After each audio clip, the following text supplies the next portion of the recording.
Block 4. Regina beat her wings, ascending into the air. One of the side benefits of her recent tier increase was that she had a lot more stamina for flying.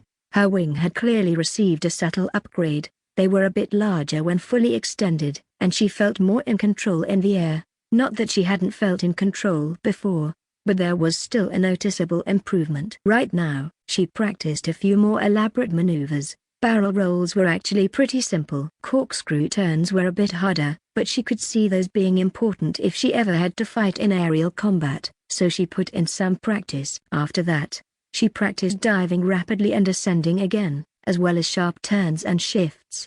It had also gotten a lot easier to stay in place in the air. She couldn't stay completely still, even now, but Regina tried hovering more or less in place and sending some spells down at the ground or random spots in the air. Hitting anything was hard enough even if she stood still, so trying to practice anything more complicated would have to wait. She didn't think hitting a moving target while she was flying herself was in the cards yet. I should tell the others to practice this more, too, though, she reflected as she came to a stop above the entrance to the tunnels again. Even those who can't fly can ride winged drone mounts. Like Janice, having flyers is still one of our biggest advantages. Not that the capability for reconnaissance and bombing runs or whatever isn't good already, but straight up fighting from the air is probably a good option to have, too. Regina glanced down, watching as Ira practiced a corkscrew turn of her own. Ray, Ken and a few others had joined her, as well. They were pretty spread out in the air, given what they were practicing, but seeing all of them flying over the hive still brought a smile to her face. We really have come a long way. A shout from somewhere down below drew her attention. When she turned to look, she saw Ash on 2 unevolved winged drones. He was actually standing on them, 1 foot on either one. Rhea was a few meters away, calling something to him. It looked like he'd crossed her path. She was just glad they hadn't collided. And Ash was doing pretty well staying upright despite his precarious position. The 2 drones were pretty well coordinated, but they couldn't fly beside each other with their wings fully out. Then again, she remembered that he did have a class skill that granted him sure footing, among other benefits. This was definitely a creative use of it. Regina gained some altitude, looking around further. Not that she really needed to. She could feel the winged drones in the air over her territory, almost see their pattern even without actually looking. There were 43 mounts now, and a bit less than that in carriers and other types, respectively. That wasn't much compared to the size of her swarm, but she also had a lot of winged drones who'd reached the upper tens in terms of levels currently. There were going to be quite a few newly evolved ones in the next few weeks. She could tell. Regina considered flying further out to see some of them in person, and stretch her wings a bit more, but a system notification interrupted her as a blue screen appeared in her vision. One of your swarm drones has reached level 40 and thus fulfills the requirements for evolution. Evolving to the 3rd tier will grant your swarm drones increased system access along with gaining full sapience. Note that they will still be linked to your hive mentally, however. Any sapient member is automatically considered a member of the inner hive. If there is no free capacity for a new member, evolution will be delayed until such time as your hive limit increases or one of the current members dies. Regina almost let herself fall a few meters in the air before she caught herself. Then she glanced around again, sending a quick mental message to Ira, before she tucked in her wings and started a quick but guided descent to the ground. She had almost forgotten about swarm drones potentially becoming sapient. That it happened when they evolved to the 3rd tier wasn't much of a surprise, all things considered. If she hadn't picked swarm strength, which apparently pushed it back, it might have happened at level 20 or 30 instead. Not that she had any way to know for sure. She recognized the drone in question, even before she landed in front of it. It had apparently just finished a training session with a group of others, under the supervision of one of the younger warriors. Regina nodded to him before focusing on the drone. Its mind was already quiet, its body encased in that dark shell that grew around her drones during their evolution. Still, she knew it was one of the first war drones she'd ever had, the one that had evolved first to a war drone elite. She quickly checked its status. Name: NA Drone Paragon. War Drone. Level: 40. Mana: NA. Con: 15 STR, 16. Dex: 12 End, 17. Int: 13 Wis, 11. Regina raised an eyebrow. She hadn't gotten any notification about its class choice, and she wasn't sure if the system had chosen again or if the drone had already been smart enough and made the choice for itself. Either way, she wondered what its mind would be like when it woke up. Wait, can I still call it? She blinked and shook her head. Let's get this one to the safe room first, she said, partly to herself and partly to the small group of drones who gathered round. We can figure out the details of this later. If the pattern held, it was going to take at least a day for the new drone to wake up, who also needed a name now, she noted. She didn't know if they might want to choose one for themselves, or want her to choose one like she did for newborn sapient drones. If it was the latter, she might have to come up with a new pattern, though that really wasn't the most important thing right now. Regina stayed and watched, supervising, while a few other swarm drones carried the newly ascended one into the hive, to the room in the center of the new burrow that they had set aside for those undergoing evolution. There probably weren't going to be many more of those coming, at least for a while, but she still wondered how this would change her hive's dynamic. She couldn't really afford for all or most of her swarm drones to reach level 40 like this, even if that would usually be a good thing to happen. Though, both of her hive limits should be growing greatly now. Chapter 124, Awakening. The young drone woke up, for the second time in its life. Of course, it had technically been much more often than that, and it hadn't really woken up that first time, either. That was just what it felt like. It had simply been performing its duty. It was smart enough to know that it was drawing close to another small growth in strength, and it had been a little excited about it. There wasn't much else to get excited about in its life. It almost always got food, it had shelter and the company of its siblings, and it performed its duty to the hive. Occasionally, it had the chance to see Mother Queen Hive and feel her presence in its mind. It had been the strongest of its kind in the hive, and probably the smartest, too. And yet it had still been so dumb. That was what waking up had shown it. How much it was missing.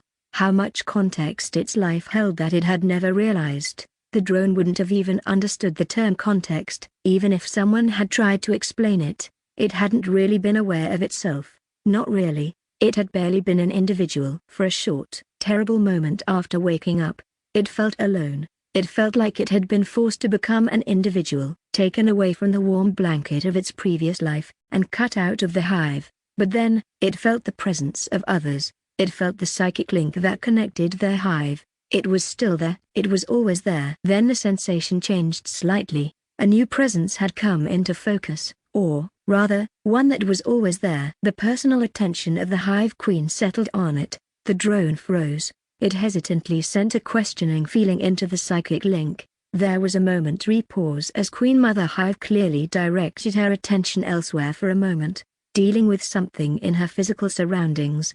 Then the focus returned, and the drone felt a sense of reassurance. It relaxed slightly and stepped forward. It could smell the hive around it and the other drones close by. Of course, it was in the section set aside for those undergoing evolution. Somehow, it knew about that concept as well. Now, clearly, it had gone through evolution, and that had granted it the knowledge. It remembered the blue screen, the system message. At the time, it had been very confused. It had been able to read it, somehow, and even understood its meaning, but it felt a lot surer about everything. Really, now, the door into the room opened and a few drones came in. The drone recognized their scents easily, but it didn't pay any attention to them, just to the presence it could also sense approaching. It didn't know why she came personally, instead of just using the psychic link, but it wouldn't question Mother Queen, Regina. Hive Queen Regina. Hello there, she said softly as she passed the doorway and stepped forward.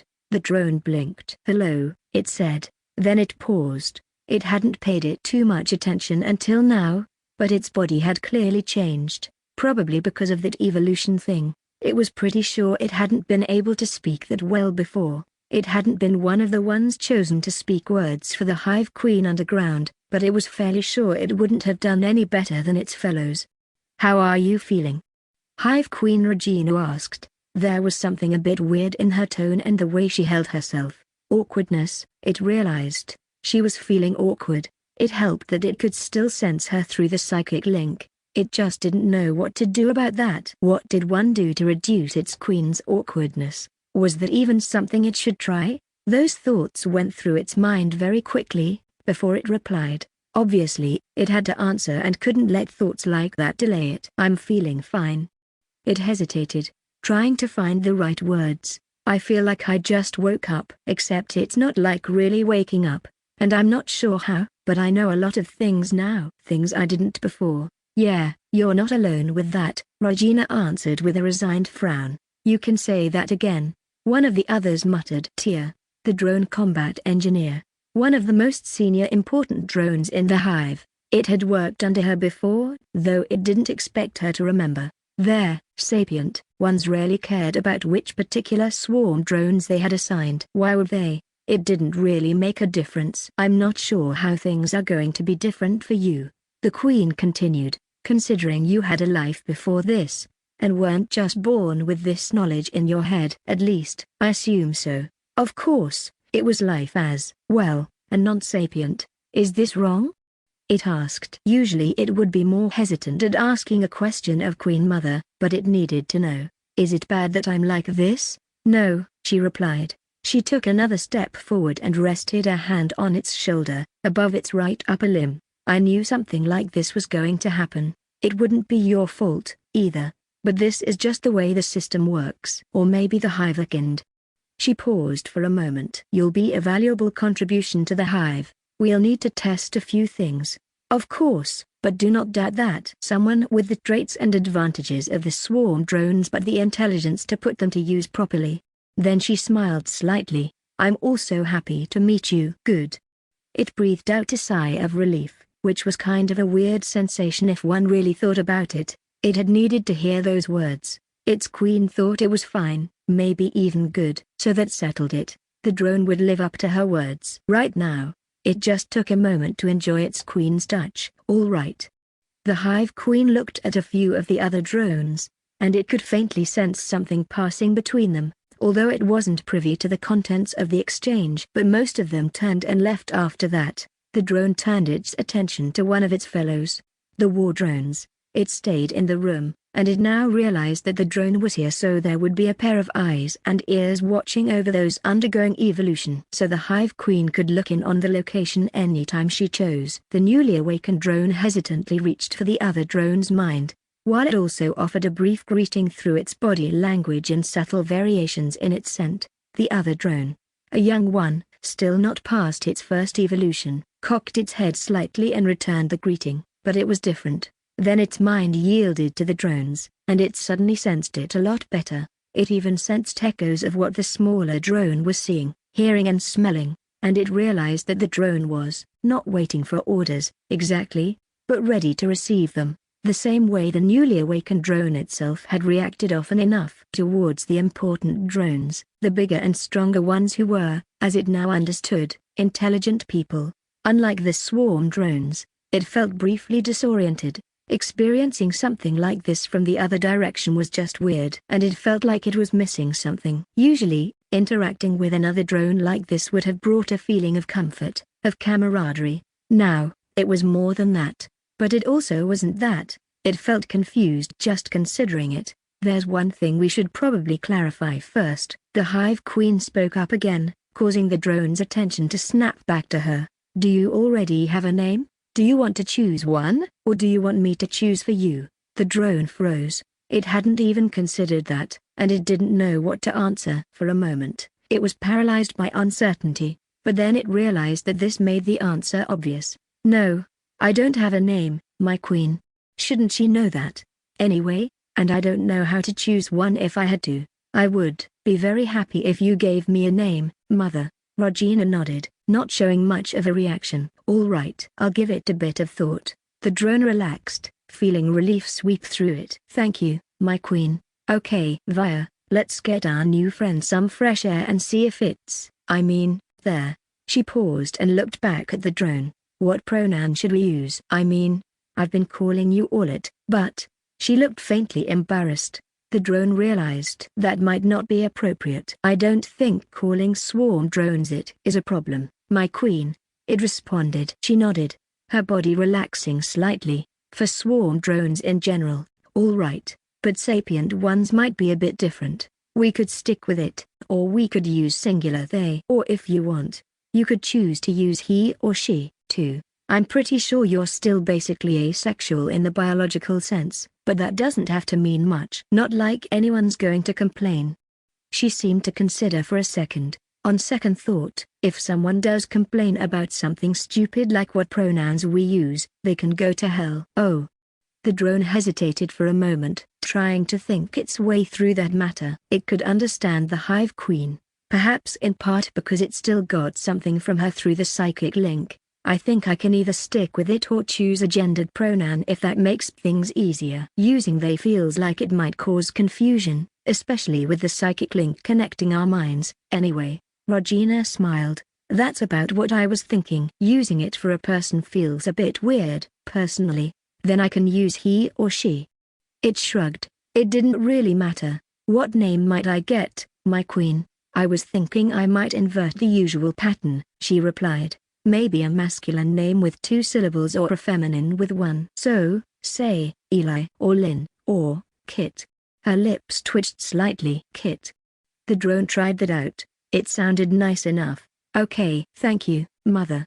It paused and frowned. Something else it couldn't have done as well before. That could be a feminine or masculine name, right? Then I'll go with she/her. Regina smiled. Good. Can you show me your status, Kit? The drone nodded, and made her status visible to the Hive Queen with a focused thought. She immediately noticed that the new name had been filled in. Kit Drone Paragon. War Drone. Level, 40. Mana, NA, Con, 15 STR, 16. Dex, 12 End, 17. Int, 13 Wis, 11. As expected, Regina said. Good. Your stats are quite low for your level, but that's always the case for swarm drones. What about your abilities? Kit shifted her weight a little. I've still got those I already had, my queen. But I think I also got 2 new ones now. The Hive Queen nodded. That's as I thought. Then, what new skills do you have? One is called Sentient Spawn, she explained. It makes it easier for me to use the psychic link, connect to swarm drones, and to get information and give orders to them. The other is just called Paragon. It allows me to give a buff to 1 stat to every drone of my basic type in range, including me. I can include or exclude drones, too, and the more there are, the weaker the buff is. To a point. Regina raised an eyebrow. That sounds very nice. Especially the second skill. Can you choose which stat to increase? Vi asked. Kit looked at her and lowered her head slightly, signaling deference out of habit. Yes. I think the buff is based on my own stat points, though, so some will be more effective than others. Still very handy. Vi agreed. I'm sure we'll have lots of use for you. She glanced at Regina. The Hive Queen nodded. Take Kit out and show her around, Vi. Answer any questions she has and make sure she settles in well. Then Regina smiled at Kit. We'll see each other again soon. I just have a meeting with the Baron coming up that I need to get to. Kit instinctively crouched a bit lower, showing more deference, as her queen smiled at them, turned and left. She waited for a moment, then turned her attention to Vi. All right. The other drone said brightly. That's it, then. Come on. They left the building, heading outside. Kit hadn't been in this room before, but she still knew the layout and recognized the surroundings. Vi didn't talk while they walked, and she stayed silent as well. They encountered a few other drones, who all looked at her curiously. She felt a few probing touches through the psychic link and responded to them. The others all had work to do, though, so they didn't stand around and talk. Once they stepped outside, Kit let herself fall forward onto her uppermost paws, which were definitely more like hands now, and walked a few steps on all fours until she straightened up again to a position standing upright. She would probably be using that most often. It felt better now and gave her a better view of everything around her. She was pretty sure that she would still run more quickly on 4 limbs. Though. Comfortable in your new body? Vi asked. Kit started a little and turned to her. Sure, she answered. It takes a bit of getting used to, but I'm already feeling much better. She noticed that the 2 of them were about the same height now. Kit's shell had thickened in most places, while her face looked a bit more like one of the other drones. The biggest change was probably to her hands. She was still recognizably a war drone, though, She also felt more at ease in her mind. Speaking came more naturally. That knowledge she was given from the psychic link must be integrating. Kit didn't really know how that worked, but it wasn't her job to worry about that. Good. Vi smiled. I remember I had to adjust a bit after my evolution, too. And yours was definitely a much bigger change.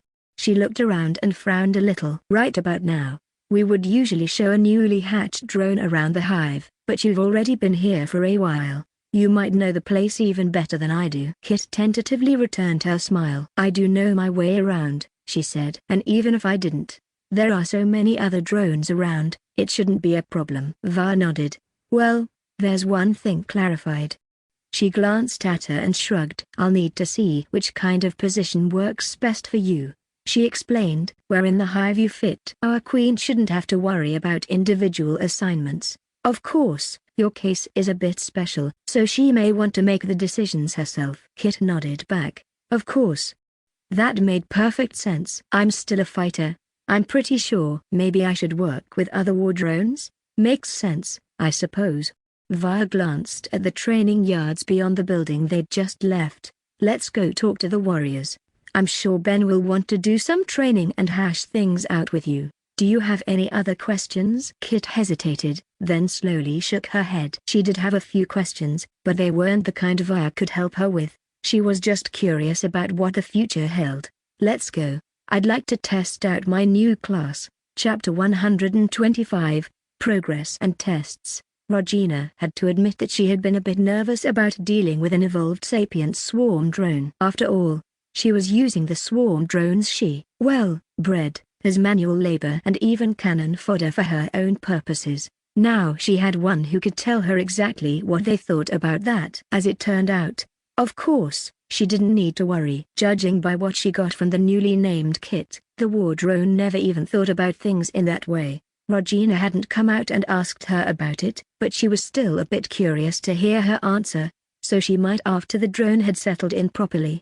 For now, Kit was doing well. Ben and many of the other warriors were pretty enthusiastic about coming to her and testing out their capabilities, the same way they usually acted when she unlocked a new drone template. Privately, Ben had talked to her about the prospects of not having any non-sapient drones above level 40. It would impact their strategy. Then again, they'd always focused on numbers over individual strength or levels when it came to the swarm. It probably wouldn't change much in that regard. Regina put it out of her mind, and focused on her other duties for now. She'd already realized that having the Hive Queen hanging around was a bit nerve-wracking for most drones, so she'd give them some space. The underground farms weren't working as well as she'd hoped, which was probably to be expected. Really, they couldn't exactly grow normal plants there, given the lack of sunlight, and anything they did grow still needed nutrients. So while they were a good place for making use of some leftovers, that didn't exactly lend itself to being scaled up very much. Still,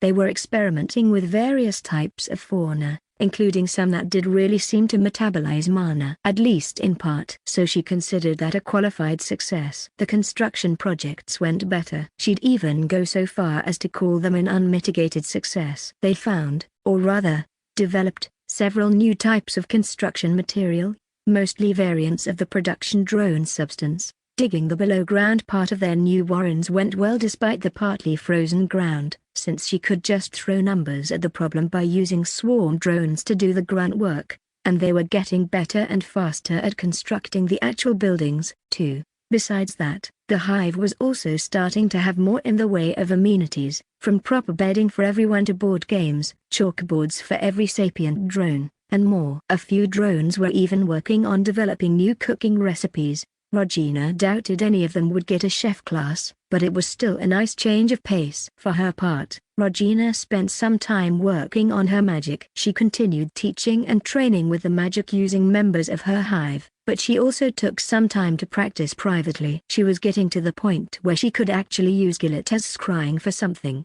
She still reserved most of her mana regeneration for growing the hive, though. At this point, making eggs was part of her daily routine, and even if she didn't like the time it took up and still sometimes felt a little wrung out, it was a lot better than it had been back when she'd really pushed herself to build up the hive. That was only a few weeks ago, though it felt like longer. Her suspicions regarding the weather turned out to be spot on, as it got colder again quickly. There wasn't much new snowfall, but the temperature was still in the negative degrees almost all the time, so the snow and ice still covering the landscape didn't melt. It didn't really affect the hive too much, although she noticed the grumbling of Forest's Horn's villagers. Not that they seemed surprised, either, just annoyed. Still, from what news she got from the war, the east of the country didn't seem to be as affected, and the weather probably wouldn't slow down the resumption of hostilities too much after the slower phase of the winter. Or so Neralt and Janice said.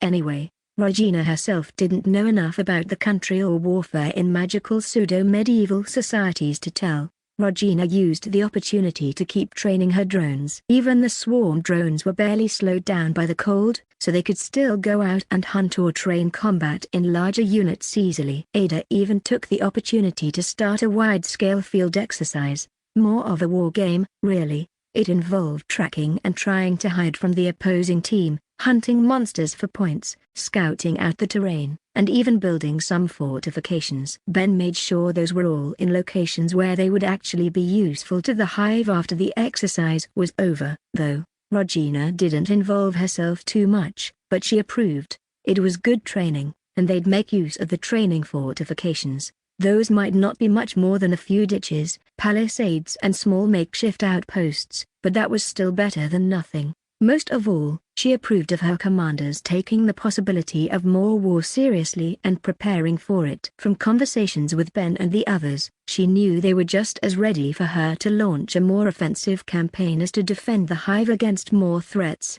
Regina hadn't given them a clear answer on that. It wasn't like she had any concrete plans, so far.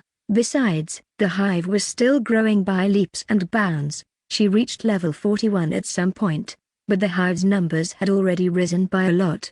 At this rate, she really would run into their limits. She couldn't say the thought made her unhappy. Her hive was also growing in other ways. The training exercise actually provided a few catalysts for that. Dan had just won a major battle against an opposing group of drones led by Eva, when he reached level 40 and got the opportunity to evolve, which he took immediately, choosing to advance his class directly, so his companions had to carry him back. He was still slower than Ben, who'd started his own evolution earlier after Regina told him he didn't need to wait. She was not surprised at all that he was offered and took the class drone general.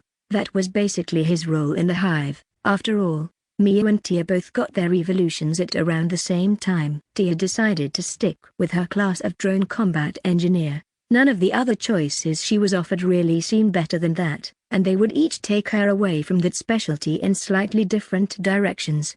In contrast, Mia took a class Regina wouldn't have expected. She'd even debated saying something, but decided to let the drone make the decision herself. Drone designer sounded a bit weird, even if it was clearly following the naming pattern of the other templates and classes, and it was evidently more of an inventor class than anything much like a graphic designer. She had to admit she was curious where Mia was going with it. For that matter, maybe it would be good if they got some artist classes or related ones, or just artistic and cultural work in general. It wasn't like you needed the system's help for that. For now, the hive didn't have much in the way of cultural trends or institutions, but as it was growing, that would probably change on its own. Did she really want to leave that to chance? Maybe giving a few nudges and some general direction wouldn't be a bad thing. Although, Regina had to admit that her own memories and knowledge, and the drone's knowledge that clearly drew from it, already made a clear bias in what they would develop. Again, she didn't exactly mind that, though. After the training exercise was over, Regina finalized some deployment plans. She wanted the borders of her territory to be covered. The good thing about winged drones was that they could keep an eye on a lot of terrain from the air, but she also wanted backup from the ground, and the occasional sapient drone to oversee things. Luckily, there were now enough attendants and witches who could fly to make a difference. Witches in particular were probably going to be a real game changer once enough of them got to that point and they started evolving into higher tier classes in larger numbers. Of course, it wasn't like Regina really needed to do much to end up with a nigh unstoppable army except to continue as she was doing and wait for long enough. But people might not be content to let her. That was why she retreated to her private rooms. The others had insisted on giving her more than just a bedroom when expanding their new home. Not long after the conclusion of the exercise, to try and finally put her new scrying magic into practice for real. She'd already gotten as far as making a few test runs with nearby or otherwise completely safe places. Now it was time for a real test, one that might carry a bit of a risk, but also opportunity. There were still a lot of limitations to what she could do, especially compared to Gilita. She could easily scry something that was just a few rooms away, but the practical use of that was rather limited, considering she could just as easily see anything in her vicinity through her hive. For places that were further away, it was generally only possible if she knew them. So, she could scry on Forest's haunt. Even if, again, it would be easier and more effective to use a flying drone or something. Then there was the option of scrying on people she knew. That worked pretty much the same way, and it could let her see things she wouldn't otherwise, even if she didn't have much control over where the person was or what they did. It was also a lot harder if she didn't know where they happened to be, but Regina was confident she could pull it off. She did have the advantage of having immense mana stores. She sat down in a meditation pose, her wings slightly unfolded and brushing the ground behind her rather than bunched up against her back, then closed her eyes and started taking deep breaths. She drew on her mana, carefully guiding it out of that metaphysical place it was stored and letting it trickle into and through her. Then she formed it into shape. Regina was deliberately not attempting to imprint the pattern to make a spell, so it took care and attention to detail more than pressure or force. It took her what felt like at least 10 minutes until she'd finished forming the mana construct for her attempt. Then Regina put more mana into it. At the same time, she left just enough of her attention on maintaining and controlling it, while she focused on something else. Or rather, someone else. She recalled every interaction she'd had with him, his exact appearance, his system description, and the way he fought, talked and acted. She'd thought about starting out with something a bit safer, but at this point, she had actually spent more time with Owen than Kiara, and if her scrying attempt was detected and she only got one shot at this before her ability got out, she'd rather use it for maximum effect. She almost lost focus on the spell when it finally connected and she received a view of Owen and his surroundings in her mind's eye. He was in what had to be a modern, as in, ancient, structure. The style of it, with wood-paneled walls, carpets, smooth white ceilings and even fastenings where electrical lights used to be, made that clear. It actually looked like a relatively classy place, even if it did show some signs of deterioration. Someone had clearly gone to quite a bit of trouble to paint over the cracks in the walls, mend the carpet and generally keep the place in good shape, though. Well, maybe she shouldn't have expected anything else from the Delvers. Regina quickly turned her attention to Owen himself. He was wearing what passed for casual clothes, and walking down a hallway. After a few seconds, he passed through a door and entered a room set up like an office, with a desk, chairs and a bookshelf. Gwen was just standing up from behind the desk, and flashed him a quick smile. "Finally, I thought you would never get here. I really want to see Lil doing that trick with her new class." Owen stepped inside and rolled his eyes slightly. "I said I would come. And it's not even dusk yet, and if it was that important, you could have just left already." "I know, but you know how the commander gets about securing important information." She waved at a few papers on the desk, which she was putting into one stack. Regina immediately tried to focus on what was written on them, but she didn't get much. Fine details of that sort weren't very clear over scrying, and the fact that Gwen was moving the sheets didn't help. She did get a look at the page on top, but from what she could make out, it was just some logistics report. Regina could understand how that might be sensitive information, but even if she'd been able to read the whole thing, she didn't think it would tell her much. It was interesting to note that Owen and Gwen apparently had real leadership positions with actual administrative work, though. "There's nothing particularly sensitive in there, is there?" Owen asked with a faint frown. "If I recall correctly, you mentioned that Roderick took our report about what happened near door 3. From his expression, he either really disliked this Roderick or didn't want him to have that report for some other reason. Gwen just shrugged, though. "Of course he did. I'd be surprised if anyone who matters hasn't gotten to read a copy by now, honestly. Go ask the scribes if you want confirmation. There is some information about our numbers, recruitment and supply situation in these, though." She looked down and made a face. Before you get ready to deliver another lecture, yes, I know it is important for me to be at least generally familiar with these things, but that doesn't make it less boring. Well, I'm here now, so you can head out to the yard. Owen stepped behind the desk and smiled at Gwen. She nodded and smiled back, then turned to go. Before she did, though, she paused and glanced back. They didn't move the meeting, did they? She asked. No, it's still this evening, Owen confirmed. He paused, then shrugged. I just ran into Trito. I'm confident we'll get him and his ilk to agree to be reasonable on that matter. Even they have to realize the Hive isn't an enemy to make lightly by now. Let's hope so, Gwen agreed. She shook her head slightly and turned. The last thing we need right now is more idiots doing. That was when the spell cut off. Regina gasped, opening her eyes and blinking. She winced and instinctively held her head, trying to ignore the sudden headache and bite back the nausea that started swirling in her guts. After a few deep breaths, her body settled down. At least she could still sense that she was very low on mana. She was curious about what Owen and Gwen had been talking about, but it was clear that she wouldn't be able to resume her scrying. Even if the Delvers didn't detect that someone had spied on them, she didn't think she'd be ready to do that again for a while. Regina still took it as an accomplishment, though. Chapter 126, Connections, Attention, Understanding. Even if she was really curious and kept thinking about what she'd heard from the Delvers and what else she might be able to learn, Regina exercised her self-control and didn't try to repeat her scrying very soon. She'd been more worn out by it than she thought, sleeping for the better part of a day when she laid down for a nap afterwards. Her mana would also need some time to build back up sufficiently. She could delay her various projects and plans for what she wanted to work on to focus on gathering enough for another scrying attempt, but she felt like that would backfire.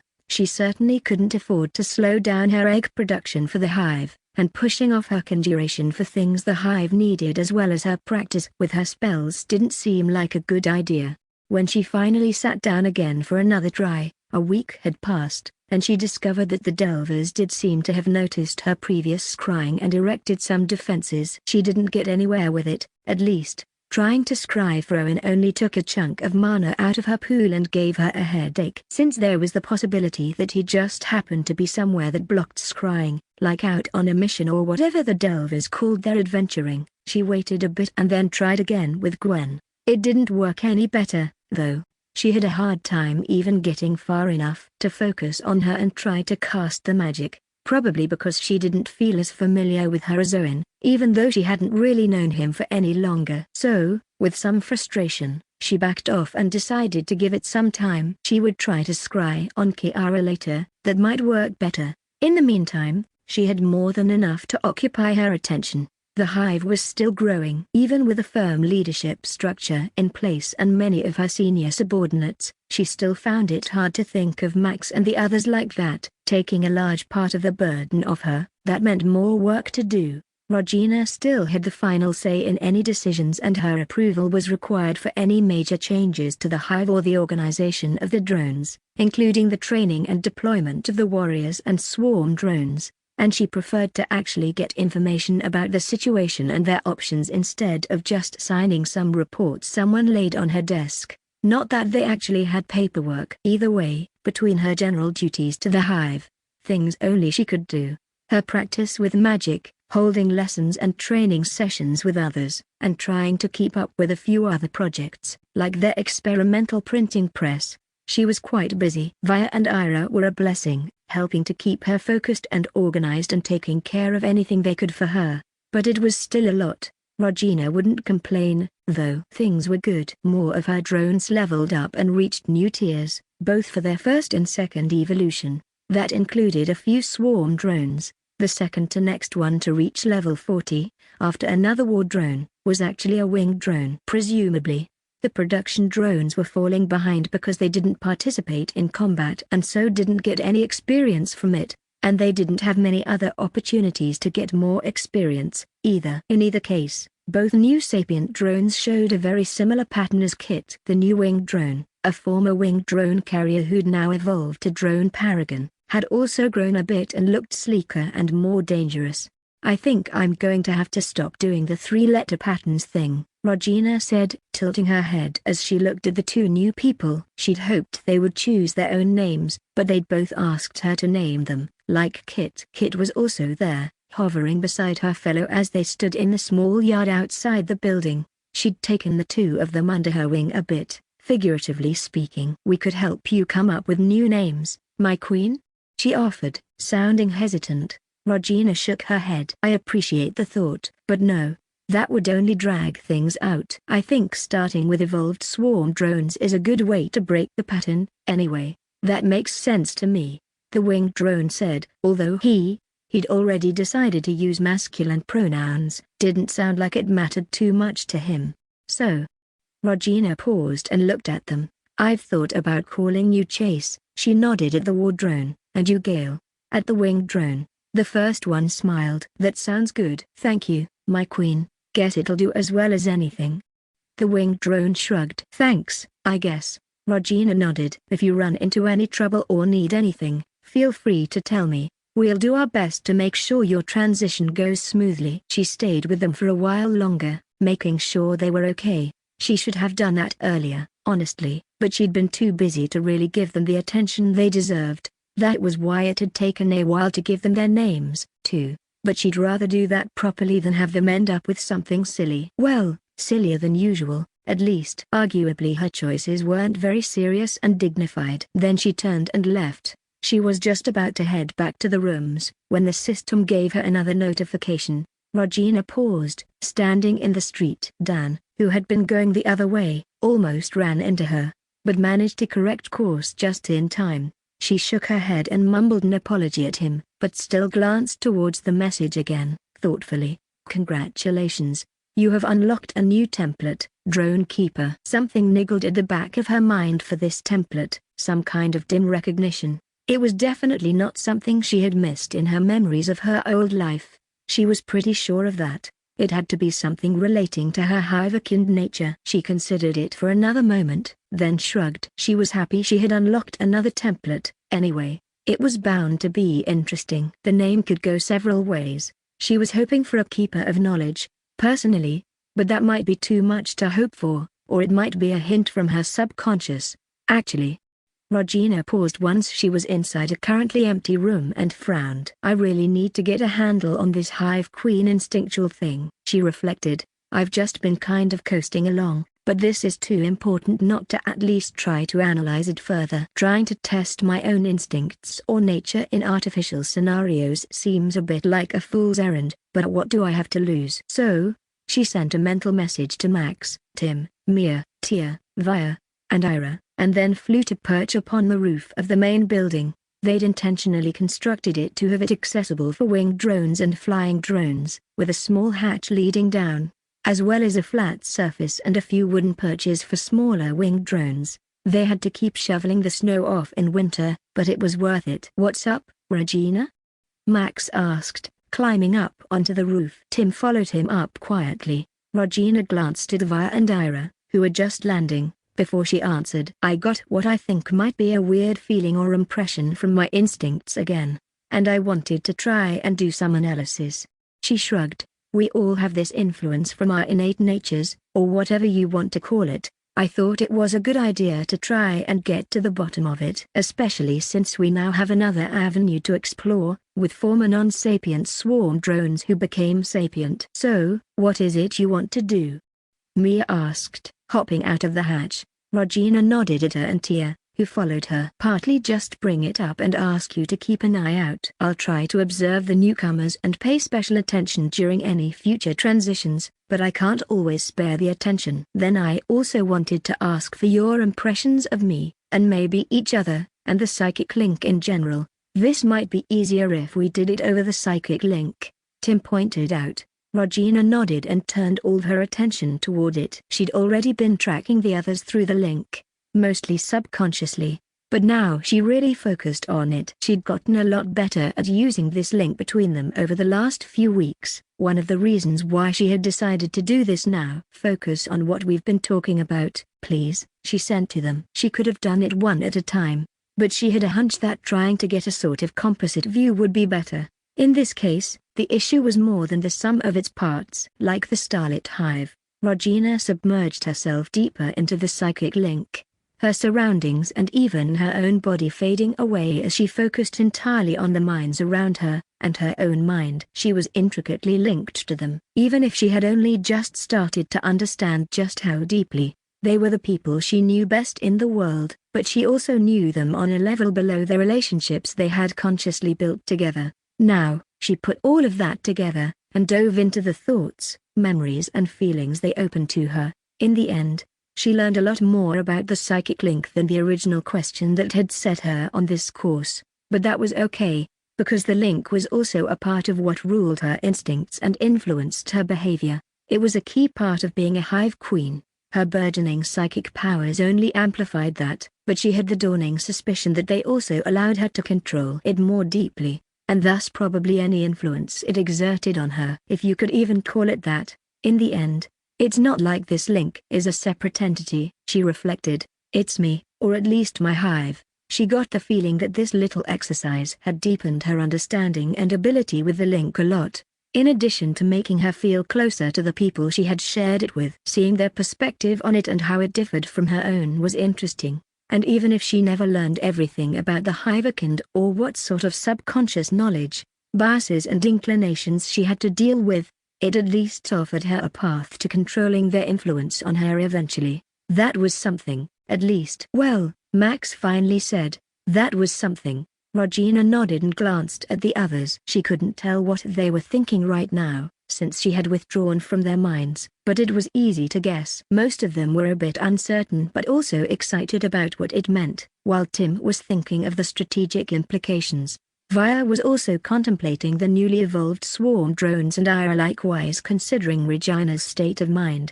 The gnomes have sent another group of merchants, Tim finally said. Ace just notified me that they're crossing into our territory and approaching the northern part, traveling along the forest's tree line. Regina raised an eyebrow at him, but nodded after a moment. She could tell he had changed the subject deliberately. They all needed a bit of time to reflect, Regina especially. All right, she answered. Let's make sure they know where to go. It might be better to guide them to the second western outpost. In fact, let's see what they have to sell and what news they might have brought. I'm looking forward to learning if they brought something new to trade, Tia said cheerfully. Regina nodded and smiled faintly, but she was mostly thinking about other things. This might be a good opportunity, too. Oh? Max cocked his head curiously. You're not thinking of taking their invitation, are you?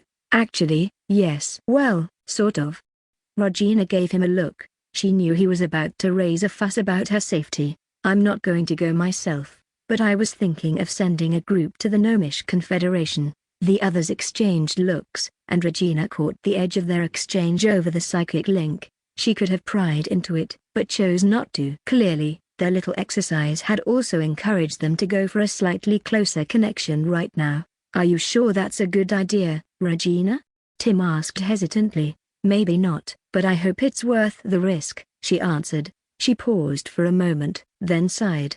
They clearly know something about the Hivekind. Even if it's biased and twisted, we might still be able to get some information there. I guess that makes sense, Max muttered, looking thoughtful. Not to mention I've been curious about the Confederation and their surroundings since I've heard about them, Regina added. I think paying more attention to the larger picture wouldn't be a bad idea. Somehow, I doubt the Cernlian civil war is going to stay completely confined to Cernlia, if it even is right now, and we are kind of in the middle of it.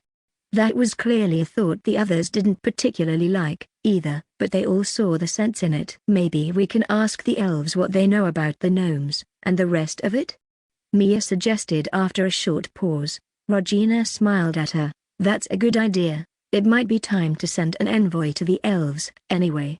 She considered for a moment, then shrugged. Well, none of this is time critical. It's just something to keep in mind. She'd have to figure out which drones to send to this Gnomish Confederation of the East, anyway. Regina suppressed a sigh at that issue and decided to focus on more immediate matters. Now, she clapped her hands together and smiled at the others. Who wants to go first and give me a more detailed report on their area of responsibility? For some reason, the question did not fill them with enthusiasm. Chapter 127, Impressions and Potential. It still took a while for the gnomish delegation to arrive. Regina's range had grown by a lot, and she was pretty sure that the border of, or entrance to, the Confederation was well within it now. Among other things, it meant that while the traders presumably had a safer journey, they still had some distance to cover. It also took longer than it might have because Regina had them directed along the edge of the Hive's territories and to one of their more developed outposts, which they'd quickly built up even further.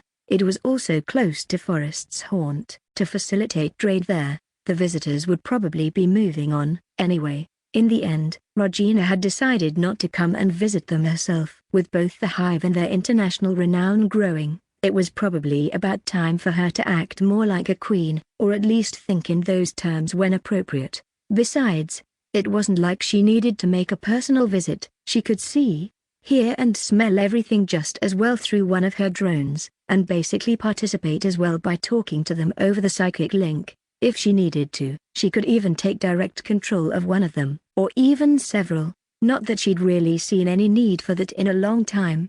The gnomes had brought a wider assortment of goods to trade than before, and seemed pleased about the collection the Hive had put together as well. With their access to conjuration magic, it wasn't hard to get something to trade, though Regina still insisted on being careful and not letting on the true value of what they had. She wasn't going to show them heaps of precious stones or anything stupid like that. Still, they could have easily gotten some gold and silver from trade or as war reparations, and had received some from Witter's ransom, so she didn't think they needed to pretend to be too poor to buy anything. The bulk of their trade was still made up of monster parts they couldn't properly utilize themselves and various odds and ends, though. Beat took the lead in dealing with the visitors this time. She already had some experience as a diplomat, or at least the closest thing the Hive had, and Tim was busy. Besides, Regina had a suspicion that sending a third-tier champion might be sending a message she didn't necessarily want, at least to handle a simple trade arrangement. Having outsiders within her territory also reminded her to pay more attention to things like information security and other forms of defense. She already had to adjust her patrol patterns and deployments. Since Regina had proof that scrying magic existed, it would be stupid to assume someone couldn't use it against them. The Delvers had even admitted to watching them before. Of course, there was only so much she could do without compromising the efficiency of her Hive. It was one reason she should develop the underground parts of their new homes, though. Their tunnels were coming along, slowly but surely. For now, Regina avoided moving any drones through them, at least in an obvious manner. It would be pretty easy to figure out if anyone watched from the air. After all, they had also only dug far enough to connect the closest settlements around their main base, so taking the tunnels would still actually take longer than walking or flying as a method of travel. Eventually, the first of the new drone template hatched. Regina had hesitated over the decision, but elected to only add one egg to the Hive for now, so she could see what they were like and make a plan on how many she should include and how to integrate them into the Hive. Once she felt that one drone hatching, she slowly started making her way back to the Hive's main base. She had been visiting one of the other outposts and didn't hurry back, but it wasn't like she needed to be present personally, especially since she could sense everything through the psychic link. And it wasn't like the new hatchling would be alone. Mia was already there, as well. So, Regina already had a bit more information to work with, even if it was just an impression. When she finally met the boy, this drone keeper was male, and it was a bit hard to guess what his role was supposed to be from his body type. He was relatively small and slight for a sapient drone, which hinted towards being a magic user. He didn't have any wings, though. Instead, his left side appeared to have two hands, while his corresponding right limb ended in a sort of multi-tool-like shape vaguely reminiscent of a worker, although it included a blade and most prominently. Was that supposed to be a writing utensil? It reminded her of a fountain pen, anyway. His status did support that impression, though. This template clearly focused on the mental stats, int and wis, while neglecting the physical ones. Name: NA Drone Keeper. Level: 1. Mana, 200. Con, 8 STR, 8 Dex, 8 and 8 Int, 15 Wis, 13. It's nice to meet you, she said with a smile as they stepped outside of the Hive's main building together. I have to admit that I'm not quite sure about your, intended role and capabilities, though. You're the first of your template. Although I think I can get an idea, there's certainly a hint of something in the psychic link. Anyway, the new drone keeper smiled back and bowed his head. Thank you, my queen. I hope I will be able to be useful to the hive. She would expect the new guy to have strong magic, judging by his status, and there was clearly something to that. She could sense that he had a big mana pool, at least for his level. But there was also something off about it. She didn't know if he would actually be able to use that mana pool, at least for magic. It seemed to almost bleed into the psychic link in a way she had never seen before. In fact, his presence in the link seemed more prominent in a new way, as well. Do you have any insight into your abilities and role?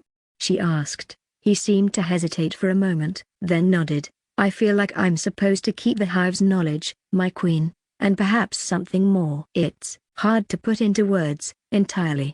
He shrugged slightly. I can feel the link connecting the hive, and I do feel I can work with it. She regarded him thoughtfully and nodded after a moment. Usually, I give newly hatched sapient drones a name, she said, changing the subject. I assume you'd like that as well? He nodded eagerly. Yes, please. Okay, then, I think I'll call you Jim. Welcome to the hive. Thank you, my queen.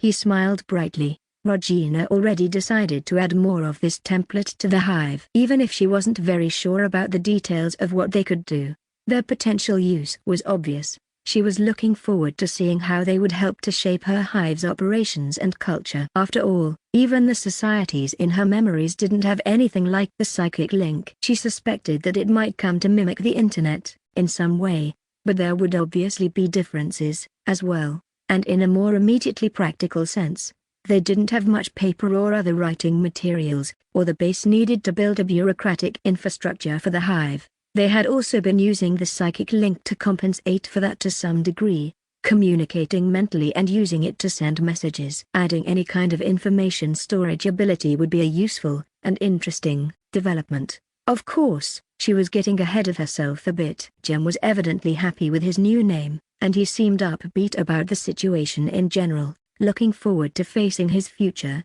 exploring the hive, meeting the others and exploring his abilities. Regina had to admit, if only to herself, that it was a bit gratifying to see one of her hatchlings feeling so content and secure in their situation. Their hive. They didn't have to struggle for survival in the monster forest anymore, and even the prospect of war with the Cernlians, the Delvers or whoever else was more of a distant threat right now. Of course, still not a smaller one, on the contrary, they certainly needed to prepare for it, but they had some peace, and even if Regina knew it might not last much longer, she was grateful for that. She was also content not to pressure the new drone keeper, or the others who would be hatching after him. It was probably better not to rush figuring out their abilities and the finer details of the psychic link itself. In the meantime, though, she would still be working on her spells and magic. Now that she had gotten magic not supported by the system working, she was eager to see what else she might be able to do with it, and she had a few ideas. If nothing else, it would help increase her understanding of magic in general, which would be beneficial to all of her magic, even the system-assisted spells. Regina was confident that she was starting to figure things out. As she suspected, she seemed to have a natural knack for it, something that went beyond just having a very large mana pool. She suspected that most people wouldn't have been able to figure out something like scrying magic with just a few weeks or months of practice, though that large mana pool certainly helped. But now she was running into difficulty trying to teach it to the others. She didn't think it was a matter of lacking talent or being a bad teacher.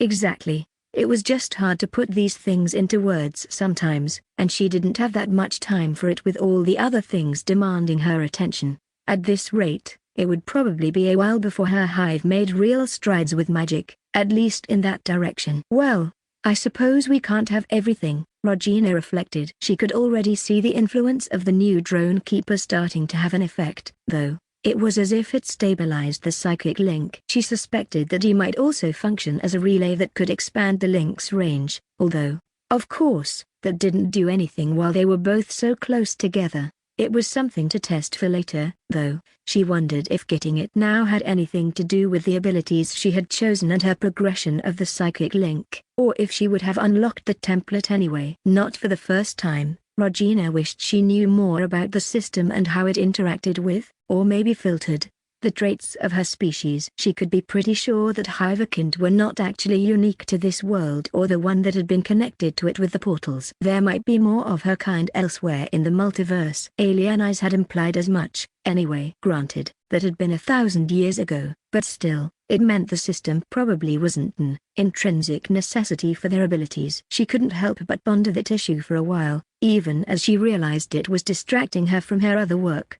She found herself checking in on the hive and the psychic link in general often, trying to evaluate any changes. It was pretty fruitless. Regina only pushed the distraction aside when something else captured her attention. She gathered her focus when Bee returned to the main base of the hive. She had contacted Regina ahead of time, but they had quietly agreed to hold a meeting in person. Regina pushed the door to her office open with magic, not a spell, but telekinesis, which she'd been working on, and ignored the look Via gave her. Bee entered, glancing at the other drone who had just stood up, then evidently decided to ignore the byplay and focused on Regina. "You've been doing a good job, Bee," Regina greeted her, smiling and nudging her to take a seat. "Thank you, my queen."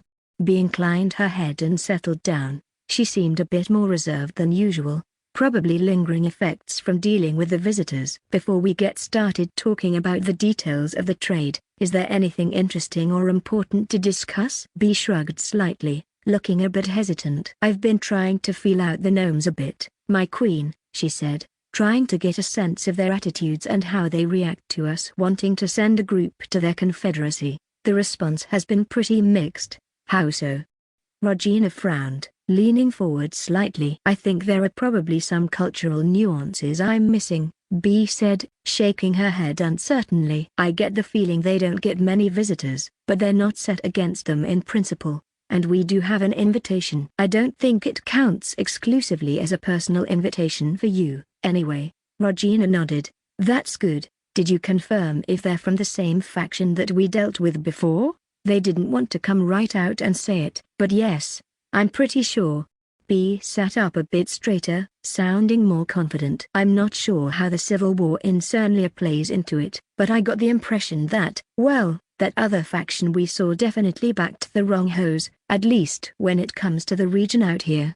"Good to know." "Is there anything else?" "Well, if I may ask, my queen, do you intend to send Janice as part of that group?" Regina frowned. "I haven't decided yet." "Why?" "Well, she must have caught wind of what was going on and asked me. Besides, I think some of the traders have figured out who and what she is, too, and they didn't seem hostile, but definitely wary."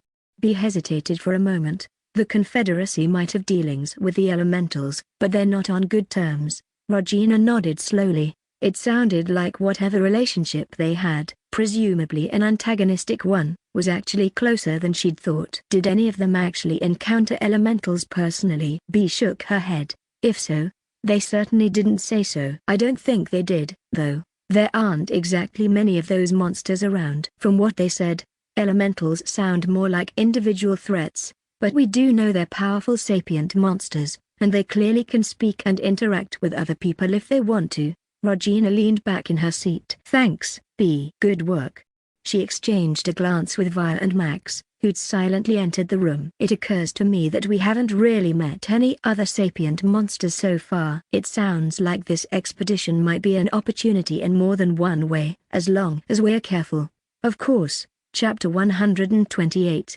Are we there yet? Janice Starlet glanced at the terrain passing by beneath her. She couldn't see any threats or, really, any changes, so she closed her eyes again, focusing inward, or rather, outward, into the psychic link. She'd been working with the new drone keeper for a while, partly to test his capabilities, but mostly to preserve some of her knowledge for the hive. Janice was the only member of the hive who had personal experience living among the humans, and she still knew a lot more about their technology, economy and martial capabilities than the rest. There was only so much she could teach someone in a few months of occasionally talking about the subjects, compared to living in Cernlia for 18 years. And Janice had always been curious, making a point of gathering as much information as she could, even living in a remote village like Forest's Haunt.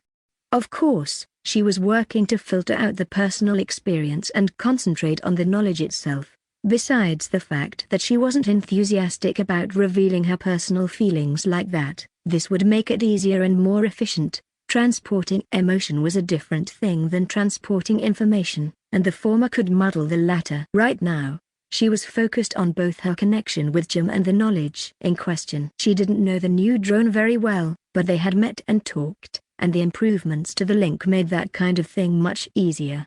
Besides, she felt like he was facilitating it somehow. Anyway, Janice kept meditating, running through several conversations she'd had with adventurers not too long before she first met Regina and the others, working with Jim to pick out the relevant facts. She could vaguely sense him sort of putting them into the psychic link through his own connection to it. She wasn't sure how they were going to be able to store it, or even if they really could, but she had a good feeling about it. Then she felt her body descend rapidly, and stopped her meditation, blinking her eyes open. She'd left the winged drone mount carrying her mostly alone, since it didn't need her steering it. It was level 37 and quite smart for a swarm drone, and besides, the others could intervene if she was too distracted. Right now, she realized after a moment that B had cooled it down, while the small caravan below her was slowing down. They had been traveling for a short while already, much slower than if Janice had just flown the whole way. But, of course, they were accompanying the gnomish traders, so that wasn't an option. And it wasn't like they were pressed for time, anyway. She was just feeling a bit impatient. Janice shook her head and tried to shake off the lingering effects of her meditation and immersion into the psychic link. Right now, she knew without looking where every sapient drone in the group was. She was just glad she didn't have to worry about them. Janice was arguably the highest-ranking Hive member in the expedition, but it was B who had taken the leadership role. Of course, they were also being watched over by Regina, who would presumably watch even more closely when they actually entered the gnome city that they were heading for, so that kind of detail wasn't too important, either. Janice put it out of her mind and concentrated on flying to the ground to meet the others. "Are we there yet?" she asked with a wry smile as she hopped down from her mount and joined B and the others. The leader of the gnomish group, a man called Delican, shook his head. He didn't let any annoyance or any other reaction show. "Not quite, miss, but we are getting closer. From here on, it is best if we all continue on foot. We should reach the city by this evening." Janice nodded, telling her man to head back. What was its name again?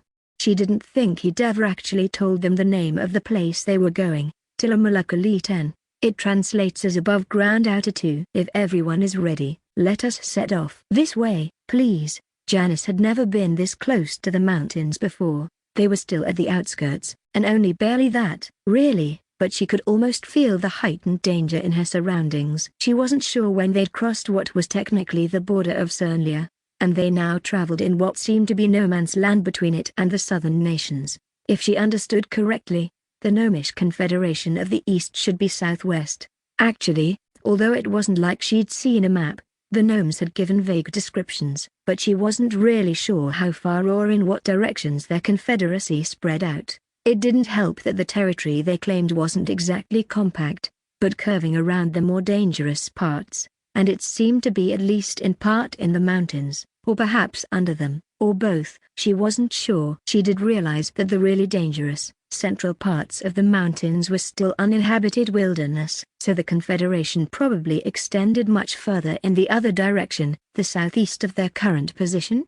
As they moved closer into mountainous terrain, starting to climb uphill, the gnomes led them on a path that was hard to make out from further away. Somehow, it was always good enough for the two wagons they'd brought along, although Janice certainly appreciated their sturdy construction and wide wheels now. The path was winding and occasionally seemed to almost disappear between rocky terrain dotted with scraggy bushes, or the outskirts of forests climbing up into the mountain's peaks.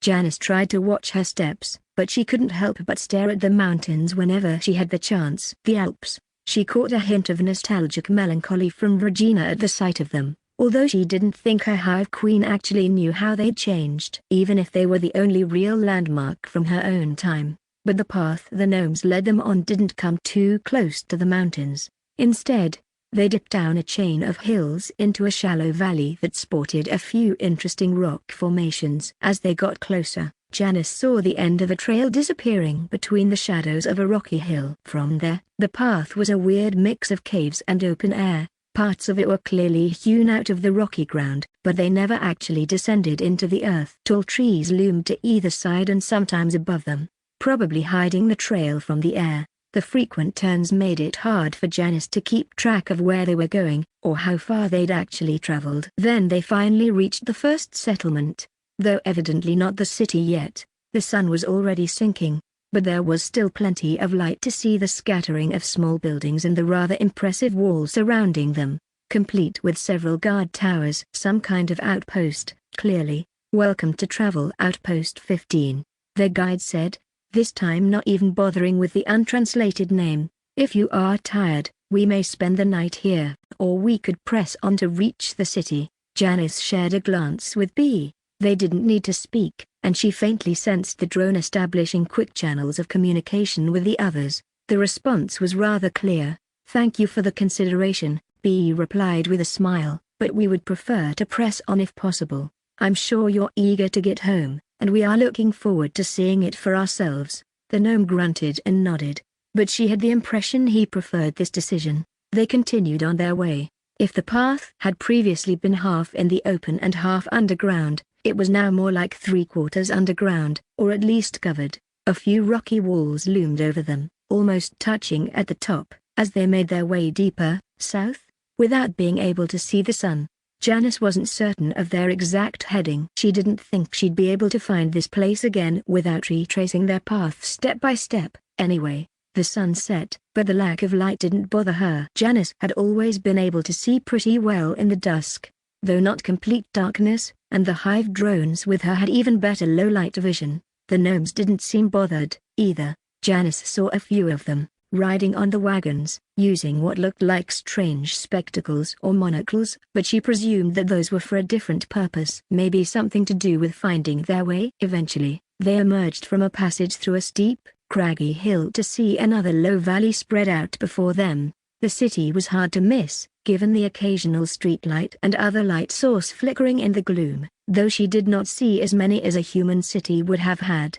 That made it look deceptively smaller than it was, Janice realized as they came closer. The gnomes had an odd architectural style that seemed to combine low, sprawled-out and tall buildings, but this settlement had to house as many people as any city she had ever seen. "Quaint," Regina commented in her head, and Janice felt a moment of disorientation as differing expectations and frames of reference clashed. "Is there anything we should do?" she asked. "Nothing beyond what we've already talked about," Regina answered.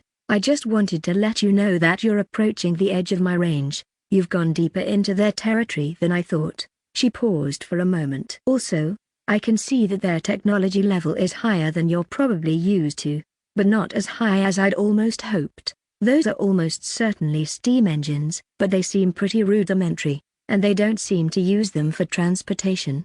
I can't find any sign of tracks or anything. Be careful about their magic, though. I'm sure you can sense that as well as I can." Janice nodded, sending a mental acknowledgement. Regina's presence quieted, but she didn't quite withdraw from her mind, and Janice knew that her hive queen was still watching, probably through several drones, too. She turned her focus to her magical senses. While it was hard to get any details, she could make out a line not too dissimilar to the protection that ran along the border to the forest, or used to, around the city. There were a few other large-scale enchantments too, and many other smaller readies in the manner that signified magic in use. It was nothing beyond what she'd expected. As they approached the city, she saw a group waiting at one of the gates. The city's wall itself was strange, built rather low, but she could also tell that it had been integrated with the large-scale enchantments protecting the city. It had several gates, though the one they approached now seemed to be a minor, relatively unused one.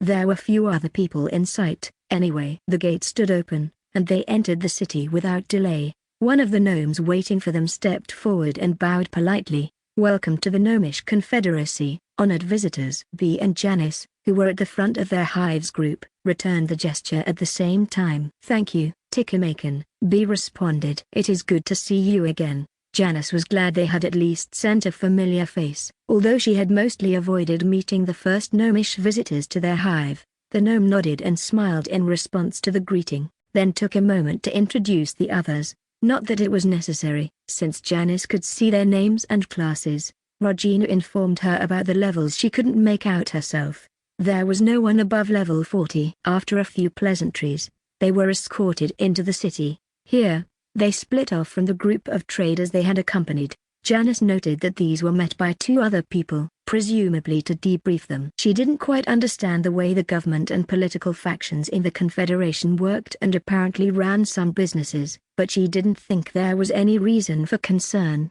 As they entered the city, Janice noticed the looks some of the gnomes gave her. She suppressed a sigh. She'd expected it, but she still found herself feeling vaguely hurt at the thinly disguised wariness. At least it wasn't the same kind of hate she'd seen directed at demi-humans in some human places. Well, for the most part, that aside, the gnomes were treating them quite well. Very respectfully. Janice hadn't really appreciated it before, but she was starting to realize that the escort they'd put together was quite big for a group from a new trade partner, which only had a few villages, and when they reached their destination, a tall, looming building made of stone, they were greeted by another welcoming party. Janice set her shoulders and resolved to be as diplomatic as possible, but to leave most of the actual talking to Bee. This was not something she ever thought she'd have to face. Not that her life for the last few months had been anything like she would have expected before. Janice shook off those thoughts and made herself focus on the conversation. Bee was exchanging pleasantries with the gnomes, an even mix of men and women, she noted. I take it your queen is not coming to visit personally. A female rising mirror, what an odd class name, asked. Bee smiled apologetically and shook her head. Unfortunately, that was not possible, for which she sends her regrets. Her duties are keeping her quite occupied, although she would very much have liked to come and see your marvelous city in person. Naturally. We understand, the gnome assured her. With the civil war in Cernlia growing in intensity, it is apparent that Queen Regina would be preoccupied and unable to leave your territory. Quite so, Bee agreed. You can be assured that we have her confidence and can speak for her and our hive. Janice caught a faint hint of Regina's amusement at that, though she didn't comment. Splendid. They started to gently usher the group inside, while the gnome kept smiling. Whatever else was going on, Janice was fairly sure they had sent actual diplomats. I am sure we will be able to come to satisfactory agreements. Regardless, Janice narrowed her eyes a bit, before she smoothed her expression again. She glanced at Bee and focused on the psychic link. I get the feeling they want something from us, she commented. Bee didn't visibly react and glanced back at their hosts, but Janice felt her agreement. Well, she was curious what that something might be, but it would probably be rude to just come out and ask. Instead, Janice focused on the gnomes and her fellow hive members. This was definitely an exciting experience, if nothing else. Chapter 129, Contact and Conversations. Whatever the gnomes wanted from the hive, they didn't seem to be in any great hurry to get to it. Regina watched as they welcomed her delegation and got them settled in, but resigned herself to waiting. They were being good hosts for now, and doing what she assumed was the diplomatic thing, building a connection and goodwill. If they did have a specific aim, request or whatever, they didn't pester them with it right on arrival. She assumed it might be a cultural thing, a matter of politeness. Regina kept watching, at least with part of her focus, but she couldn't afford to sit around all day. She had to have confidence in Bee and the others she'd sent. They'd handle things, and they could get her attention if they needed to. Instead, she turned her attention back to matters of the hive, only occasionally checking in, mostly out of curiosity to watch the gnome city. She had to admit she didn't see very much of it for now, but it was still interesting. They were clearly accomplished glassblowers and metalworkers, perhaps using ore they mined. Apart from that, their architecture and items weren't too different from those she'd seen from the humans or elves. They just differed in style a bit. And, of course, almost everything was built to a smaller scale than she was used to. Her hive had done pretty well in the trade with the visiting merchants, at least. Regina took some time to go over what they got, reviewing the goods in person and talking to Mia and the others to get a proper accounting, including their own expenses and projections for the future. Those were a bit iffy, since they didn't know what the gnomes would bring to trade the next time, or even when that would be. One more thing they could hopefully work on with this trip, It highlighted to Regina what they still lacked, but also that any such lack wasn't necessarily important. Trade and commerce were universal, and she'd come from a time when supply chains spanned half the world and almost anything passed through many places before ending up in a store. She didn't want to rely on trade, but she supposed the hive could be self-sufficient and still just import goods that weren't vital. Of course, they probably needed a better and more sustainable production of things of their own to trade. The next day, Regina still felt a bit restless, but she didn't want to crowd the drones she'd sent as her envoys too much. They didn't need her hanging around mentally all the time, and she shouldn't waste her time just watching the gnomes and their city. So, she decided to distract herself with another important and possibly risky task she'd set for herself. She would try her scrying again. She'd tried to get to the Delvers before, and concluded that it probably wasn't worth wasting her effort and mana on that now. Most likely, Owen and Gwen were either on an extended mission or they had defenses against this kind of magic. That made her focus on the one other person she knew somewhat who was currently relatively far from the hive. Well, except for Gilletta, but Regina had never gotten anywhere with trying to scry on her. It might be her nature as an AI/mana form, or she just had automatic defenses against people trying to spy on her. Regina would be inclined to believe both were true. Apart from her, the elves were within the range, so she could just send a drone. In fact, she was considering sending a permanent envoy to Eridel. Regina was also still in occasional contact with Kiara Lins.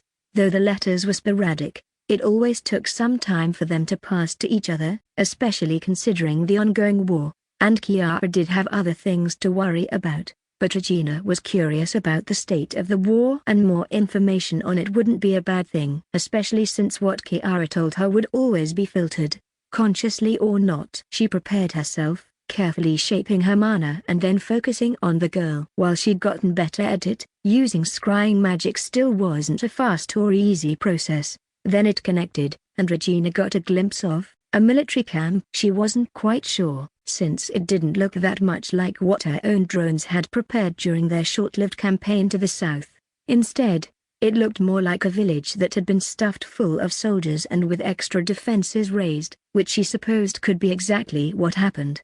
Kiara herself was wearing what Regina pegged as relatively casual clothing. It wasn't a dress, for one thing, and the amount of silk and gold thread was strictly limited. Her hair was done up in an elaborate braided crown, though, and she was wearing noticeable if skillful makeup. Altogether, it looked like Kiara had come from some fancy event or social function and changed into something more comfortable. Though she was also wearing a sword. She was walking past a tent that had been erected at the edge of some older-looking houses. Just as Regina took in the scene, Kiara paused. She tilted her head and seemed to look at where Regina's viewpoint was coming from. Regina had to scramble her focus to keep the connection going. It felt like their gazes met, regardless of the distance between them.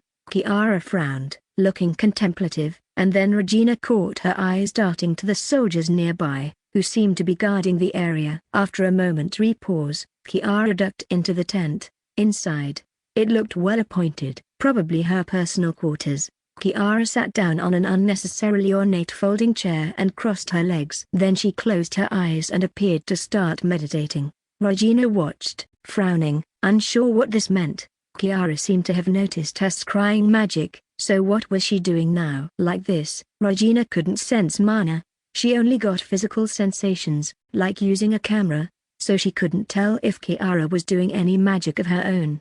Then, Kiara opened her eyes again, and at the same time, Regina felt foreign magic reaching out to her own spell. She didn't even know that was possible. "Can you hear me?" Kiara asked out loud. Regina hesitated for a moment. "I can," she finally answered. The human girl tilted her head slightly. "Hive Queen Regina," she said. "I suspected as much." Regina didn't answer right away. With a bit more time to assess what Kiara did, she was getting a better understanding of what was happening. She could tell that her own magic still did most of the heavy lifting. Kiara had simply managed to connect to it. Somehow she didn't know what things looked like at her end, but this clearly afforded her a look into the origin of the scrying spell. To Regina, "I apologize for any intrusion you might feel," she said after a short pause. It was not my intention to violate your privacy, Lady Kiara. I simply wanted to check on you. May I ask how you are doing this? I could ask you the same, Kiara muttered. I was not aware you knew scrying magic. You certainly seem to be a woman of many talents. She reached out and fiddled with a bracelet Regina could now see she was wearing, which had previously been hidden under her long sleeve. It was made from intertwined silver threads and dotted with pearls in what she assumed was a magically meaningful pattern. This alerts me to anything of this sort, she explained. From there, well, let us just say there is a reason I took an arcane class, even a martially inclined one. My sense for mana has always been quite good, and my new class helps me in countering or suborning magic targeted at me. I see. Congratulations are in order, Regina said with a smile. Arcane Knight does fit you well, and I am happy to get this chance to talk to you directly. Not that I don't appreciate your letters, but personal conversation is better. Thank you, Kiara replied, and seeing as you did nothing to attempt to hide your spell and did not actually spy on me, I will not hold it against you, Lady Regina. I do appreciate this opportunity to talk, as well. Kiara smiled. Regina felt like there was something more to it, something going on beneath the surface. Did Kiara have some reason to want to talk to Regina? More than usual? She wasn't sure. So, is there some bad news?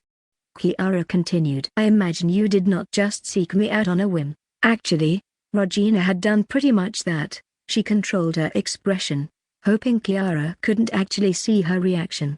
Instead, she continued in a neutral tone, nothing urgent. You might wish to know that the trade routes appear to be open again. We had some visitors from the Gnomish Confederation. There was also the incident in the forest, but we already informed you of that in our letters. I have not heard anything from the Delvers since then.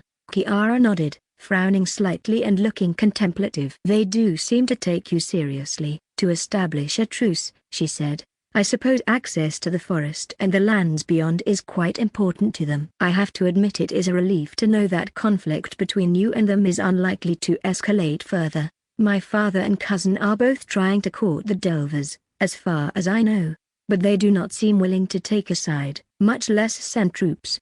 Regina was confused for a moment before she realized Kiara was referring to the Cernian king, who was her cousin once removed. That's good to know, she replied. How are things here at the front, otherwise? Kiara's frown deepened. Not very well, she replied.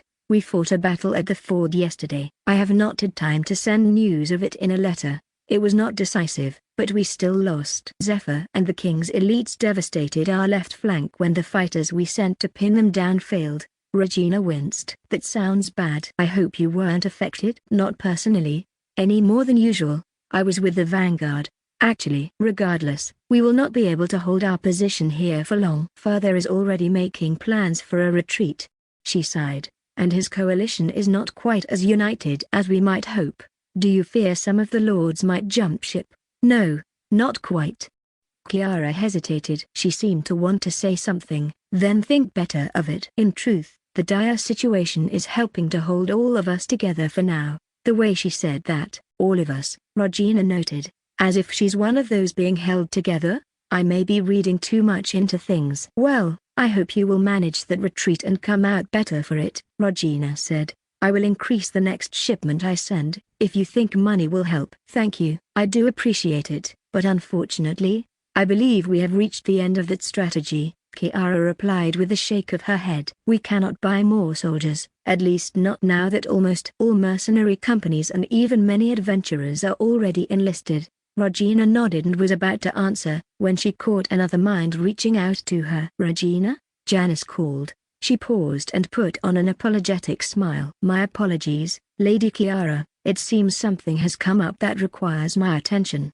Kiara actually looked faintly disappointed. I understand, and I will not keep you, but please make sure to keep in touch, Lady Regina. I treasure your letters and I am looking forward to talking to you again. Regina nodded and smiled. Likewise, feel free to reach out anytime you like. Then she cut the connection, taking a moment to gather her bearings and take a deep breath. Ending a scrying spell was always a bit disorienting, but her thoughts remained focused on Kiara.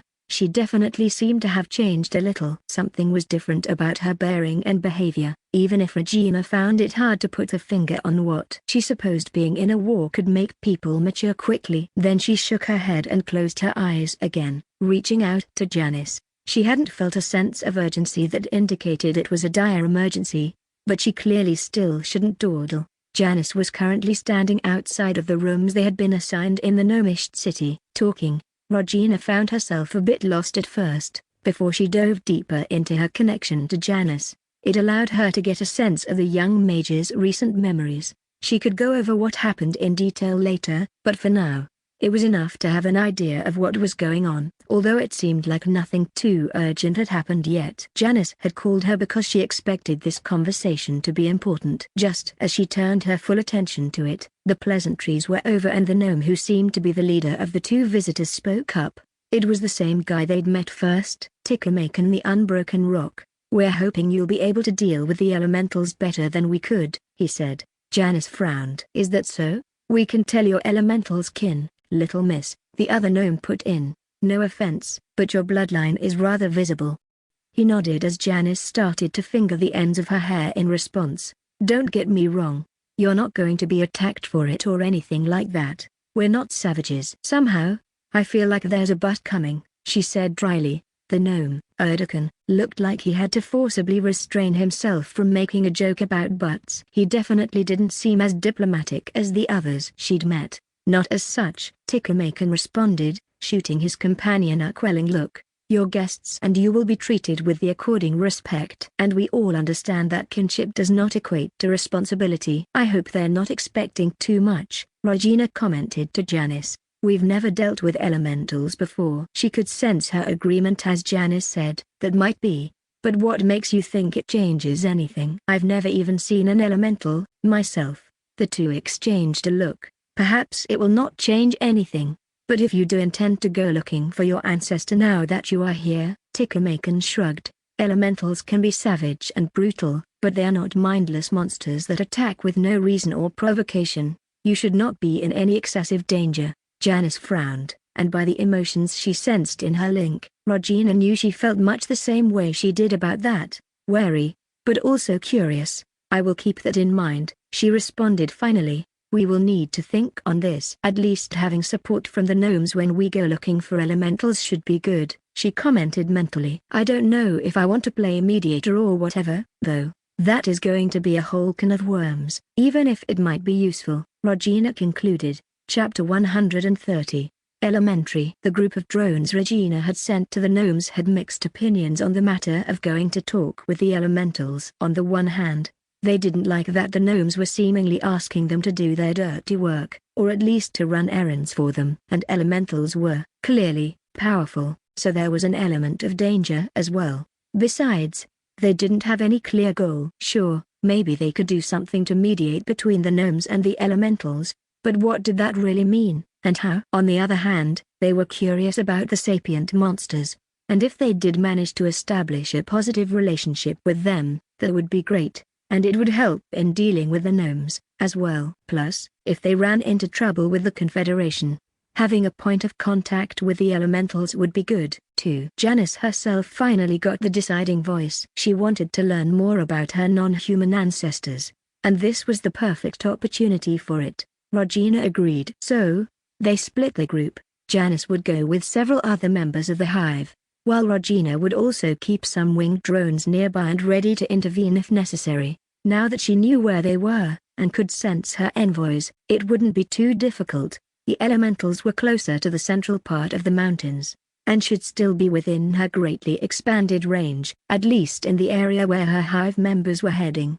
B stayed back along with 3 others, to function as envoys and talk with the gnomes. It had been a few days by now, but they still hadn't made any official requests, and it was clear they weren't going to. What Tickermaken had said was apparently at least supposed to be seen as a private venture, an informal tip. It was also possible the Confederation's rulers didn't have anything to do with his suggestion and there were internal factions with differing goals or agendas at play. Janice didn't care much about that. She preferred to leave that kind of political maneuvering to Regina and B. Regina knew that B secretly felt mostly the same and would prefer to leave the high-stakes politics in Regina's hands, but she was actually pretty good at being a diplomat, and she would carry out her orders and work for her hive's goals with persistence and energy. It still took a while for the group to travel to their destination. Besides having to cross the distance, they also needed to actually find an elemental in the first place, since they didn't seem to have dedicated homes. At least not as far as the gnomes knew. It was possible they had homes further into the mountains, where the Confederation was reluctant to venture. But from what the drones had heard, it sounded like the elementals were at least semi-nomadic. So, Janice and the 3 sapient drones accompanying her would travel to the closest gnomish outpost to the area they were most interested in, then go from there.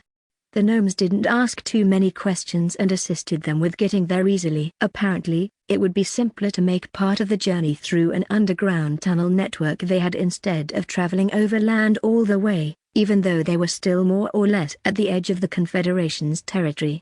Watching through Janice and Ash's eyes, Regina observed the tunnels with interest. They were pretty small and cramped from her perspective, not like the wide subway tunnels that went under the forest, and they also twisted and turned quite a bit. That made it hard to keep track of their direction. She wondered if the tunnels the gnomes had dug were connected to the network under and around her territory, but she didn't think so. They would have had to cross a not inconsiderable distance of empty land to connect to it, and if they did have a direct route, the gnomish traders would probably have taken it. Besides, these tunnels just looked and felt a bit different. Janice had to duck occasionally, and the group usually had to walk single file. Granted, Janice actually seemed to have grown a little since Regina first met her, and not just during her evolution. Maybe being part elemental gave her a predisposition to keep growing for longer? Thinking of that just reminded Regina that she didn't know what her drone's lifespan was, or even her own. Either way, according to all the information she had, reaching the 3rd tier should add several decades to someone's life expectancy. At least, that seemed to be a mostly flat increase, regardless of one's species, since elves didn't get much from it. Now I just have to push all my sapient drones to reach level 40. Regina shook her head at herself and quickly refocused on the delegations she'd sent to the gnomes. Bee kept talking to various gnomish officials and businessmen, and women, while the others mostly went around the city. Regina had decided to send Zoe and Ash with Janice, since that group was more likely to need their strength and expertise, but Bee's group still had Ken, as well as 2 more warrior types, so they were hardly defenseless. Janice's group was rounded out by Rhea, which actually gave them a pretty standard party configuration. She realized with Rhea as support, Ash for scouting, Zoe as a frontline fighter, and Janice herself as a mage with elemental spells for combat, among other things. None of them had reached level 40 yet, but Ash and Zoe weren't far off, and this mission might actually push them over the edge. Like Bee, as well. Fortunately, they didn't have to put that to the test during their trip. The gnomes had sent a guide with them, who led them through the winding tunnels, and they didn't encounter any dangers on the way. Clearly, the Confederation at least kept its routes free of monsters. But when they emerged from the last leg of the trip onto a small plateau, higher up in the foothills of the mountains, the loud cry of some monsters warned them that was about to change. The gnomish outpost wasn't too far after that, and they arrived just as the sun set. Regina advised them to stay the night and continue on in the morning, to which no one objected. While the outpost didn't look much better than one of hers, with a few buildings surrounded by a tall palisade and platforms for several ballistae, the small local garrison put them up in one of the huts. The drones pushed the few straw mattresses together and curled up together to sleep. After a moment of hesitation, Janice joined them, lying on the edge with her back to Rhea and Dash and pulling a blanket over herself. Rhea shifted so her wing brushed over her legs as well. "You guys have been corrupting me," Janice complained, but Regina could sense her amusement. "You love us, admit it," she shot back. The demi-human mage just grumbled something unintelligible and closed her eyes to go to sleep. The next morning, they got up early, then set out after talking to the locals about the terrain and asking about the monster activity nearby. None of them had seen an elemental recently, but apparently, that was normal. They pointed out a few other spots, places where strong monsters had their nests, and even showed Ash a map of the area. The group set out, and Regina sent a few winged drones down a little further to help. She wanted to keep them away from the gnomes, just to be cautious, but the flying drones still enabled Janice and the others to get an overview of their surroundings.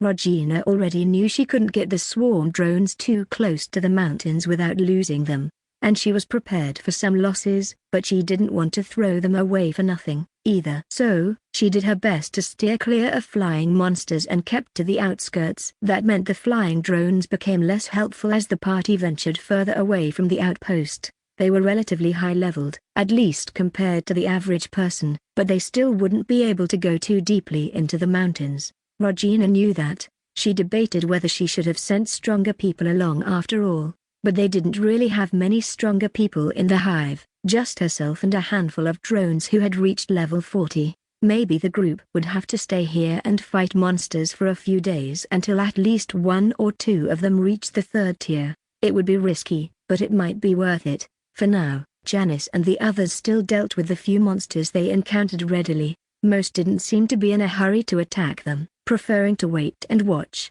A few of the more aggressive ones did attack, but none of them managed to surprise the hive's party, and they were all in the upper 2nd tier at most.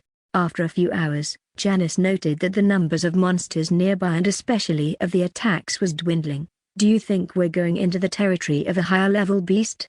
she asked. Regina frowned to herself, diving into the minds of the winged drones there again. She sent 2 of them further down and had the others spread out for a sweep, but she didn't find anything new. "If so, I don't recognize it or it's well hidden," she answered. "I suppose it's also possible we found the territory of an elemental, but better not count on that." "Be careful." The group nodded and tightened their formation a bit, before they continued on. For the next 15 minutes, they didn't encounter any danger or even see any monsters except for really small ones that scurried out of their way. Regina kept watch, ignoring the world around her for the most part. She was sitting on her bed, with her door closed and only Via hanging around nearby. Then, things changed suddenly. The others were just beginning to relax, although they didn't let their guard down. But suddenly, a low rumble started, and dirt shot into the air barely 2 meters in front of them. The drones reacted quickly. Ash, who had taken point, jumped backwards, readying his blade. Zoe stepped beside him, taking a position to guard Janice and Rhea and holding out her shield.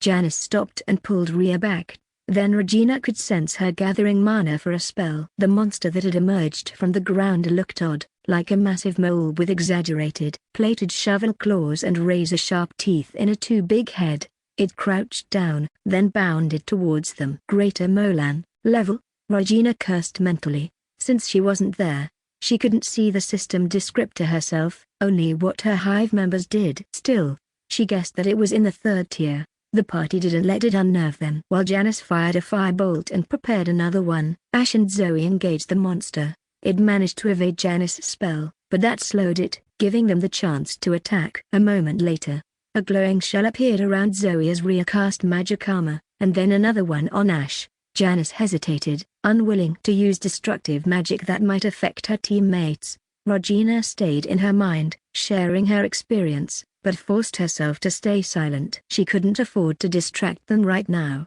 Instead, she ordered several of her winged drones closer. They weren't strong enough to win the fight for the party, but they might at least provide a distraction. Zoe and Ash fought well, coordinating seamlessly with each other and the mages. Zoe played tank, keeping the monster's attention focused on her, while Ash tried to whittle it down. Its skin was tough enough that his blade never penetrated very far, but every little bit helped. Janice edged to the side, firing several magic missiles that she curved around the fight to hit the monster from above, behind and the sides. It didn't seem to care, relentlessly focused on beating down the drones in its way. Rhea had to renew the magic armor on Zoe as the monster got in a good claw swipe against her, the warrior just a bit too slow to dodge, but the fight still seemed to be going well. Unfortunately, the Molan seemed to be able to tell that, too, and suddenly, it took a step back. Regina almost called out to warn them, but stopped herself. The group didn't need it, anyway. Zoe hunkered down behind her shield, with Ash stepping back. Janice took the opportunity to launch a fireball at the monster. Just before it connected, the monster suddenly seemed to blur, charging forward.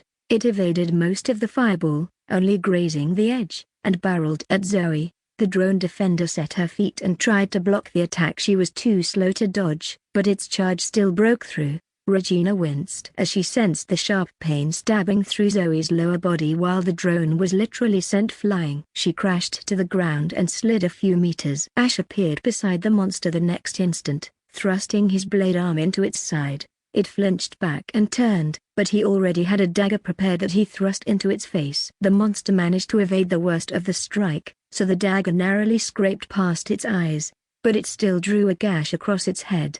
Then it retaliated, but Ash managed to dodge just enough not to take the brunt of its slam, and the double layering of mage armor from Janice and Rhea protected him. Janice had already transitioned to her beloved fire magic again and fired 2 fire bolts in quick succession at the monster. The first one made it draw back instead of following up on its attack, but the second one slammed into its side where Ash had cut it. The monster let out a high-pitched squeal, stumbling to the side. Janice showed no mercy, immediately following up with several magic missiles. Then she paused, while Ash advanced carefully again. Regina sensed her preparing another spell. A gust of wind picked up, growing in the span of a second until a howling gale wind smashed against the monster. Usually, it wouldn't do much to it, but with the monster already injured and weakened, it was enough. Thrown off balance, it didn't react in time when Ash slipped inside its guard and buried his sword deep into its body, piercing its heart. Regina let out a breath and ordered her wing drones to gain altitude again. Well, looks like I wasn't necessary after all. Then she quickly turned her focus to Zoe. Rhea was already healing the downed warrior, crouched beside her with a hand on her body as she channeled the spell. Regina waited, watching carefully as the wound slowly knit closed. "You all did well," she told them. "Zoe's injuries are nastier than they look. There's quite a bit of internal damage. I don't think your life is in any danger, Zoe, but it might take a while to heal, and you should stay out of combat for the immediate future." And, wait, another presence was approaching them, one so distinct Regina picked it out against the background of mines and mana. Even at this distance to what was happening, it made her realize just how well she'd been able to sense the mines in the vicinity, because this one wasn't like the rest of them. Janice and Ash immediately stood and dropped into guard positions, but before they could even say anything, the newcomer was already there. Janice drew in a sharp breath, and Regina couldn't blame her. What stood in front of them looked like a person made entirely of air, if they were almost 3 meters tall and still somehow substantial. At first, she thought it was just leaves and stuff caught in the tightly contained wind, but then she realized that the being just looked like that. It was like air had colors, and if she thought about that for too long, she'd get a headache. "Well, hello there," the woman said. At least, on a closer look the form looked feminine. Her voice sounded normal, but it reminded Regina a bit of Gilita. "Hello," Janice responded. Regina could tell she made a concerted effort to relax. "I hope we did not disturb you. We don't mean to intrude on your territory, but we didn't exactly have the opportunity to ask for permission first." The woman waved a hand lazily as she stepped closer, not actually touching the ground. Regina noted, "That certainly is no issue." "Volance, level air elemental." Regina rubbed her fingers together nervously. That being was almost certainly at least in the 3rd tier, most likely higher. She could tell that just from their presence, even sensed through the members of her hive who were actually there, but they, or she, seemed friendly enough so far. Janice smiled. "Good, we'll just take care of our friend here, if you don't mind, but we're eager for the opportunity to speak to you." "Your friend?" The elemental glanced at Zoe, then the other drones, then back at Janice. "Would you mind explaining your actual relationship with these people?" "I can't deny that it's very interesting to meet sapient monsters of another kind, especially one like this." "I'm part of their hive, the Starlit Hive." Janice moved as if trying to gesture at something, probably the system screens, which showed her new last name. "Why do you ask about my relationship, though?" Volance smiled slowly. "Why? Can't a grandmother show interest in her grandchild's condition?" If Janice had relaxed before, now that flipped at once. "Grandmother?" "But, what?" Regina winced as she felt the agitated confusion in her mind. "But I thought I was a fire." "Calm down," Regina urged her, trying to project assurance. "It's okay." "Oh, send us offspring, right?" The elemental waved that off. Your grandmother was one of his children, yes. But your father was mine. You have more air in your blood than fire. Janice just stared at her, before she closed her eyes for a moment and pinched the bridge of her nose. All right, I guess we have quite a bit to talk about, if you're open to that. Chapter 131, Fellow Monsters. Janice felt off balance, like the ground beneath her feet had suddenly turned out to have more give than she expected. That wasn't actually the case. Of course, it was all in her mind. Janice? Regina asked, concerned. Are you okay? You know, you don't have to talk to this old lady if you don't want to. I can have one of the others speak for me. Janice suppressed a smile. Only Regina would so easily refer to the elemental, a monster, as a lady, like some old human woman who caused trouble. That was another thing. She'd learned a while ago that Regina didn't see much of a difference between expressions of status or rank, and just spoke of everyone like they had the same social rank unless she had a specific reason not to. It was something about her society, the one she had grown up in, and wouldn't that piece of ancient history ruffle some feathers if people learned of it? But Janice's small amusement didn't last long, as her thoughts turned back to what prompted it. I'm fine. I do want to talk to her. At the moment, they were following Volans. It was slow going, since they'd picked up Zoe and were carrying her, as she was still weak. Well, the other two carried her, since even Rhea was stronger than Janice. Are you coming? The air elemental asked, turning around from where she walked a few meters ahead. We are, Janice said, glaring a little. But Zoe is still injured and I don't want to make it worse. Oh, well. Volans glided closer to them, ignoring the way Ash tensed, and laid a hand on Zoe's shoulder. For a moment, Janice could sense the flow of mana. There we go. I think that was great to heal, Regina commented silently. Janice didn't react, but she was inclined to agree. While she couldn't cast the spell herself, Regina could, so she would expect her to recognize it. It wasn't something you would associate with air, though. A water elemental, maybe. But air? Clearly, Volans was not to be underestimated. Her grandmother, Janice still had a bit of trouble wrapping her head around that revelation. She had known there was a chance she would meet an ancestor of hers here, and had even hoped for it, but now she realized she hadn't really been prepared for this.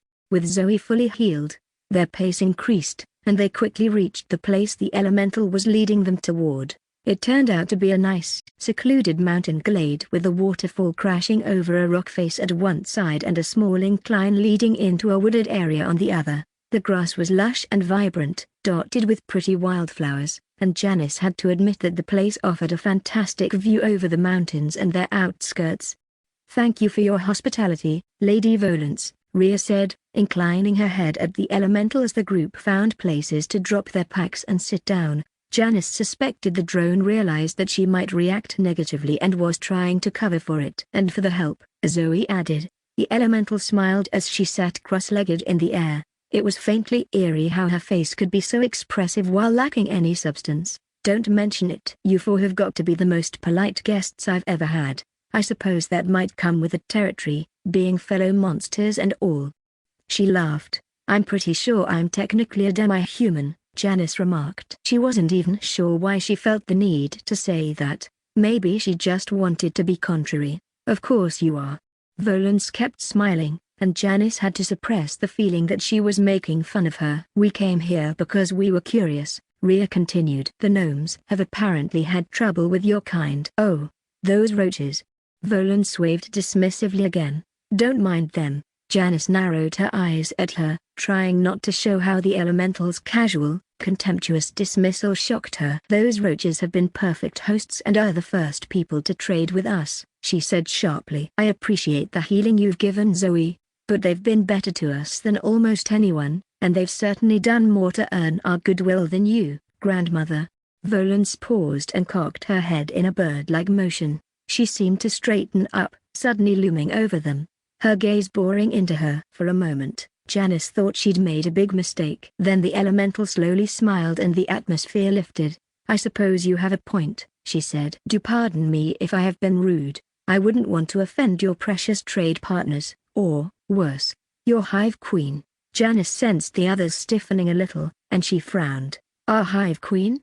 I'm sure we haven't mentioned anyone like that. Volans smiled again, though this time it seemed lighter. I might not be old enough to have seen Hivekind for myself, kid, but I can recognize the proverbial dragon when it is in front of me. Besides, you think I wouldn't recognize a psychic presence hanging around this close to me? Well, I guess that means the game is up, Regina said. No point in hiding me or trying to deny my existence. Janice nodded. My queen greets you and wishes she could be here to meet you in person. She relayed Regina's directions through the psychic link. She has indeed been watching. Volans took a step closer. Oh? You are actually part of this hive, to the point of being included in their telepathic union. Janice, how interesting. I did not know that was possible, although I suppose much has been lost when it comes to knowledge of your kind. Janice exchanged a look with the others. What do you know about the Hivekind? She asked, echoing Regina's mental question. Volans shook her head. Little beyond common knowledge. They were one of the races new to the world during the cataclysm, and like everyone else, they lost almost everything and the most of their people in it. In the troubled times immediately following the apocalypse, they were eradicated. I've heard that none of their older queens survived, only newly made ones, who were driven mad with grief for losing everything, their homes and most of their children. She paused. That part of the story is a bit melodramatic, I have to admit. Because they lost everything twice, Regina murmured quietly, and Janice sensed an echo of her emotions, a hint of sorrow, wistfulness and grief of her own. Their homes, their world, their identities and memories, and then their new lives and everything they'd started to build. She sighed. Still, I'm not sure I believe the mad with grief part. What else do you know? Ash asked, leaning forward with obvious interest. Anything about our biology or culture, or anything like that? Well, I know they were structured like insect hives, with a queen and drones. She looked at them and raised an eyebrow. Obviously true. Beyond that, I doubt anyone but the gods could give you more information. Well, perhaps the elves or the gnomes. Janice nodded and made herself take the opportunity to get the conversation back on track. Judging by your earlier words, the elementals really don't seem to get on well with the gnomes, do you? Volans leaned back and shrugged. That depends somewhat, really. What do you know about us elementals? Janice glanced at the others. You're powerful and few in number, she replied, and you are associated with one of the foundational elements, obviously. Broadly correct, although you are missing several important details, Volans said briskly. We'll have to speak privately after this, Janice. My point, though, is that we are very few and solitary. In fact, there are only 2 of each element living here in this area. Janice raised an eyebrow. She'd known there were few elementals, but she hadn't realized the number was quite that low. So how do you get along with the others? She asked. Volans gave her a quick grin. Now you are asking better questions. To answer it, though, it depends on the individuals. We are, as I mentioned, solitary. Though while we might occasionally meet and chat, we don't really have a proper organization, let alone something like a government. So if you're here to arrange some kind of treaty for your little friends, you're going to be disappointed. You'd have to make not just one arrangement, but several agreements with everyone. And let me tell you, a few of my fellows are not likely to agree to anything any stranger asks of them. We can barely get them to visit without starting a fight every single time. Janice winced slightly. They hadn't really come here to work out a treaty, but she realized this would make things harder if they did want to mediate some kind of agreement or truce. She was a bit more interested in this information for personal reasons, though. Well, it's a good thing we don't have such an ambition then, Zoe said with a smile, clearly echoing her thoughts. Thank you for the insight, though, Lady Volans. If you don't mind me asking, Janice spoke up, making an effort to be polite. You talked about the other elementals, and previously you mentioned someone named Sendus. What about him? Volans paused and glanced at the others. Perhaps it's time to continue that conversation in private. If you'd rather? Janice nodded. She had to admit she would prefer that. Sharing experiences with her hive was nice and all, but for some things, having a bit more privacy would be nice. I'll leave you to it, Regina told her, and Janice sensed her attention withdrawing. Call for me if you need me, otherwise I'll leave you your privacy. Thank you, my queen. Janice followed Volans a short distance away. They stopped behind a weathered boulder, which mostly blocked them from the sight of her companions. They weren't far enough to stop a determined Hivekind from listening in, but she sensed the elemental weave magic. a curtain of air that would stop sound from traveling that far. To put it bluntly, yes. Your great-grandsire is one of the belligerent ones, Volans said. I'd be cautious about approaching him even if you were alone, and bringing your companions would be even riskier. Janice sighed. I was afraid of that. Although, it does make me wonder. She hesitated, but she couldn't see a way to phrase the question that would be polite. I expected any elemental ancestor I found to be male. For obvious reasons. I admit I'm a bit surprised by you being female. Volans laughed. Oh, child. She shook her head, still smiling. I'm an elemental. I'm only about as female as two of your friends back there. That is, it does not matter at all most of the time. You must have realized we are using magic to have children? Janice nodded and shrugged. I guessed as much. Although I'm still a bit confused about the details. According to my studies, creating life is not as simple as that. Could you explain? Volans hopped into the air and settled on an invisible ledge just off the boulder. It needs very powerful magic, she agreed. In this case, elementals actually have something of an advantage. We don't have physical bodies as such, so there's no physical aspect to get in the way. I'd explain the details, but frankly, they're complicated, boring, and not something you could use. She paused, looking wistful all of a sudden. Your grandfather was an adventurer who tried to explore the mountains. Fun fellow. Good at making me laugh. He mentioned that he wanted to have children, but had problems with it. So I decided he'd be a worthy partner. Janice blinked. That didn't quite match the story she'd heard from her parents, although, come to think of it, they'd never given her any details. I don't suppose you'd explain how your magic works? She asked hopefully. Volans regarded her silently for a moment. Do you know what level I am? No. How could I? Fair point. But it was a rhetorical question. The answer is that I'm level 80. Janice whistled silently. Level 80. That was far and away the strongest person she'd ever met, and one of the highest she'd ever heard about, too. I see. I was born at level 80, Volans continued. When I die, hopefully a long time from now, it will be at level 80. That is the way it works for elementals. We do not use the system the way most do. Janice frowned. That seems a bit unfair. The elemental shrugged. It is the way it is. Truthfully, I don't mind. Unless you meant it is unfair to humans and others that we would have such a high level. Then I'd point out that life isn't fair, and even the system often isn't. Janice thought about Regina and her abilities and the hive, nodding. Volans probably had a point about that. She still appreciated the ability to level up, and she wasn't sure she'd be able to cope with being unable to. But what if she was born like that and had never known anything else? I think I'm actually thankful not to be a full elemental myself, she said. And surprisingly, it's not because of the monster thing. Thank you for telling me. Anyway, grandmother, I promise I won't betray your confidence. Your hive queen will likely know what you know, Volans pointed out. But I was aware of that, and I don't mind. Even if people knew my level, in all likelihood, it would not do them any good. It might even encourage them to stay away more readily. Janice nodded. I don't suppose that counts for me? No.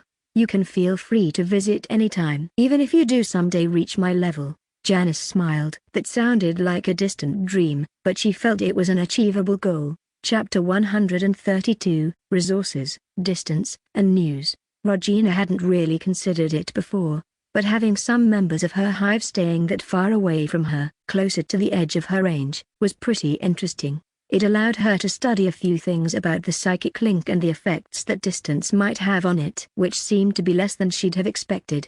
In most cases, it didn't really seem to matter much if a hive drone was standing right next to her or 100 kilometers away. Although there were a few small differences. While communication worked just fine, she found it harder to get an intuitive sense of a hive member's feelings. And when she thought about it, she realized that she didn't have the same kind of almost automatic, subconscious impression of what they felt like. She'd probably still sense if one of them was injured, but it would be less acute if they were further away. And since she'd already had to learn to filter some things out as her hive grew, she'd probably be slower to react to anything happening further away. Perhaps more importantly, her sense for other people's or creatures' minds degraded the further away from her they went. Having a drone present did help, seeming to stabilize it a bit or perhaps act as a relay, but even that benefit decreased with greater distance. She would need more tests to really figure this out, though. Janice and her group stayed around Volance's territory for a while. They decided to make use of the opportunity to be in the mountains to hunt and earn experience, and Regina agreed. As a further benefit, this would allow them to have extended contact with Volance and hopefully get to know her a little better. Janice especially deserved the chance, and it would probably be good for her hive, too. It would only take them a few days to reach the 3rd tier. It would be even faster if they concentrated entirely on hunting monsters and earning levels instead of talking to Volance. But Regina was pretty sure it would still be a quick rise by normal standards. She thought it might be a good point to show to the gnomes. They had Janice growth as a benchmark. A normal demi-human's leveling accelerated somewhat by the hive, so they could make sure the speed wasn't too remarkable.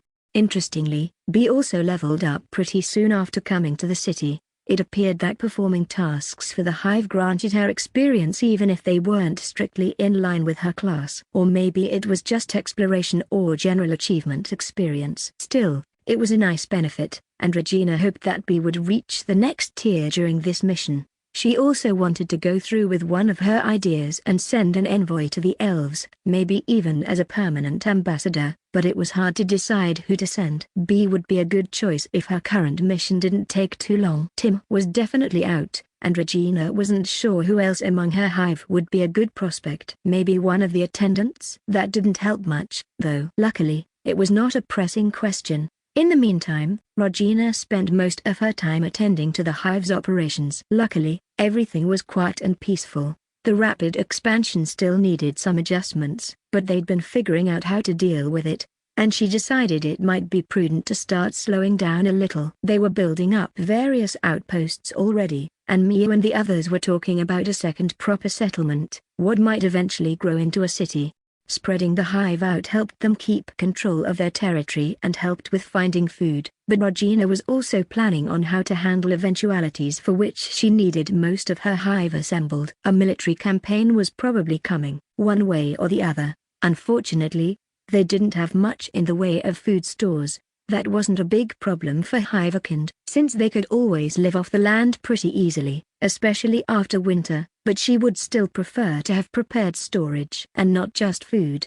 They also needed enough weapons and various other supplies. At this point, there was no way that she could conjure enough metal for the hive by herself, not even with the help of the few others who had learned lesser basic conjuration. They needed to either get started mining and smelting their own, or trade for it. That was one reason she was hopeful about the talks with the gnomes. Regina would have liked to get enough for armor and maybe weapons for her swarm drones, but she knew that wasn't realistic. At least enough to get all sapient drones properly outfitted would be good. Right now, they were mostly relying on monster hides and the like for armor and shields, which wasn't bad, but she didn't know how sustainable it would be.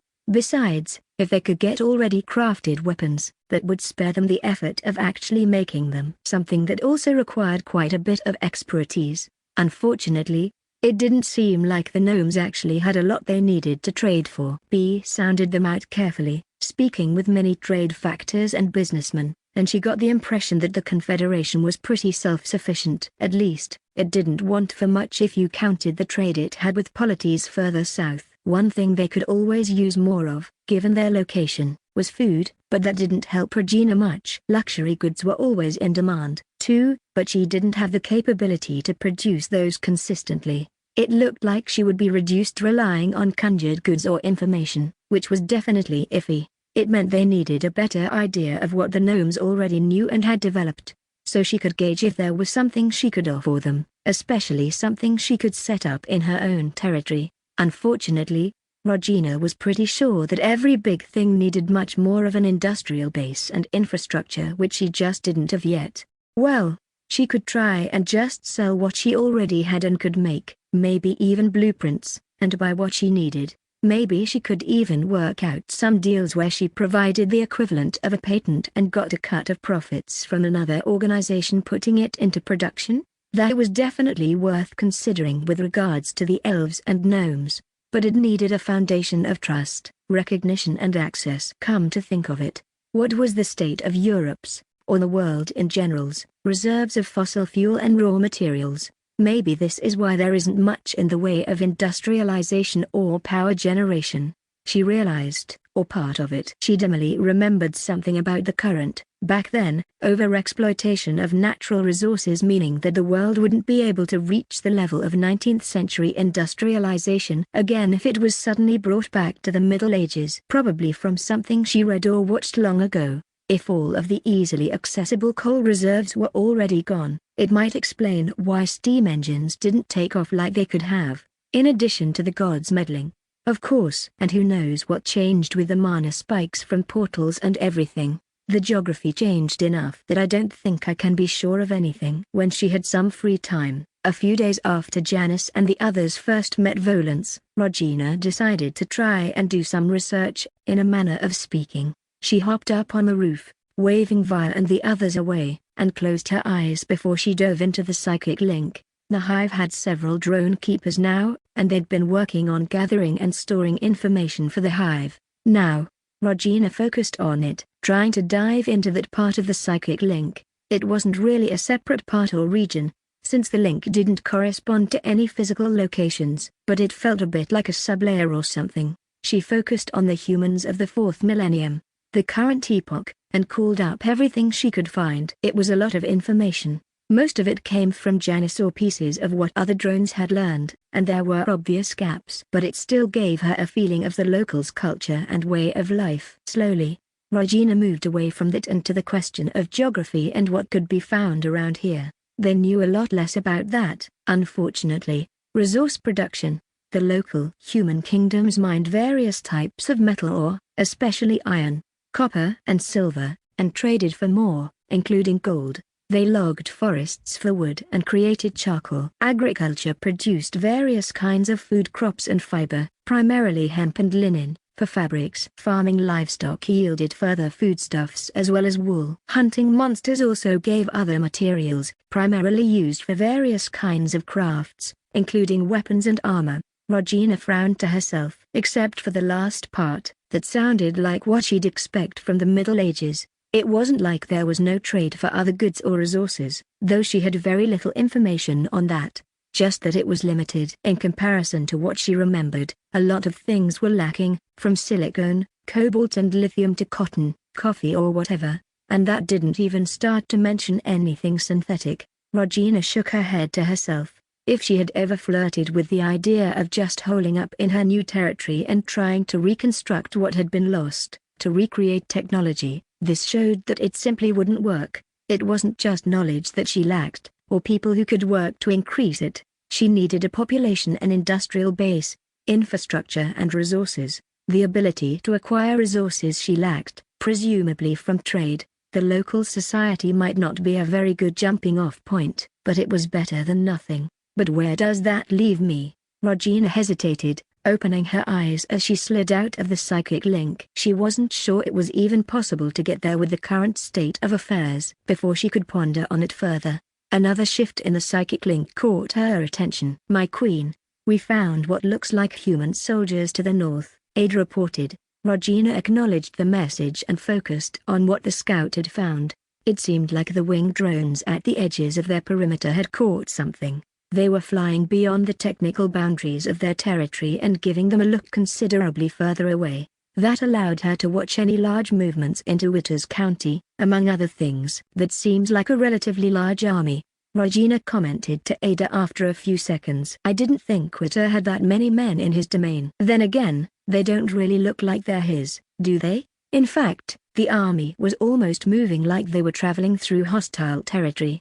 "Well, maybe not quite, but they marched in good order, and they clearly had a dedicated vanguard and rearguard as well as soldiers ranging to the sides to protect the main columns. More than that, they didn't quite look like the various armies she'd seen traveling through Cernia recently. The standards, flags and insignia used were different according to the information we have from Janice and other contacts, as well as the situation in general.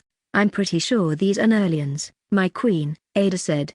Regina nodded. That's my impression, as well. But what is an Nerlian army doing moving through northeastern Cernia like this? Probably coming to help the king's side in the civil war? Ada sounded unsure and a bit annoyed. He did help them fight the elves. It's possible he's called in help, right? That would be my guess.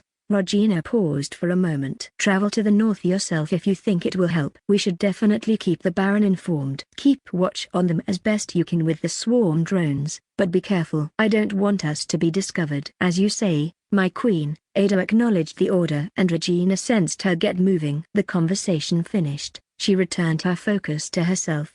Regina considered for a bit, then, with a small sigh, started drawing on her mana. This news probably couldn't wait. As always, initializing a scrying attempt took a while. It might have been a bit easier because of her practice, but she wouldn't bet on it. Regina patiently went through the required steps, channeling her mana and focusing intently on the person she needed to reach.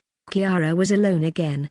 Thankfully, she was sitting in her tent working on some documents. It seemed to be the same tent as before, anyway, but the tent flap was closed, so Regina couldn't see the outside. They should be somewhere else, though, pushed back from their previous advance. She looked up and paused, her quill pen hovering over a sheet of paper. Then Kiara carefully set it down and straightened up. She closed her eyes for a bit, her face showing intense concentration. Regina waited silently until she felt Kiara's magic reaching out to her again.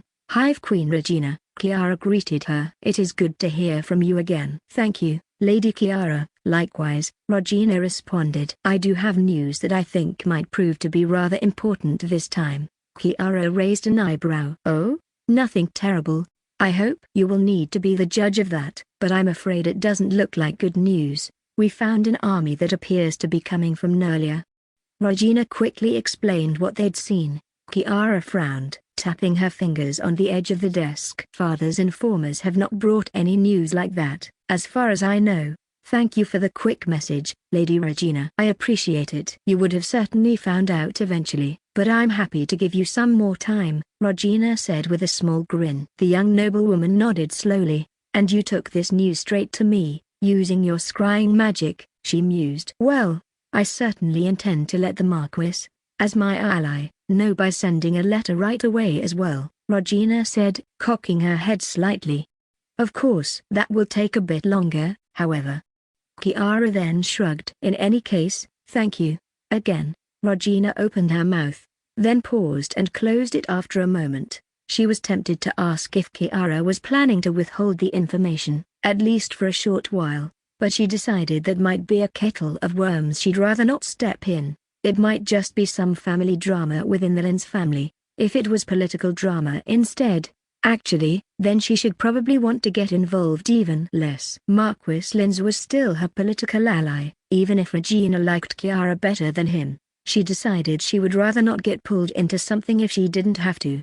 Besides, Regina thought she had a decent enough read on the young arcane knight, and she couldn't see her treating soldiers' lives as sacrificial pawns just to get an edge in some factional conflict. Kiara might tell her own allies first and give them a chance to respond, but she wasn't going to withhold information on an attacking army. Still, Regina made a mental note to ask for a bit more detail on their current state and preparations in her next letter to Linz. Understanding the situation better couldn't hurt. "You're welcome," she finally said. "I'll keep you posted if there are any important developments. It was nice talking to you." "Likewise, Lady Regina. Please take care." Chapter 133, Envoy. Originally, Regina assumed, and told her drones, that the gnomes were probably interested in the hive's technology. That didn't seem to be the case, though. While the various gnomes that Bee and the others met during their stay in the city certainly expressed interest, they weren't very intense about it and didn't even seem to care all that much. It was more like they were just assessing what options for profit their new trade partners might bring. Maybe even without very high expectations to begin with. Perhaps it was understandable. The Starlit Hive was a relatively small community that only inhabited a few recently constructed villages. They were literally savages from the forest, for a given value of those words, and they hadn't shown much in the way of industrial capacity. On the other hand, the gnomes were apparently on a slightly higher technological level compared to the local human kingdoms, at least on this side of the mountains. They had probably internalized that, to some degree. That still left Regina a bit uncertain. She was kind of thankful not to be hounded for the secrets of her memory's knowledge, of course, and keeping its existence quiet was still a goal. On the other hand, she had been kind of expecting to work with it, to at least try to leverage it to get more out of the Confederation. Knowledge was far and away her most valuable possession, even beyond her ability to use conjuration magic. Still, she told herself this was probably a good thing. You couldn't put some things back in the box once it was open. So, the negotiations for further deals with the gnomes were rather mundane. The Hive's delegation didn't directly negotiate with the government, but rather with several interest groups who Regina assumed were their mix of political factions and businesses, or maybe business conglomerates. Ticklemakin was one of those sent to negotiate, presumably because of their prior acquaintance, and she didn't get the impression the others were much higher ranked, if at all. That was probably fine. Anyway, B managed to work out some pretty nice trade deals, so they would be sent some worked metal and a small hoard of tools. Unfortunately, the export of weapons seemed to be severely restricted by the government. Everyone refused them immediately when B broached the topic. Regina considered ways they might be able to get around that, but ultimately decided it wasn't worth it. Once they'd established themselves a little more and proven themselves as reliable and profitable business partners for the Confederation, she could make another attempt. People were much less inclined to deny things to someone if they were making them money. Besides, while she could have conjured enough gold to buy pretty much anything they wanted, showing that still remained unwise. In the meantime, she considered that the Hive might actually profit from developing a trade route between the Gnomish Confederation and the Elvish Free State. It wasn't like there were no direct routes, but they could make theirs safer and probably even quicker. If the alternative was going through the Great Forest for a much longer distance, the elves might sell them all the weapons they wanted, especially if they got easier access to Gnomish metal, and it would be beneficial in other respects, as well. She was starting to think that they had accomplished all they were going to in this city when B suddenly leveled up and reached level 40. She was in the middle of some small talk with a gnomish businesswoman and froze briefly. Regina was immediately alerted, especially since she'd been checking in on the delegation. Anyway, tell them you're not feeling well and excuse yourself, she suggested. B did as she said, politely making excuses and returning to the suite of rooms they'd been assigned. The others glanced at her with a bit of concern, but they all knew what was going on, so it was mostly feigned. Once inside, B stood and seemed to think silently for several minutes. Regina didn't rush her, but instead checked in on the others. Janet and her group were still making their way back to Volance's place after a successful hunt. At least two of them were also very close to tearing up, and Regina considered that it might be better for them to stay there to evolve and maybe make their own way back to a meeting point with the other group without going back to the city. My queen, B spoke up. I would choose the drone envoy. Regina paused for a moment. Are you certain? I'm honestly not even sure why that's an option for you. Not that it doesn't fit, but it's not exactly a straight progression from a worker or crafter type class. The Hive could very much use it, but I don't want you to make a choice you'll regret. B shook her head softly. I know, and I'm sure, my queen. I like working with my hands, but the Hive has enough craftspeople and too few diplomats. And I like this work, as well. It gives me a chance to serve my Hive and accomplish things I never could otherwise. All right, then. We'll need to have the others say you're staying in bed because of health reasons. While we don't think it's contagious for other species, it's better to be safe, so you won't be able to receive visitors. They'll realize what's up when I come out of here with a new class. She pointed out. True. Would you rather wait? B hesitated for a moment, then shook her head. No, I think it might be good to let them see me at level 40. But maybe we could let them think I'm preparing for it, trying to train myself with meditation or work to get some experience in or something. That doesn't mean he can't have health concerns as the official reason, though. I'm just not sure it's a good idea to let them know that we take some time to advance. They'll notice if you have physical changes, Regina said, and the same with the others if you meet up again. But that's not uncommon for demi-humans, at least. All right, go ahead. B discussed things with the others briefly, then she went ahead and triggered her evolution. Regina kept an eye out, then watched the other group for a while. She still had a few things to do around the Hive, too, but luckily, things were quiet, so she could afford to give most of her attention to what was happening with them. The gnomes seemed to accept that development with good grace, at least outwardly. Regina could tell that many were disappointed they couldn't speak with B, but they didn't push the issue. It also seemed like they were cautious about catching any kind of illness. Tikamakan inquired whether there was anything about the conditions in the city that might have precipitated B's health issues and if there was anything the drones needed, but Ken politely thanked him for his concern and declined. In the meantime, Zoe and Ash also started their evolution. Ash decided on a class called Pathfinder, while Zoe became a drone bulwark. Rhea would probably take a few more days, and they decided not to wait for her evolution. The same went for Janice. The young mage had shot up the levels meteorically recently, being already at level 36. She might advance a bit slower than the drones did, but since she presumably had a demi-human base advancement rate, or whatever, just boosted by infect, that was still impressive. She could expect to live to at least 100 years even without considering her levels. From what Regina gathered, there weren't many part elementals and few of them died of old age, so an exact estimation would be hard, but Volance was happy to share details like that. For now, Regina turned her attention away from them, giving Janice and Volance some privacy, and only tuned back in when the group had started making their way down the mountain. Even without trying, she already had a general sense of the conversation Janice had previously had with her grandmother. It appeared keeping secrets was hard in a hive with a psychic link, at least from the hive queen, but Regina trusted Janice, and besides, while they deserved privacy for a personal conversation, it wasn't going to have any earth-shattering information for her, so she tried her best to put it out of her mind.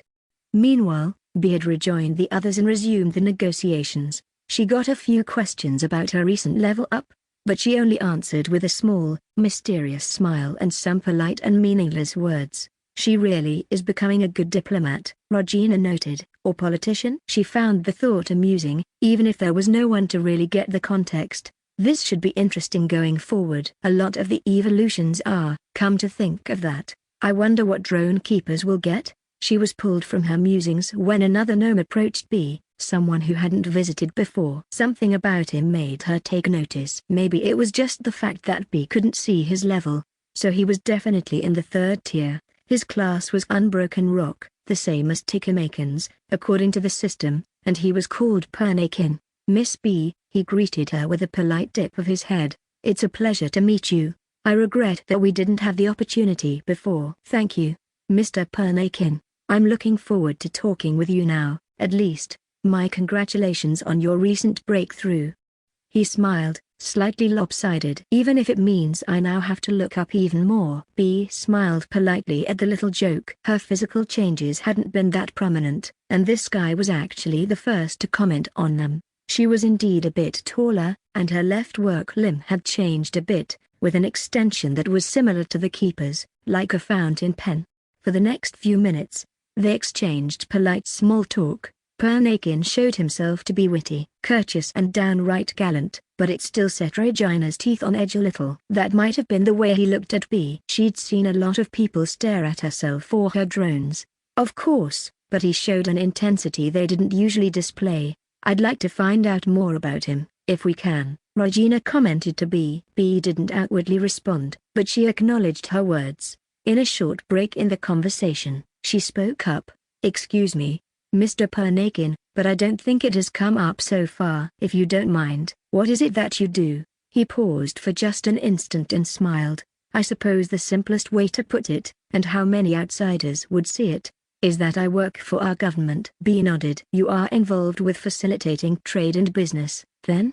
Not quite, although that does touch on my area of responsibility. I am usually more concerned with matters that affect the security and also the culture and artistic development of the Confederation. A bit of an odd combination, Regina noted. So he's some kind of intelligence agent, or what?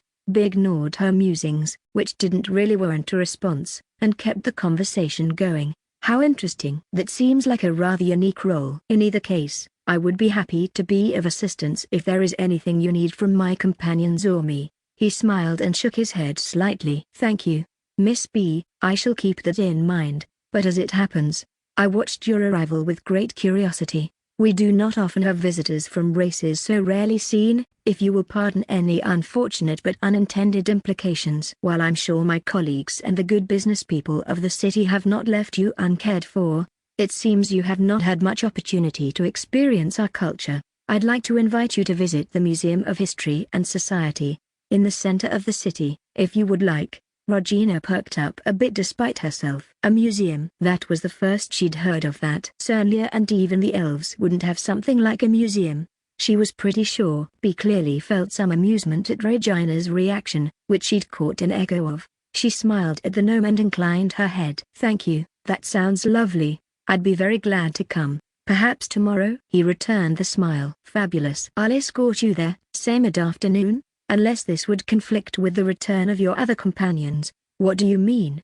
Bee asked, frowning slightly. "Those who were with you but left to find the elementals," he explained, still with a calm smile. "I heard they are heading back, unless I'm mistaken." Bee paused for a moment, and Regina sent her a wordless feeling of support without giving any details. She'd let the envoy handle this. It was probably better than to interfere personally. "You're not wrong, Mr. Pernakin," she said, "but it won't affect me or my plans here. I'll be looking forward to visiting the museum with you. I've been curious about your people's culture and society, including your history, and have not had much opportunity to indulge that curiosity yet."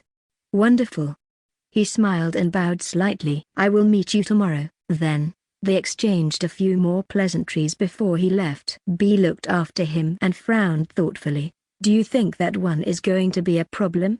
Ken asked, looking up from a letter he was reading in the adjoining room. "I don't think so," Bee answered. "Maybe a sign that we'll get drawn deeper into whatever political thing is going on here. But I hope that was a sincere attempt at building connections, and I wasn't lying. I wish I could come, but it's probably better if I stay here," Ken said. "That does sound interesting." Bee smiled.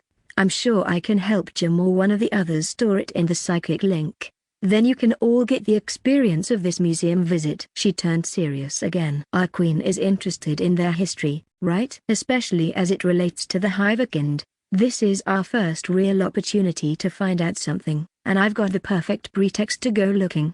Regina didn't say anything, but she agreed with Bee. Chapter 134, Museum. The museum looked pretty stately and almost imposing, fitting for its apparent stature. Regina had almost expected it to be just a small house with a few dusty old artifacts and records, which was about what she'd expect from a museum in the human lands. But she needn't have worried. The Gnomes Museum occupied a building made of dark bricks which was at least 3 stories tall and considerably wider, with a gate that would have even let Max through without ducking. The decorative jambs had inlaid carvings depicting various icons and abstract art. Bee paused for a moment to take in the view, then walked forward when Lou nudged her. They had decided to send him along as a bodyguard for her. That hopefully wouldn't be necessary, but it would also give the Hive an additional set of eyes and ears to take everything in. And Lou was pretty strong, at level 35, and had evolved from a drone shooter to drone soldier. That was a very general class, but it gave him good all-around combat abilities, not just at range. "Come on in." Pernakin smiled and ushered them into the building. The gnomish agent still seemed as pleasant and polite as yesterday. Janice and the others weren't back yet. They decided to head on a more circuitous route, getting a bit more combat and experience in and exploring the area further. They should arrive at the city from the gnomes' tunnels later that evening, though. In the meantime, the 2 remaining drones should be able to handle anything that came up, and Ken was stretching his diplomatic wings a little. "I'm already a little impressed," Bee said lightly, glancing around the entrance. There were no displays here, just 3 doors that led into other parts of the building and a stairway going up and down. To Regina, it didn't look too different from what you might see in a museum in the old world, at least an old or very retro one, without any electronic security, screens, or anything like that. "Of course." "Fantastic. Then I will try to work up to being more than a little impressed," Pernakin answered with a smile. He gave a nod to the receptionist, a young gnomish woman who was standing quietly behind the counter, then led the 2 drones into the first room. They didn't seem to have organized it very intently, at least not chronologically. In the first few rooms, Regina saw a variety of exhibits from various points in the city's history through Bee and Lou's eyes, with no clear timeline. She did note that none of them appeared to be really old, though. Nothing from before the cataclysm. Pernakin seemed content to just let them look. only saying a few words to explain something now and then, and B took full advantage of that. She eyed the various exhibits curiously. Some of them were old documents, a few with sheets of paper transcribing or explaining their contents, in addition to old works of art, and a few more practical things. Regina almost asked B to linger longer before a small mechanism that showed the first steam engine, invented a bit over 100 years ago, although B already looked it over intently. That is a pretty long time, considering how little progress they seem to have made with it just now, though, Regina noted. I suppose with the existence of magic and everything, technological progress is just slower everywhere. The principle seemed pretty simple and familiar enough. You burned something, usually coal, and used the rising steam and pressure difference to get mechanical motion. Apparently, the version in the museum was actually a water pump, though it didn't seem like a very economical one. From what Regina could tell, the gnomes did use pistons and valves along with metal cylinders to create partial vacuums or something like that. She wasn't a mechanical engineer. If nothing else, she was learning that it was a bit more difficult to build a good steam engine than she'd thought. Regina was pretty sure she knew everything there was to know about the basic physics behind it, but she'd have to let others experiment with it to actually build one, if she decided to go that route. The small tour continued, though, and Regina focused on what else they could see in the museum. Technical things were all well and good, but she really wanted to find out more about history. That was, allegedly, the point. As always, the history shown in the museum's exhibits didn't appear to go further than 1,000 years back. Actually, a few centuries or so less than that. It was hard to be sure, since many of the oldest objects didn't have precise dates. Regina wondered about that. Was there some kind of disaster that caused them to lose a lot of their history? I'm pretty sure they should have had a calendar, at least, but maybe there was some historical revisionism or whatever and they're trying to sort things out. It was interesting, but honestly, after a while, the museum's contents all seemed to blend together, and while she was interested in history, there was really only so much a random bit of pottery could tell her. Regina could tell B shared that feeling, though she still showed interest in everything. Then things changed as they went to the back of the museum. Here, the atmosphere was a bit darker, and it took a moment for Regina to realize that not only did it have smaller windows, but the walls were also painted in a darker shade. But she didn't really care about that, not compared to what the gnomes displayed here. B almost rushed into the room, but controlled herself. It was obvious pretty quickly that this one actually displayed old history. There was a burnt and twisted remnant of what looked to have been some kind of monitor or TV hanging on one wall. A scattering of keyboards, mouses, and, incongruously, old calculators and a thermostat, were hung beside and underneath it. None of them appeared to be in much better shape. Most of the things she noted looked like they had been made maybe in the 2000s or 2010s. There was a more modern VR headset in one corner, which Regina only noticed at a second glance. B walked around the room, staring at the displays and giving particular attention to any plaques and descriptions. Unfortunately, they weren't exactly helpful. Many exhibits didn't even have one, and others rarely gave more information than ancient artifact. Maybe with the time and date of when it had been found, locations were often missing.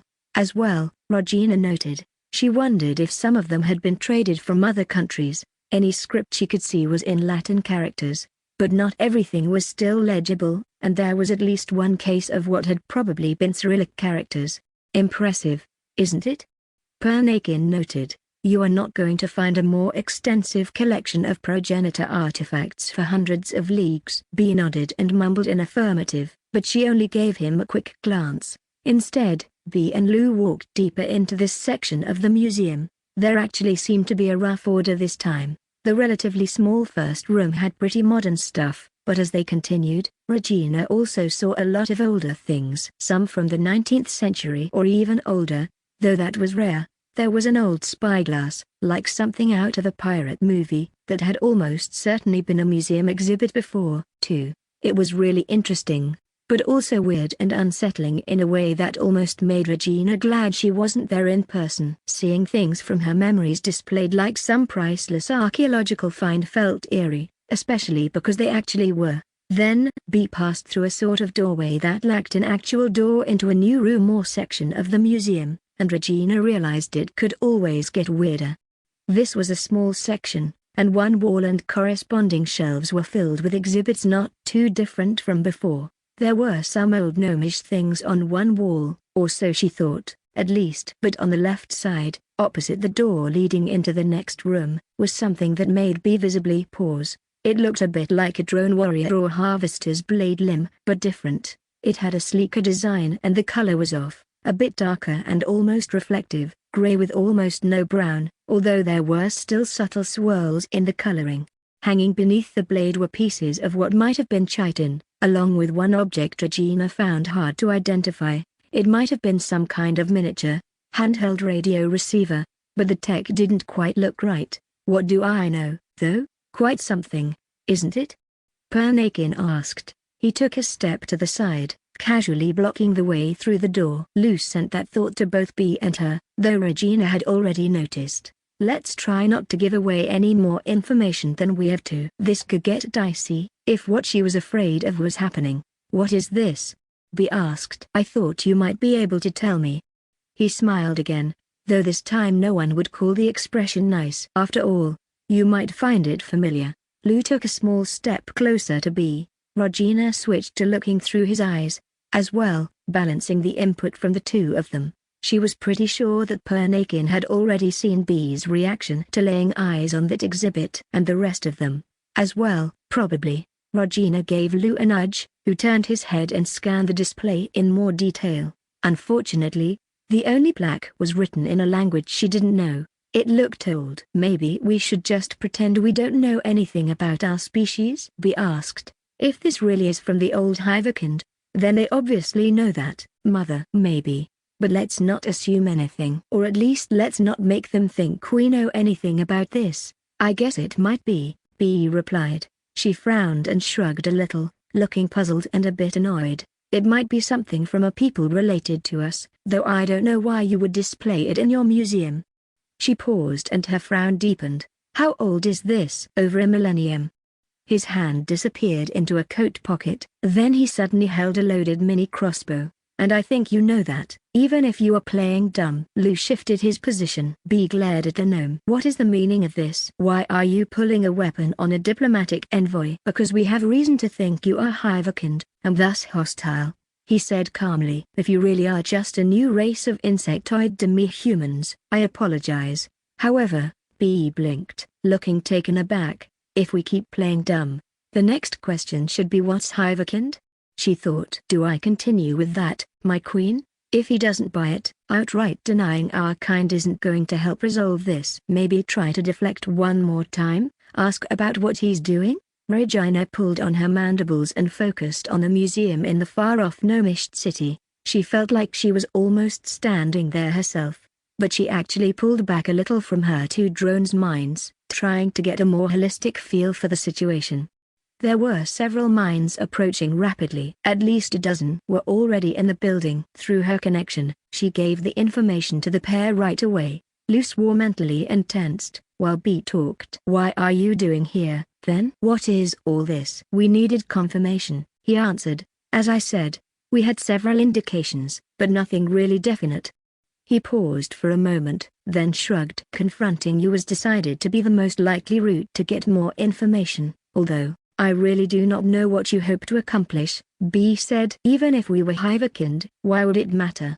Lou asked. This is some pretty stupid cloak and dagger bullshit. We're new trade partners, and we're certainly not a danger to your confederation. I mean, we even sent some of our people to look into the elementals to help you. Regina quickly checked on the others. Janice's group was still underway. More gnomes were entering the building where they'd let her drones stay in the city. She quickly contacted Janice and Ken and then focused back on Bee and Lou's situation. Just then, several more armed gnomes entered the room, all of them dressed in cloth armor or chainmail with some metal plates. Pernakin visibly relaxed a little. Hivekind are the enemies of the gnomes and all civilized races, he responded. Monsters with an unquenchable thirst for conquest and bloodshed. They caused more devastation than any others in the aftermath of the fall. Many think they were even responsible for it in the first place, and our historians have uncovered supporting evidence. That sounds very questionable, B said. Like fairy tales, or simple propaganda.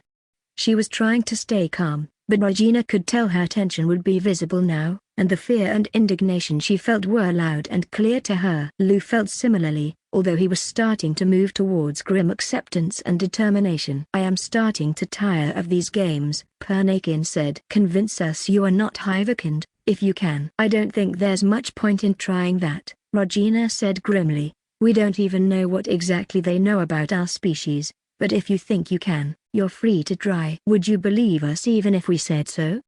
B responded heatedly. You seem to have already made up your mind. Besides, even I can tell what you just spouted was complete bullshit. From everything I know about the cataclysm, no single race could have done that. The gods themselves couldn't deal with it. You don't really believe that yourself, do you? Whether I believe it or not is immaterial, Pernakin said. He took a step closer and shrugged, his weapon still trained on them. I notice you didn't deny being Hivekind, though. You know we're not monsters, B said. A lie, but not really a lie in this context. We never tried to conquer anyone, and we certainly didn't bring bloodshed. Pernakin paused, then shrugged again, a small smile on his lips. Since you're so insistent on learning what I believe. The truth is, do you know what unites people, holds them together after a great disaster and under the threat of anarchy? Regina and B knew what he meant immediately. A common enemy, B responded quietly. You just want the Hivekind as a scapegoat.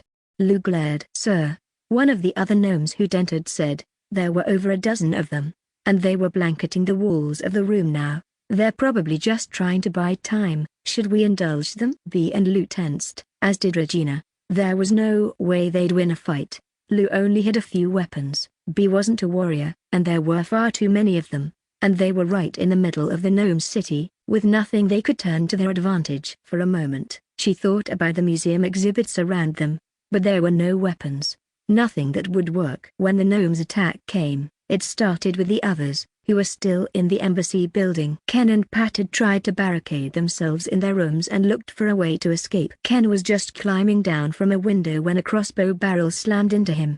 The magic armor he had put on himself flickered and disappeared. A sniper hidden on the roof opposite. Regina realized. Ken dropped to the ground, and Pat lunged back into the building. Then a heavy ballista bolt slammed through the window and into him. At the same time, the door crashed open and a flood of armed gnomes followed. A sword struck Pat's head while he tried to block an axe. Regina felt a brief instant of pain from him, then his presence in her mind went dark. She hissed, blood pounding in her ears. She could only watch as more gnomes collected Ken, who had several broken bones and a concussion from the fall, and B and Lou were still in danger. I suppose you're right, Pernakin said at the same time, several hundred meters away. They attacked the others, Regina warned.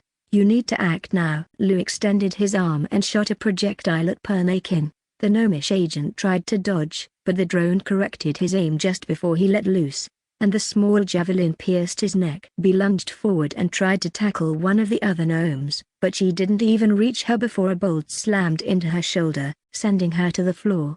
Regina could only watch helplessly as Lou engaged the gnomes in combat. It was short-lived, the weight of numbers too much for him. After just a few seconds, two blades cleaved into his torso simultaneously. For the hive, B whispered. She stumbled to her feet and turned to face the gnomes blocking the exit. The other gnome who'd spoken pulled the trigger on his crossbow. The bolt slammed into B's chest, piercing her heart. I'm sorry, Regina murmured quietly. There was nothing else she could do, and impotent rage was burning in her veins. Don't be, B responded, even as Regina felt her lose strength. I'll gladly give my life for the hive, and for you, my queen. Then her mind in the psychic link faded and disappeared. Chapter 135, Recovery. The Starlit Hive had just lost more people in the span of a few seconds than it ever had before, and Regina was furious. 3 of her sapient drones had just died. 3 of her children. The 4th was heavily wounded,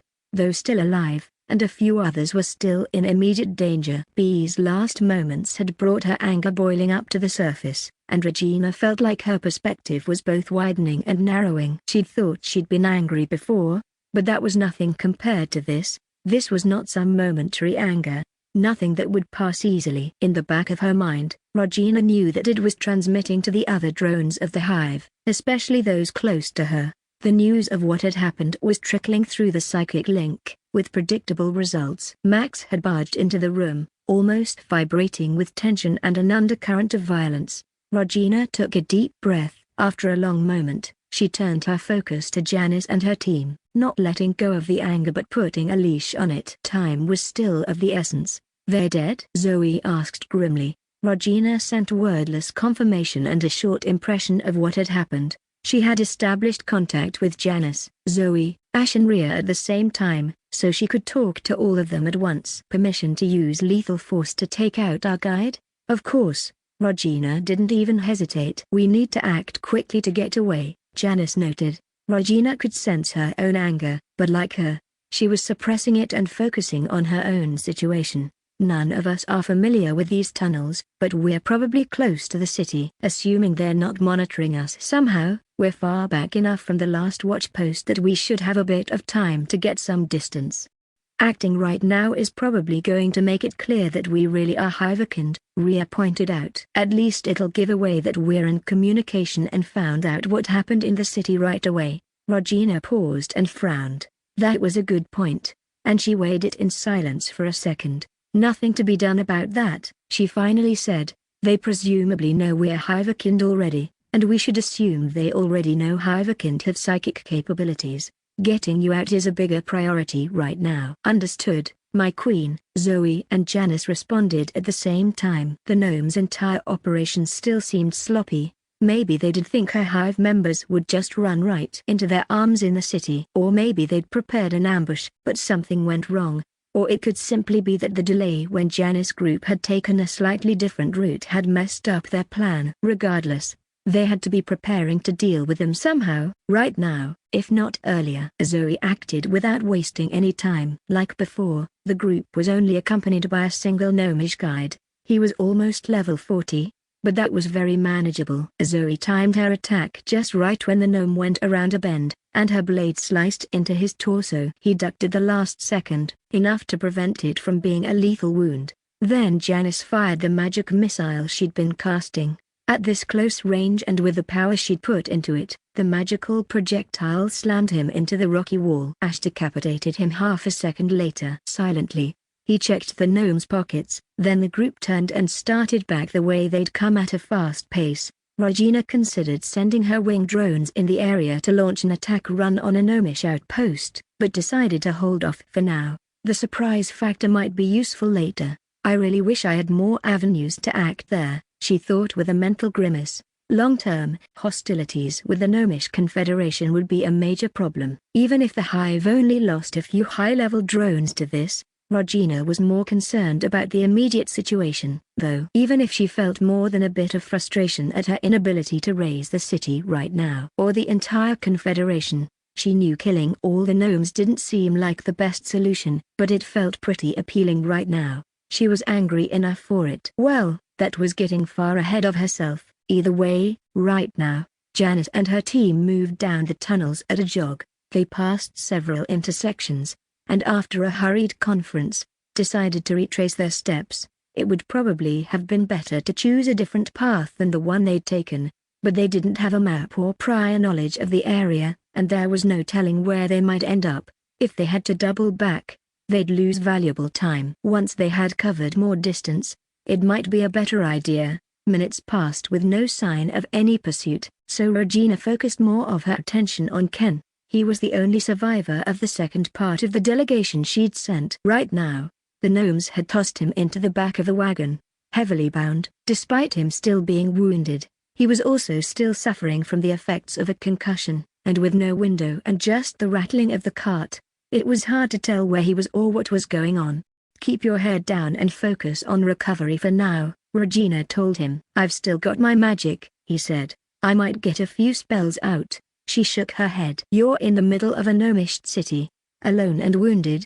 There's no way you're fighting your way out. As long as you're still there and they keep you alive, I've got a view into their city. They'll try to limit what you can learn, but just your presence is already better than nothing. I understand, my queen, and I won't tell them anything if they try to interrogate me. Regina sent him a feeling of affirmation. She was certain of that, and she knew that he wouldn't break even under torture, that he'd rather die than betray the hive. Hopefully, it wouldn't come to that. After a few minutes, Janice's group finally ran into trouble, or at least opposition. It wasn't really much trouble, since the group of gnomish fighters they encountered didn't pick up on their presence before the drones found them. Janice used her new air manipulation to muffle any sounds they made, and the party crept forward in the dimness of the tunnel. One of the approaching gnomes seemed to be carrying a lantern or other light source, but it didn't reach very far in the winding tunnel. The party communicated mentally, then set up an ambush around a steep bend. Janice acted first, shooting a firebolt at the gnomes just as they rounded the corner. Before they could start to recover from it, Zoe and Ash laid into them. Rhea hung back to provide support and healing, with her mage armor put on everyone. The fight was over almost as soon as it had begun. Rhea glanced down at the group of 6 gnomish soldiers lying on the ground in puddles of blood, and Regina followed her gaze. One of them groaned weakly, still alive despite the blood gushing out of the slit veins on his thigh and armpit, and Rhea slit his throat, silencing him. None of the others moved or breathed. "Let's pick up the pace a bit," Janice said. Regina felt the others' agreement, and the 4 of them started jogging down the tunnel at a quick pace. "We're close to the large entrance leading out into the foothills,"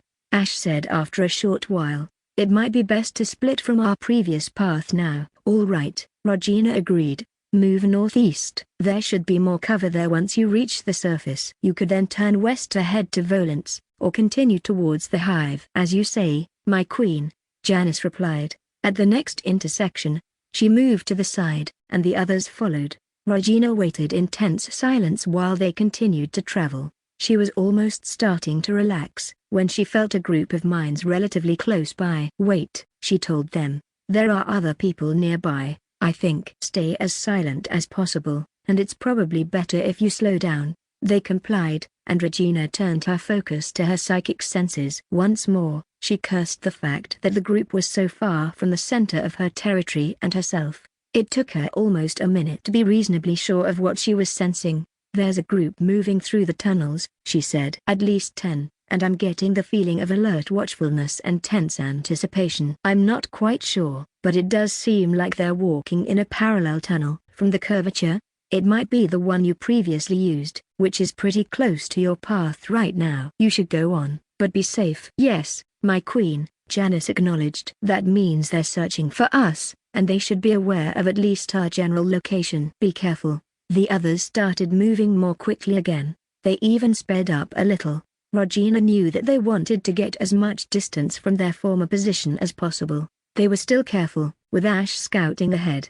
Regina herself tried to search for any other mines in their vicinity, to guide them away from any gnomish patrols or at least give them advance warning. It was nerve-wracking, and she barely had time for any other considerations. The few minutes until she felt the telltale sign of nearby plant and animal life that showed her where the tunnel would come out seemed to stretch into hours. Then she sensed another patrol, and she suppressed a sigh. 12 contacts ahead, she informed them. "At least 100 meters. Moving almost orthogonal to you. I recommend letting them pass you by before you move on." The party stopped and waited. Unfortunately, Regina sensed 2 of the group splitting off and coming in their direction. 2 hostiles approaching, she warned. "Take them out as quickly as you can and then hurry on." They prepared, still in complete silence, and waited in ambush behind the nearest bend of the tunnel, even if it was very slight. Once the light of the gnomish lantern reached them, Zoe jumped out and Janice shot a magic missile over her head. Unfortunately, the gnomes must have had enough time to see them and react, and both were immediately covered by a dark, metallic-looking shell that ate Janice's projectile. Zoe didn't waste time, but attacked them right away, with Ash coming up in support. The 2 gnomes fought well, but they were outmatched. Janice switched tactics and used controlled bursts of air and puffs of flame to hinder disorient and slow them, while Zoe and Dash battered them down quickly. They both received superficial injuries, which Rhea healed immediately. Then the group hurried on, running all out now, as silently as they could. Regina couldn't tell if the other gnomes had heard the fight or had received some information from their comrades, since they were already out of her mental range, and she couldn't pinpoint their positions, so Janice's group took no chances. Meanwhile, Ken was taken out of the carriage and half shoved, half carried into a building and down some stairs into a cellar. They'd put a hood over his head, so she didn't learn anything more about this location. He could smell and hear half a dozen gnomes about him, as well as indications that they were in a less busy, but hardly abandoned, part of the city. Ken's injuries flared up, but he managed not to show any signs of it, despite the echoes of sharp pain Regina could feel. Then Janice's group finally left the mountain, emerging into open air. Regina breathed a small sigh of relief, then paused. She could dimly sense some mines, almost at the edge of her range. "There are people some distance away, coming for you, I think," she said. "We should probably make sure you aren't there when they get here." "There's also an Gnomish outpost a few hundred meters that way," Ash pointed out. "Probably better to leave it alone and avoid it," Regina said, a bit unwillingly. In the back of her mind, she recognized that she would not usually have considered ordering an attack on an outpost, complete with leaving no witnesses, like that, but it was like a switch had been flipped in her brain. The gnomes weren't potential allies anymore, they were enemies.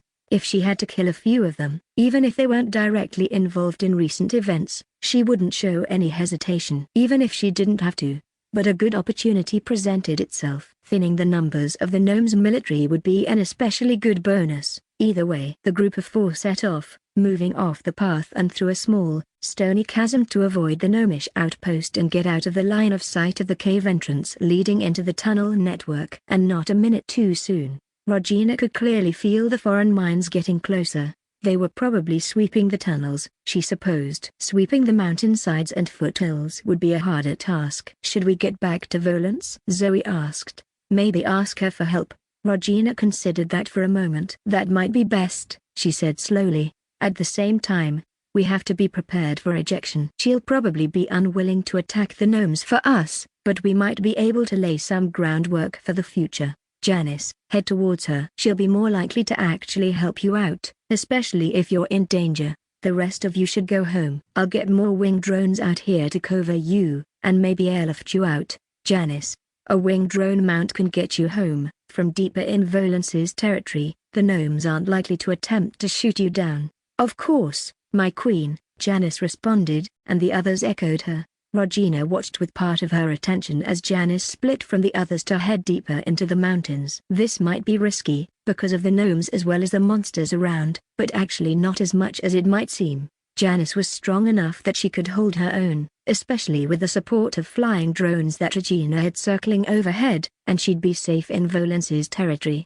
The others descended further away from the gnomish enclaves. It took a few breathless minutes, but finally Regina couldn't sense any other sapient minds close enough to pose a danger. Zoe, Ash and Rhea found a trail that led them swiftly around a hillside and down a valley into the direction they needed to go, while Janice started climbing back to more familiar territory they had passed previously. Even if the gnomes started chasing her now, she was too close for them to reach her before she'd be high enough up the mountain. At the same time as Janice and the others, Regina watched Ken's environment through his senses. His captors brought him underground and into a cell before they pulled off the hood covering his vision. It was a small, bare stone room with a row of metal bars, tightly spaced together, on one side. What was worse, there appeared to be a guard station with several watchers set up, probably to keep a continuous eye on any prisoners, though he was currently alone. "I might get out of my cell, but I doubt I could fight my way through the rest," Ken said unwillingly. "Exactly," Regina agreed with a hint of bitterness. "Just sit tight." She hesitated. "I'll try to rescue you if I get an opportunity, but I'll be honest, I might have to leave you here." "I understand, my queen," Ken assured her. "The needs of the hive come first, and if we lost other sapient drones' lives to free me, there wouldn't be much point, would there?" Regina agreed. She didn't like it, but this was also her duty as hive queen, and she wouldn't risk other drones' lives unless she thought the risk was worth it. There was no point in planning a rescue mission right now. That didn't mean nothing could be done in the future. The gnomes certainly had a reckoning coming.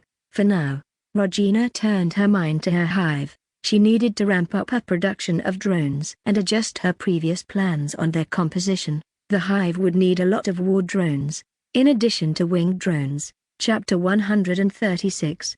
Expectations and Policies. It occurred to Regina that most people would probably consider finding some way to work things out with the gnomes peacefully. It was a logical notion. After all, a war between their two polities would cause a lot of death and devastation for both of them, even in the best case. And all things considered, she'd only lost a handful of people. Their attitude and apparent ideological stance towards the Hivekind didn't exactly inspire hope for a resolution, but it didn't seem completely impossible.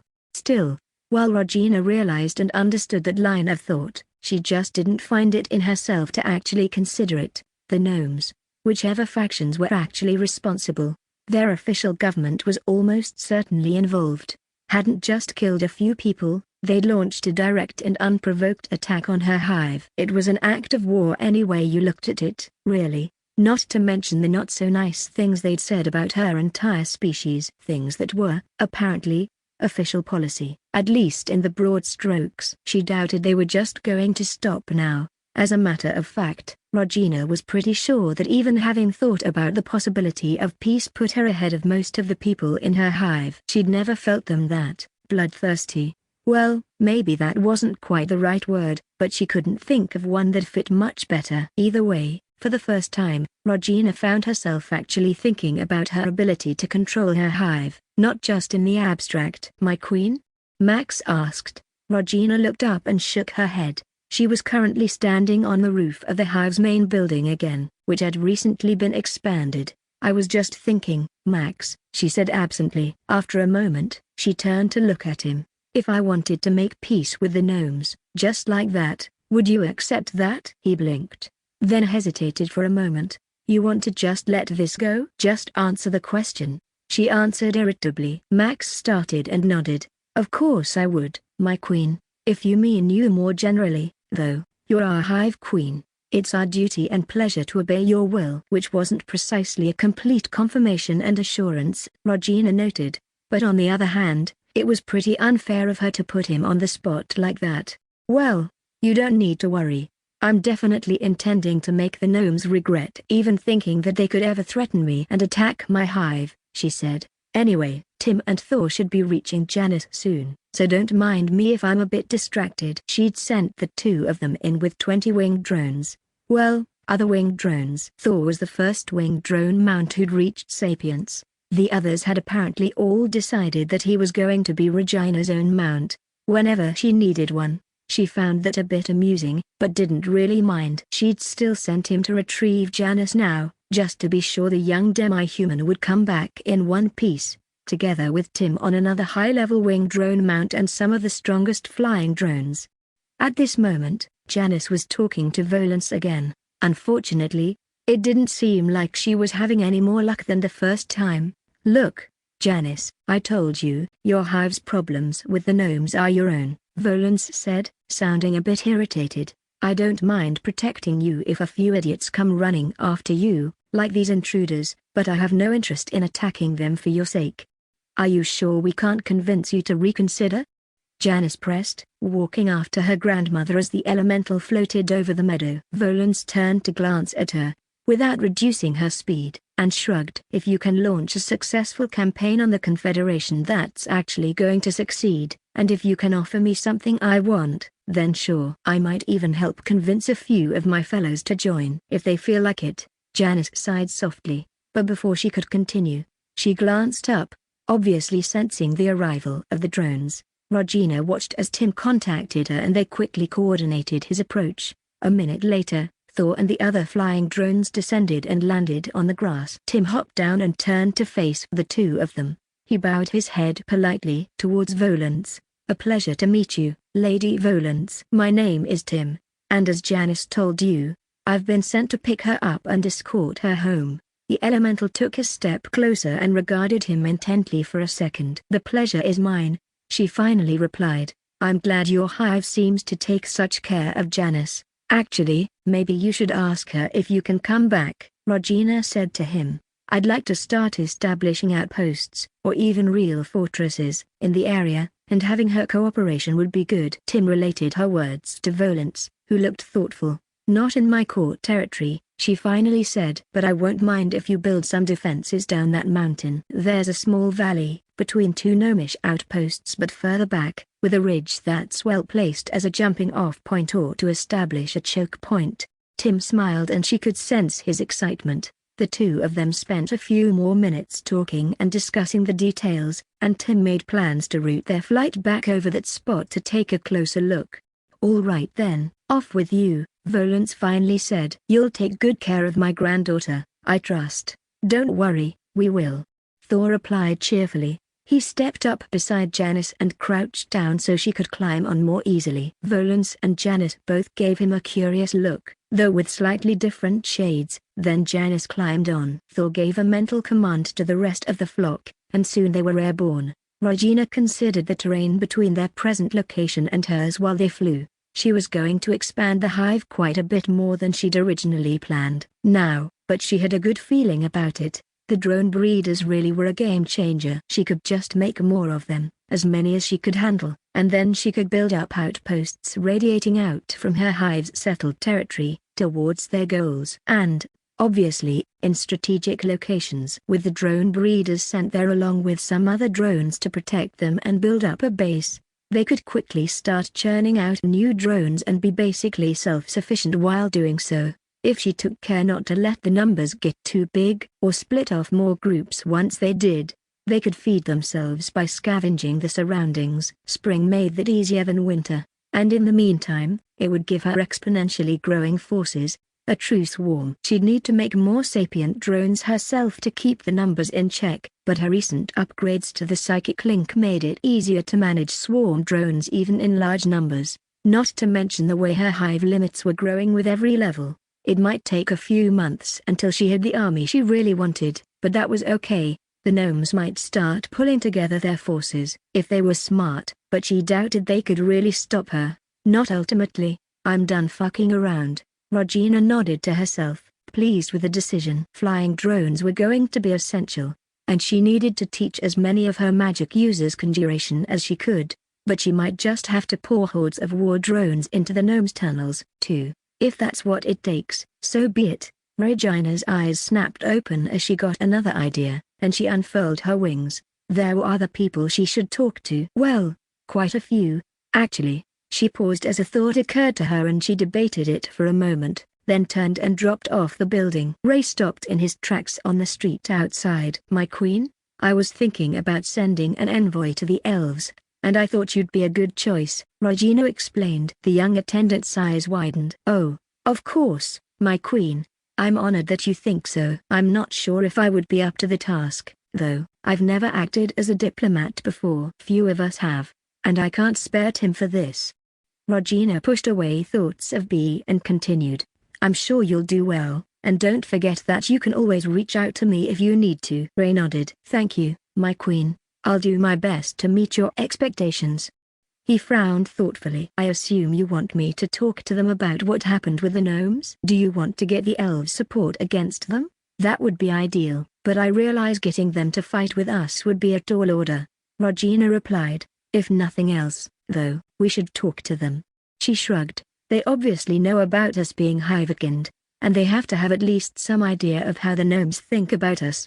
NAI's knows, anyway. It's probably better if you can confer with her before starting any real talks with the government at large, but that shouldn't be a problem.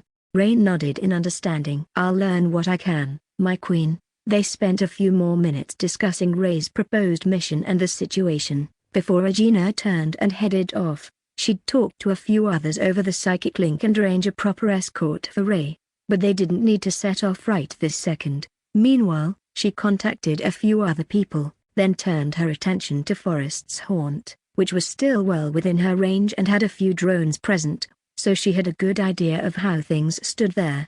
Where are you going, Regina?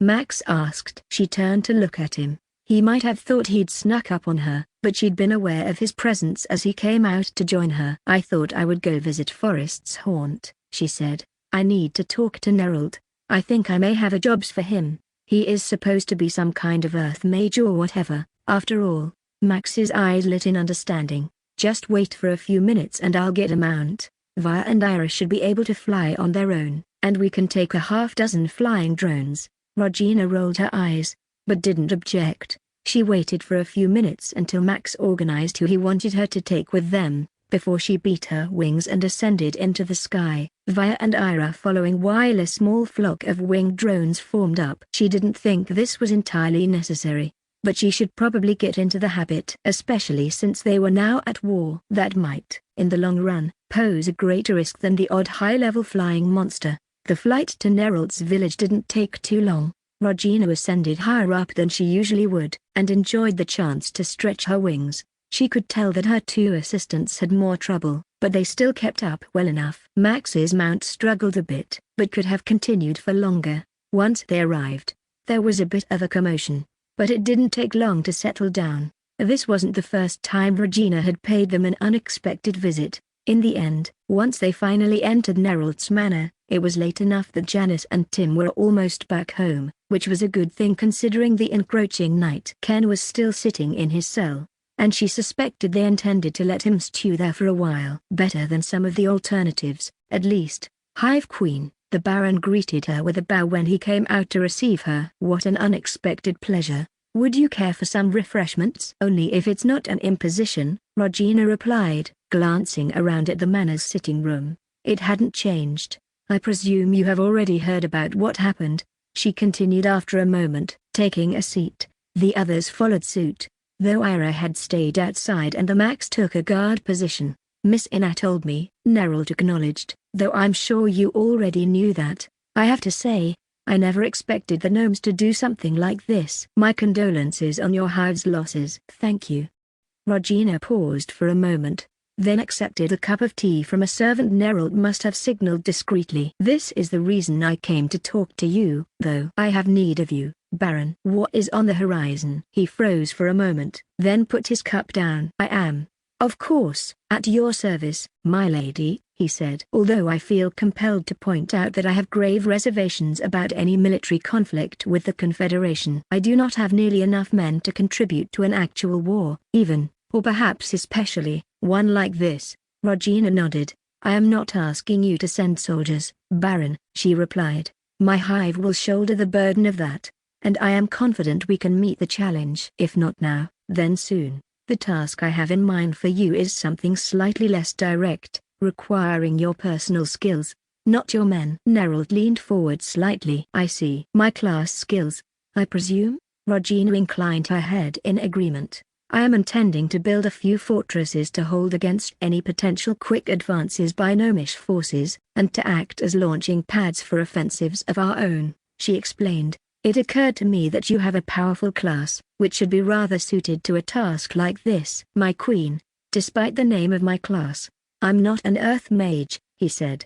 I am not sure how much help I could be. Regina drained her cup and set it down, leaning forward slightly to fix him with her gaze. Baron Nerald, you are in the 4th tier, she said calmly. Let us be frank, I can't pretend I don't suspect you may have been deliberately downplaying your abilities. Not, she raised a hand to stave off any protests, that I blame you, Lord Elric. But I need your help now. He looked at her for a moment longer, before his expression firmed up and he bowed in his seat. And you will have it, my lady. To be equally frank, I do indeed have a habit of not showing the full breadth of my capabilities, shall we say? But I promise I will do what I can to help now. He smiled wryly. After all, it'll be my land being invaded if the gnomes sweep through your territory, as well. Regina smiled and nodded. She figured that with his help, they should be able to get at least a decent fortress made. And his knowledge of the terrain and similar considerations should be valuable for planning, too, besides his ability to shape earth. She just hoped it would be enough. Interlude. Civil War III. King Nicholas of Cernia was, in Kiara's considered opinion, an utter bastard. Who else would use hungry refugees fleeing from the depredations of war as a weapon? To be fair, she had to admit that the whole thing had a certain ironic cleverness. It was clever in several respects, actually, considering it both tied down some of Marquis Lynn's fighting force, depleted his supplies, and attacked his men's morale and the cohesion of his rebellion. not to mention how it risked spreading disease among the rebels' army, or the advantage it must give to the king's side not to have to worry about all those other concerns. Still, at the moment she was rather more concerned with the sharp edge falling towards her than the intricacies of the war's politics or strategies. Still quietly cursing the king's name, Kiara Lynn stuck low and dashed to the side, letting the wyvern's claws brush over her. At the same time, she turned her sword and thrust up, timing it just right to catch the soft, vulnerable expanse of its wings. The monster screeched and turned, its tail lashing and its head rearing up. Fortunately, Kiara had made sure to turn it so its attention stayed away from the group of peasant refugees frantically hurrying towards her father's current military camp. They'd join the growing city of tents and squalor around it, in all likelihood. But that was a problem for later. The wyvern was clearly young and inexperienced. If it's relatively low level, only just above 30, not even in the third tier, hadn't already made that obvious. Its display gave Kiara enough time to prepare a spell, and it barely started to come down for another attack when her firebolt caught it right in the snout. The wyvern screeched again, and Kiara didn't waste the opportunity. She lunged forward, following her magical attack with her sword. Her most recent spell of haste was still active, if only barely, but it sufficed for her to score another point and open a deep gash in its snout.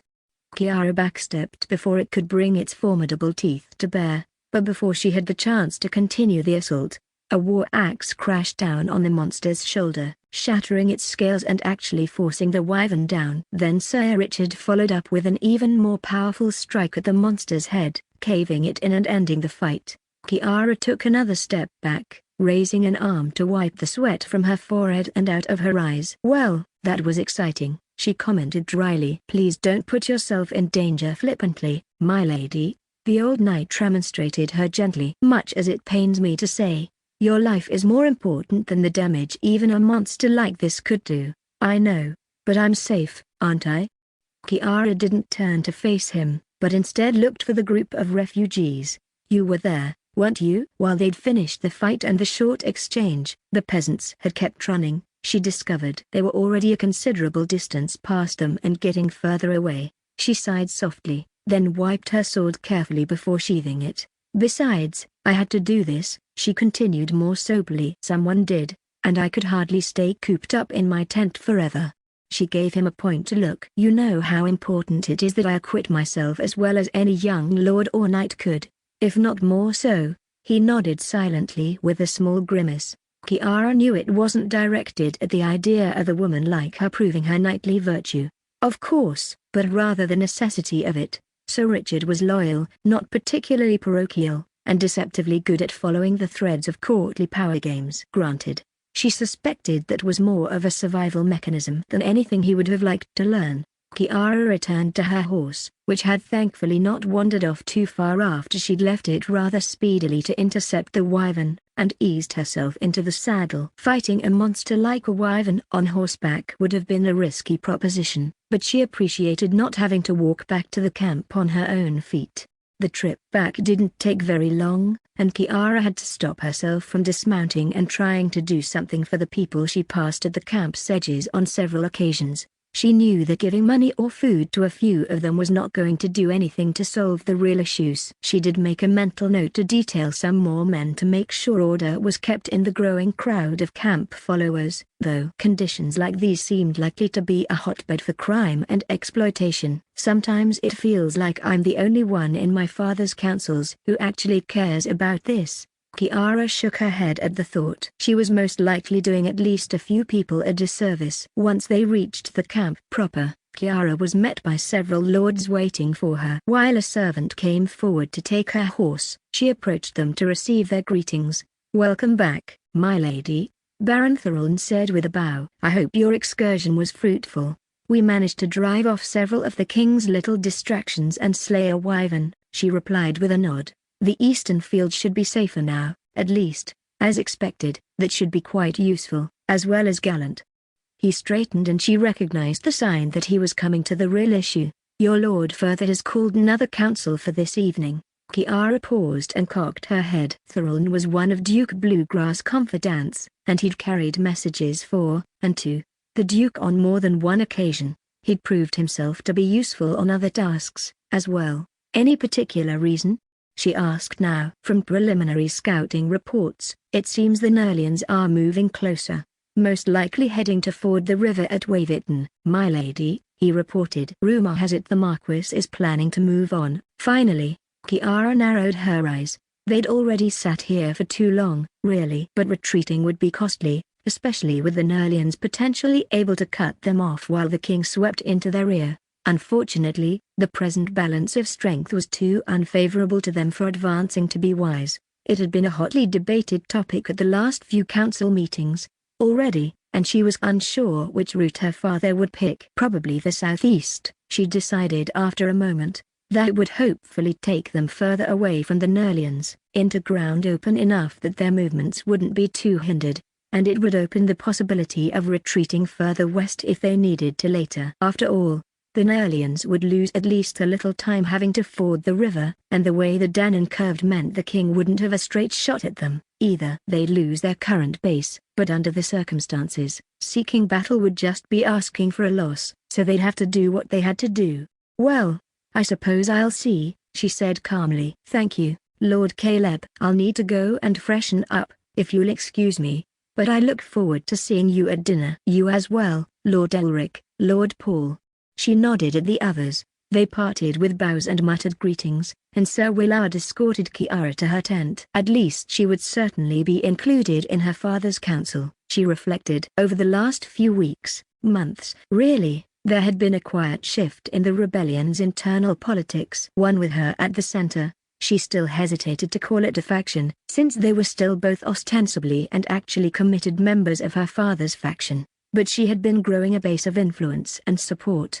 Duke Bluegrass remained her primary and most important supporter, but he was hardly the only one. In fact, she'd taken pains to ensure that she wouldn't be entirely dependent on him. Her father had to know about it, although, hopefully, not the actual extent of it, but she was not entirely sure how he felt about that. He'd never said a thing to her about it, and to be fair, neither had Kiara. She rather suspected that some of the noblemen thought she might have better chances of coming to terms with the king than Marquis Linz himself did. That was short-sighted of them, in her opinion, but Kiara hadn't gone out of her way to make that opinion known. She wasn't exactly happy about the way recent events seemed to have increased her popularity, though. To be fair, it might be rather that they thought the king was going to get the Marquis' head, one way or another, but not necessarily hers.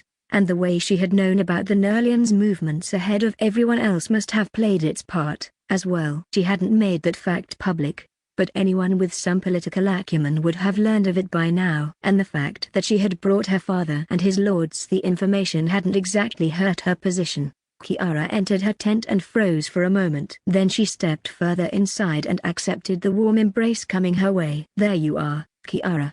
Her mother held her by the shoulders and looked her over. It looks like you didn't get hurt, at least. Did you really have to go gallivanting off to fight the closest target that presented itself?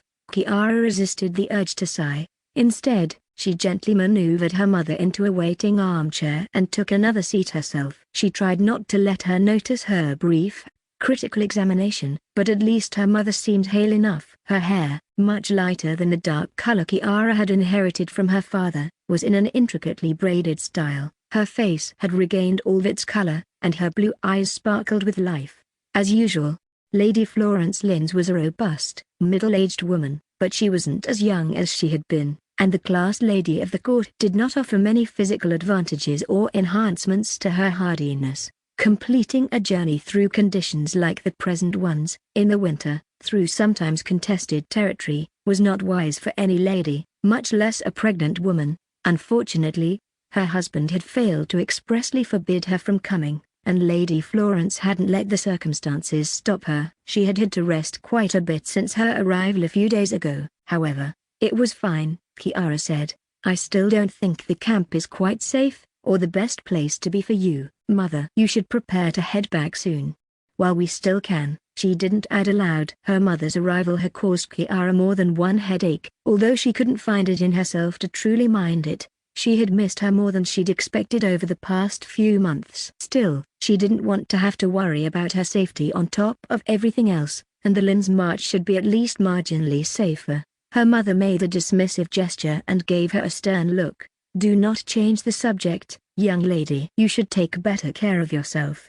And mind your safety. Really? It was fine. I was never in much danger, Kiara repeated. And you're the one who just dodged my words. Mother, are you making preparations to head back home? Florence tossed her head. Even your father isn't trying to pack me off back home right this minute, she said. I can stand some soldiers and fighting in my vicinity, Kiara. I am hardly as fragile as all that, and I could not just abandon you to war without at least coming to see you. At first, Kiara had entertained suspicions that her father might even have called her mother here himself, to make a point, but she dismissed those quickly. She knew he was the one person even more concerned than her about her mother, especially since she was carrying his child. And what about June?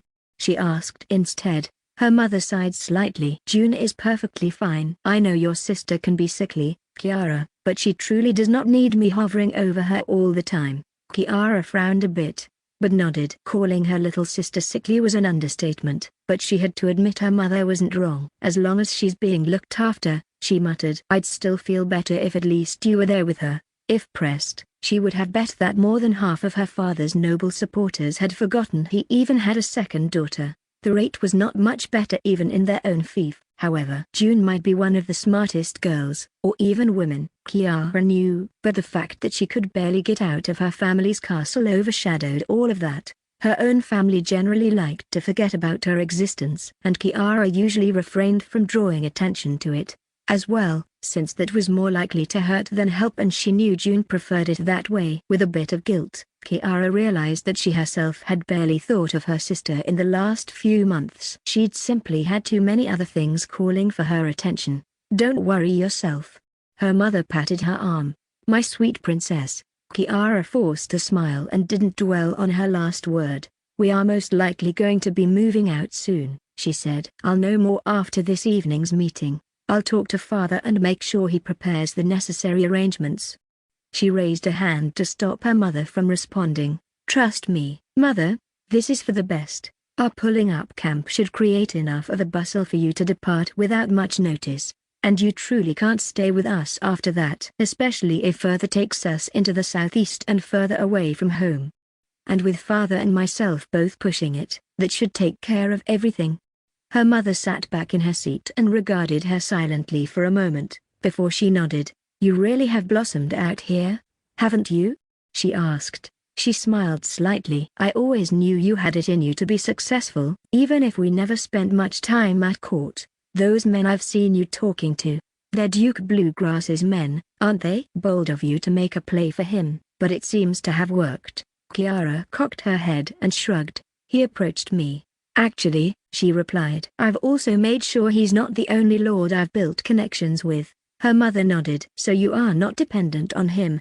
That's good. Do be careful not to reach too far, too fast, though. You don't want to seem like you're overreaching, or be seen as a threat. I don't think your father would stop and discipline you, at least not easily, but he will if they give him no choice. Kiara crossed her legs and shifted her weight. She'd only seen this side of her mother rarely, and she appreciated this opportunity. How are things going to change with, well, that? She nodded towards her mother's belly. Lady Florence frowned and shook her head at her. If it is a son, everything will change for you, she said bluntly. You know that, and no, I cannot help you with that, even if I wanted to work against my own son. If it is another daughter instead, not much will change. Always assuming the child survives, of course. Her face twisted with remembered pain, and she paused for a short while. As long as the matter is still uncertain, you still have a lot of room to maneuver. I advise trying to get the best position you can and to be prepared. Things can change quickly in times of war. Kiara frowned, trying not to show the stab of disappointment she felt, and instead concentrated on what else her mother had said. So, I suppose the Eastern Lords might be a good group to approach. Despite herself, she felt herself relaxing as she conferred with her mother on these issues. This was not the kind of guidance she could have received from her father, and she valued it. Even if a part of her wondered if there was any point to it, if they were going to lose the war and their lives despite anything they could do about it. Chapter 137, Conferring with Allies. It seems I owe you an apology, Nais of Aridel said. Ray cocked his head, raising an eyebrow. How so, Lady Nais? He inquired politely. Nais had welcomed the young drone with perfect courtesy and seemingly genuine enthusiasm. At least as far as Regina could tell. She hadn't wasted too much time with pleasantries, though, and Ray wasn't going to dawdle before talking about what he was planning to, either. They had waited long enough for Aeneas, who was currently stationed in Aridel as well, to arrive. Though right now, the three of them were sitting in the Eltarian's house, which was really a manner that put the barons to shame, watching the city through large windows from a cozy sitting room. Ray had just finished telling them what had happened with the gnomes, and now he, along with Regina, was watching their reactions carefully. I was aware of the gnomes' attitude concerning Hivekind, at least in general sense. Nais answered. I never expected them to react quite like this, however, perhaps I should have. She paused for a moment, then shrugged slightly. I was not aware your hive's connections to the gnomes were developing this quickly, or that you had sent such an expedition into their confederation. Still, I should have at least given you a warning. Regina considered that for a moment, but while she appreciated Nai's apology, she didn't think she could really blame the old elf. Ray sensed her direction of thought, and shook his head at Nais. We appreciate that. But this is certainly not your responsibility. It's not like we didn't have any indication of how the gnomes thought about Hivekind before. He grimaced slightly. We just didn't know that they already knew we actually were Hivekind, assuming they really did, or that it was just that big of an issue. I still don't quite understand it, to be frank, Aeneas Eltarian will put in. She was wearing an official uniform, though its green and brown tones would probably allow it to blend into the forest easily. The holster for a sword at her side was empty. They killed a diplomatic envoy. Every civilized nation that hears of this is going to condemn such an act. And for what? And why then? And not when your delegation first arrived. Ray shrugged and nodded. He agreed with her.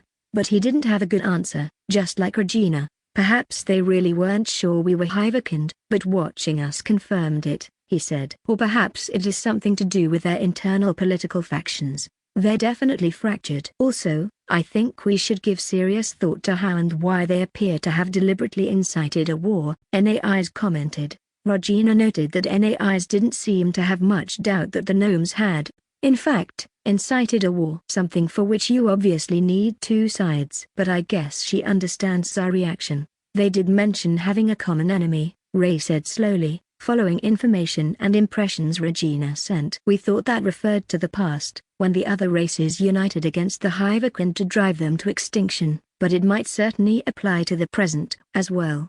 Aeneas winced slightly, and even her mother looked briefly uncomfortable at the reference to the past genocide. But the moment passed quickly. Using external conflict to alleviate or suppress internal strife or division is an old tactic, she said calmly. I would bet that is at least a major factor in their thinking. If I were given to such things, and they would presumably not see you as much of a threat, Aeneas added. In their view, you only have a few villages. At best. Oh, I know that you have, or will have, much more strength than they expect, but that is most likely not apparent to the gnomes.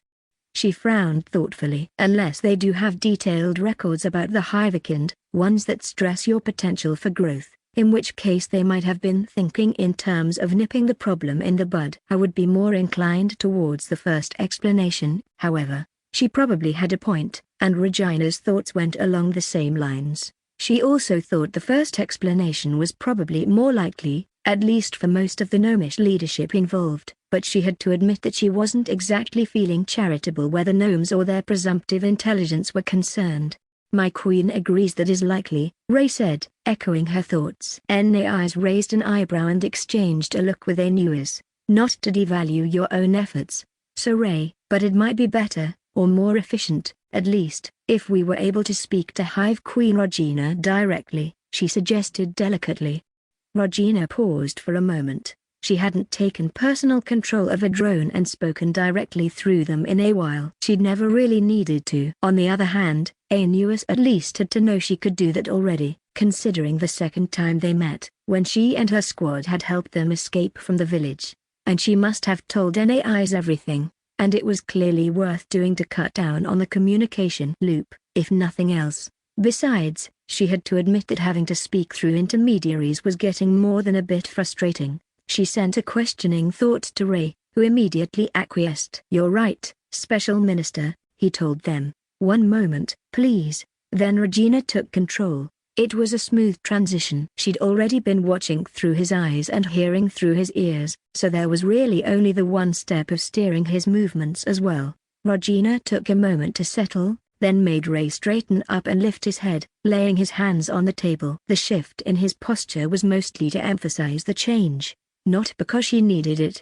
Of course, she didn't have to give visual cues, but it was probably a good thing, at least in cases like this. "Hello again, Special Minister. Commander Aeneas," she greeted them with Ray's voice. "It is good to speak to you again. Although, of course, I have been following this conversation from the beginning." She smiled slightly. The elves both looked curious. Aeneas actually leaned forward a bit, and even Aeneas showed a carefully controlled increase in attention. "Likewise, Hive Queen," she responded after a moment. "Was there anything you needed to discuss directly?" Aeneas shook her head. "Not as such, although we are speaking of some rather sensitive matters. I simply thought this would be more effective if you were going to watch this conversation anyway." Regina nodded. "A good point. Since I am here, though, in a manner of speaking, I'll get right to a more important and sensitive question. Are the elves going to support us in this coming war against the gnomes?" Aeneas sighed slightly. "Much as I could wish, I'm afraid it's not that simple, Lady Regina."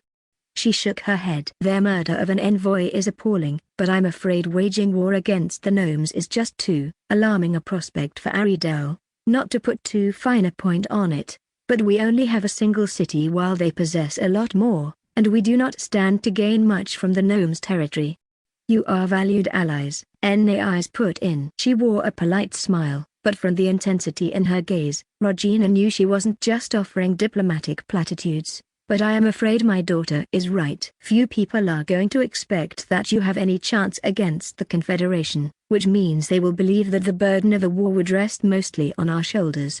She tapped her fingers on the armrest of her chair and shook her head. "We have offered you protection and still stand by our word, but the treaty does not, and cannot, cover a situation like this. We guaranteed your safety against humans threatening the peace, against Cernlia. I'm afraid it's not going to be held up if you try to insist on applying it to fighting the Confederation." Regina sighed. She had expected that. After all, she'd read the terms of the peace treaty, and it definitely hadn't included a blanket guarantee of protection against all enemies. For that matter, she wouldn't have wanted to become an actual protectorate of the elves like that. "I understand," she said. "Still, if you will not actively join the war on our side, may we still count on your support in other ways?"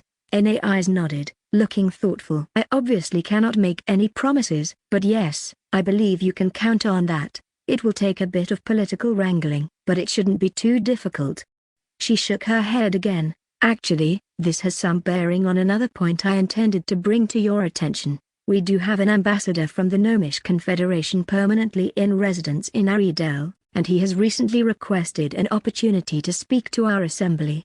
Regina leaned forward slightly. "Or had Ray do that, anyway? You think he intends to lay out their version of what's going on?" "Almost certainly," Aeneas agreed. "I imagine they intend to get the first word in, so to speak, but they presumably did not count on your ability to communicate over large distances so quickly. In this case, that might well turn out to be a problem for them." She smiled thinly. "You can leave this in our hands, Lady Regina. I already have some ideas on how best to cut him off at the knees. It shouldn't be too difficult to make sure everyone understands what really happened, especially their unprovoked attack on your envoy. That is, after all, the truth. Assuming we can have Ray present to speak for the Hive, that would be helpful." "Of course," Regina agreed. She felt a bit of trepidation from Ray, but also acceptance and determination. "I wonder how they're going to justify this," Aeneas muttered. Then she paused and cocked her head. "Do you think they will reveal you as Hivekind and base their arguments on that point?" "We will have to expect them to make that public, I think," Aeneas said, "but I couldn't count on it to be the cornerstone of their arguments. At least not if they're smart about it. Using your race as a reason to attack you might actually hurt them. We don't have the same kind of ideological opposition to the very concept that the gnomes do." Regina nodded. That was definitely good to know, and she felt assured that NAIs would be able to handle the political aspect of the situation among the elves. She really was lucky she had her as an ally. That does bring us back to their motivations, and another point I think we need to seriously consider, given its potential implications. NAIs continued after a short pause. By all means, I'm all ears, Regina said. They need to put their reasoning, their version of events, forward, to control the narrative, NAIs explained with an intent frown. Outside the Confederation, but especially inside, to their own people, as well. And this is true for much more than just their recent attack on B and your other drones, Regina. I'd be very surprised if not at least someone had realized, or suspected, at any rate, that you are indeed Hivekind after your first or second meetings with gnomes. Now, the issue for them is that you were clearly willing and even eager to trade, that you expanded peacefully, only fought the humans in self-defense and actually came to terms with them, and that you even became friendly with ourselves. She extended her hands, palms up, in a gesture of conclusion or ambivalence. Now, how do you think that fits with their traditional understanding and opinion of Hivekind? Regina sat back in Ray's seat, eyes narrowing in understanding. Because that would make it obvious we are not the bloodthirsty monsters of their histories and ideology, she said, exhaling hard. And if their Office of Inquisition, or State Security, or whatever, is so obviously lying about that, what else might they be lying about? Precisely. NAIs nodded sharply. There was a moment of silence in the room as everyone clearly considered that reason for the gnomes' actions. So, you're saying that they forced a conflict because your hive's existence is a threat to their ideology, or at least their credibility in some sense, Aeneas said, and you were already starting to make trade deals and increase contact between your drones and their population. Not to mention that the merchant and business class is the cornerstone of the Confederation's political arrangement and their political parties. Regina nodded, as did NAIs. I wouldn't discount that at least some of them do genuinely see you as a threat on your own merits, the old elf pointed out. It is not as if they are completely wrong about the Hivekind. NAIs gave Regina, or rather Ray, an apologetic look, who only snorted softly and shook her, or rather his, head. This is all well and good, but the question is, can we use this? She asked. Because, I've got to admit, I'm not really feeling like letting them off, and to hell with it if that means confirming their suppositions. NAIs looked slightly hesitant all of a sudden. She exchanged a look with Aeneas, then shrugged softly. Well, at least it underscores the need to make sure the truth gets out there. Otherwise, it depends on your own intentions. She sounded a bit tentative. At least, if you don't want to wipe the Confederacy out completely, there may be a way to settle things without their present political leadership being in power. Regina frowned. She understood what NAIs were saying, but she didn't really think she could, or should, wage a propaganda war or try complicated political maneuvers. And if she won the looming war like she hoped, she doubted many gnomes would be feeling very friendly towards her, in any case, so they would still be a threat. To be perfectly honest, I'm not sure, she responded. Yet, at least, I'm disinclined to leave anything at my back that could shove a dagger into it, and don't mistake me. She fixed them with a steady gaze. I will make the gnomes pay, and I will teach them, and hopefully anyone else who might feel so inclined, that I am not to be crossed.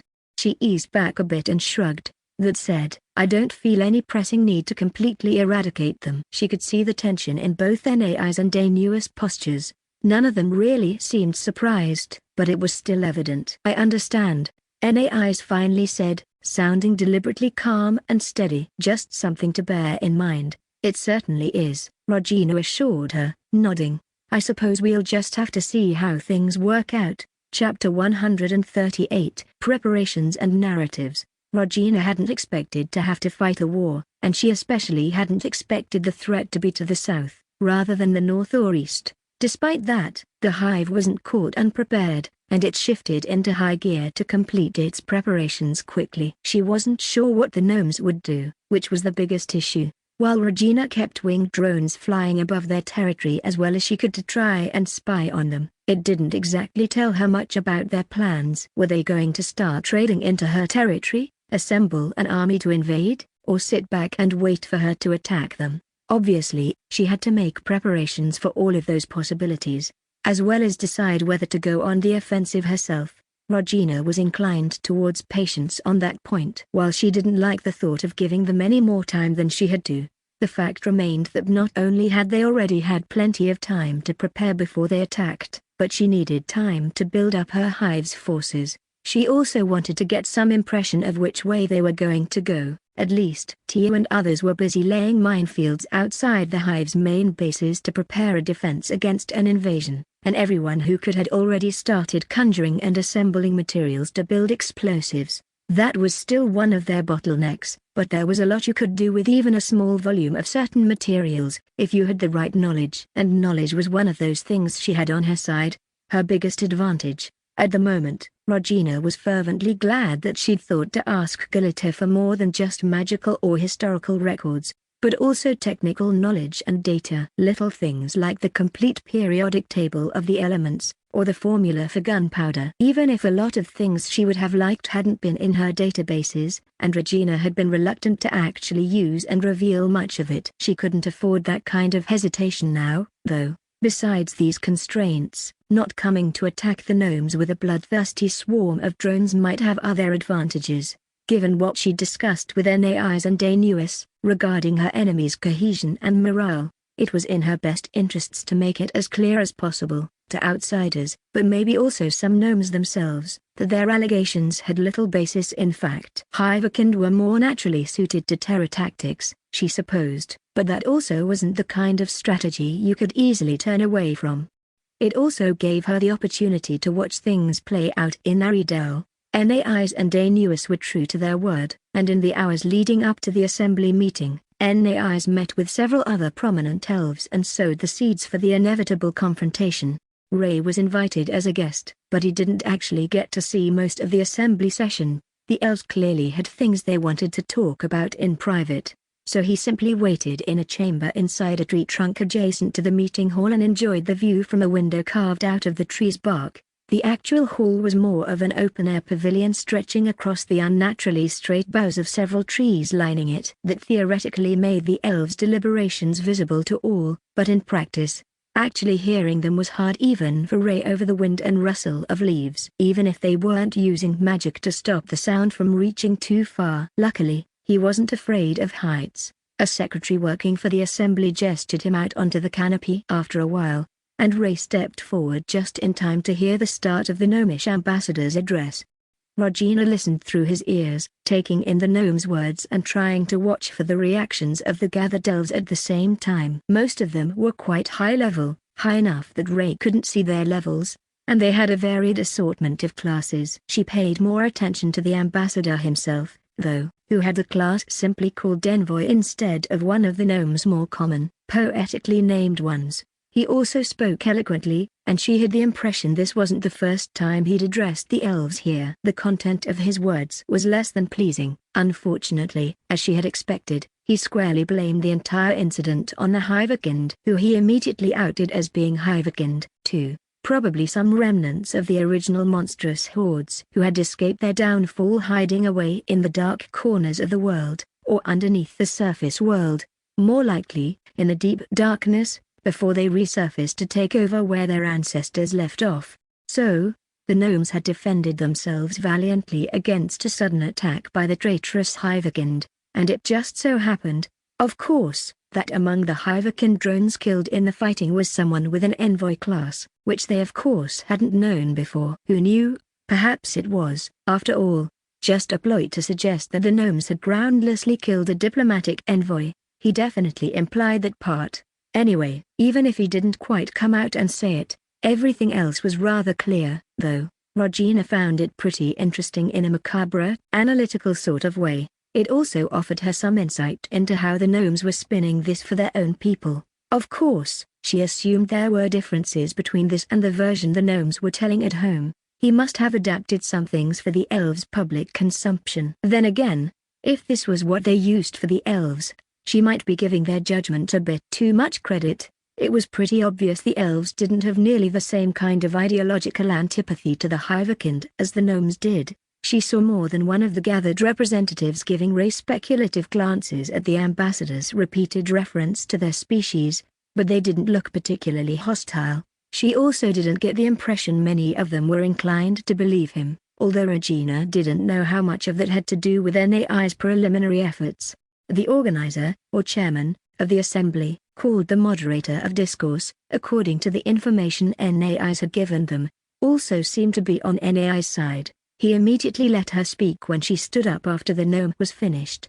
Anyway, cutting right through the somewhat tense silence that followed his words and quieting the occasional murmured word from the delegates, NAIs spoke calmly, reasonably, and without any undue embellishment or emotional appeals, which seemed to give her a serious, even objective air. She reported what had happened, relating that she had discussed these events with the Hive Queen herself, and that she gave credence to her words. In the process, she also subtly reminded everyone of their alliance against the humans of Nerlia and Cernlia. And then, she called on Ray. "Thank you, Special Minister," he said, standing up, stepping closer, and taking a moment to let his gaze pass across the assembled people. "I appreciate the conciseness and clarity you have shown in relating what happened in City to Limelec Elite 10, since I am afraid I will not be able to speak as dispassionately. Whatever the Gnomish Confederation may claim, we are talking about a sickening act of betrayal and murder, in the middle of trade negotiations meant to foster closer understanding and prosperity for both of our peoples. They deliberately and with malice aforethought murdered my sister B and her escorts." That caused a small stir to go through the gathered elves. Regina had discussed this with Ray, and he'd done quite well, in her opinion. Like the slight emphasis on B being his sister. Anyone who knew more about Hivekand or thought about the presumed social structure of demi-humans with hives might realize it should be basically meaningless, since every drone was the Hive Queen's offspring, and thus they were all siblings. But that clearly didn't apply to all the elves here. And so, Ray didn't just enter the stage as an envoy carrying carefully crafted appeals. He was also a young man, a boy, really, who decried the brutal murder of his sister. Regina watched and listened quietly, trying not to distract him, as he continued and the elves started to ask questions and develop a discussion. The gnomish ambassador was visibly uncomfortable about him. In fact, he flinched backward once when Ray turned and pointed accusingly at him, perhaps a bit too theatrically. It was pretty amusing, though, and Regina chuckled in the privacy of her own room. Anyway, despite the gnome's vehement protests, the outcome of the whole thing was pretty much a foregone conclusion. The elf's spokesman politely but firmly complimented him out, and Ray withdrew as well. After a quick exchange of whispers with NAIs, the elves would have to deliberate on it first, so it would take a bit of time. But Regina didn't doubt that they would offer their support, probably not in terms of soldiers, although they might permit volunteers and mercenaries, and maybe even a few volunteer special forces members on leave or something. But logistical support would be more than welcome, as well. Come to think of it, getting their help on the diplomatic front, especially when it came to taking news of this to the other kingdoms, might be just as priceless. In the meantime, Regina pushed her own preparations. Ultimately, she couldn't rely on anyone besides her hive. She conferred with Ben and the other senior warriors regularly. They still didn't quite have a formal chain of command, although that might change sometime soon now. But these were the equivalent of her officers. Well, arguably every sapient drone was basically an officer, commanding troops of swarm drones. Effectively, while Max was still senior to him, Ben was the general of the army. It wasn't just his class as a drone general, but also a job he did admirably, organizing, training and commanding the warrior-type sapient drones and overseeing the war and winged drones that weren't used for other things. Of course, Regina was still involved, and she was definitely the commander-in-chief of the hive personally, but she still couldn't run the day-to-day of her armed forces.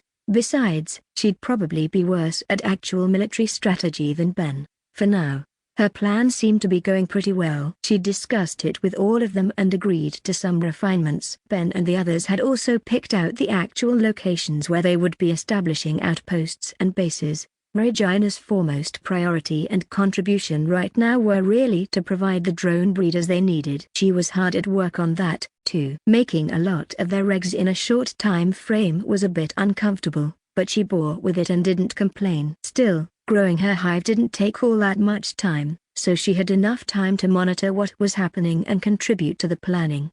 The gnomes didn't seem ready to immediately rush out and attack, which gave them some time to at least get rudimentary defenses in place and prepare the ground for more. They were putting up quite a few defensive measures, even pretty close to the gnomes' territory. The winged drones were a great help with that. Even if the hive still didn't have enough mounts to carry more than a few people, rather than an army, that still let them get some people to where they needed to be quickly. Regina had even allowed Baron Neralt to ride one of them. At the moment, Neralt was at the site Volans had pointed out and which would probably be their major fort in the area. Their main forward base, if they could hold it. Tia had joined him as well, and together with a group of drones, they were laying down foundations and putting up walls. Regina had pointed out a few things to add to the design, like the need for bracing against artillery instead of just ballista bolts and catapults for the walls, but Neralt had contributed the most. His ability to assess the terrain and work with it was more impressive than she'd really expected. It let them set up quite a few firing positions, fallback positions and ambush spots in addition to the actual fortress, all concealed so well she doubted the gnomes would notice before they were forcefully pointed out to them. And the best point was that the longer Neralt spent here, the more powerful it got. On the whole, they were doing pretty well, Regina decided. Unfortunately, the fortress, or any of the other bases, couldn't be built in a day. And even if they got enough time to complete them, that also gave the gnomes time to muster their forces. That was one of the reasons she decided to step up her efforts to get information about them carefully. Of course, Regina had to rely on her scrying magic in addition to winged drones overhead, since they couldn't exactly send infiltrators into the gnomish cities. The different races made that kind of intelligence gathering a bit hard in this time and place. She decided to be very careful and only watch from a distance, at least to start with. Who knew what kind of countermeasures the gnomes might have? Luckily, while she'd never been in that city herself, she had had enough of her drones there for long enough that it basically didn't matter. So, Regina started with the city her drones had died in, and carefully visualized its appearance from overhead. It worked.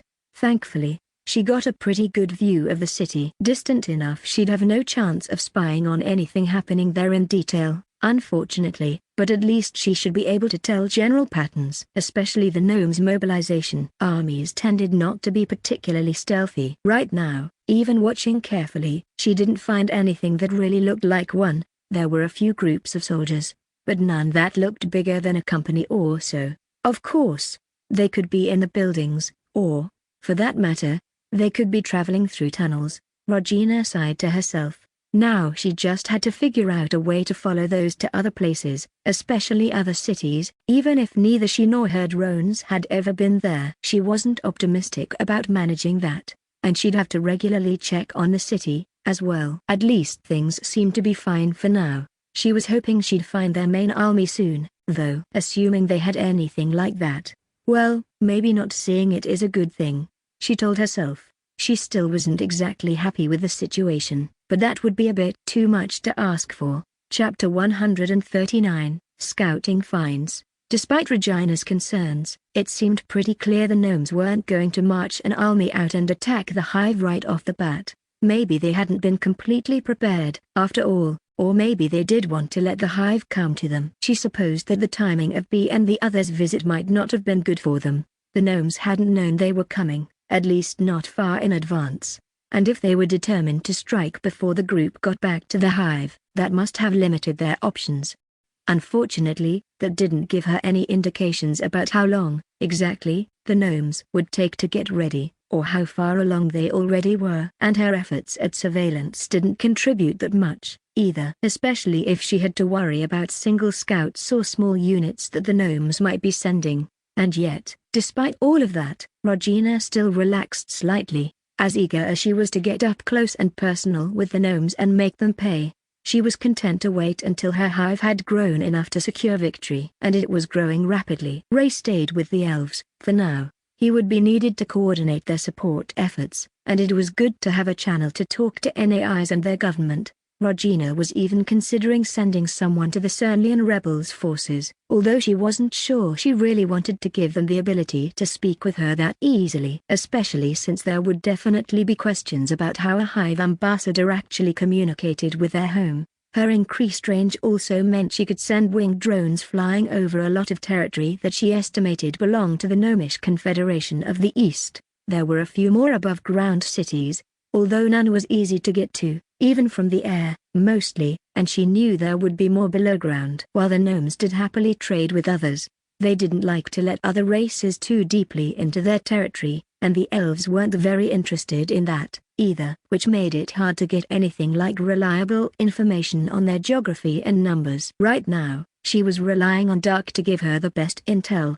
The little bird, which wasn't so little anymore, since he had gained quite a few levels since she got him, was still their best scout, especially in regards to stealth. She'd already had him take a closer look at 2 other cities behind the one with the museum, although she'd also ordered the bird to be careful and not risk exposure. That limited what she could learn, but at least Regina was starting to get a better picture of the Confederation, its structure, and its infrastructure. Not to mention where and how it was using things like steam engines, since those were rather hard to hide. The Confederation was big, a lot bigger than she'd truly realized. At the same time, it wasn't really nearly as big as it could have been. In some respects, the terrain wasn't particularly well suited to agriculture, although, naturally, a lot of its territory was still farmland. But given that they didn't have anything like proper industrialization, a lot of the gnomes' population was still bound up in agriculture. And the towns and cities she saw weren't that huge, so judging from those, the land was a lot more sparsely inhabited than it had once been, too. "You've done good work," she told Dark, sensing his fatigue and small aches and pains accumulated over the long journey. "Come back home, you've earned a rest." The little bird responded with a surge of joy and a feeling of affectionate playfulness, like a bump with the head or maybe even a nip at her fingers. Regina chuckled to herself and sent the equivalent of ruffling his feathers while he turned around to head north. Dark was pretty smart, and his time connected to the psychic link had clearly not done him any harm in that regard, either. Still, he was a long way from the swarm drones who'd gained sapience, and she didn't think he ever really would. He had become quite good at using the psychic link's communication, but he still wasn't really up to more abstract concepts. And she knew his ability to understand her words was only due to their connection, to the meaning being psychically transported directly. Then again, they didn't really need anything more than that. It would take him a while to head home, so Regina turned her attention to other things in the meanwhile, though she made a mental note to check in with Dark regularly.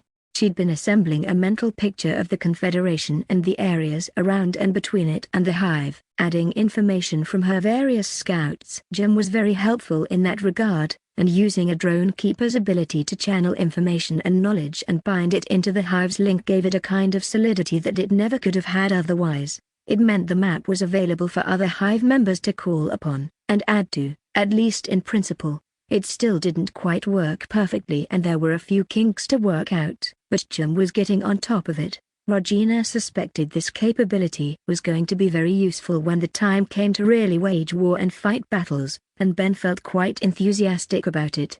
Regina also contacted Ken regularly, and at the same time, she pulled together as much information about the gnomes as she could get from him. Ida, another keeper, was largely in charge of that effort, and the knowledge she was providing to everyone was very welcome. She had a knack for finding and analyzing details from even little evidence, like glimpses Ken caught of gnomish soldiers in the city. Her analysis of the outpost Janice and the others traveled through had also given Ben quite a lot to use, even if it did mean Regina had to detail several winged drones to go back and take a closer look at it from above, and they lost over half of them. Still, that was more than worth it, hopefully. Regina was just stepping out of her rooms and considering whether she should call another meeting to discuss their intelligence efforts and its bounty when she got a system notification she'd been waiting for. "You have leveled up," she smiled to herself as she went outside. Her leveling had been slowed drastically in the last few months, probably because she had reached the 3rd tier, but it seemed to have sped up a bit now. Maybe it also had something to do with how she'd been managing and growing her hive. And now that she had started to expand furiously again, she got more experience. She hoped she'd reach the next 2 levels quickly. In either case. On the other hand, once the fighting started, experience should come in rapidly. Anyway, Regina shook her head to dismiss her musings and called her system status screen to check her stats. Regina Hive Queen, level 43. Mana, 7,467 18,000. Hive, 234 435, 0 Swarm, 20,870 80,000, 1,000. Con, 15 STR, 14 Dex, 16 End, 17 Int, 27 Wis, 26. Regina frowned thoughtfully. Even before she'd started sending out more drone breeders, she did about 20,000 drones. There'd only been time for a few hundred new drones from those efforts. It just hadn't had enough time to bear fruit yet. And it wasn't like every drone she had was combat capable. Far from it. A large percentage was still production drones, which she definitely wouldn't send into battle. And Regina knew she needed numbers, or at least, she felt comfortable with those. In any conventional engagement, she'd need to outnumber her opponent heavily. Her war drones were at a significant disadvantage to any gnomish soldiers they'd face in terms of stats, and probably even levels. Not to mention that they didn't have armor or weapons, beyond what they were born with. Even an army of 10,000, which she could easily manage, probably sounded big to a native of this place and time, but it definitely didn't to Regina. She knew the gnomes had a much larger population than that, and probably larger armed forces, as well. If they were really serious about this, and they'd have to be, sooner or later, they could put a lot more people under arms. She was sure about that. Of course, Regina didn't intend to rely on numbers, even if she didn't want to depend exclusively on technological toys. She'd already seen how much some semi-modern explosives could wreak havoc with a medieval-ish army, even with the system. But that had been a relatively small conflict, with a relatively small battle, and it hadn't involved underground territory or anything. And for that matter, the gnomes were clearly a bit more advanced than the local humans. She looked up at the sky as she walked through the streets of her hive's main base, frowning at the gathering clouds. It looked like there might be heavy rain this night, perhaps even a thunderstorm. That would probably be good for the plants, at least, but it might be an issue for her winged drones. Well, there was nothing to be done about it, and a little rain wouldn't hinder them too much. Anyway, Regina kept walking quickly, passing the improvised fields and orchards, all overgrown with the weeds which formed a main food source for the hive, and then the secondary training field. They had several of those scattered around now, but this one was supplied with weapons racks and even some tools and barricades for testing more destructive weapons. She paced past one side for a while, watching a few warriors drilling a swarm of war drones. There was a limit to what they could do without actual enemies to fight, though, and she wasn't sure how well this would hold up in battle. Then again, getting the sapient and swarm drones used to working with each other, coordinating, taking and implementing orders, was worth it in its own right.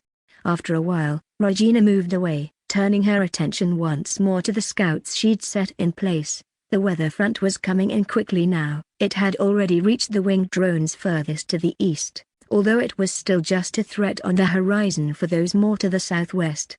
Regina focused in on Dark, watching the little bird fly back to her hive at a speed few hive drones could have matched. He was taking a relatively direct route, and there was always the possibility of gnomish scouts or outposts spotting him. Although in the growing darkness and given his stealth abilities, they'd need to be extraordinarily lucky just to see him, never mind actually attacking.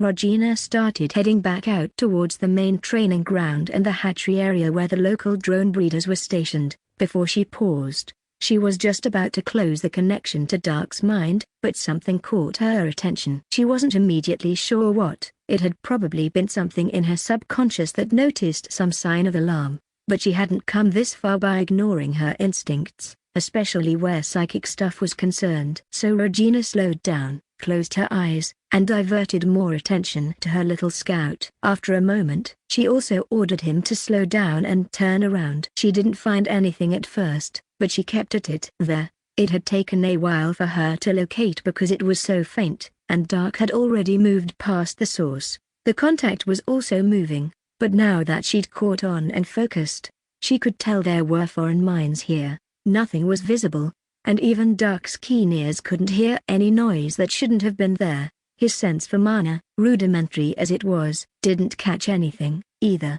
but Regina had means of detection not limited to any of those senses, and to her, they were clearly present. They were strong minds, focused and steady. Definitely not some stealthy wildlife. Gnomes. Regina scowled. It couldn't be anyone else.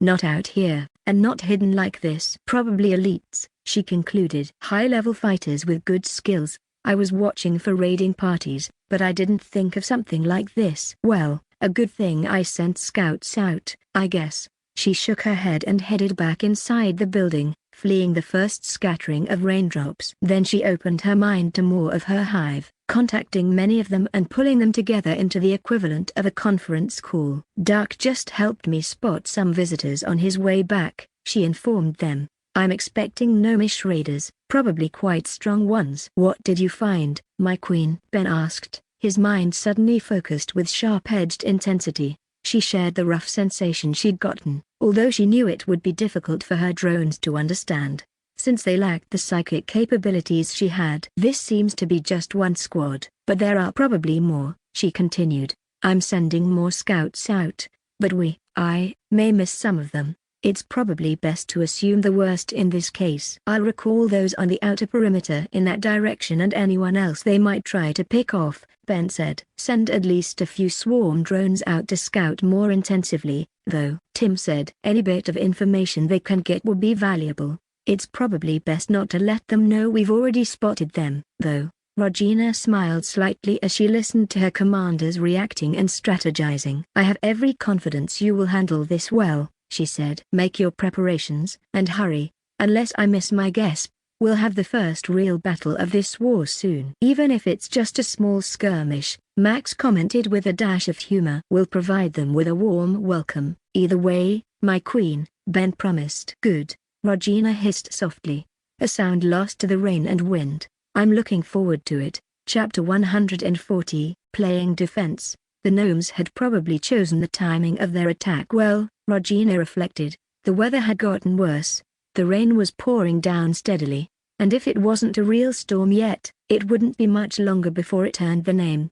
Her fancy new gunpowder was going to be so much worthless dust in this weather. Maybe if their capabilities had progressed a little further, but they'd barely gotten started. What she'd really wanted was some genuine artillery.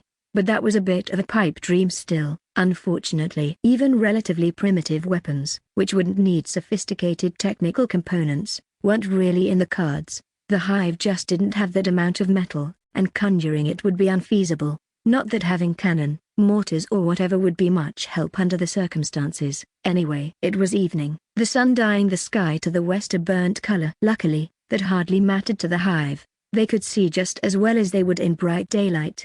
Besides, the passive sharing of sensory and other information, which had become more pronounced as the psychic link improved and Regina's own psychic power grew, ensured that there was virtually no risk of a drone running afoul of the defenses placed around the hive's base. And the drones knew them very well. Not even the youngest swarm drone was likely to get itself blown up.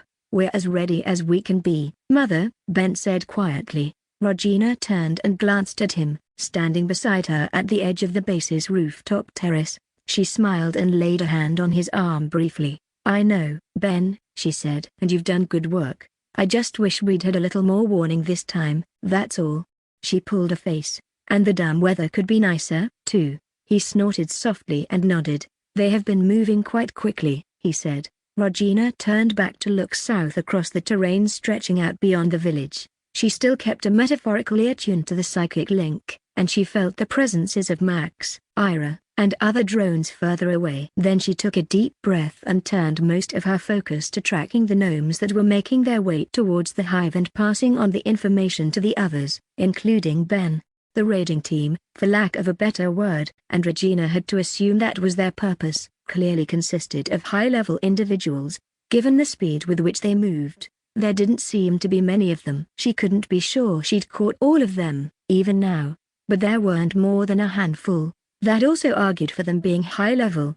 Of course, really strong people had to be military or at least strategic assets more valuable than almost anything else, but at least she had caught their approach, and they wouldn't get the element of surprise they might have hoped for. As best I can tell, there are probably no more than 16 of them. 3 squads of 5 or 6 each, she relayed to the others. This close, I don't think there are any others I've missed, unless they're significantly farther back. "We can't rule out reinforcements," Max commented. "Of course not," Tim agreed. "But I think we can safely say that they hardly brought out the entire army of the Confederation." On the face of it, 16 people attacking a group of thousands was ridiculous. That was why Regina was convinced it had to be a raid, presumably intended to be a quick in-and-out affair and smash and burn. And maybe they're actually doing this to gain intelligence, she reminded herself. Unfortunately, she hadn't had the time to recall more of her drones from elsewhere, at least not in large numbers, even if she'd been so inclined. However, they still had more than enough here, covering the hive's main base. Then the gnomes came closer, close enough that she could make them out with her own eyes. From up here, at least, they seemed to have ditched their stealth, or whatever had allowed them to pass unseen so far. Maybe the time of their skills had run out, or maybe they simply needed the focus or mana for other things, like attacking. Regina supposed it didn't particularly matter. She watched them get closer with narrowed eyes. A flash of light and low, muted thunder reached them as the first mine detonated. It hurled gnome who'd stepped into its radius to the side, flinging his body into one of his companions. The others halted immediately, after a few long, drawn-out, tense seconds. Both of the gnomes climbed to their feet again. The first one might be leaning a bit to the side, but it could also just be her imagination. Another flash lit up the darkening sky a few seconds later, and then it stopped. Regina held her breath, but none of the other mines triggered after that. "They appear to be flying, or at least floating," Ada said. The scout crouched on a protrusion at the forefront of the building, where they built a small lookout and command post. Regina nodded. Now that Ada had pointed it out and the gnomes were coming closer, she could tell that she was right. The gnomes weren't actually touching the ground, but rather moving through the air above it. Well, so much for that part. She suppressed a grimace. The gnomes were advancing in a spread-out formation, if you could call it a formation. They still stuck relatively close to each other in a strategic sense, probably to keep whatever effect they were using working. Now they were close enough that she could make out more details. Regina noticed the variety of weapons and equipment they were using. A few barely had any armor, while others wore heavy plate. They carried everything from swords to polearms to bows to a few things she couldn't put a name to. Several also had what looked like primitive firearms. And, interestingly enough, they were all men, with not a single woman in the strike team. Regina supposed that said something about their culture, although she wasn't sure exactly what. Then the hive opened fire. A few scattered shots at first rapidly grew into a rain of projectiles. Regina had a flock of winged drones in the air, but the weather made things harder. The driving rain limited their maneuverability, and the tempestuous wind might carry anything they dropped heavily off course. Under those circumstances, it probably wasn't surprising that the bombs they released didn't seem to find any targets. Regina sighed as the explosions rattled the terrain outside the hive, squinting to catch a better glimpse of the gnomes. Then she switched her focus to Ada and several other drones. Looking through them, the hive's drones shooting directly at the gnomes seemed to have more success, but after a few of the attackers dropped, a shield flickered into existence around them. It was mostly translucent, with a faint blue shine, and it extended far enough to cover everyone, although it also forced them to draw more tightly together. Regina frowned to herself. So far, the hive's defenses weren't doing very well, definitely worse than she'd hoped. Once this was over, she would have to sit down with Ben and the others and evaluate where they went wrong, and how to improve. She wasn't really worried yet, though. The attackers were simply far too outnumbered, unless they happened to have a hidden army waiting in the wings. She doubted they'd be able to conceal that from her psychic senses, though. Come to think of it, if these people knew about the Hivekind, maybe their target was actually Regina herself. Maybe this was a decapitation strike, aimed to take out the Hive Queen? I guess it might make sense if they think they can get away with it, she considered. My queen, perhaps you should head inside, Ben suggested. Max stiffened slightly and glanced between them, before nodding firmly. Regina frowned at them. Ben must have been following her thoughts. She had kept herself more tightly immersed in the psychic link, so she could share what her psychic senses told her and coordinate with the others. Then again, he might have just reached the same conclusion on his own. I don't think I would be safer there, she pointed out. If they reach this place at all, then at least in the open, I'll have more drones around to protect me, and the ability to move much more easily. I do still have wings, you know. Max rolled his eyes and Ben sighed slightly, but neither of them argued. She could tell that they followed her logic, albeit a little grudgingly. Ben did call over additional drones to form up more tightly around their position, though. Regina left him to it without interfering. They waited in silence for a short while longer, watching while the gnomes worked their way closer. Even though they didn't seem to be taking casualties, they were at least hindered by the hive's defenses, the projectiles and the need to keep up their own magic shield.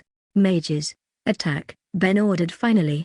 Regina watched as the scattered drones, witches and drone attendants, and evolved classes, opened fire. Most of the attacks splashed harmlessly off the attacker's magic shield, as well, but she could tell that a few actually managed to pass through it. The gnomes slowed down further, as well. I wonder why they're not retreating? Max muttered. They were clearly banking on their stealth, maybe trying to gain information. Regina answered absently. Ben, do you think we should try throwing some explosives, as well? The general paused, then smiled at her, nodded and turned to pass orders. Quickly, several improvised grenades joined the hail of attacks raining down on the gnomes. Regina knew he'd probably wanted to keep them in reserve for now, but this move seemed to work out well. The gnomes staggered and several of them were actually pushed back. One even went down when a large explosion went off right against his shield. The mana shield flickered for a moment, which also exposed the gnomes to either side of the fallen man. Regina didn't waste the opportunity, and sent a magic missile into the opening immediately. Several other mages of the hive had the same idea, and while most of their spells still crashed into the edges of the shield and sputtered out, her missile and a firebolt passed through. One gnome collapsed screaming to the ground, and the other was pushed back, the shield in front of him now showing a real rift. Other spells and a few javelins from the shooters passed through quickly, taking him out as well. Regina narrowed her eyes, looking at the attackers. She couldn't see a single level displayed for them. Just question marks. Granted, a few had fallen back enough they weren't in range, and most of them were injured, so these were probably more likely to be the lower-leveled members of this strike team. But still, the gnomes were probably all in at least the 4th tier, or maybe even the 5th. She sighed and conjured 2 more fireballs, launching one from each hand at the closest gnomes while she prepared follow-up attacks. Even if her mana pool was largely spoken for and her regeneration bound up in her hive's eggs, she doubted any of them had as much mana as she did. One of the gnomes staggered, before her fireball engulfed him and he fell down screaming. Regina was just starting to smile in satisfaction, when the somewhat tattered magic shield protecting the rest of them flickered and went down. She only had a moment to realize they'd dropped it and must have freed up their own mages to attack directly, when a hail of rocks swept towards her. Max and a few other drones stepped forward, raising their shields to catch the attack. 2 of them staggered and would have fallen if Via and Rhea didn't catch them. It interrupted Regina's line of sight, but she didn't rely on that, and she trusted her drones to keep her safe. So, when the gnomish mage appeared in the air in front of her, she was ready. She even had enough time to catch a glimpse of his system descriptor, P-Taken, level Archmage of the Elements. They attacked almost at the same time. A massive fireball rushed towards Regina, while a smaller one flew from her to him. Regina winced slightly, but she didn't take her attention off her opponent. A mage armor flickered on her, then a second, and then Max extended his shield, just in time to catch the fireball on it. Simultaneously, the gnome veered to the side, dodging her own attack, but she hadn't counted on that one. Instead, several other magical attacks covered the area around where he had just been. A fraction of a second later, he was hit by another firebolt, sent by Janice and staggered slightly behind Regina's attack. His own mage armor absorbed the hit, but she could see it fail. Regina sent out a torrent of magic missiles, while half of the mages in her vicinity copied her. The lighter spell could be spammed more easily, and it didn't take long for one of them to hit the gnome. He lost altitude, then suddenly vanished. He retreated, a descenter, showing a view of where the mage had appeared a few hundred meters away. The gust of wind carrying him blew away a scattering of fallen leaves and sodden grass from the area around him. They're all retreating now, Ben added. Regina flipped quickly through perspectives, taking in the entire battlefield. Ben was right. They were trying to disengage. Hammer them while they try to get away, but don't pursue them too far. She ordered her hive, Regina sent a few more spells at the closest gnomes, shaking her head to flick water out of her eyes. The rain had only increased in intensity, and her winged drones were having real trouble staying in the air. They still managed to pile onto several of the gnomes in small flocks, bringing them down and savaging them on the ground. One gnome, wearing armor and wielding a sword, managed to cut his way out of them, only to be set upon by the next flock and harried until a shooter's skill-bolstered projectile pierced his back. In the end, only 5 of them escaped. "You have leveled up," Regina sighed, dismissing the notification and watching while Ben and the others called the drones back and got them sorted out into proper order. Their insistence on not letting sapient drones close the distance to the attackers had paid off, since none of them were killed and only a few injured. Still, she found it hard to call this a success. Lightning flickered in the distance, illuminating the terrain in front of her starkly. The earth was churned and pitted, dotted with the occasional fallen body. "We'll need to discuss this in detail," she finally said. "At the moment, though, I have to admit, I just want to get out of the rain." Max laughed, and she smiled as the small surge of amusement spread through her drones. They were feeling good about having won an engagement and killed some gnomes, and Regina didn't begrudge them that. Chapter 141, Assessments. The storm lasted through the night and into the next day, so it wasn't until after dawn that the hive really started to deal with the aftermath of the attack. Not that Regina would call it much of an attack, really. Apparently, she'd missed some results of the fighting while her attention was turned to other things, so she'd been a bit surprised to realize that there was minor damage to the hive's main buildings. It looked like the gnomes had gotten some attacks off, and, more often than not, missed their real targets. The damage was nothing major or difficult to repair, though, and Ina was already on it with a small swarm of drafted war drones and some workers. Regina let everyone sort things out without poking her nose into matters too much, and instead took stock of the hive and adjusted her plans for the hive's growth. They might need more production drones than she'd first thought, and it might be worth putting up dedicated farming bases devoted to growing food. She also kept a closer watch on the winged drones she had near the Confederation, watching for any troop movements or other unusual activity. She didn't find much, though. It looked like the gnomes would need a bit of time to deal with their loss and start reacting, or to try something new. Usually, she'd be tempted to push in that situation, but they hadn't exactly lost many fighters, and they were probably beefing up their own security already. Regina snorted to herself as she realized that they still hadn't sent an official declaration of war. Neither had her hive. Of course, it wasn't like there could be any doubt that there was a war between them, though. Maybe she should still go through with that formality.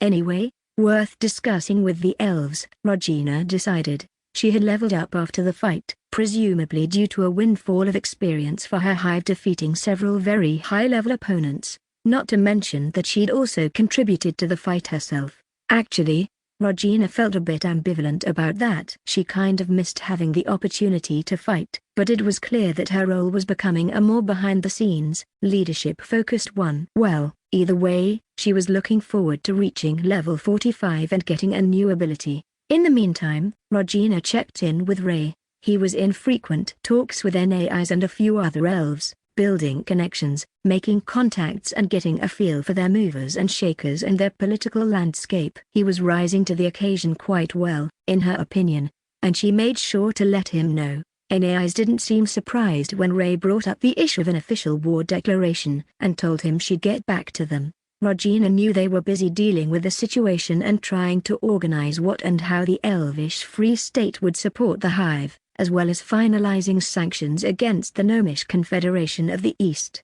So Regina wouldn't joggle her elbow. "Maybe you should ask or lean on the Marquis to get his diplomatic support for us and against the gnomes," Ray suggested. "I'm not sure if it would feasible for him to embargo trade with the gnomes, or if they even trade at all, but maybe it would be a good statement." Regina paused and considered it for a moment. "That's probably a good idea." "Thanks, Ray. If you'll talk to NAIs about it once she's free, that should help." "I think I'll also bring it up with Kiara to see what she thinks." She smiled slightly. "And maybe we can even get support from nations we're not in direct contact with." Ray seemed amused at that, but he agreed with her sentiment. Regina assured herself that everything was going fine on his end. before she turned her attention to other matters. One of those was the defenses around their hive, especially the main base. Regina checked on their progress, reassuring herself that they had been drawn up as intended. One of the first things they'd agreed on was to increase the actual fortifications around the hive. A simple palisade and ditch were fine in a situation in which you were pressed for time and just holding off a few monsters, or delver adventurers, but they could do better. Well, somewhat better. They still couldn't do what she really wanted, but that was a given. Still, they would expand and adapt to their tunnel network, creating the equivalent of a staggered ring of bunkers around the base. They'd build up some proper walls, with lookout and guard towers, and artillery entrenchments. Regina knew enough to want earthwork berms and reinforcements, rather than just a wall of mortared stones, which should stand up better against real explosives. Ben agreed with her about that, anyway. Factoring in the need for overhead protection and fallback positions, it would require quite an effort on her hive's part. Luckily, they had lots of swarm drones to help with the construction, and more of them on the way, both as reinforcements from other bases and new hatchlings. They'd also extend the minefields, and probably move them back further to make room for the new defenses. Regina was a bit disgruntled at seeing such an easy, hard counter to them from the gnomes, but landmines would probably still be useful against a proper army of common soldiers. She wished they could get something better than simple pressure or impact detonated ones, but that was probably still a ways off. She did wonder how work like this might influence the class choices and evolutions that her hive's drones would get. It might not do anything, but one could always hope, and she did have a feeling their class, or template, makeup might change a bit if the hive got a real technological revolution. Of course, that probably also depended on those who governed the system, and if the other gods, or most of them, agreed with De Arianen, that would be a whole other issue. Regina really wished Alianis would just talk to her. She'd like to ask her some pointed questions about the gnomes' claims and their history. Maybe she actually is ignoring me, but she probably just has other things to do. Regina sighed. I might have to visit an actual temple at some point after all. She shook her head and got back to the defensive planning. It was a bit harder to decide what to do for all their outposts. What kind of fortifications did they need? Which ones should they focus on? Obviously, those closer to the gnomes should probably take priority, but the more extensive the defenses they planned, the more effort and time it would take, and they still hadn't even fought regular gnomish soldiers in anything like a real battle, so they would probably need to reassess and revamp their measures a bit in the future. Regina was thankful that she had such a large, ever-expanding workforce at her disposal. Swarm drones might not be able to accomplish complex tasks on their own without supervision, but at least they didn't complain, take days off, go on strike or demand worker representation in policy making.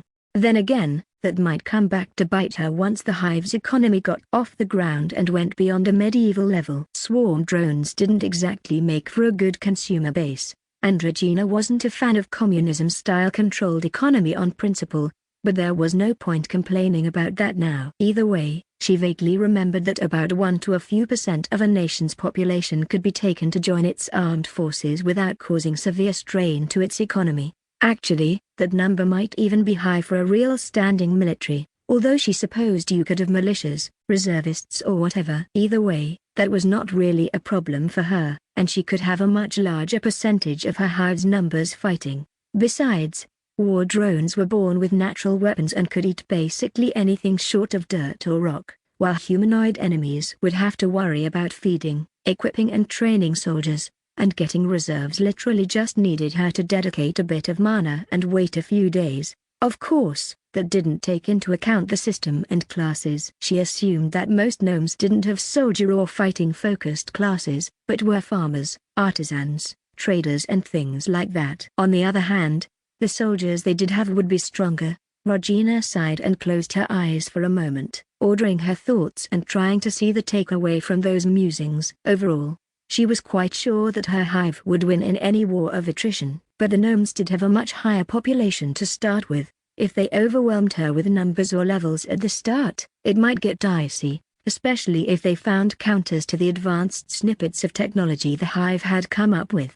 She opened her eyes, then closed them again and focused on the scattered flocks of winged drones she had near the gnome's territory. She nudged them to move around, gathering in some larger units, setting up a small rotation for training lower-level members and a stream of reinforcements as new drones hatched to take up posts elsewhere. It would probably take a bit more preparation, but she was thinking about launching a few raids, burning some gnomish outposts around the mountains and maybe even getting close to a city or two. Anything to keep the gnomes off balance and disrupt their own plans. It would be her first aggressive move of the war, though, and she wasn't quite sure that was the right choice for something like this. Maybe she should start off with more of a bang, or bide her time a little longer. Regina added it to the list of things to discuss with her military leaders and allies. But making the preparations wouldn't hurt in the meantime.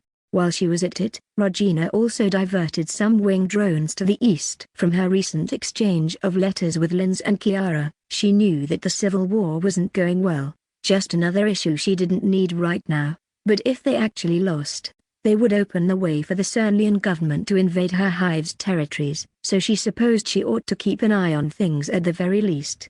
She had even offered to increase the financial backing she sent to the Marquis, and while he'd gratefully accepted more gold, Kiara had a point that had basically reached the limit of its effectiveness. There was only so much money could do when you couldn't find troops to hire and when food to buy was difficult to get. At this point, the only thing Linz might be able to do was bribe Nerlia to leave them alone, and she had no idea how realistic a prospect that was. This time, Regina pushed the range of her flying drones, sending them further than she'd usually dared to go before. Flying lower to the ground and working with the information she'd got from her allies, it was possible to trace the front lines of the war. Lin's forces had been pushed further east, although he'd hooked around to the south and even moved in a southwesterly direction. That cost him quite a bit of ground, but it also brought him back closer to the core of his territory, where his power was strongest. Ironically, the Linz March itself hadn't been touched much by the fighting so far, so it was still a source of much-needed supplies.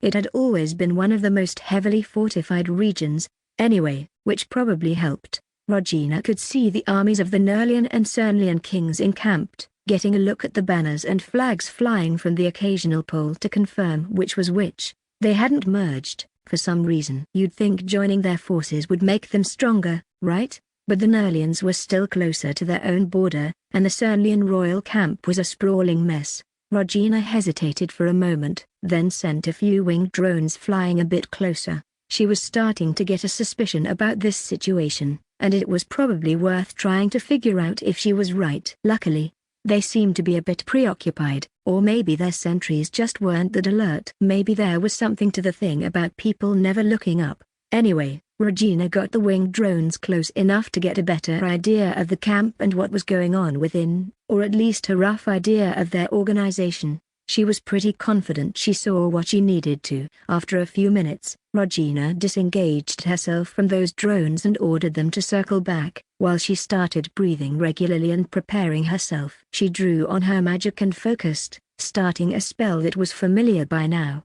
It took a while, as always, and this time, it almost felt like she had to fight past a weird kind of static. She didn't get a clear view, either. After a moment, Regina realized that Kiara wasn't alone this time. Instead, she sat in a room somewhere talking to what looked like a group of noblemen. Regina watched them for a moment, but it was like having a bad phone connection, and her audio cut out occasionally. Either there were protections against scrying on the location or one of them carried something like that. Regina sighed and settled into wait. She kept the scrying connection going, despite the drain on her magic. She was good enough at it now that she was able to focus on other things at the same time, and she listened into a meeting between Max and a few other warriors and checked on her winged drones again.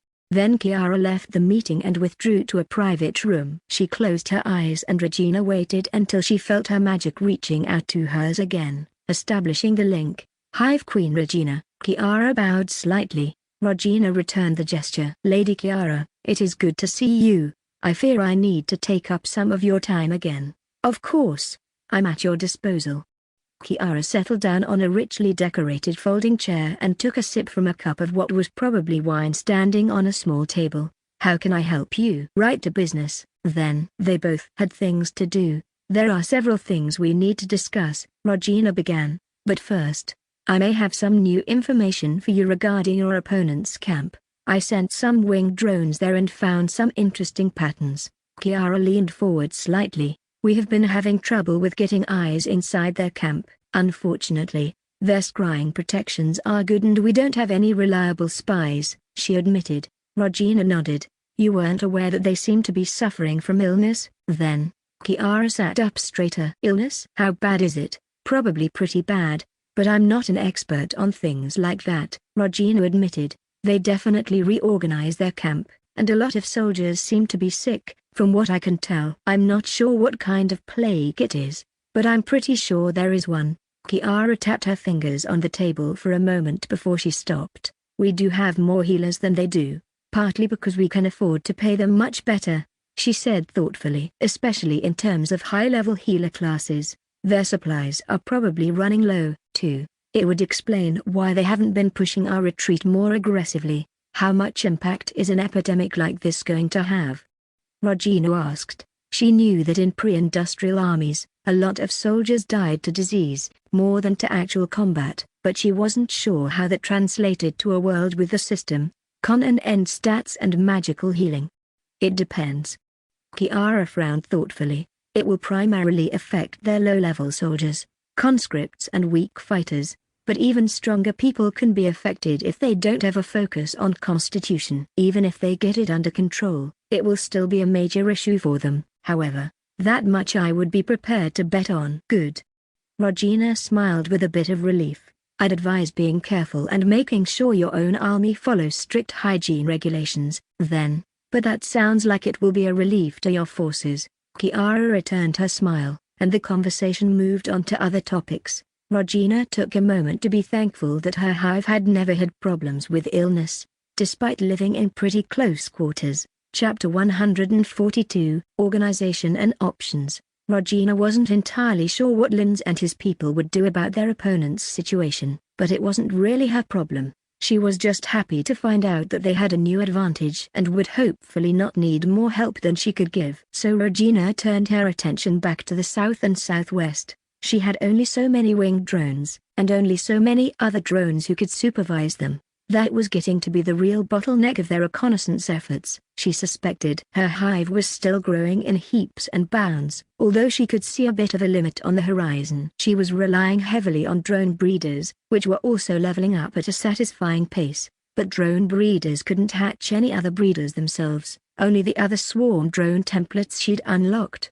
Of course, she was concentrating on war drones and winged drones and had barely made any aquatic drones at all since she unlocked them. Right now, she was just telling all of the drone breeders as they hatched which type to produce and basically left them to their own devices. It had been working well so far. Even newborn swarm drones' instincts ensured that they wouldn't just kill themselves in random accidents, and Regina was taking care to keep the hatcheries protected from monster attacks. Training was a bit of a different matter, though. They could level up a little by hunting or practicing on their own. But she really needed sapient drones for coordination and to integrate the drones into a real fighting force. Regina wanted to be able to use tactics a little more sophisticated than form a horde, run that way and attack everything. Luckily, Ben and the others were on top of things, although he'd requested more sapient warriors to help. Her hive had changed recently, in a way that went beyond the influx of new hatchlings. Regina found it hard to put a finger on it, but she was coming to realize it might just be the way the drones approached what was happening. It felt like they'd found a purpose, or at least intensified part of their shared purpose. It didn't seem to matter that they were going to fight an enemy with larger numbers and a lot more experience, and once the initial anger and rush of bloodlust abated, the reasons didn't seem to matter that much. Anyway, Regina suspected that if she'd just pointed everyone at Cernlia, it would be almost the same. It was a bit concerning on an intellectual level, but Regina found it hard to care about that as much as the issue probably deserved, because it was also kind of exhilarating. Maybe there was a little megalomaniac in every hive queen, but seeing, feeling, her hive forming a weapon ready for her to grasp and wield against her enemies, It was really something. Maybe Hivekind weren't meant for long stretches of peace. Or maybe a war was just a simple, convenient goal, and they could achieve as much or more if they had another driving aim. Like scientific inquiry or space exploration or whatever. Who knew? She was still only a few months old. Regina supposed that more answers would come with time. In the meantime, their preparations continued quite well. Neralt was working on their main fortress close to the gnomes' territory, raising walls, subtly shaping the landscape and conferring with the sapient drones Regina had sent with him. They were making good progress. In light of the attack on their main base, Regina had nudged them to go over their plans again and make adjustments. Among other things, they had expanded their chain of outposts and lookout spots, to make it easier to catch any gnomes trying to slip by it. They could still pass the base by if they went completely around it in another direction, of course, but that should still make things more difficult for the gnomes. The plans for the fort itself were also redrawn, with their defensive emplacements strengthened and more emphasis on protection against flying enemies, as well as several escape routes. Janice had returned to the main base and stayed there for now. She was working on developing her magic, experimenting with conjured material and trying to tweak her spells, as well as taking lessons in unstructured magic like scrying when Regina had a free moment, or studying it with some of the attendants and witches. Regina guessed that she was preparing for her next evolution. Last she knew, Janice was still shooting for Archmage, but it probably helped to take advantage of her current class's inclination more. Regina had considered sending her back to talk to Volance again, but decided to only do that once she truly had something to say. What might elementals want? Janice's grandmother had very explicitly hinted that she could be persuaded to help the hive in exchange for something, but Regina wasn't sure what she should try to offer her. Certainly, her old knowledge would probably be of interest to the elemental, but she wasn't sure about sharing that, and which parts of it would interest Volance. Anyway, Regina didn't think she was getting very far with those considerations, so she decided to put them on the back burner for now. The drone keepers were really proving their worth as well. From storing tactical information to just serving as sounding boards and even helping with minor lessons, they were pretty handy for the hive. It might be due to their help that she felt the magic using drones were getting better. By now, they had almost a small catalogue of spells that attendants and witches often got, with more variation in the next tier and various evolved classes. Fewer people than she'd wanted to could learn conjuration, or for that matter basic heal and its successors, but Regina suspected it was probably still a lot more people than in most other groups. They were her own two most powerful spells, given her knowledge from her past, but any conjuration spells, at least, had to be really rare on the outside.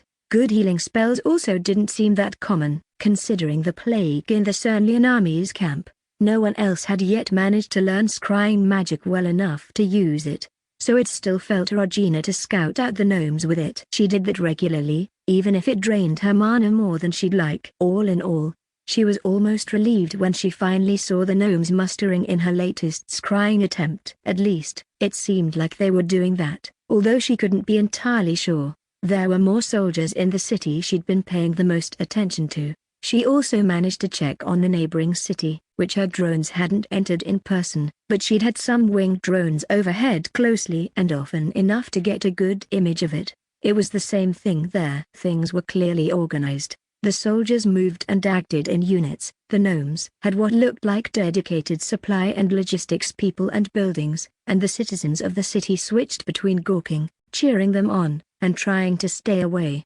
Unfortunately, Regina couldn't really get close enough to tell what was in most of those covered crates their logistics efforts used, but she watched them managing uniforms, what had to be rations, and weapons. Everything from knives and swords to crossbows to muskets, and also a few things like spyglasses that would be useful for an army to have, as well.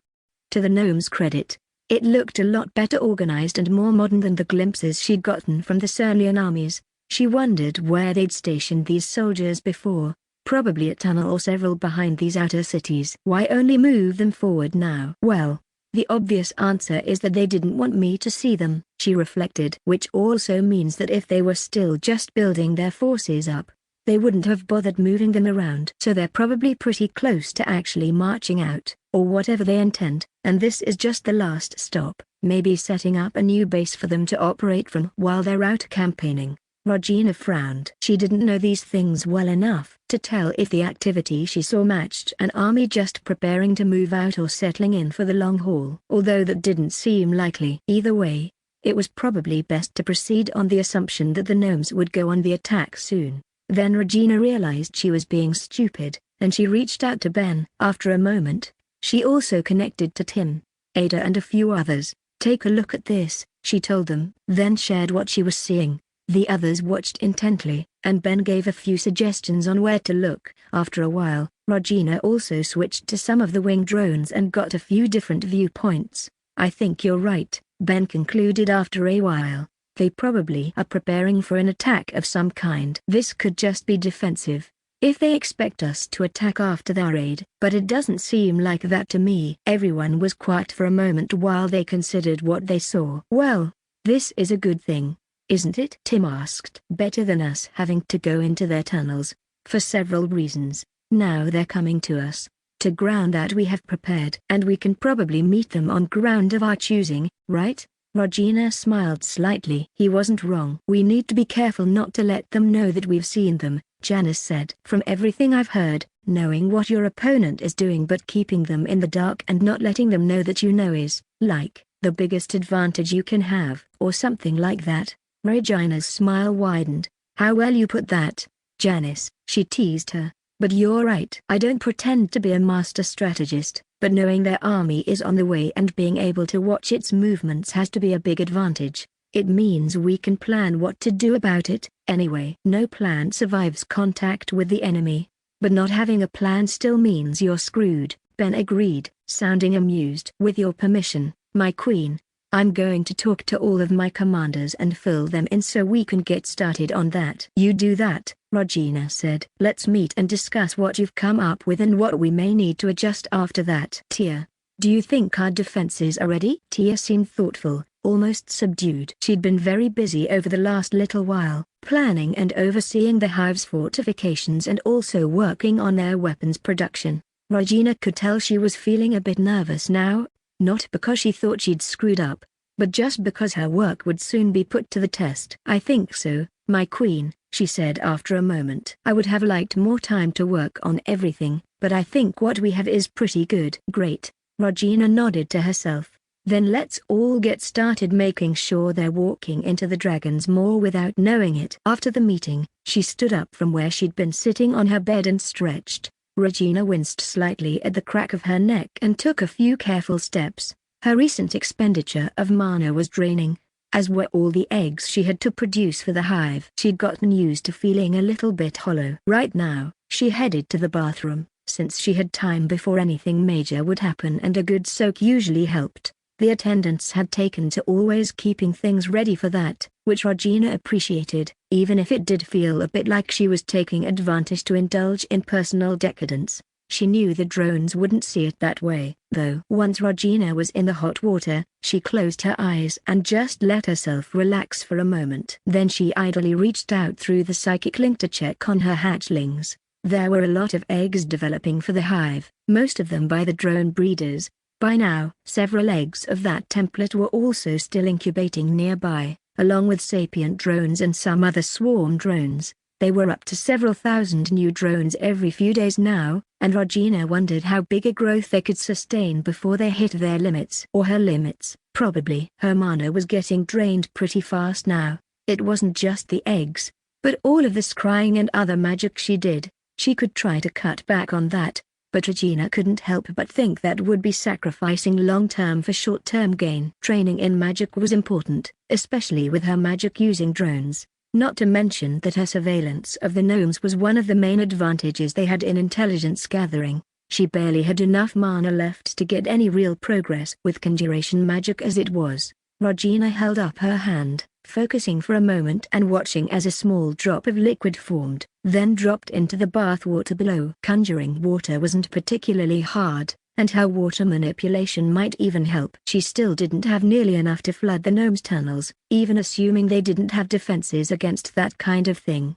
which they probably had. It was also why she wasn't going to rely on any ideas about gassing them or trying to smoke them out. If they lived underground, they had to know the importance of clean air, and it would be stupid to assume they didn't have air mages, or even just people with specific skills that did things like filter air or even increase its oxygen content.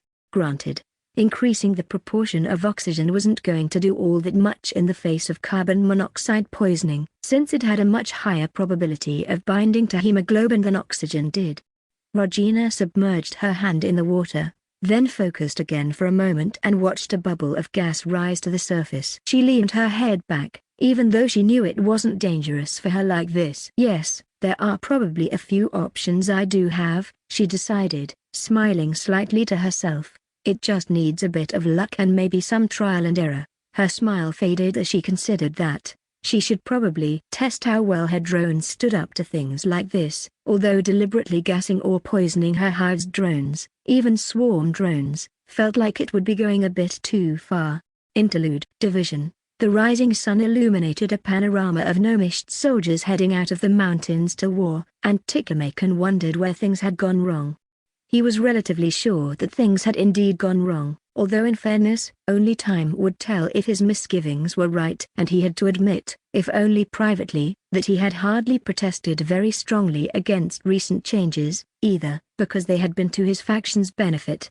Granted, the historicals had been moving towards a more extremist stance for a while now. A few years ago, he was quite sure the leadership of the faction would have acted differently, but that was neither here nor there. At present, they also had the support of several of the smaller factions, combined with their executive majority on the Executive Council, that gave them free rein to do whatever they needed to, as long as the faction remained generally united, at least. But Ticklemakin was not worried about that, and the other factions were hardly in a position to contest their primacy, and growing even less so as the historicals consolidated their power. Ticklemakin sighed and rolled his shoulders, trying to redistribute the weight of the heavy military pack resting on them. Before he started walking, he was not keen on this venture, but as a man with a level in the 3rd tier, and a class that was suited to combat, which his certainly was, since the Unbroken Rock wasn't called a building stone of their armed forces for nothing, he had to do his part. At least he was afforded quite a few privileges compared to some common, first-tier recruit, and his connections meant even his so-called commanding officer would be careful about pushing him around. Off into war we go, his neighbor muttered. Ticklemakin didn't even spare him a glance. He didn't particularly like the lazy idiot. Instead, he sped up until he was abreast with one of his friends, Berikman, the other merchant. In normal times, at least, glanced back at him and gave him a nod. Let's hope this works as well as the sword wavers think it will, he commented quietly. Ticklemakin nodded. Yeah, let's hope so. They walked in silence for a bit, before Peary spoke up again. Your contacts say anything about this? Nothing beyond the usual. His friend frowned. You're not in trouble, are you, Ticky? He scoffed and shook his head. No, don't be stupid. The faction is united as always, Peary. They're not going to ice me out for voicing a few cautioning notes. Nukes. The biggest disagreements we've seen was about stupid stuff like that spiel with the envoy's death and the elves. You mean telling them she existed? Peary raised an eyebrow and shook his head. Could have been handled better, I guess. Ticklemakin shrugged. Maybe not that much. You never know. They could have had some way of proving she died here. He nodded at one of the moving tents behind them. His friend followed his gaze and nodded. He didn't give much outward sign of it, but he knew Peary enough to tell he was suppressing a subtle grimace. Both of them had given their signature to the tracking stone once they'd entered the 3rd tier. Having people know they were alive wasn't a bad thing, of course, but he knew they were both a little uneasy with it, especially since there were persistent rumors that the stone could be used to track people's current location, as well. Hardly a bad thing for men marching out to war, he had to admit, but still. A few in their faction had argued convincingly that they had no idea what kind of capabilities the Hivekand might have, but something similar was hardly out of the question, and Ticklemakin tended to agree. Personally, because of that, they had argued for being audacious rather than risk getting caught in a lie about a diplomat getting killed. Of course, it involved lying to the elves and whoever else the council was sending messages to, but it was only one more lie, really. After all, it would have been impolitic to admit that the gnomes really had struck first without outward provocation. Hivekind or no Hivekind. Some people seemingly didn't want to admit that, even among themselves, but Tikamakan didn't think trying to hide from the truth like that was wise. He supposed it didn't matter much, in the great scheme of things. And anyway, the course was charted and the route set. They could hardly turn around now. You're not concerned about those losses we took in that raid, Men's brilliant brainchild?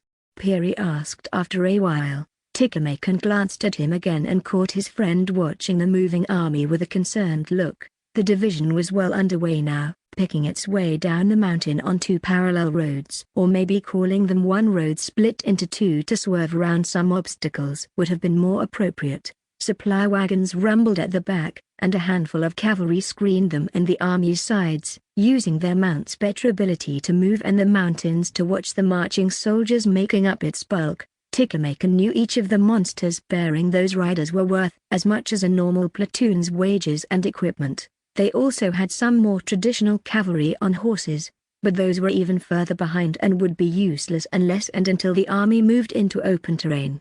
Not too much, he finally replied, mostly honestly, and gave Peary a reassuring smile. We lost over half of them, and they were all elites, Peary pointed out. And how many Hivekind did they kill? Any at all? Tikamakan sighed and moved closer, lowering his voice. Don't spread this around, but I'm not so sure the operation would be considered such a failure, for those who conceived it. Peary gave him a sharp look, which quickly morphed into one of understanding. You mean? Tikamakan nodded softly. You must have noticed that, for some reason, most of those sent out were from other factions. Somehow, most of our elites were away or occupied with urgent and critical work. And now that many didn't come home from that mission, our rivals are weakened. Peary swore softly, but he seemed almost impressed. Don't get me wrong.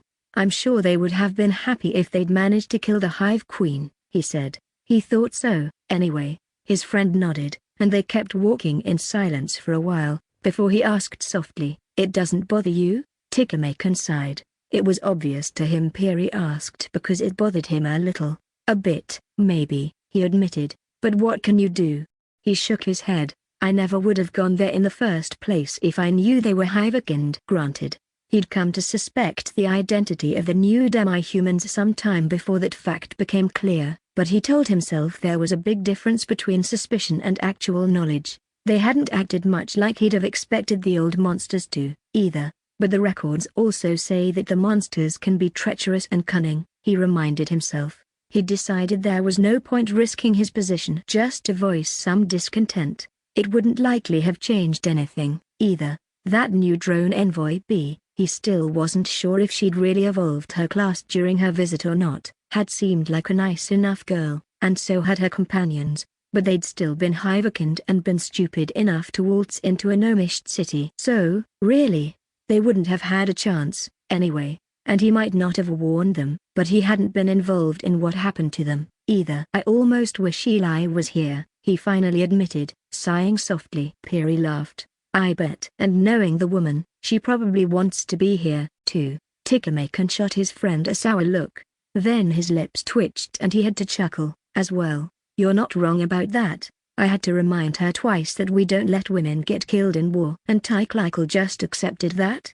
Peary raised an eyebrow. Tikamakan shook his head. She argued that this wasn't like the first war and we're hardly risking our race's future. I had to point out that what matters is how people look at things, and that her class isn't exactly suited to combat. Peary grinned again, and Tikamakan shrugged. He was firmly of the opinion that Eli was the perfect female partner. She had a real head for numbers, and she gave good advice and let him do his job without trying to do it for him. She'd even helped him forge a few good contacts, but still left what some people called networking in his hands. The subtler parts of doing business were a man's job, and she was fine with that. And when they traveled in more dangerous territory, it was his combat-capable class that kept them safe, just as she kept the money for their ventures available by carefully managing their investments.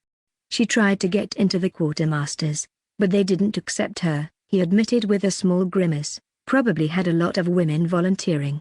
After all, handling the army's logistics was a very important job, and not one anyone wanted to leave to someone unqualified. Even if the women stayed behind after they set everything up, They'd just managed things from the army's bases instead of the battlefield, which was probably better, anyway. Privately, Tikamakan was just as happy Eli would stay behind. Gnomish women didn't fight because, unlike men, women weren't expendable to a population, at least when survival was on the line. The First War taught them that, when the Hivekin decimated his people, if fewer women had survived, the continuation of their race itself might have been threatened. And now that they were heading off to war, even if he intellectually knew that the situation wasn't comparable, that didn't mean he didn't agree emotionally. He knew they weren't going to lose anywhere near that many people, but still, he didn't want his partner anywhere near the enemy. You know, I'm actually almost glad we are leaving now, he admitted. I mean... He was cut off by a shout rising from the soldiers around them. Tikamakan paused and looked around with more alarm than he'd have liked. He and the others in his group were walking along a ridge a little to the side and above the main army, picking their way over rougher ground with the help of their high stats and strength. That gave him a good vantage point to see the small commotion in the ranks of the marching soldiers. In the sky, Peary pointed out quietly, sounding tense, "It sounds like the Hivekind aren't very surprised by us marching here, or at least, they're quick on the ball." Tikamakan swallowed a curse as he saw the swarm of small, dark shapes quickly approaching them from the north. He knew about the enemy fortress built into a mountain base not too far from here, but the direction suggested they didn't come directly from there. He tried to count the approaching drones, but quickly gave up. More than 100, but probably less than 1,000. He frowned. They can't hope to defeat us with just that. The shouts from below had changed. Instead of raising the alarm, officers and squad leaders were now rallying the soldiers, directing them to ready themselves for a fight, and to watch the sides. He saw a few scouts rushing past, presumably to double-check that the Hivekind weren't bringing an army through the mountains to pincer them. Quicker than he'd have thought possible, the flying drones caught up to the gnomish soldiers and passed above them. He tensed, but they didn't seem to be slowing down. They were just flying to cross their positions, above the strung-out columns, and they were dropping things they carried. He realized an instant later, Tikamakan had never fought a hive drone before, but he had heard a few stories and a lot of speculation. He raised his shield in preparation, but still watched as the bombs dropped. Most of them were caught by shimmering magic shields, or even a few barriers produced by some skill or another. They exploded harmlessly in the air, sending thunder and waves of noise through the mountain valley. But even against the glare of the explosions, he saw a few that struck their targets, exploding among the army. They churned up the ground, killed soldiers, flung them around like broken dolls, and sent up sprays of dirt and splinters. "Stand to!" Someone barked, and it took him a moment to recognize the voice of his commander. "Defenders, move into position to shield the column. Strikers, attack those damn flyers, will you?" Taking a deep breath, Tikamakan slung his shield and leapt down, making his way into the column whose march had been stalled by the attack. The jump would have killed or at least broken the legs of someone without his stats, but he only staggered and quickly got into position, raising his shield again. He probably wouldn't be able to catch any of these explosives on it, but he could still extend the protection to the soldiers around him using his class skill.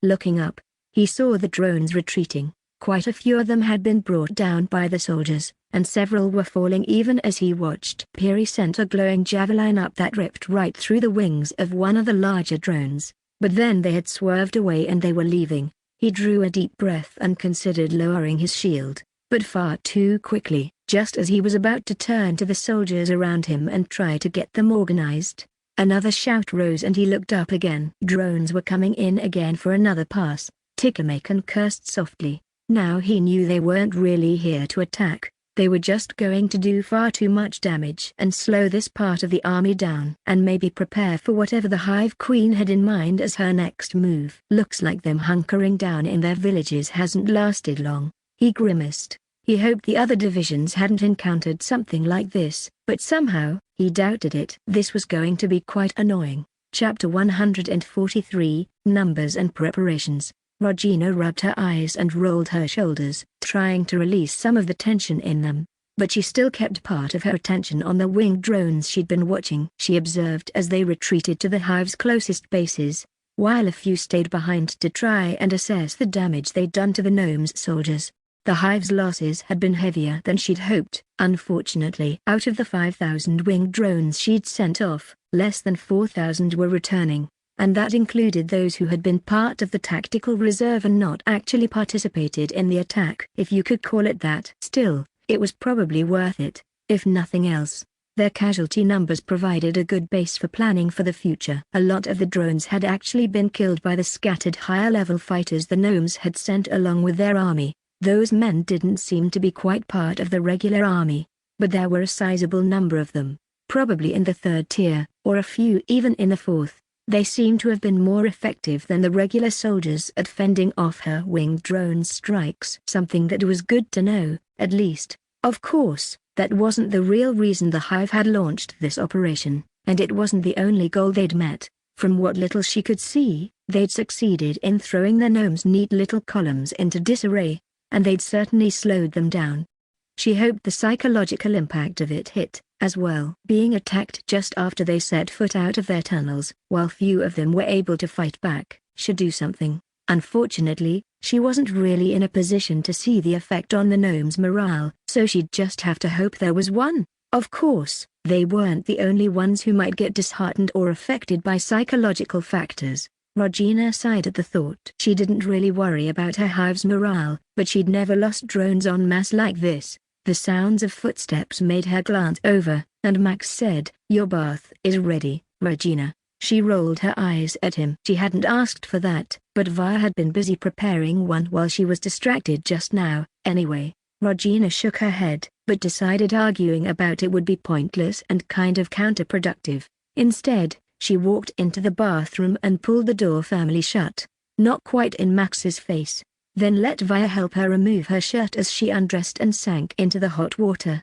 It felt great, and she let herself sink deeper, water swallowing her as she submerged her head for a minute. She still felt every one of her drone's deaths, and yet feeling so many of them close together was intense, but not as bad as she'd been afraid it might be. It certainly wasn't even 10 times as strong as when she'd lost a scout previously, but ironically, Regina felt a bit concerned about that. She'd withdrawn from what was happening, from the psychic link to those drones, not completely, but enough to dull the sensation. It had been unconscious, and almost automatic. She supposed that made sense. She couldn't afford to be crippled by her hive's losses when she fought in actual war in which lots of drones would die. Something Hivekind were clearly not strangers to, as a people, and with the increase in her hive's numbers, her connection to every individual drone, especially swarm drones, did feel more tenuous, not weakened, exactly, but crowded or drowned out by the many others like it.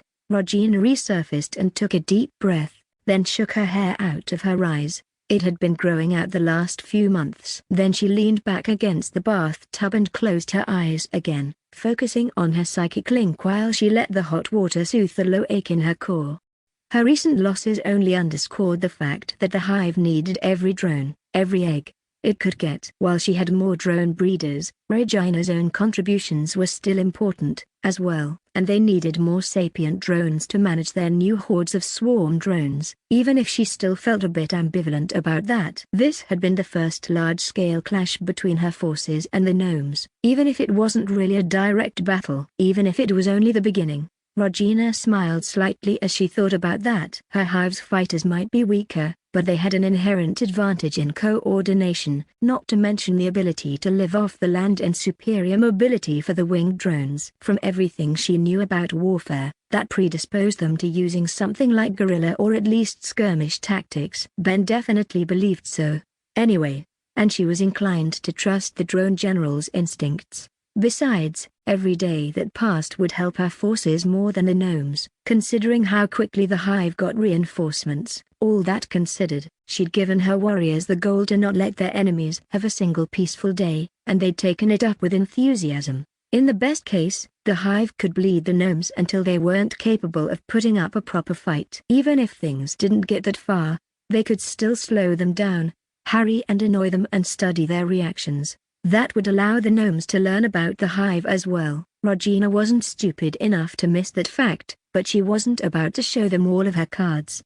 The stretches of roads the gnomish army's columns were currently taking had been too close to their territory to mess with, and trying something clever without being spotted by the gnomes would have been very hard, but soon enough, they would reach terrain the hive had been able to mine. Regina was looking forward to it. Combined with a few more air raids, Ben hoped that it would hurt their logistics and morale, but also give them certain expectations about the hive's capabilities and strategy, so they would be taken off guard when the hive combined another one of those bombing flights with something new, something more substantial.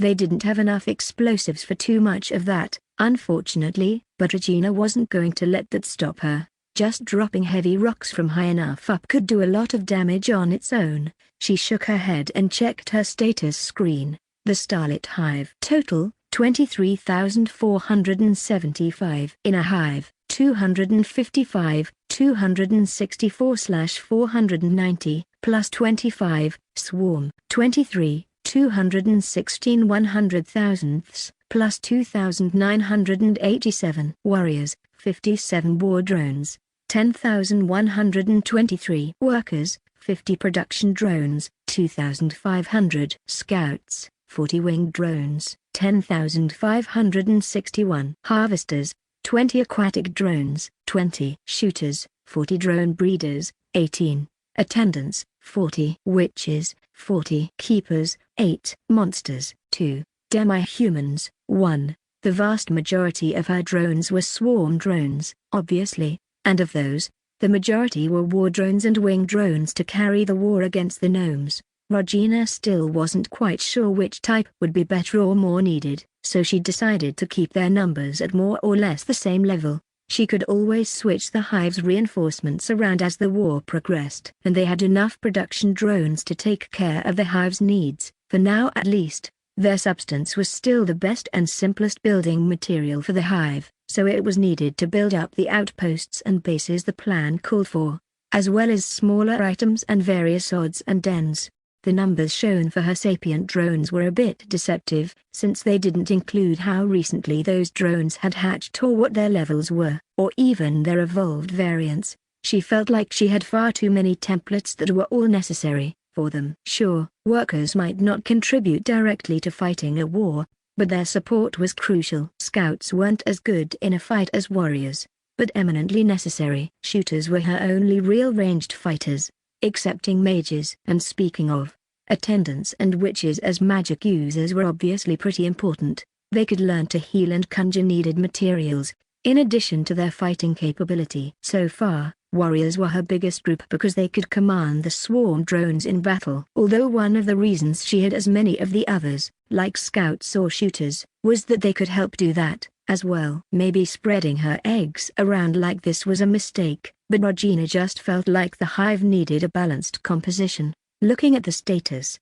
she cursed the fact that she'd woken up alone in a new age without any explanations once more. The only guidance she had were her hive queen instincts, and those were wonky at best. Really. Still, the war would probably go on for quite a while longer, so she could always change how she approached the new additions to the hive. Besides, it would probably be a mistake to let this war define how she went about adding new hatchlings to the hive. After all, these were people she was including into her hive, her family, and they were here to stay. Having a hive made solely out of warriors, for example, would have implications on more than the military level. Is there anything else you need, my queen?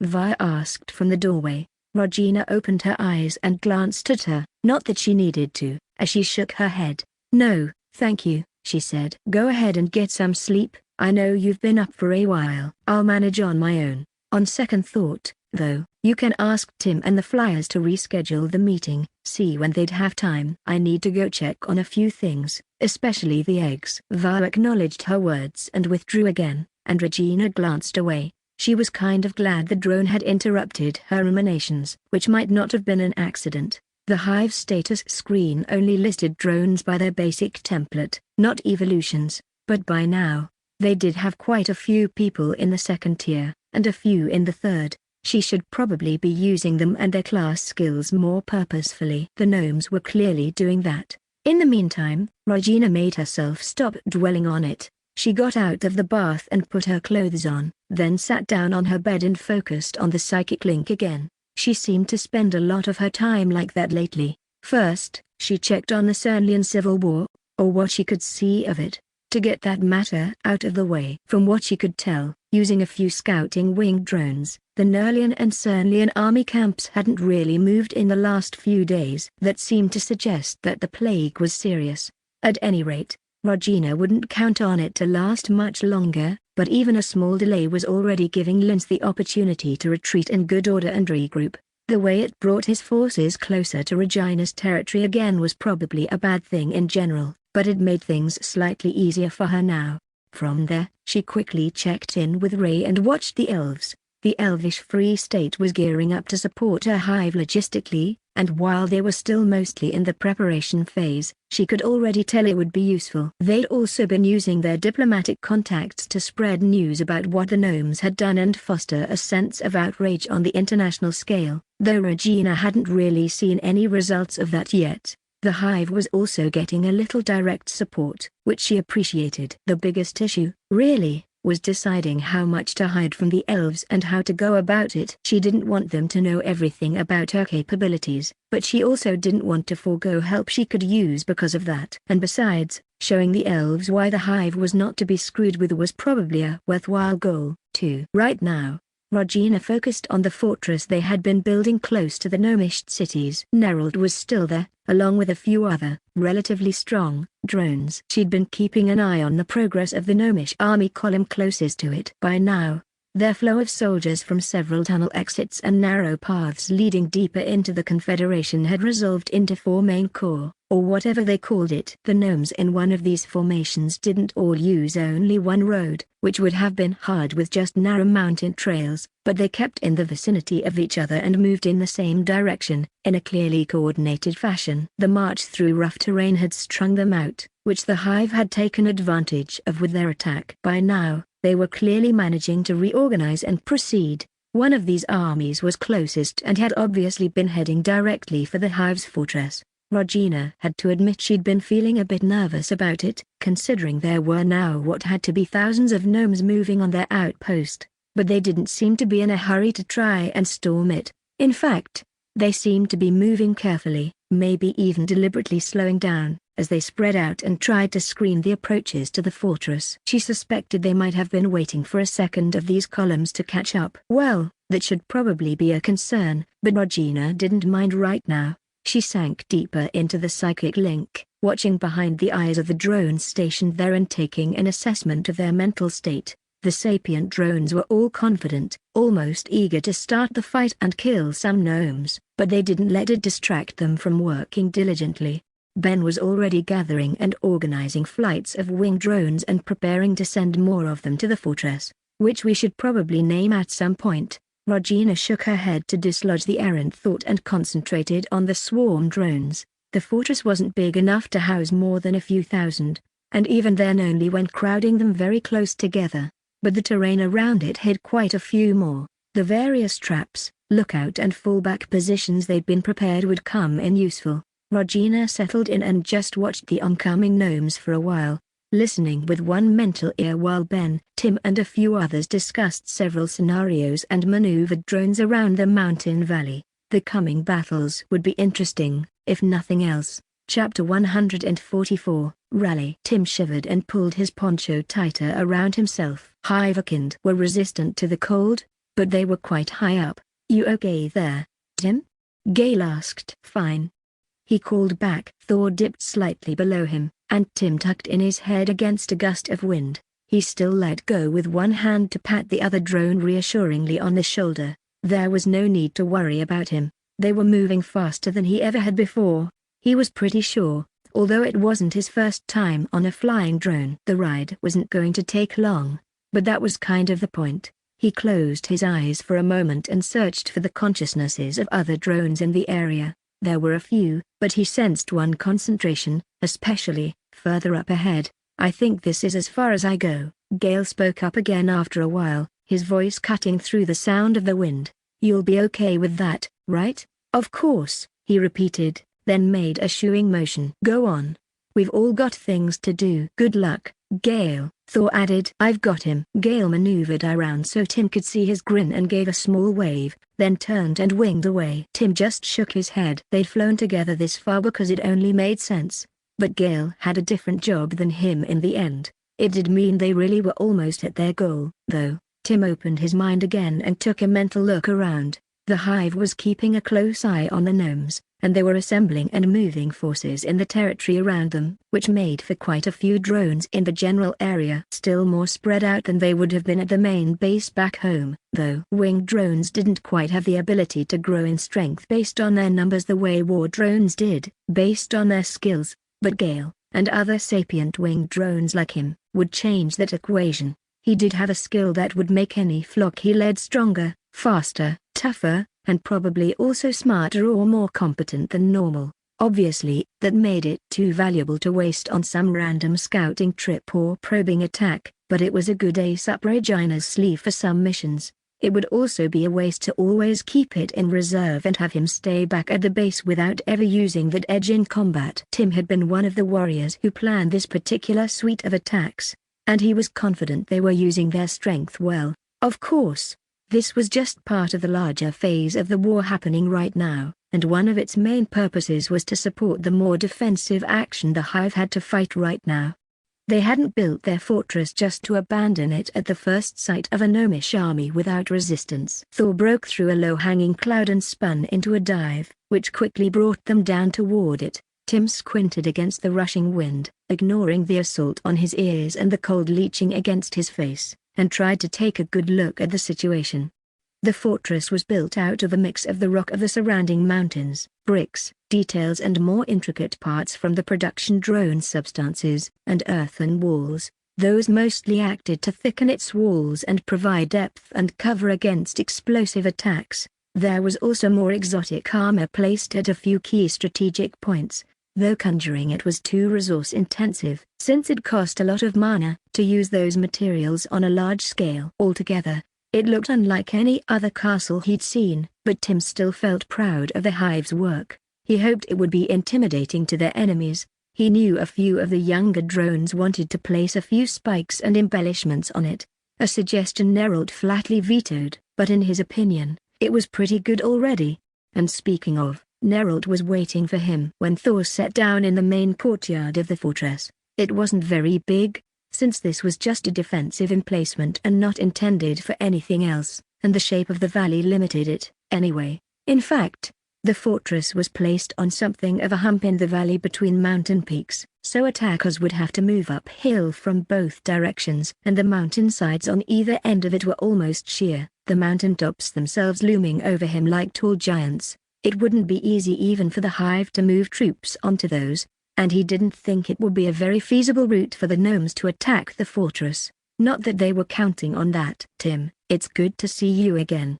Neralt smiled and took a step closer. He hesitated and then inclined his head at Thor, as well. And you must be Thor. Pleased to meet you. Likewise, Baron Neralt, Thor replied, shaking himself and rising from a crouch after Tim jumped down from him. Tim nodded. What's the situation? The human grimaced slightly. The gnomes are still approaching, and they've managed to spread into a wider column, with bigger frontage than I'd hoped. There are also a few of them on the cliffs and high points. Probably they're elites. Tim nodded again. He could have gotten all of that information from the other drones, but it was worthwhile to get the Cernians' assessment. Let's move to the tower and discuss, he suggested. Of course.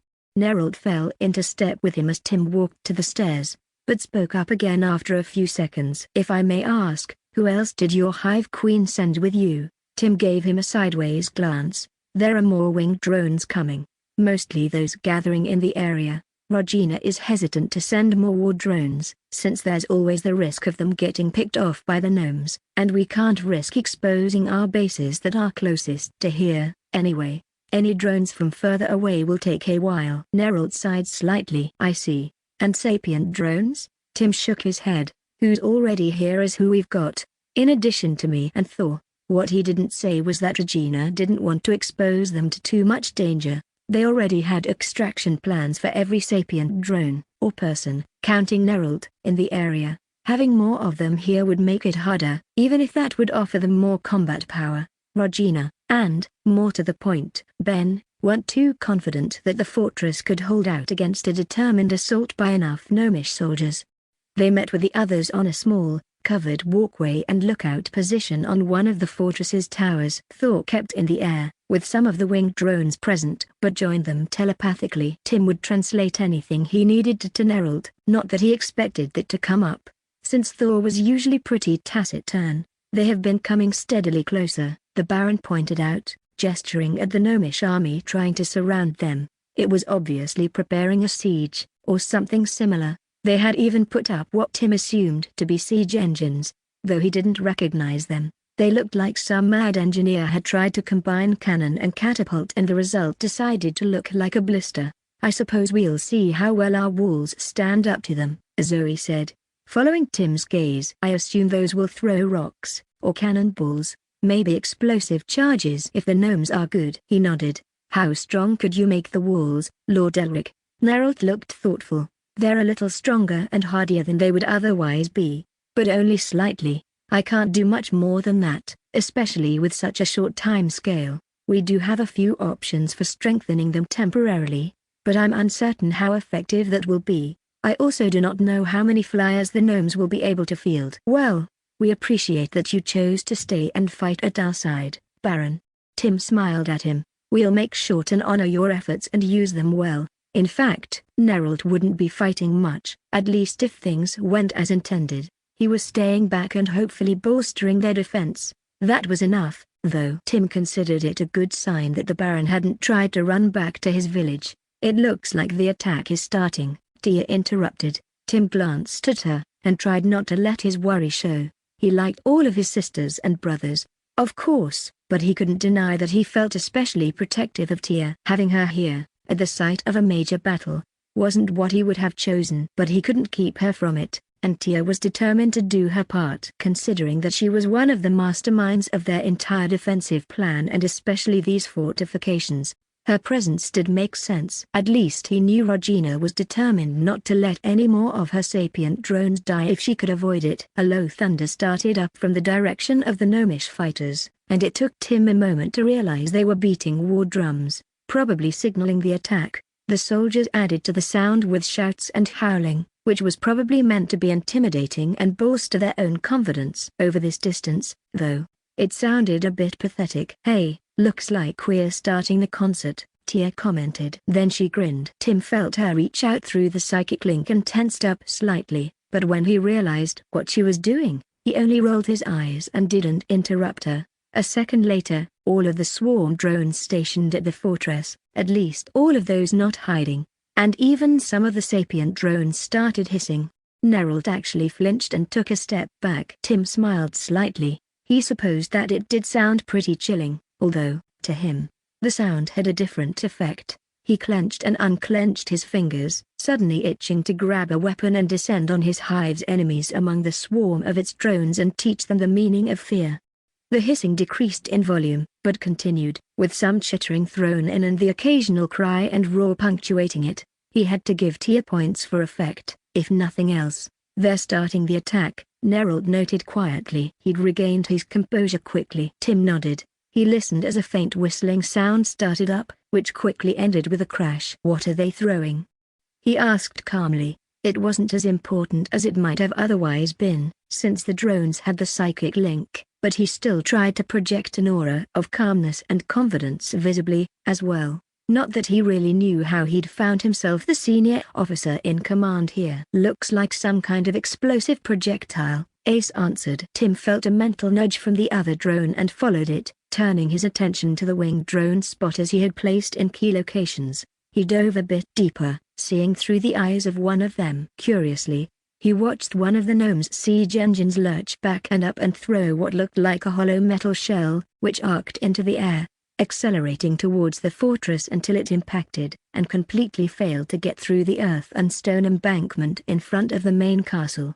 Unfortunately, several others quickly followed. Tim watched the same catapult cannon again, noting how long it took the gnomes to reload it. Far shorter than he'd have preferred. I wish we had siege engines of our own, Nerold muttered quietly. We'll be able to do quite well even without something like that, I believe, Tim said mildly, smiling wryly at him. Then he turned his attention back to the swarm drones, this time to flocks of winged drones gathered in prearranged units. He nudged them to make their way forward carefully, taking cover where they could, and taking to the air. "I think we'll try a single bombing run to start with," he continued, still aloud for Neralt's benefit. The others nodded, and he caught a few smiles from them. While the drones gathered, Tim took a deep breath and turned to face his companions, sweeping his gaze across the other drones stationed around their fortifications and reaching through the psychic link. His hive queen, who had been quietly watching so far, gave him a bit of help,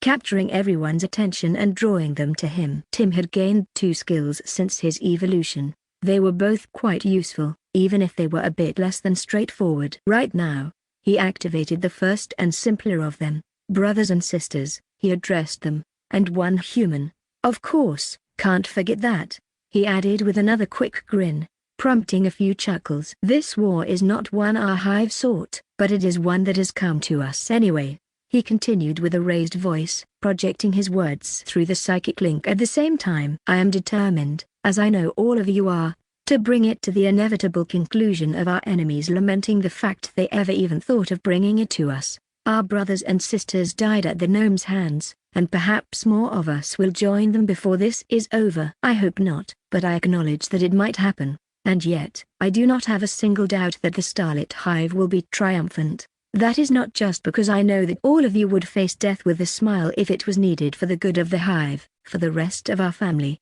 It is not even because I have confidence in our mother and hive queen and the rest of our hive's leadership. It is not because I know our knowledge, understanding and skill are leagues ahead of theirs, along with our cool toys. Although that definitely helps."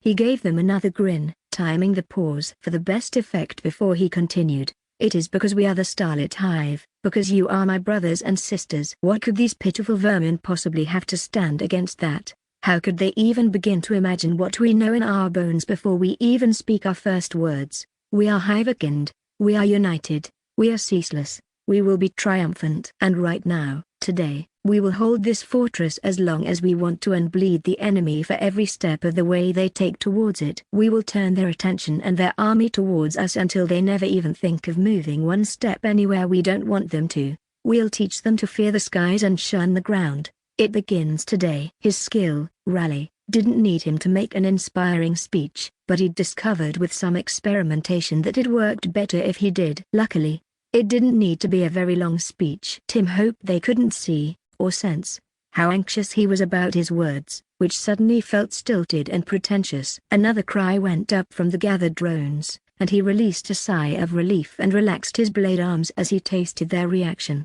His success depended on their engagement, how captivated they were, and judging by what he could see and sense, he'd managed to hit the right tone after all. Tim raised his sword, watching the metal reflect the sunlight. Then he shouted, "For the hive, for Queen Regina!" Scattered voices roared the cry back at him, and the swarm drones hissed in agitation and with battle lust. Their stats jumped and their speed increased as his skill took hold, until every defender was boosted. Then the winged drones overhead released the first wave of their payloads, gnomes rose into the air, and the battle began fully. Chapter 145, Fortress Defense. Regina paced up and down the hive base's roof, softly cursing to herself. A part of her wished that she was with Tim and the others, fighting the battle. The rest of her knew that would have been a very stupid idea. However, the gnomes were doing better than she'd hoped. There was no point denying that. Their advance made it rather clear. On the other hand, she'd been prepared for them to be strong.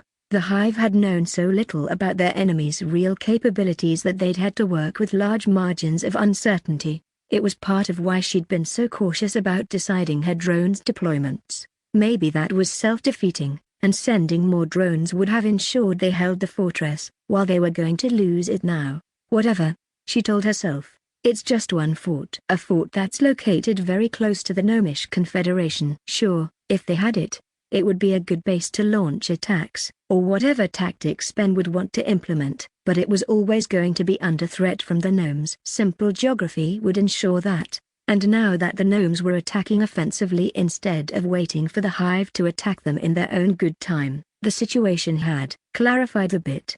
No, the only thing she couldn't afford was to throw hordes of swarm drones down the drain or use up all of their ammunition. Right now, a flock of winged drones was flying another attack on the gnomish soldiers. They stayed very high up, high enough that many of the gnomes wouldn't be able to hit them even with class skills helping their projectiles along. On the other hand, there were enough gnomes gathered that accuracy didn't matter that much. For the drones, most of the winged drones only carried rocks, but there were enough with real charges to make the gnomes wary of anything that came down. Regina sighed as she watched one of them explode atop a magical barrier raised to protect a few of their supplely wagons. She wished they had more, but the hive just didn't have the capability to manufacture explosives on a large scale. They'd been stockpiling them, but their expenditure was already ahead of their production. At least they'd started to work out some good models. Regina personally favored hydrogen and high explosive materials. Unfortunately,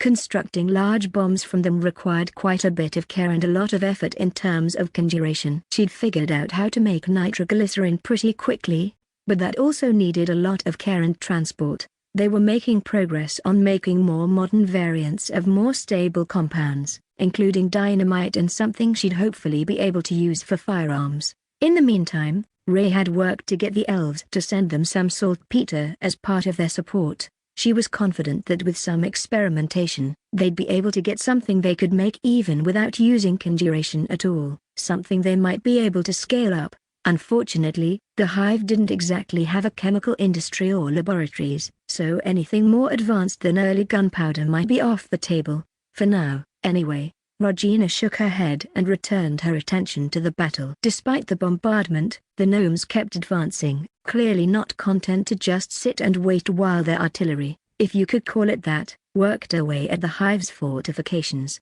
They were taking casualties, she could tell, but they were also using the mountain's terrain to try and get more people close. At least they didn't have many flyers. There were a few gnomes riding flying monsters and a few who appeared to be using class skills to stay in the air, but not enough to be a serious threat to the fort's defenders. They could interfere with the winged drones, though. As Regina watched, an entire small unit of the flying drones was massacred by some sort of lightning darts thrown from a gnome on a giant goshawk. She grimaced as she felt them die. "How do you think things are going?"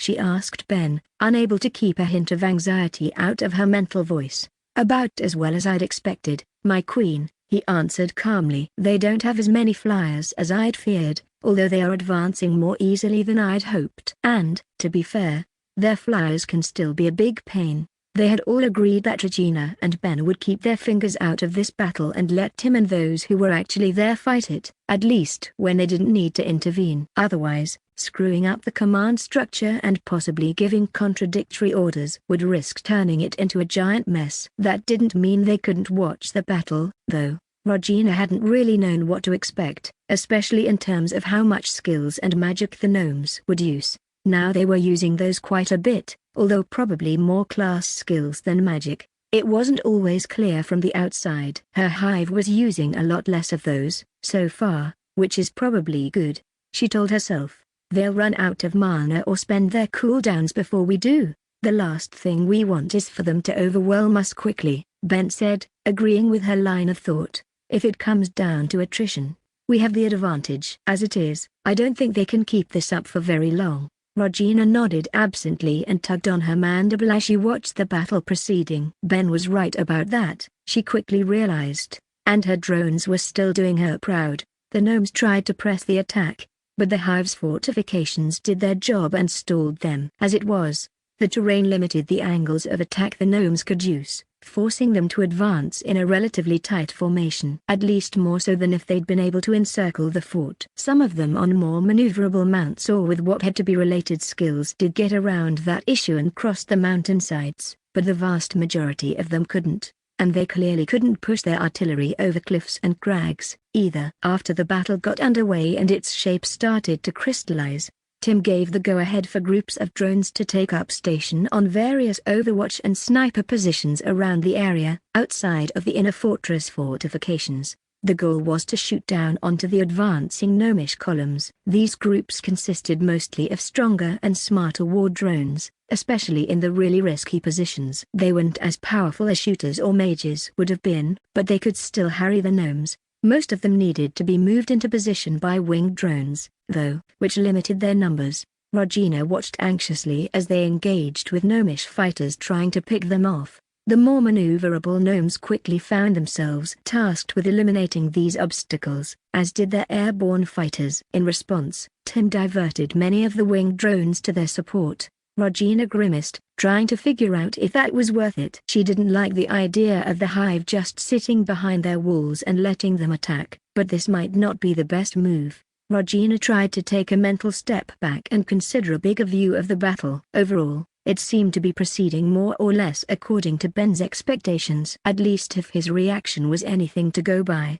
The gnomes were starting to get closer to the walls, but it wasn't like they could just storm them, and the hive had built several layers of defenses. So far, she wasn't impressed with their siege engines or their munitions, and their walls were standing up to them pretty well. They probably wouldn't even have needed as much depth and reinforcement, but it was better to have done too much than too little. Tim stayed in the fortress, although he'd moved to one of the outer walls, looking down from a tower. He seemed tense, but not too anxious, all things considered. "My queen?"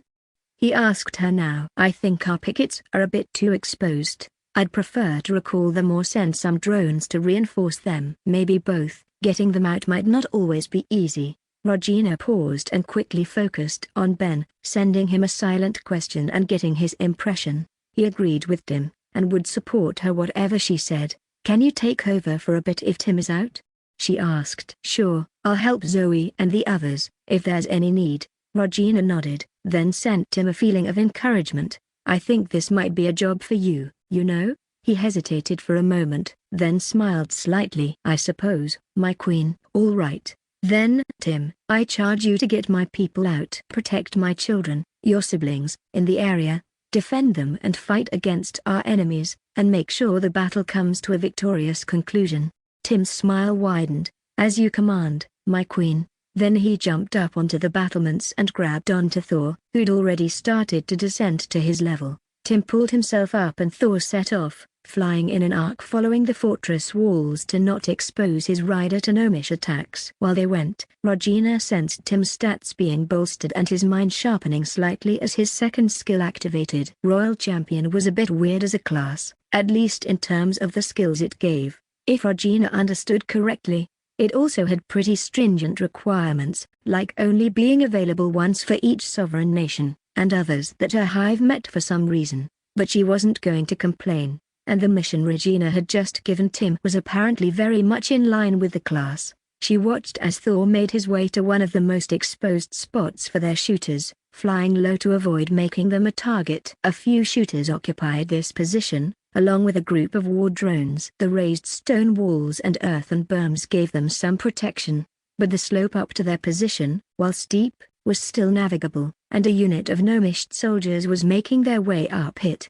Tim fell on them like a swarm drone on struck prey. He actually leapt out of Thor's saddle and let his momentum carry him the last few meters to crash into the gnome leading the formation, just when they started to reach more level ground closer to the defenders.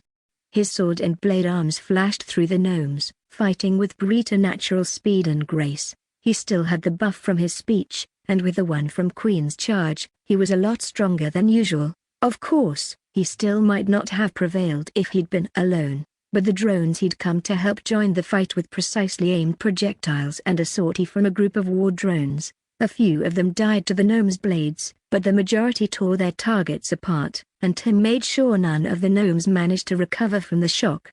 "All right, Thor, bring the young ones back to the fortress," he said briskly. "I'll make my way to the next goal on foot." "Come directly there. We'll leave the war drones here." Before they could object, he'd already started running, jumping onto a stony ridge at least 5 meters up and continuing without pause. Regina smiled to herself and continued watching. Tim acted quickly, finding his way to those of his forces that were pressured the most heavily and relieving them. Most of them managed to fall back on their own, sometimes leaving behind swarm drones to protect sapient drones' lives. Regina quickly realized that Tim's buff would spread to whoever he was fighting with, and for, at the time, and the more they were threatened, the stronger it would get.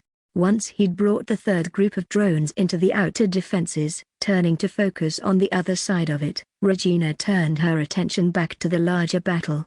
She almost regretted that there was very little melee combat so far. Her warriors were taller, naturally stronger and had better reach than the gnomes.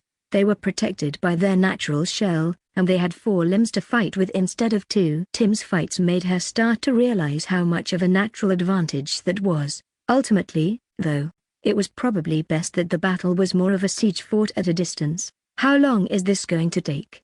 she asked Ben quietly. He shrugged. "This looks like it'll become a drawn-out affair," he analyzed quietly. "I think we'll probably be best served to withdraw at some point, though. We've already managed to tie them up here, and the longer we can keep them the better. But there's a reason we didn't want to get into a long siege." "The food issue?" she asked. He shrugged. "Swarm drones still need to eat, and the gnomes are definitely in a much better position to supply their troops or even forage for food from the surroundings. Not that they'll need to. This close to their home, we can try to attack their supply lines, but that's unlikely to be able to stop them here. I still think we can just have winged drones fly food in," Regina said unhappily. Then she sighed. "But I understand your argument. While they could do this, they'd probably lose a lot of drones once the gnomes figured it out, and they could do something similar much more easily in a defensive position closer to their hive and further from the gnomes' territory. Besides, they couldn't really keep harassing the gnomes and wearing them down while they were stuck behind fortress walls. So, we wait until they batter down the walls, then blow the rest of it and retreat?" she asked. That was a scenario they'd discussed, but she couldn't help feeling a bit nervous. Ben sent an amused shrug. "If things work out that way." Unfortunately, as time went on, it did seem like things would have to go that way. The gnomes still had a lot more fighters than the hive, especially if you considered swarm drones' relative weakness. And almost more importantly, their stack of bombs and grenades was dwindling quickly. They were even running out of normal arrows and projectiles to send at the gnomes. Regina sighed, then walked up and down a bit to stretch her legs and work out the stiffness from being in one position for too long. She knew the gnomes were losing a lot more than the hive was, especially considering how much each fighter cost each side, but it didn't exactly feel like the glorious victory she'd have preferred to start the war off with. Not that glorious victories are very good at luring the enemy where you want them to be, I guess, she thought with a snort. Then her thoughts were interrupted by a notification appearing. "You have leveled up. You may now select another ability." Regina smiled and sat down again. At least the fighting was clearly giving her a lot of experience, and if she was gaining experience, then her drones actually participating in the battle would be, as well. Chapter 146, Casualties of War. Ken had been enjoying the gnomes' hospitality for some time now, and while they might not have realized that, it had given Regina a bit of insight into them. Not about their capabilities, really, since they were careful not to let him see anything important, but regarding their mindset. They didn't come right out and explain anything about that, of course, but Regina, and her drones, could gather some things from what they did say and how.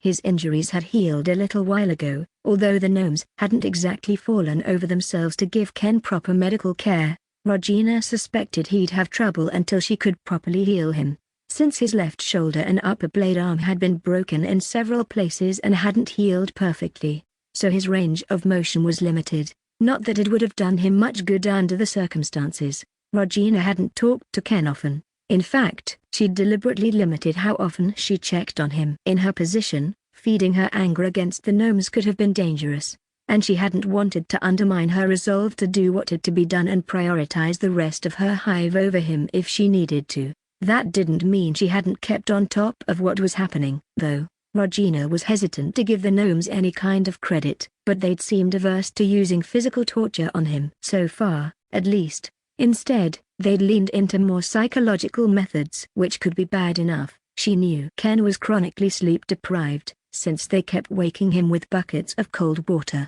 or occasionally very hot water, for a change, and bright lights. That wasn't exactly helping to keep him focused and thinking clearly. He would have had no idea how much time had even passed without his connection to the hive, and that was only one aspect. They kept him confined in darkness in a small space, denied any contact with anyone else, as far as they knew, except for their interrogators, and they interrogated him constantly, relentlessly, often for hours at a time. It was clearly taking its toll, and she didn't know if he'd even be able to muster the necessary focus and clarity of mind to use his magic. Still, Regina was proud of how well he'd stood up to everything. They tried to humiliate and degrade him, but that hadn't worked out very well for them. Unfortunately for the gnomes, a hive drone's understanding of dignity or shame were too different from what they might be used to. It wasn't like going naked or eating bugs would faze any of them. In fact, she knew he took great satisfaction in their frustration to get anything out of him. At first, Ken had answered a few questions, but after they kept repeating and trying to goad him into either admitting his crimes or giving up information on the hive, he'd refused to say anything. But Regina was aware that things couldn't stay like this. The gnomes were already escalating, and if they kept failing, it would only get worse. So, it didn't really come as a surprise when Ida turned to her to express some concern. She did wish the gnomes hadn't done this in the middle of the battle at the fortress, though. Well, to be fair, it probably wasn't the middle. The defenders had run out of ammunition a while ago, and they barely even had any random rocks to use instead anymore. Ben had arranged a few supply deliveries using winged drones, but he'd asked her permission to stop those now, since the risk was becoming too great. The drones inside were preparing to enact their contingency plan. At least they'd already killed lots of gnomes. A phantom sensation of stinging pain yanked Regina's attention from the battle. It was strong enough to catch her attention even despite her focus and the number of drones in her hive. Unfortunately, she knew immediately what was happening. Regina tried to send a soothing sensation to Ken, while she also contacted Idaho. "What's happening?" she asked. The drone keeper had been monitoring him and would know more about the situation. Ida sent a report consisting mostly of a compressed stream of feelings and a few pictures. She was better at that sort of thing than any drones of other templates. Not surprisingly, they've started using physical interrogation methods since he hasn't broken from what they've tried so far, she concluded. Regina grimaced and sent her the equivalent of a soothing hug, as well. "You've done good work, Idaho. Feel free to distance yourself a bit. This will be hard enough as it is." In the meantime, the gnomish torturer removed his red-hot iron from Ken's bound body and reapplied it on his left cheek. Ken couldn't resist jerking back. A scream wrenched out of him. Regina winced. Then she exhaled and pulled up a system message she'd been considering for a little while. "You may now select your 6th class skill. Please choose one of the following.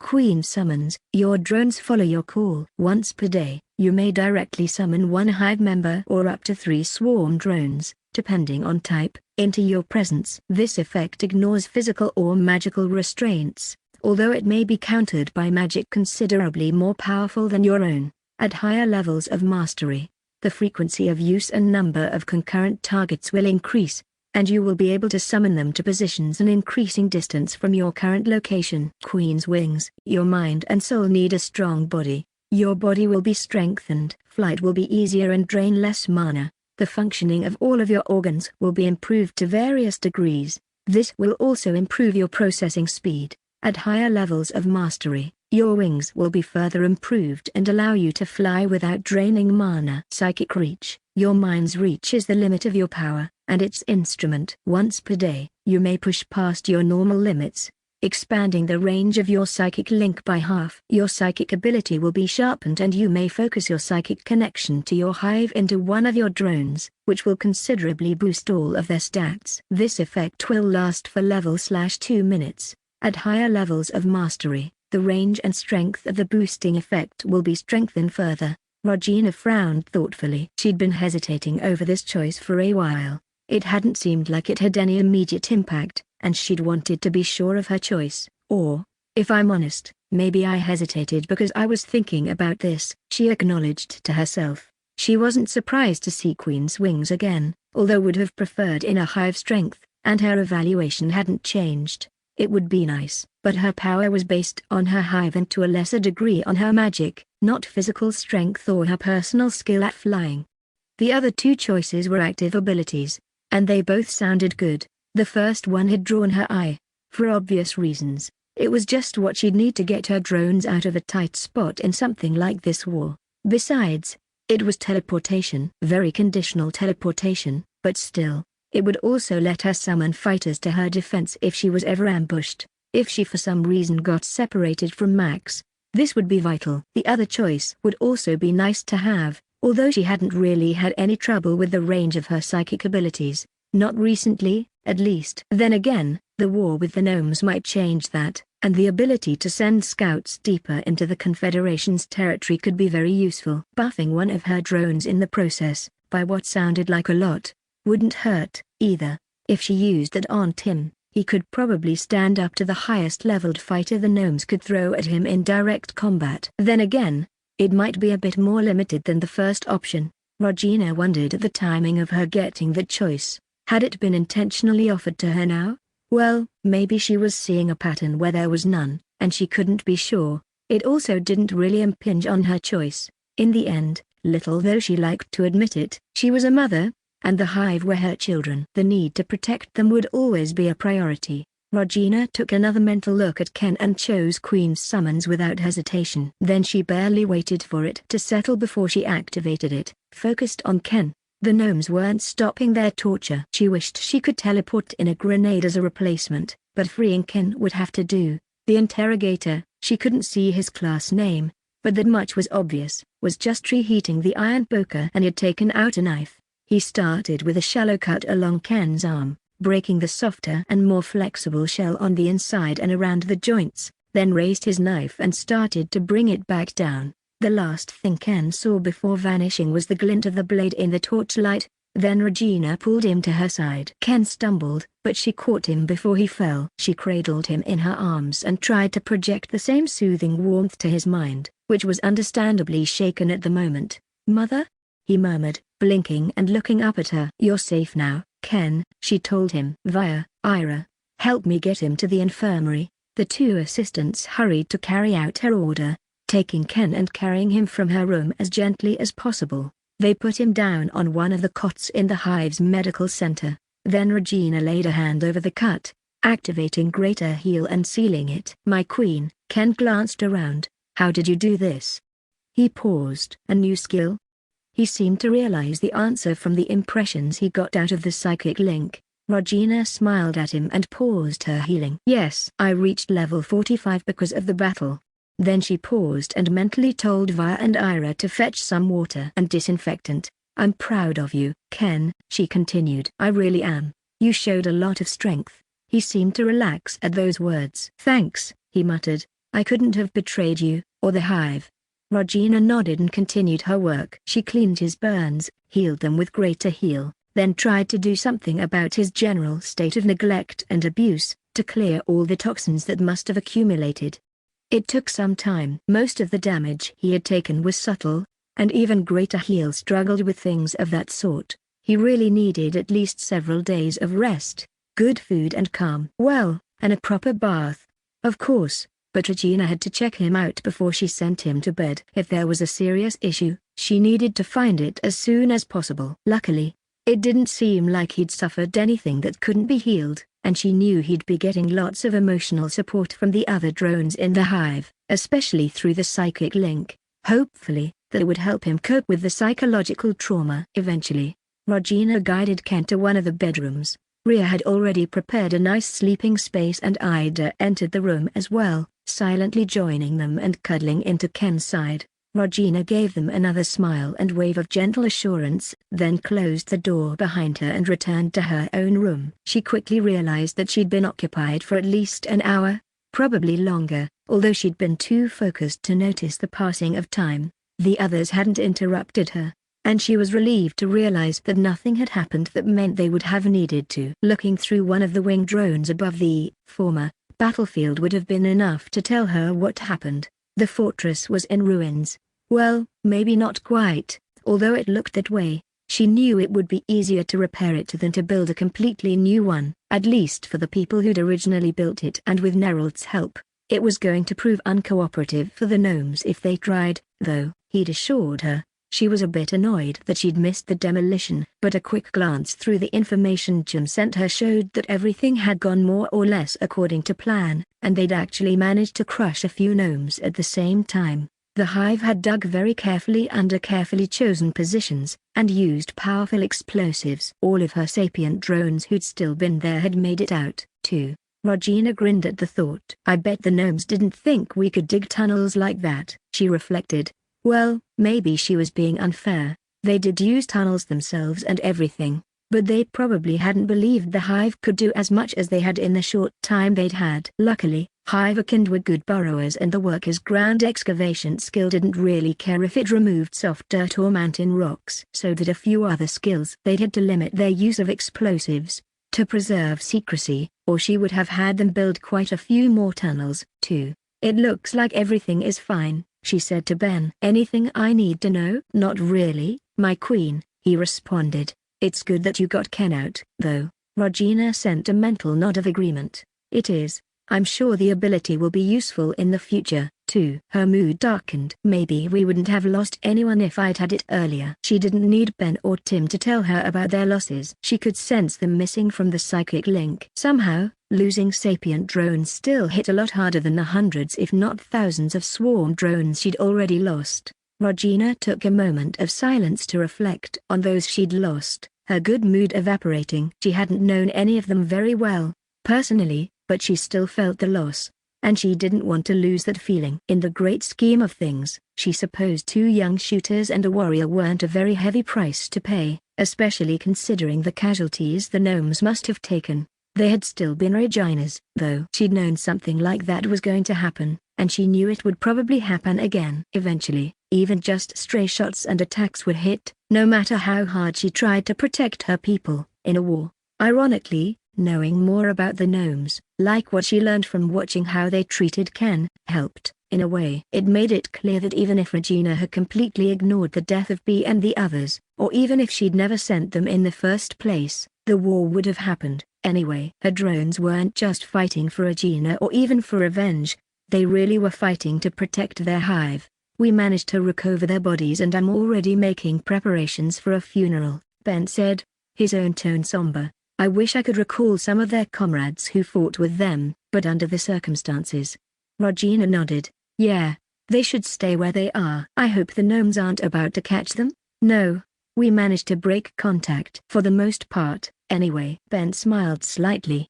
I'm sure the gnomes still have enough of a trail to follow. Regina expressed her approval. Ben seemed to have things well in hand, and if the gnomes seemed inclined to be too cautious, she was sure a few winged drones in the right spots could convince them otherwise. Ultimately, the hive's advantages in coordination and aerial mobility would be a lot more decisive in the mountains than in open terrain. Even without the elementals' help, Regina was sure the hive could make their lives hell up there. With it, she was hoping to whittle this part of their army down until it collapsed. The gnomes still had other formations moving out of the mountains, but the hive would get to those in time, too. Regina was kind of looking forward to everything. Chapter 147, Being Useful. Did you get the trench finished? Tia stopped, put a hand on her hips, and looked at Tim. Who do you take me for? Finish the trench? I got it finished, got the embankment well underway, the tunnel started and I've laid some mines. Tim just looked at her for a moment, which she returned, until she couldn't keep a straight face anymore.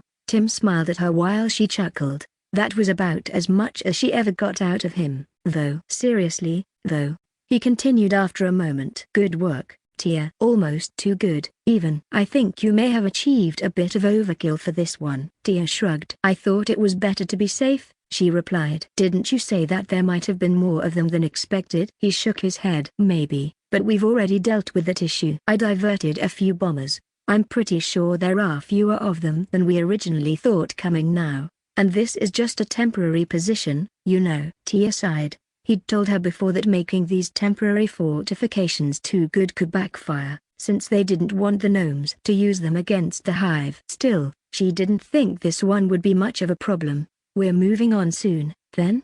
She asked. Yeah, actually, you're moving out right now. He caught her look and shrugged. I don't want to risk you here, Tia. Tia rolled her eyes, but she didn't really want to argue with him. Aye, Commander, she said with only a bit of sarcasm. Tim had already turned away and was waving to someone else. Say Enelis is going to accompany you, he said. I'll feel better with you looking over the defenses at fullback position. Beta, anyway. Tia looked around. They were standing at one of many small vantage points in the mountains. The peak behind her blocked her view in that direction, but she still got a look at the slope of the mountain and the neighboring ones spread out below them. Although she focused on the other people. I'll look after her, championed him, Saenalis assured him as the elf came to a stop nearby. Lady Tia, let's go. Tia hugged him goodbye, then joined the elven warrior. As they went, she glanced around again, noting the position of the winged drones overhead and the war drones scurrying around the slopes. This wasn't one of the biggest detachments they'd ever used, but still enough to deal with a sizable gnomish force. I guess we'll go on foot, she said. Saenalis nodded calmly. Better not to risk the gnomes trying to snipe us, she said. Might make the trip unpleasant. Tia snorted and gave the elf a thoughtful look. Out here, the woman wore clothing in more faded colors instead of the green of the elves' uniforms. Her orange eyes and red hair were the only spots of color. Coupled with her tall and muscular frame, it would have to make her look imposing to any gnomes they happened upon. Apparently, Saenalis was an old comrade of Aeneas, probably a subordinate. Given the rank difference, Tia had talked to Ray a bit, and according to him, Aeneas had said she'd like to join them, but that she was a bit too prominent. Saenalis wasn't even discharged, but still officially a sergeant in the elvish military. She'd just been given a long leave because of an injury from a training accident. One that hadn't even needed Regina to cast greater heal for her. Fortunately, as they walked, Tia checked in on some of the drones around this part of the mountains.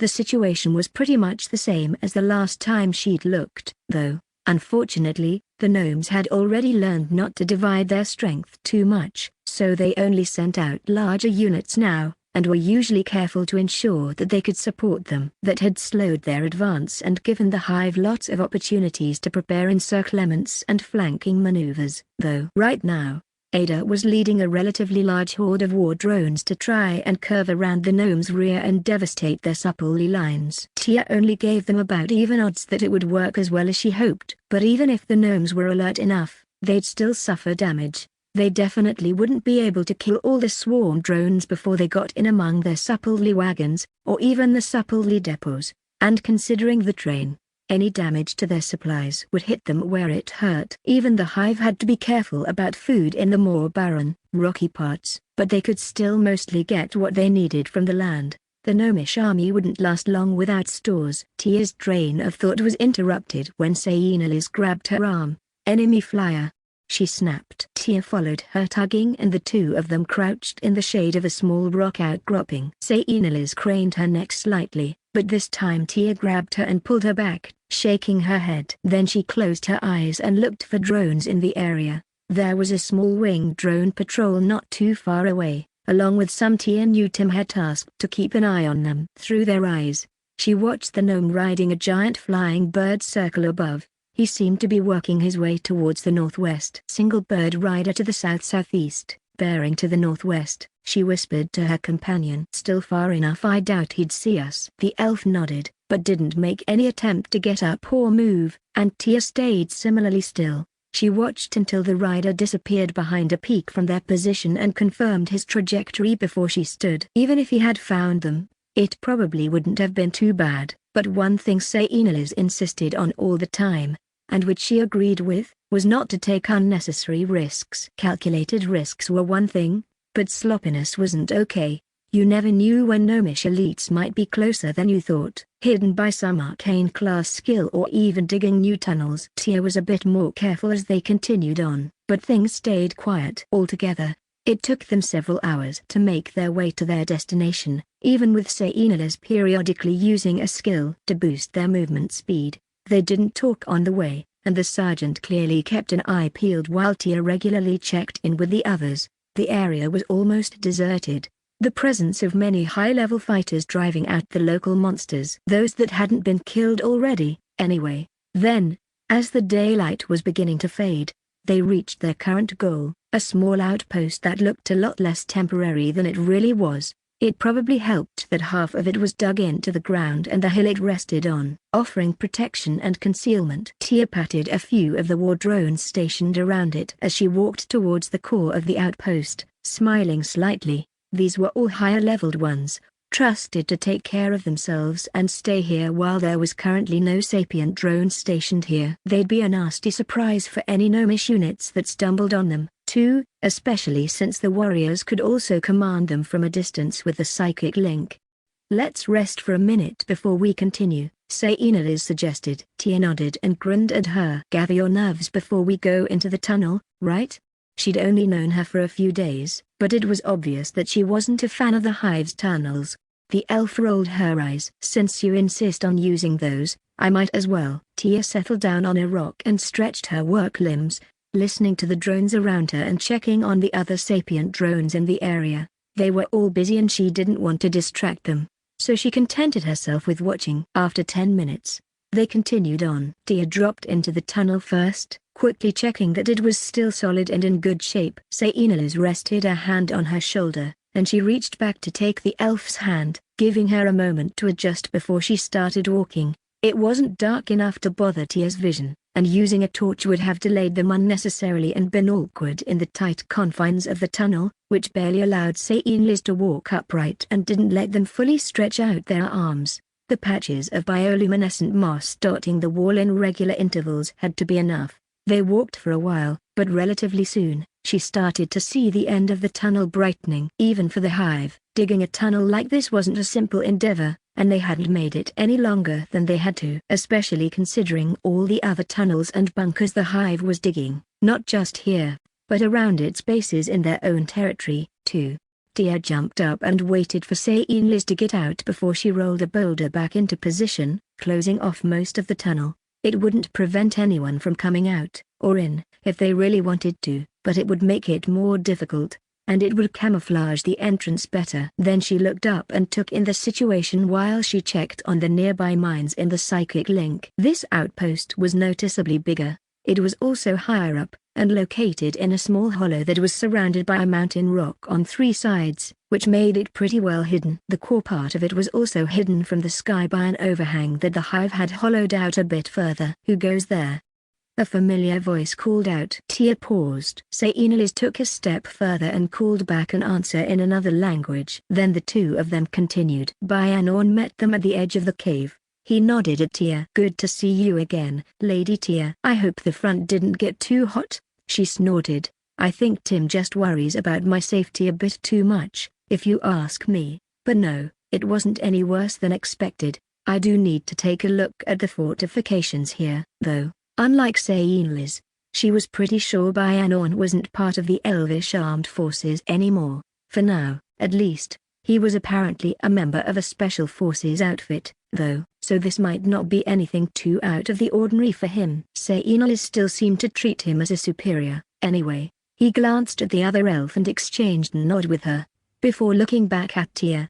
Of course. Do you require an escort? She shook her head. The drones in the area will handle that. There aren't any gnomes close enough to be a threat, and I can have reinforcements here very quickly if something happens. They accepted that, and after examining the not-quite cave for a bit, Tia continued on. She also checked in with the other few sapient drones currently here while she walked. Then she climbed the slight hill to the first overwatch position and took a look at the whole place. Fortifying a base without making it look like anything was there, especially from the air, wasn't an easy task. Although, if she was honest, she did like the challenge. And the covered the rock faces provided to this spot made things a bit easier here. Tia took in the view and checked that nothing was standing out too much, then started on a circuit of the defenses. They were still pretty rudimentary, but that was fine. She was here now, after all. Unfortunately, the hive only really had increased mobility in regards to their winged drones. War drones and the majority of their sapient members still had to be careful of getting caught by gnomish pursuers, especially higher level ones. That was where these bases came in, though. They'd allow a group to hold off gnomish attackers until reinforcements came, if they didn't manage to give them the slip in the mountains or escape through a hidden tunnel. Besides that, they also acted as rally points and to drop off supplies, not to mention, they were pretty good for setting traps. Tia grinned at the thought as she checked on the minefield they'd laid across the goat path that was one of the main approaches to the location. It wouldn't allow many people to walk abreast, and she wasn't totally sure that the gnomes couldn't use the neighboring slope. Still, at least their pack animals and weaker foot soldiers would probably have to take it. She checked the mines carefully, and adjusted the dirt cover over them a bit. Then she put some more fallen leaves and twigs there, and, in a trick she'd learned from Sainalis, she cut out some grass from a hidden hollow where it wouldn't be missed and transferred it over. careful not to damage the roots too badly. She couldn't do too much of that since the path still had to be visible, but it would help to camouflage the digging they'd done. She'd had a lot of experience doing things like this in the last few days. Chances were it wouldn't be needed, but Tia believed in being as prepared as she could be, especially when the safety of her hive brothers and sisters was on the line. And their guests, she supposed. Once she was done with the minefield, Tia headed back towards the outpost to check on the bunkers. She'd probably have to do some enlarging there, from what she got from the swarm drone's eyes. Her skills were also helping her pick out a few other good positions where she could raise defenses, and ideas for how she might go about that. Tia smiled to herself as she looked at the small plateau from a combat engineer's eyes. There'd been a time she'd felt like she was useless and could never contribute much to the hive, because as much as she trained for it, she just wasn't very good at fighting compared to the warriors. If she'd still felt that way, the warfare here in the mountains would have decisively disabused her of that idea. Tia's smile widened as she focused on some events happening further away. An Omish patrol had been caught in a pincer attack by two hive parties, while their wing drones were harassing and pushing away sorties by some of the gnomes' few remaining flyers. And almost 100 kilometers away, a larger unit was getting decimated in a killing ground she'd helped to design and implement. It had been taking a somewhat broader path than usual, bounded by a small mountain meadow. This time, she hadn't relied on mines, but old-fashioned spiked pits and cool drops had their uses, not to mention the landslide from the slope to one side of the path, or the traps hidden among the flowers of the meadow. If anyone had thought indirect or asymmetrical warfare had no place in a war like this, with the system empowering the soldiers, she figured they'd rethink that opinion by now. She wasn't sure if the gnomes would turn out to be slow or fast learners, but Tia was confident they wouldn't be fast enough. Chapter 148, Progress, Preparation, and Battles. The more this war continued, the more Augina realized that it was going to be both shorter and longer than she'd thought. The actual military decision, as Bayanon had called it, would probably not take that long. Actually, that didn't mean more time wouldn't pass until the fighting ended. Though, to be fair, it hadn't exactly dragged on for very long yet. In fact, the war was probably still in its beginning phase. Objectively, it had only been a matter of days. Either way, she was still getting more reinforcements with every day that passed. They weren't at a point yet where these new drones actually made a significant impact on their numbers fighting the war, though. The casualties they were taking soaked them up easily. That probably meant their levels were dropping on average. Although the surviving swarm drones did level up quite rapidly, Regina was confident that soon, that would actually help give the hive stronger hatchling swarm drones, since they started at a higher level because of her ability swarm strength. Plus, she discovered that evolved sapient swarm drones still counted towards that level, too. Of course, given the hordes of new, weak swarm drones the hive was hatching, that number would never get too high. Her sapient drones were also leveling up, though. More of them had reached the third tier than ever before, and Tim was actually bumping up against the limit of her own level. Even though she'd reached level 46 only a short time after she'd gained her last level up and her newest ability, that was why she almost dropped the explosive and dangerous container she'd just filled using conjuration when she saw another level up notification after only a few days of fighting in the mountains. You have leveled up. Regina carefully put down her latest creation and took off the protective clothing she'd taken to wearing, then walked back to the hive while she considered the next system screen. You may select a spell. You can use a spell book, learn a spell from a teacher or other source of information, or pick one from the list below: Spark, Magic Missile, Fireball, Basic Conjuration, Greater Heal, Water Manipulation, Magic Armor, Heat Vision, Expand Senses, Physical Augmentation, Earth Manipulation, Haste, Fire Manipulation, Air Manipulation, Freeze, Water Breathing, Purify. Regina smiled as she looked at it. It had been a while since she'd seen this list, and she wished she could pick more than one option. This time, however, she didn't spend long thinking about it. There really only was one choice. Regina hovered her mental awareness over Basic Conjuration, which promptly morphed into Conjuration. She paused, considering it for a moment, before she shrugged and moved to look at the other options. Regina spent a short while playing around with the screen, looking at other spells, but in the end, she knew what she needed to do. and wanted, for that matter. She picked the spell, watching as it dissolved into a shower of sparks. It felt like the knowledge in her head shifted just slightly. Just conjuration? No other adjective, she mused. I started with the lesser basic version. I wonder if anyone ever got greater conjuration? Well, she was definitely going to try. Regina was looking forward to finding out everything she could do with this version of the spell. An even better one would be awesome. Unfortunately, she could already tell that it would take a while. Conjuration was without a doubt the most complex spell she'd learned, or that she'd ever heard of. Not surprising, considering its power to change the physical world. Regina had no idea how it fit with the principles of matter-energy equivalence or the conservation of energy, assuming that it was even still a thing with magic, and she wasn't a physicist, so her understanding of those fundamental principles was shaky at best. She was almost too caught up in her thoughts to realize someone was calling her. Regina blinked and looked around. Mia. What's up? Mia stepped closer. She looked like she'd just come from her workshop, and she was carrying what looked like a bucket of grey goo with her. My queen. She greeted her, sounding cheerful. We just got a new substance from the production drones.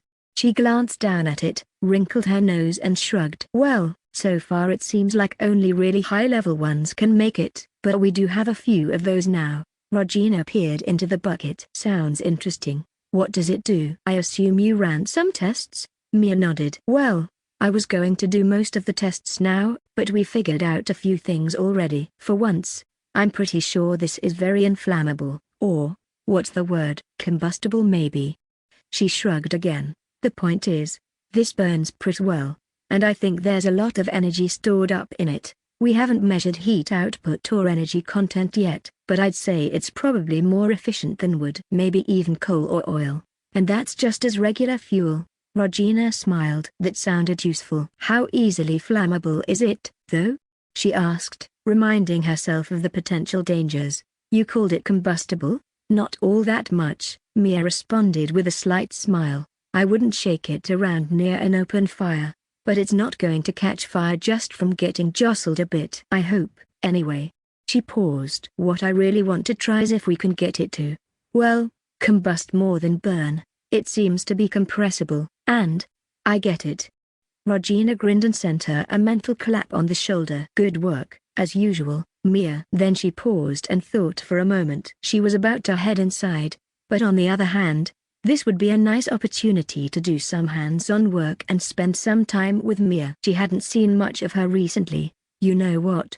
Let's go and test it right now. The smile Mia showed her in return convinced Regina she'd made the right decision. Mia didn't quite skip or bounce to the open-air experimental space they'd cordoned off, but she had a bit more energy in her steps. The two of them spent a while working on the new material, and then a few other things. Regina took the opportunity to do some preliminary tests with her newly upgraded spell, although she still focused more on Mia's discovery and work. It seemed promising for the Hive's usual tactics. After that, Mia moved on to a meeting she'd arranged with some of the other senior workers, those who were still at the main base, and Regina continued on to her rooms. She made a detour to check on the eggs. Those were housed in a series of chambers close to her own space, both for convenience and just because it put them close to the center of the big building complex, providing additional protection. By now, they had several rooms dedicated to eggs and hatchlings, as well as a rotation of drones to look in on them and take care of any who just hatched.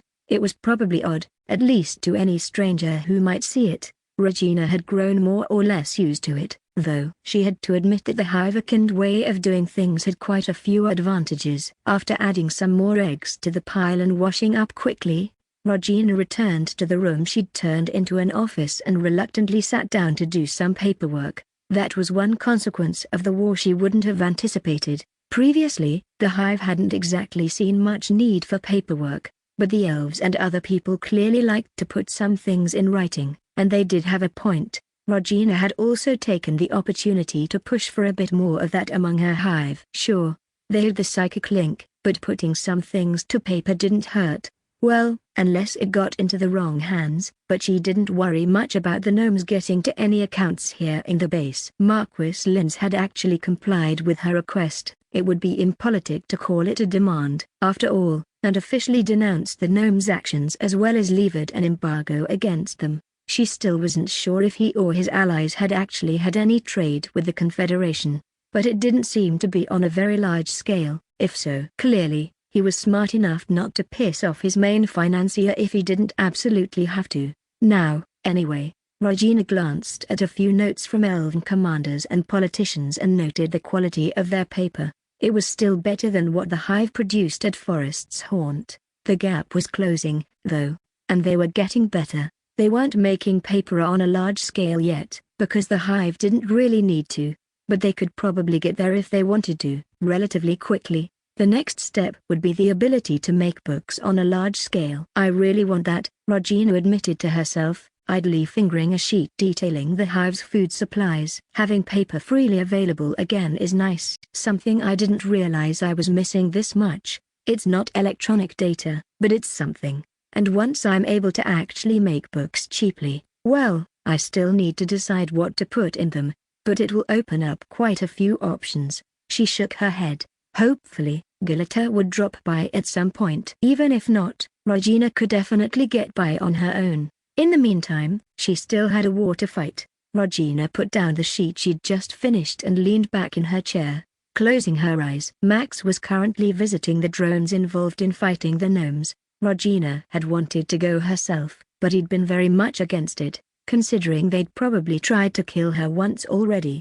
Regina had to acknowledge that he had a point. That hadn't stopped her from sending him instead, though. She was very well protected here, and he was still one of their strongest members and a perfect proxy to send in her stead. Plus, it served him right. I mean, it does him good to spend some time away from me once in a while. She corrected herself with a grin. Tim was still with the drones fighting in the mountains, making gradual but steady progress. It might not seem like that to an outside observer, but Regina tracked the gnome's status and how many soldiers they sent and lost, so she considered it to be going well. Sure, she'd lost quite a few swarm drones in the skirmishes they'd fought, but that was the cost she'd accepted from the beginning. Conversely, while she couldn't say much about their levels, by her estimates of their numbers, the gnomes had lost at least 40% of the forces they'd originally sent against the fortress, and that didn't consider that they seemed to have already sent some replacements to the most heavily hit units. Max, in contrast, was now with the other main detachment the Hive had set up. Well,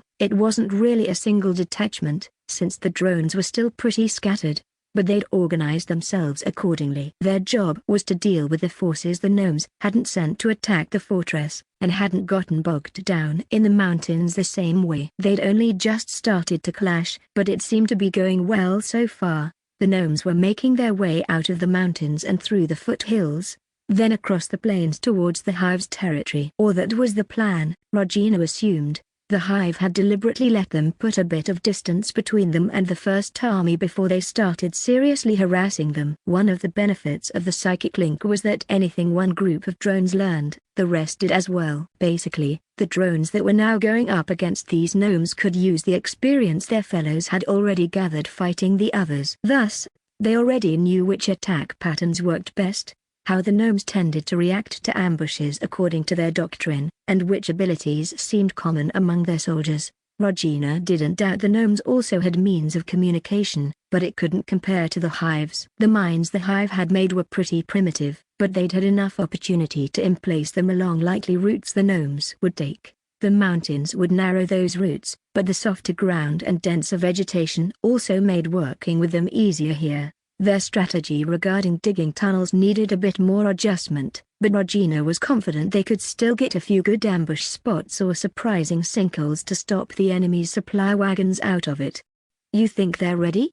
she asked Max quietly. He seemed a bit amused. "I would hope so," Max replied. "Via, we're all set, right?" "Of course," Via agreed. She'd accompanied Max, as well. Her class wasn't very suited to direct combat, but she was still one of the strongest mages in the Hive, and her support will be invaluable. "Then let's show them why they're not jumpy enough yet," Max concluded with a grin. The gnomes in the column currently stretching across the last offshoots of the mountains were obviously already nervous, and they looked like they'd all had less sleep than they'd have preferred. Regina had been watching them through her winged drones, and she could tell that the constant, Irregular attacks the hive launched on them had been having an effect.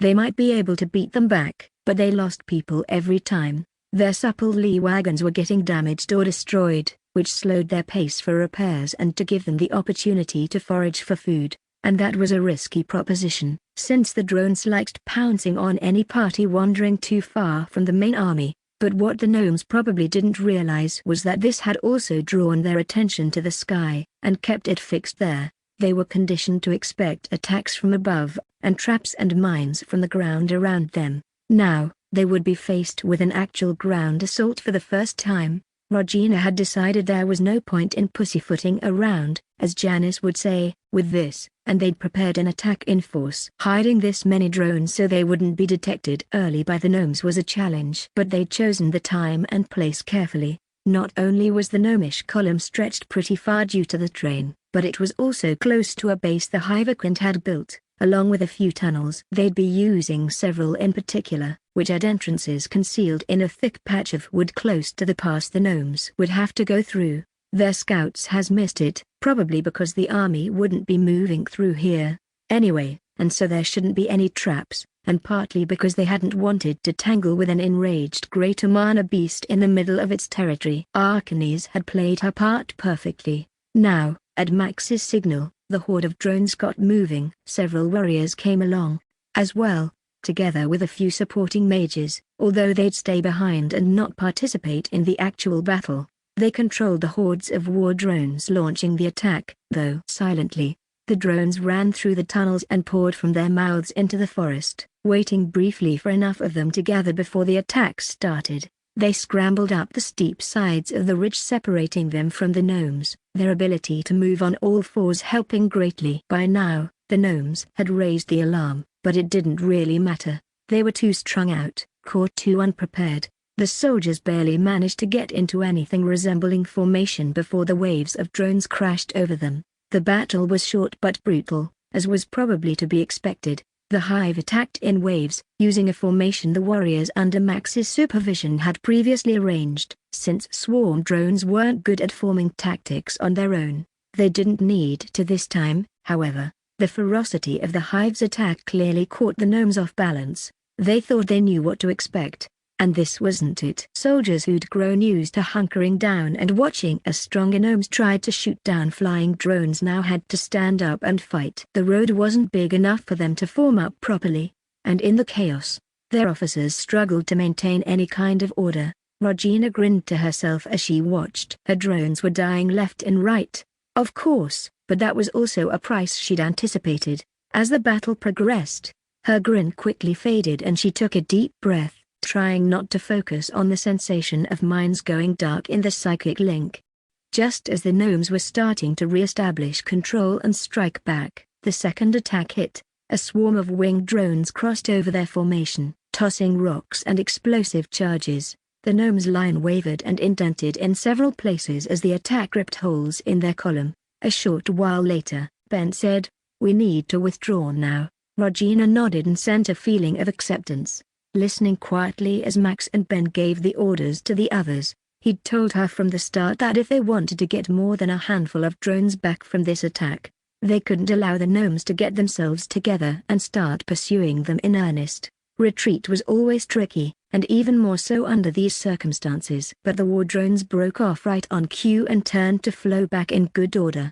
She knew their bloodthirsty ferocity must not have given the gnomes that impression, but they were far more disciplined than they appeared, just in a different way than human or gnomish soldiers. Under the commands of their sapient leaders, the war drones withdrew neatly, without getting in each other's way. They left a lot of dead drones behind, but also enough dead gnomes that Regina didn't need to count to tell it had ended in her hive's favor. And as she watched the surviving soldiers through the eyes of departing winged drones, she could tell they must have shaken the gnomes quite a bit. The damage to their morale was probably worse than just their losses. Interlude. Division 2. Smoke drifted above the valley, only slowly getting dispersed by the wind that was picking up now. It irritated Tikamakan's nose and made him cough. Although, to be fair, that might be due to more than simply the smoke. He didn't even want to consider what sorts of substances the Hivekind might have used to produce smoke. Luckily, the attack did not seem to have included many mages. He wondered about that briefly,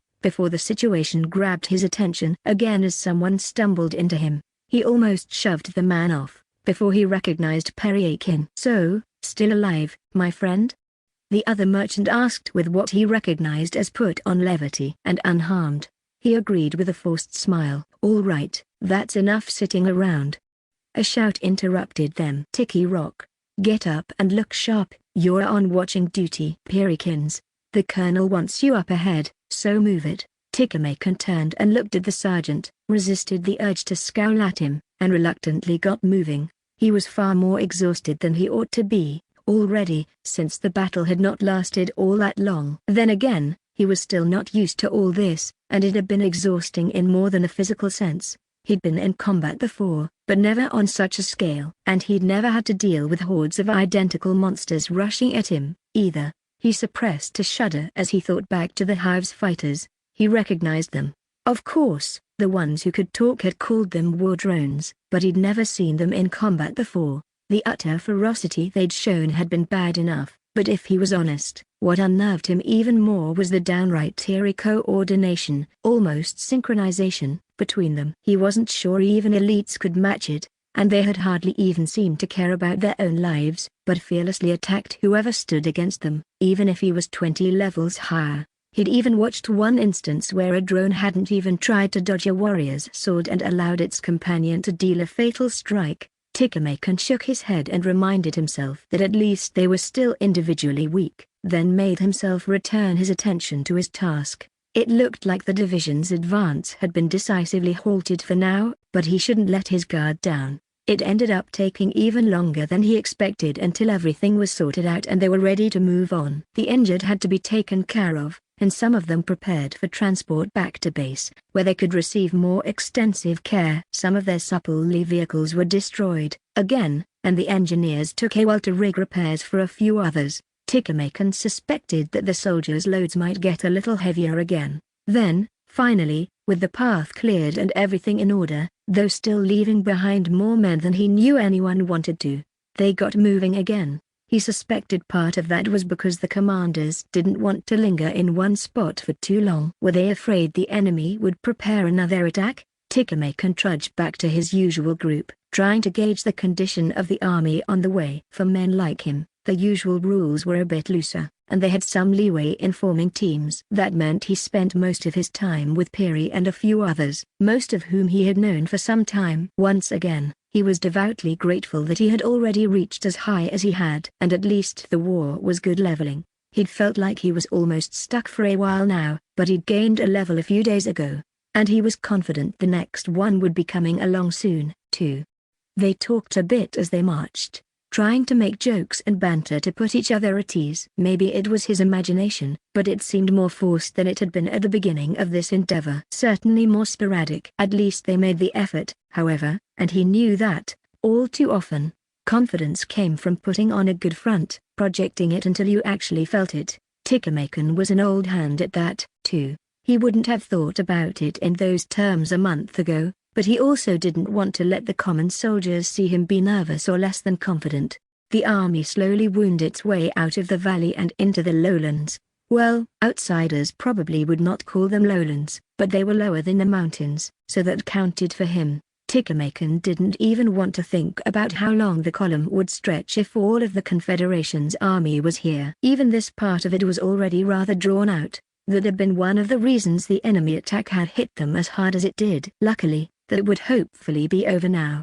"Don't count on it," Peary said, shaking his head, as he mentioned his thought. "There are precious few proper roads here. Unfortunately, we are still not going to be marching in a wide line. On the other hand, it should be a lot easier to move along the column or form up for battle properly." Tickermakin nodded. He couldn't deny that he was relaxing a little as they got out of the mountain's shadow. They were still in hilly country, dotted with occasional woods and a few small brooks, but it was much more open terrain. "At least you know the area," Erdogan remarked. He adjusted the strap of his weapon, an oversized firearm of some kind, and looked around with a suspicious scowl. Over the last few days, he seemed to have lost much of his usual flippancy. Tickermakin just shrugged. "I suppose it also means there are more potential hidden ambush spots here," Peary added. Tickermakin gave him a dirty look. Thank you for that encouraging thought. Seriously, now, he continued after a short pause, it's been a while since we've seen any sign of the Hiverkind now. Do you reckon they might be easing off? Now that we've gotten this far, I mean, drawing back to build their defenses and sort themselves out? I'm not sure we should be hoping for that, Erdogan muttered. Tikamakan could tell from looking at the others that they did hope so, however, and he felt the same way. Well, at least it's getting dark, so we'll have to camp soon. He was looking forward to a hot meal. The strategic worries could wait. It does strike a fellow as odd, though, Erdogan continued after a while. His friend's serious tone still felt out of place to Tikamakan. What are the chances that the Hiverkind would suddenly surface here, of all places? There was a moment of silence. Don't be an idiot, he said. It's not like we're the only gnomes in the world. They had to turn up somewhere. We're just the unlucky fellows on the short end of the stick. Did they, though? Piri muttered, then shook his head. I'd still like a word with whichever god put them here, though. Erdogan barked a short laugh. Don't be silly, Tikamakan said, a bit more sharply than he'd intended. He let out a heavy breath and waved his hand apologetically.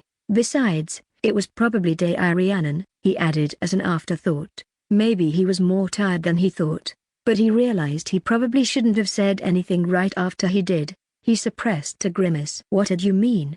Erdogan asked, cocking his head. Nothing, just forget it. They walked in silence for a short while, before Piri spoke again. Tikamakan raised his head and rolled his eyes. I'm just saying, but, he glanced at the others, you boys haven't heard about that thing about alien eyes, then? They exchanged a look and shook their heads. What about the goddess?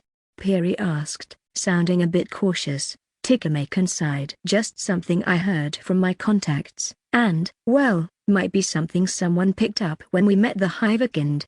He noticed the impatience in their expressions and grunted. It appears Regina, the Hive Queen, is Alieni's champion, or something. They looked at him incredulously. What?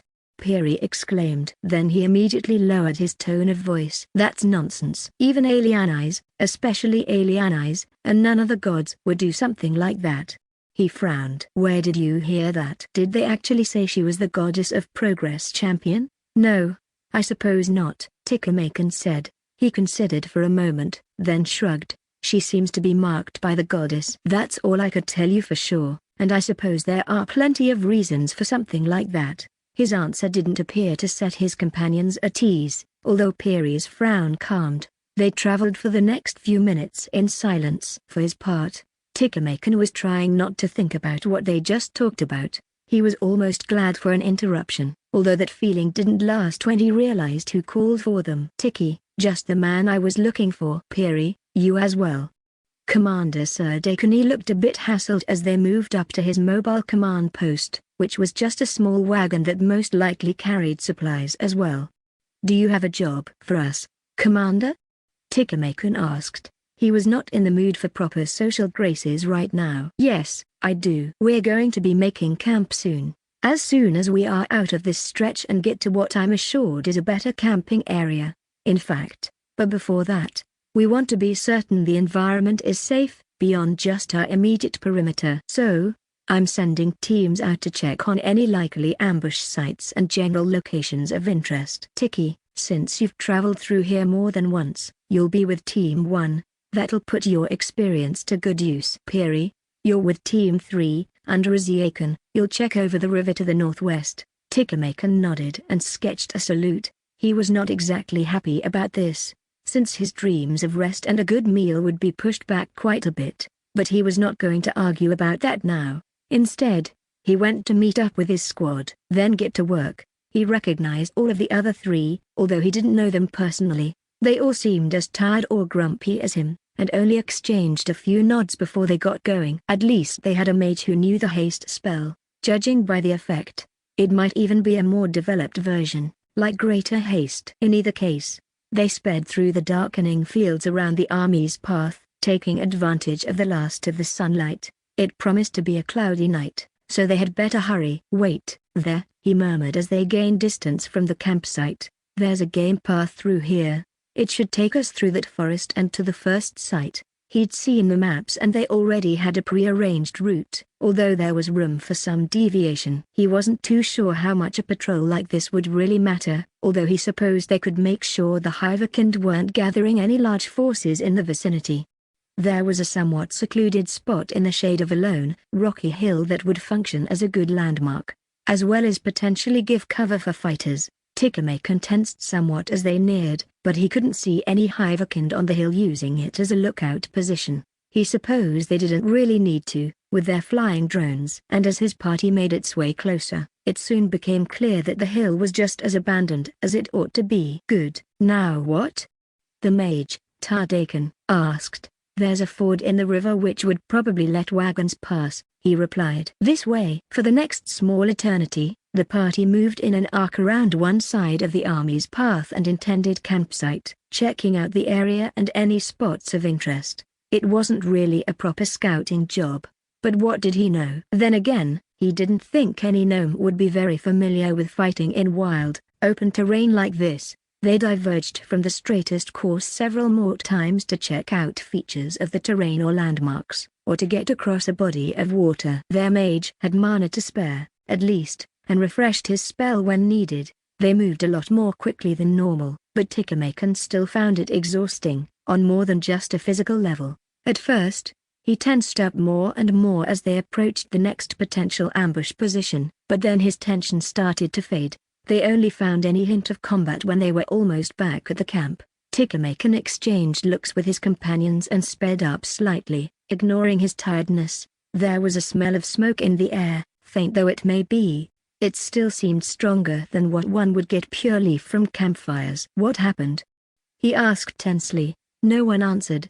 Of course, as they reached the camp itself, Tikamakan split off from the group and went to grab an officer he recognized. Hey, what happened? Was the camp under attack? The captain, Idiakin, looked up, then seemed to hesitate as he recognized Tikamakan. No, well, not really. The perimeter was hit, but it didn't seem like it was a heavy attack. They did hit several of the scouting teams as well, though. He frowned and glanced at the other three. You were lucky. Some of the others, well. Tikamakan sucked in a breath as he realized what Idiakin meant. Which squads? He asked. Who died? I'm not entirely sure, but, the captain shrugged and nodded towards an open area in front of the first line of tents, where he now realized they were gathering shapes under blankets. Tikamakan nodded an absent thanks and hurried on to the spot. Some soldiers looked like they wanted to stop him, but they saw his expression and his level and backed off. He barely paid them any mind. Instead, he scanned the line of bodies laid out. He peeked under several coverings, and was almost starting to relax, when he lifted the edge of the white blanket off the third form. Piri's glassy eyes stared back at him. Tikamakan gulped and stumbled a step back. Almost automatically, he turned and looked at the dark horizon. He couldn't even tell what he was feeling right now, or what he was supposed to think. Chapter 149, Booklets of Knowledge. We can't keep this up, Ben said. Regina blinked and turned her head, although she couldn't actually see him. Ben was somewhere about 3 doors down in the hive's main base, while Regina was just ambling back to the rooms, more focused on watching through her drone's eyes than her immediate surroundings. What do you mean? She asked, trying not to let any anxiety into her voice. She'd thought things had been going well. Sure, they were still losing drones, but the gnomes were also losing soldiers. The gnomes are getting worn down, Ben said. He sounded slightly amused, probably because he caught an echo of her reaction, but she could tell he was still at least a little worried. We are, too, though. Sort of. Regina paused walking and leaned against the wall in a small alcove that let drones pass each other more easily. Well, out with it, she said, a bit testily. Sorry, my queen. I assume you watched the recent attack on the third column? Of course. She thought that went rather well. They'd caught a few of the stronger gnomes. Anyway, that's going to be our last good opportunity, at least for a while, Ben explained. They're out of the mountains now, and while we got them this time, caught them by surprise, they're only going to be more alert going forward. I'm not saying it wasn't worth it, don't get me wrong, but they are gaining experience. Not just system experience. He smiled a bit. I guess those who are slow learners don't tend to make it. I think I get what you mean. Regina frowned thoughtfully. So, In terms of the ratio, we would need more drones to kill more of them. Exactly, Ben said. And the problem is that all of our reinforcements are very low level. The swarm drones level up quickly once they actually fight.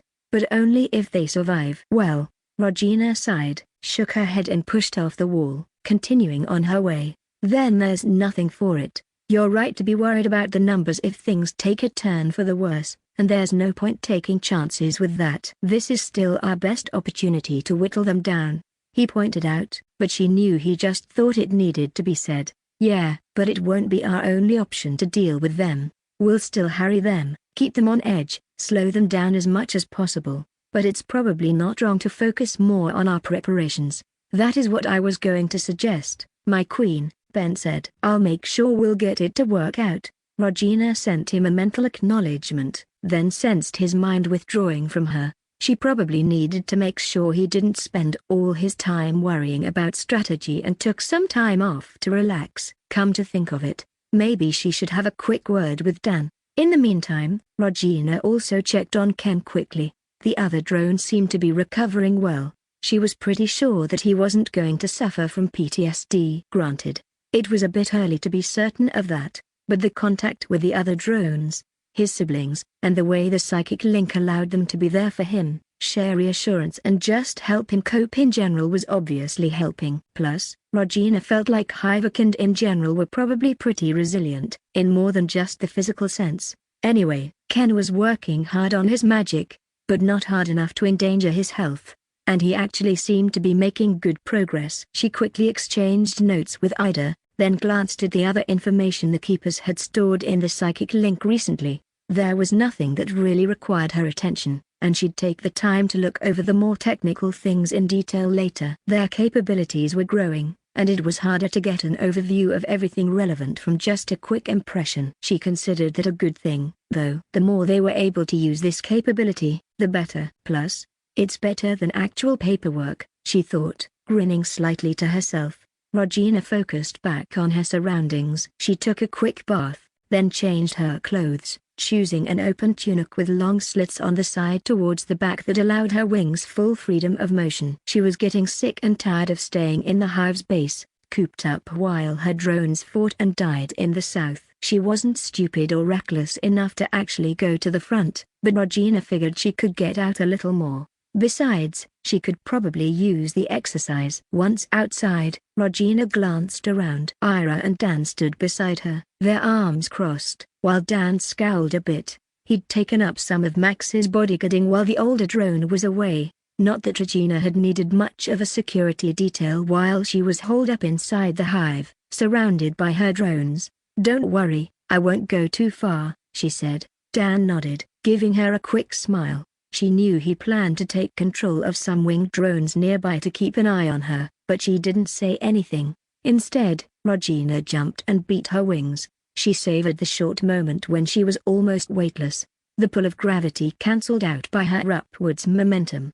Before her wings carried her higher, she shot into the sky almost straight up, watching the hive's base recede below her, before she turned and started circling. That's the stuff, she laughed, letting the wind swallow the sound. She hadn't gotten to do some proper flying in far too long. Slowly, Regina ascended higher, until the cold felt biting even to her. From this far up, she could see a great distance. Circling around a little, she examined her territory. It wasn't easy to make out smaller details, but she did get a pretty good idea of the lay of the land. The positions of several of her hive's bases and outposts were clearly visible, along with streams of water and larger features like the Great Forest to the west. It was nothing she hadn't already seen through her winged drone's eyes, of course, but somehow seeing it like this with her own eyes felt different. Maybe that was just her imagination. A small flock of winged drones crossed underneath her, and she watched them for a moment, before she turned her attention away.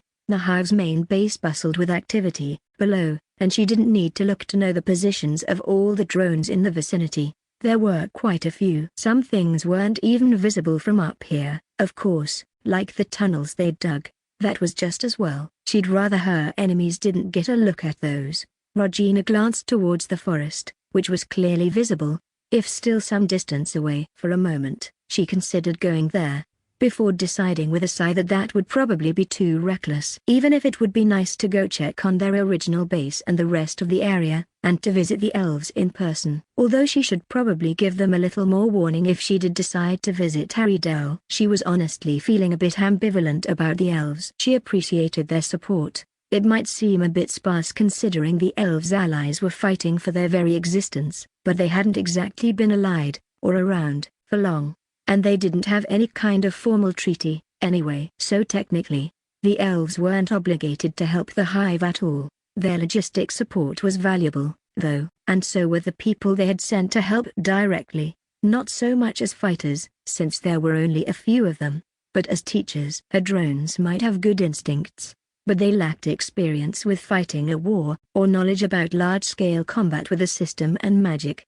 On the other hand, this was probably teaching the elves a great deal about the hive, too. Maybe also about warfare in general. Regina liked to think that they had a few tricks the elves hadn't really seen before. Either way, she knew Byanorn and the others would bring their newly learned knowledge back to Harrydale once this war was over. I suppose the question is if I should mind that?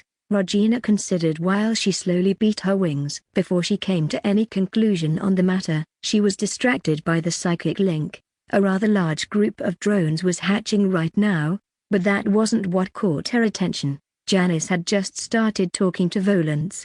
Regina had sent her back to the elementals' territory a while ago, and the young mage had spent more than a day walking through it, searching for her. That was probably Volans making some kind of statement, but now the elemental had appeared right in front of her just as Janice passed a bend in a high mountain path. Thor, who had carried her there and was currently napping on top of a lonely pine tree nearby, woke with a start and took to the air. "Good to finally see you, grandmother," Janice said, not bothering to keep her annoyance out of her voice. Focused on her, Regina could sense her relief, though. "I would say I hoped you didn't have to wait long, but that would be a lie, since I know how long it's been," Volans replied, apparently unperturbed. "So, I assume you have something for me?" Janice scowled at her for a few seconds longer, before she sighed, visibly relaxed and reached into the messenger bag she was carrying. She took out a book and shoved it at the elemental. "Here." The book started floating and moved to Volans's fingers, who turned it around. "Well, book might be a bit of a generous term," Regina admitted. "It was more of a booklet." "What's this, then?" "A treatise on air," Janice explained with a slight smirk. "To be more exact, on gases, their composition and their physics." "Well, at least the basics of those." "I'll be honest, this is barely more than a primer, but it's not knowledge you could easily come by anywhere else in the world." Volans was quiet for a moment, flipping open the booklet and paging through it. Regina couldn't help but feel a stirring of pride at it. She'd really gathered everything she could from her memories with this one. It wasn't like she'd had any special knowledge of physics, atmospheric dynamics, aerostatics or anything, at least as far as she knew. Still, even simple things like the ideal gas law should help Volans a lot. She'd even included the laws of thermodynamics, at least as explanations of principle. "Well," Volans mused, "I am familiar with the majority of the content, it seems, but it does appear there are some new things to be learned from this." She frowned thoughtfully. "And you are most likely right that getting them from anyone but your hive queen would be quite difficult. I'm glad you see their value," Janice responded. Regina could tell she was making herself stay calm and not show any of the smug satisfaction she felt, and to be fair, Janice had been a surprisingly big help in putting this together. There was a moment of silence while they both looked at each other, evaluating. Janice crossed her arms. Volans drifted a bit on the wind. Then the elemental sighed and lowered the book. "All right. I'll help you. That is why you're here, isn't it?" "Of course." Janice nodded. She glanced at the book, then back at her grandmother's face. "There's more where that came from. We have similar books for the other elements, although they're not as extensive, arguably." Volans nodded. "I'll help you bring a few others to your side, then." "That should be enough." She frowned, looking contemplative. "I'll stick around until you've defeated the gnomes, but I can't make any promises beyond that. None of us is going to be unhappy about seeing the little bugs get stepped on. Pardon the expression, my dear, but the others won't like working under someone else's orders. I suggest you don't start handing things like this out unless and until you've got firm assurances." Janice relaxed a little more. How many of them are going to join us, do you think? She asked. Maybe 3 or 4. I'm not sure. I don't suppose you'd show me those other little books to gauge what's in them? Unfortunately, I don't have them on me, Janice replied. The hive was still making copies of the books, although Regina started getting a few drones to fly at least one copy of each over right away. Janice nodded slightly and continued. The hive is sending them along, though. I think we can let you take a look. Volans cocked her head. How nice, she said in an even tone. Just out of curiosity, what is your status with the hive? I don't know. Senior infected? Maybe senior indigenous mage? Janice shrugged. We don't really have a formal ranking or anything. Infected? Volans asked, her voice flatter than before. Oh, it's just a term, Janice quickly assured her. I wasn't actually infected with anything. May I check? Janice started and cocked her head in a way that reminded Regina of Volans. She quickly asked a wordless question in the psychic link, and after a second of deliberation, Regina answered in the affirmative. She felt a bit nervous about anyone poking around with Janice's body and, presumably, connection to the hive, but it was probably better to let Volans check on this. Besides, if she showed concern for her granddaughter, Volans should probably have the opportunity to act on it. All right, Janice answered with a shrug. Volans stepped in front of her, quickly enough that Janice couldn't have moved out of the way if she tried. She took her hand with one of hers and laid the other on Janice's forehead. Then she seemed to blink. Regina watched curiously. Finally, the elemental stepped back again. I can't sense anything harmful, she finally said. At least not in your body. Mental arts aren't my forte, but you don't appear to be under a major compulsion. Janice exhaled, and Regina could sense her relief, as well as slight surprise at the depth of the feeling. Good to know, she commented in a casual tone. Chapter 150, Elites. Tim panted, shaking his head to try and dislodge some twigs that seemed to have somehow gotten stuck on his head. He reached out to wipe them away, then extended a hand to stabilize himself as he jumped across a boulder and slid down a scree-aligned path. Then he was bounding forward again, choosing his footfalls as carefully as possible on the somewhat treacherous slope. He was almost there. Using the psychic link, he could feel the gathered drones. They were still trickling in, formed in small bands and parties, or small hordes for the larger groups of swarm drones. They weren't all in one spot even now, but close enough that they could move together to reach the same goal without waiting for each other for too long. He felt the subtle sensation of his queen's attention settling in behind his eyes, and Tim smiled slightly as he continued on. He'd learned not to let that distract him, although he liked the occasional reminders of her presence. He'd already gone quite a long time without seeing her in person, or at least longer than before, even if it wasn't that long objectively, but at least they could talk over the psychic link. At the moment, though, he made himself focus on the mission she'd given him, working with Ben and the others. The fight in the mountains had raged on for a while now, although it felt longer than it really had. Tim knew that the other parts of the gnomish army were also bogged down, although they were slowly getting closer to the hive's main base. But the army here in the mountains, originally 2 columns of the army the gnomes had sent out, had suffered heavy attrition. Even with some reinforcements getting through, it had shrunk a lot. Maybe enough that they could deal with it decisively now. Besides, they needed to take care of it, so they could help to deal with the other army nearing the hive. Hitting it in the back would be good, especially if they could manage a real pincer maneuver, but they needed to make sure the gnomes weren't in a position to attack their own forces back, too. Finally, Tim reached his current destination. Tio and a few other drones, accompanied by 2 of the elf mercenaries, had set up a small camp on a hill in the shadow of a larger mountain. It offered a decent view of the area, while still being sheltered. Enough winged drones were circling overhead to make sure that the gnomes shouldn't send any spotters to see what they were up to. Cutting it a little close, aren't you, Tim? Tia asked. Tim shrugged as he came to a stop beside her, still breathing hard. I decided to check on one of the outposts personally one more time, he explained, letting her know wordlessly that he understood that he should have hurried.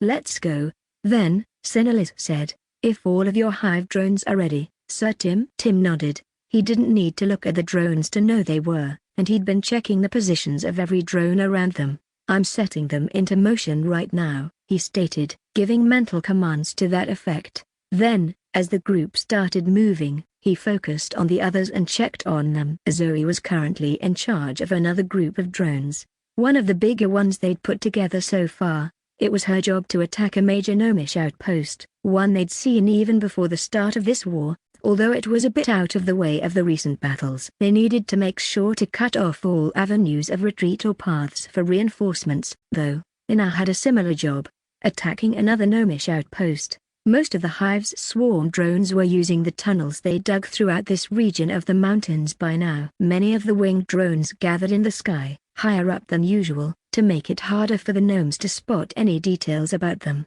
Since the beginning, but especially recently, the Hive had put quite a bit of effort into neutralizing the gnomish flyers. They were the only real threats to the winged drones and to one of the Hive's favorite tactics. After all, this had forced the gnomes to be more cautious about employing them, which let the drones operate more freely. A vicious cycle, from their perspective. Tim was a bit amused at the thought. Either way, it limited their ability to oppose his Hive. The small horde accompanying his makeshift command group moved in silence, the war drones all instructed to keep quiet. It wasn't possible to stay completely silent like this, but at least they weren't announcing their presence loudly. Something else the drones had paid special attention to was the gnomish army's supply lines. It wasn't that far from the gnomes' home, so they got some supplies through despite the Hive's efforts to hinder them, and it probably helped that they could send convoys from several different locations. But the Hive had used their winged drones' reconnaissance capabilities to map out likely routes and bases where the gnomes would store the supplies temporarily,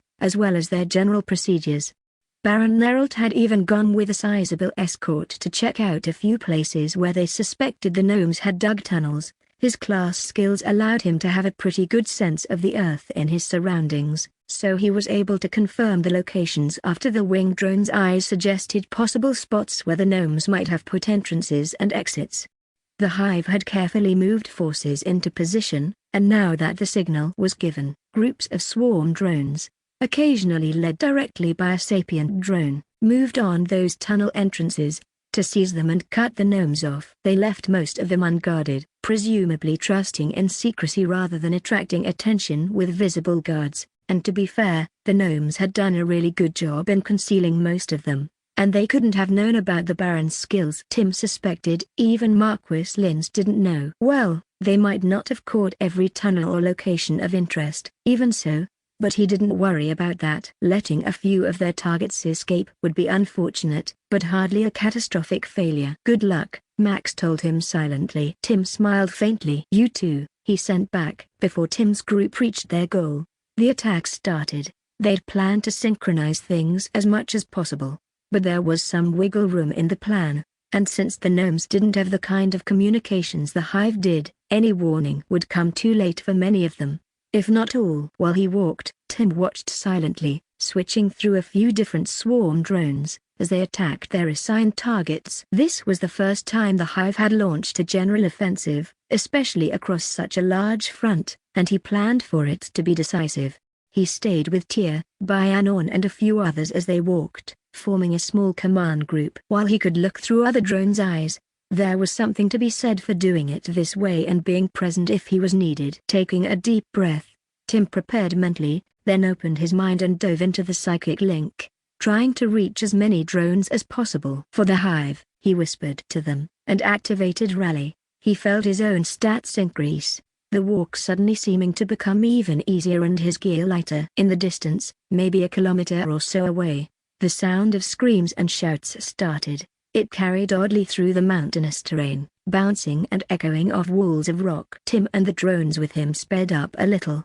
He let the others around him worry about their surroundings and concentrated on the psychic link, watching the course of the battle. Assuming you could call it a single battle, the gnomes still weren't concentrated in only one position, so the Hive's forces had to split up, to crush them. Winged drones wheeled overhead, a few of them darting from one base to another group as Gale and the other sapient commanders moved them. Tim followed mental steps he'd practiced and focused on the battlefield, letting it coalesce into his mind's eye as a coherent picture. This was something the Keepers had prepared, like a strategic map that reflected the information other members of the Hive currently saw. It allowed him to get a good overview of what was happening. Ace, Take your unit and the move east, he said over the psychic link. The gnomes at the second target in your grid are trying to break out to the northeast, and I'm not confident the war drones can hold them. On it, Ace replied. And for the first position? They should be able to handle it.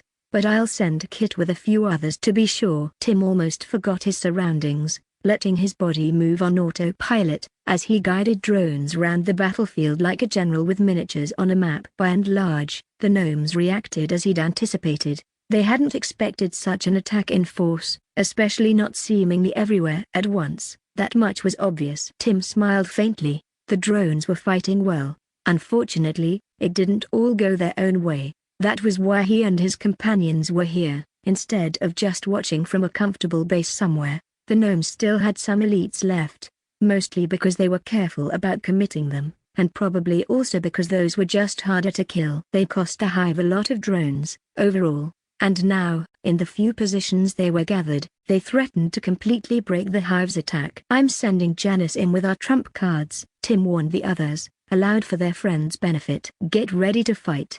Then he switched to the psychic link and relayed his instructions to Janice. He couldn't resist watching as the biggest gnomish unit, which put up the most resistance, fought. They had pulled back to a reasonably defensive position on a hill, marked on one side by an almost sheer cliff face, but that became their undoing, as, a minute after he passed the order, a sudden gust of hurricane-level wind swept down from the cliff. Some of them stumbled and almost lost their footing. By the time they recovered, Volance was standing in their midst. "Oh, pardon the interruption," she said, grinning with what almost looked like hunger. "I heard there was a pest extermination drive." One of the gnomish elites, a fighter covered in plate armor, shouted a war cry and charged her. Before he even reached the elemental, the earth parted, almost splitting the hill in two and launching him off his feet. Another form coalesced from it, chuckling merrily. Itaram, level Earth Elemental. Tim only kept his attention on them long enough to watch the beginning of the fight, before he turned his focus to threats that were a little closer. The elementals had that one handled, but there were a few more spots where gnomish elites were making a difference. I'm sending Ada and a few others south, he told the others with him, to take care of an outpost to our northeast. There's another one close by, the one we discussed before. The gnomes are making a stand there. Then let's go break them up, Tia said, smiling. You stay here, Tim cut her off. Fortify this position to give us a place to retreat if someone gets wounded. The rest of you, come with me. They learned that throwing hordes of weak swarm drones at elites could be effective, but only up to a point. Some had skills, magic or gear that made dealing with swarming enemies easier, and Tim didn't want to pay the price that taking them down like that would take. For those types, which were common among the gnomes surviving elites for obvious reasons, countering them with strong fighters of their own was the best move. The gnomes had managed to get into something like a proper formation and were holding out pretty well against the war drones and occasional wing drone airstrike. There had to be several mages in the group, judging from the magical shields they used to fend off the bombardment. They were even pushing the drones back. Then Tim and his group arrived to tilt the scales again. They'd taken a harder path, but everyone in this party was relatively high level and had decent physical stats, so that wasn't a problem. The fight was taking place on a reasonably even stretch of ground, but it was situated atop a moderate incline, which they now hurried up. A bit of loose scree tumbled down, but the sounds were swallowed by the fighting up above. Tim paused for a moment, checking that everyone had caught up, then took a deep breath. Unfortunately, he couldn't use Queen's Charge, since he'd used that skill recently, but they still had other buffs. He gave them a nod, then activated one of his older skills and charged at the gnomes. The fight quickly devolved into chaos. Tim managed to get one armored fighter from the side before he realized what was happening, then had to dodge some kind of enhanced shot from another gnome. By this point, Senelis and the others were among the gnomes as well, fighting a furious melee. Then someone blasted Senelis back, sending the elf flying to crash into a rock. Tim whirled to face them, recognizing the high-level mage who'd attacked his hive queen last time. He didn't hesitate, but jumped forward, blade ready. Unfortunately, the mage, an archmage of the elements, according to the system, seemed to sense his charge. He flickered and vanished, reappearing a moment later on another small boulder a few meters away. Outside the thick of the fighting, Tim made his way towards him, carefully this time, dodging attacks from other fighters as he went. He couldn't afford to leave that guy free to concentrate on the others. With part of his attention, Tim also focused on the psychic link, sensing the positions and intentions of the drones around him. The mage, Pitaken, turned and threw a massive fireball at Byanorn, who was fighting what looked like a spell blade of some kind. He couldn't dodge in time, but a war drone stumbled into the path of the spell, going up in flames but saving the elf's life. Tim cursed and directed 3 nearby war drones to charge the enemy mage. They'd just finished off an opponent of their own, and now turned to attack him. He knew they wouldn't win, but the drones could buy them a bit of time. Then Tim had to dodge to the side as a lance struck where he'd just been. He crouched, dodging another strike, and struck with his blade arm. The gnomish warrior blocked his attack with his shield, but Tim's sword swept low, catching his lower legs and creating an opening. His other blade arm shot out and pierced the gnome's chainmail under the armpit. By the time he turned back around, the archmage had just finished off 2 of the war drones and was cutting into the third with a blade of ice.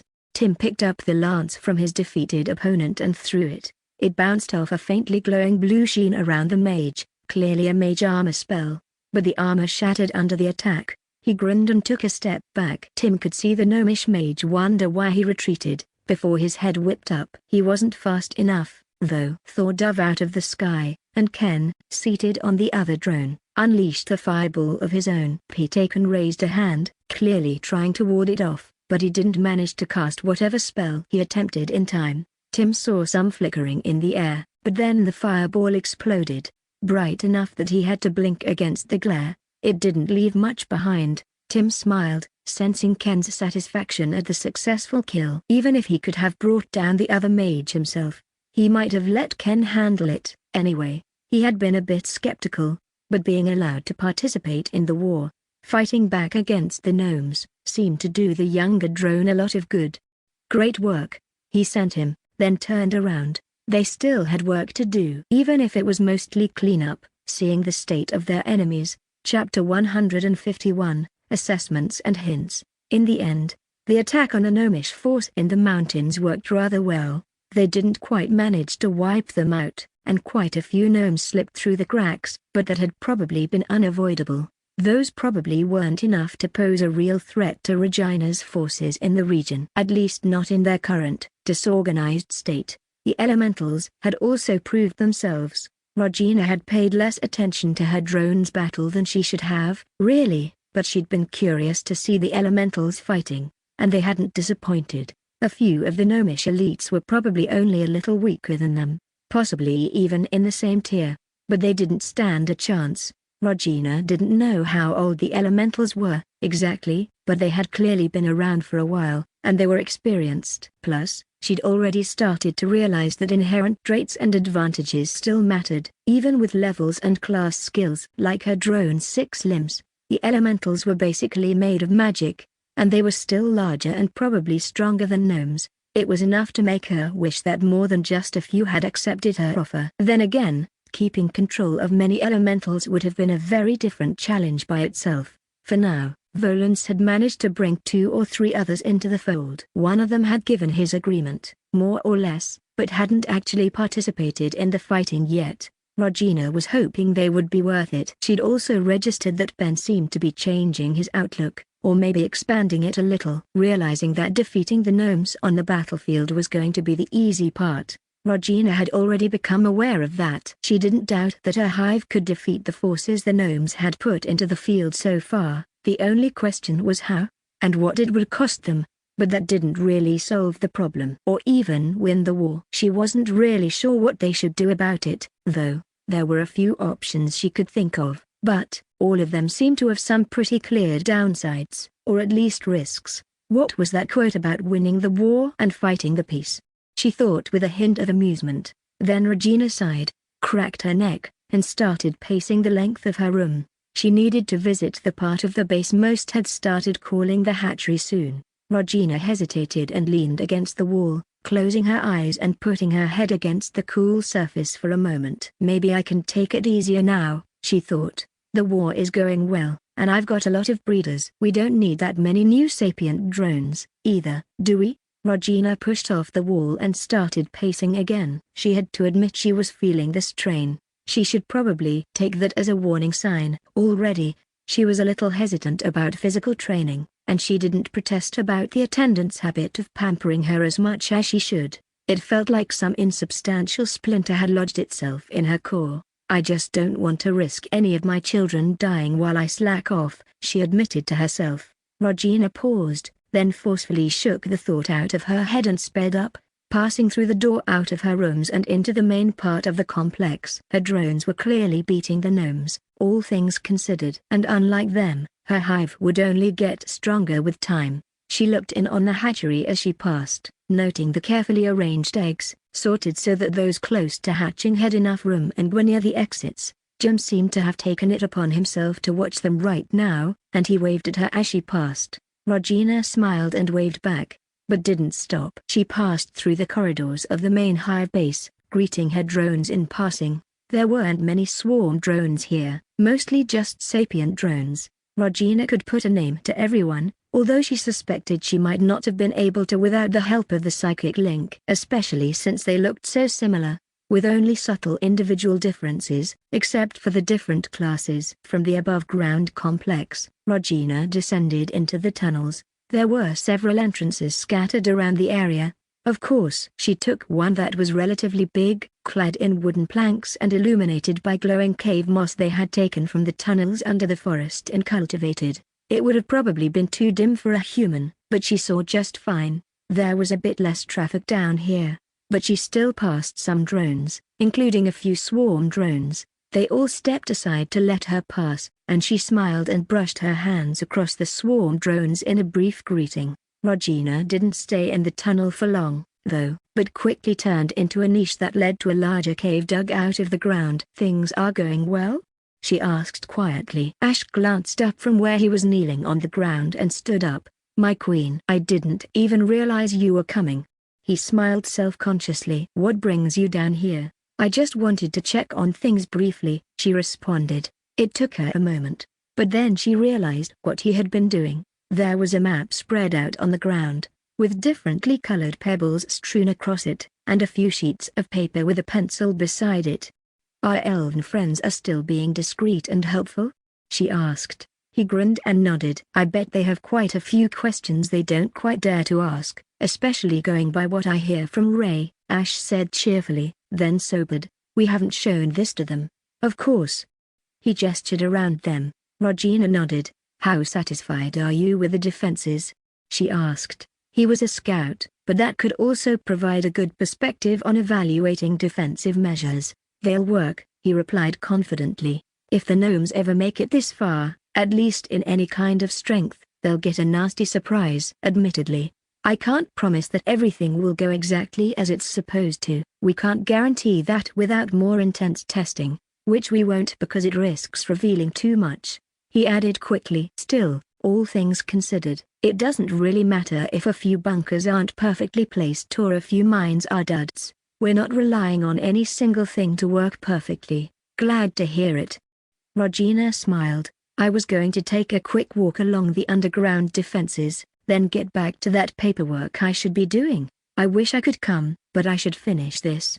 He gestured at the papers. "Nerald has been asking for updated assessments for ages. Then let's not keep him waiting any longer." "See you later, Ash." Regina turned and continued through another tunnel that went at a shallow angle from her previous one, then curved around gently to the side. She passed another tunnel and quickly walked up and down its length, inspecting the walls. It was nothing she hadn't seen before through a drone's eyes, and she felt a bit useless since she didn't have the ability to assess it as a worker would. She continued on her previous tunnel, noting a few niches and emplacements along the way. There were also a few crawl spaces only big enough for smaller drones, mostly leading upward. Despite her restlessness and the desire to see things with her own eyes, which she was aware probably amounted to little more than a whim, Regina steered clear of the minefields. That would just be taking a needless and unjustified risk. Besides, if they were hidden well, and they were, there wouldn't be much to see,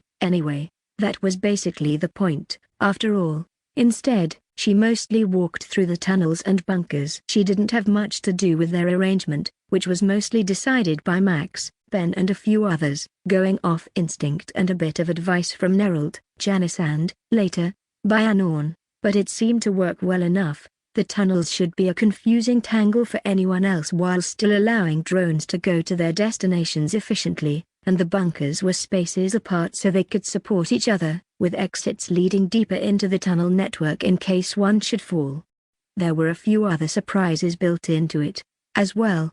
Of course, murder holes and arrow slits in the walls or ceiling, with false walls and smaller side tunnels in a few key places, allowing the hive to ambush any attackers that got too far. Stretches of tunnel that could be flooded or filled with gas. They had even tried a few anti-earth mage measures, mostly with planted explosives, though Regina was uncertain how well those would work. After a while and brief chats with a few other drones, she returned to the surface levels of the hive, contemplating what she'd seen. It might not even be necessary against the gnomes, but she was still inclined to maintain and expand this section. Besides that, they should probably add a few more safe rooms or panic rooms, probably even deeper underground. Regina sent a short message to Ben and Tia over the psychic link with a sketch of her idea. They might have to wait with any bigger projects until Tia was back, but that should be fine. Regina was just climbing back into the main hive base when another system notification interrupted her train of thought. You have leveled up. She paused, startled, then smiled and continued with a bit more energy in her steps. Level 48. She really was leveling up a lot more quickly recently, at least considering the level range. Well, this is pretty good.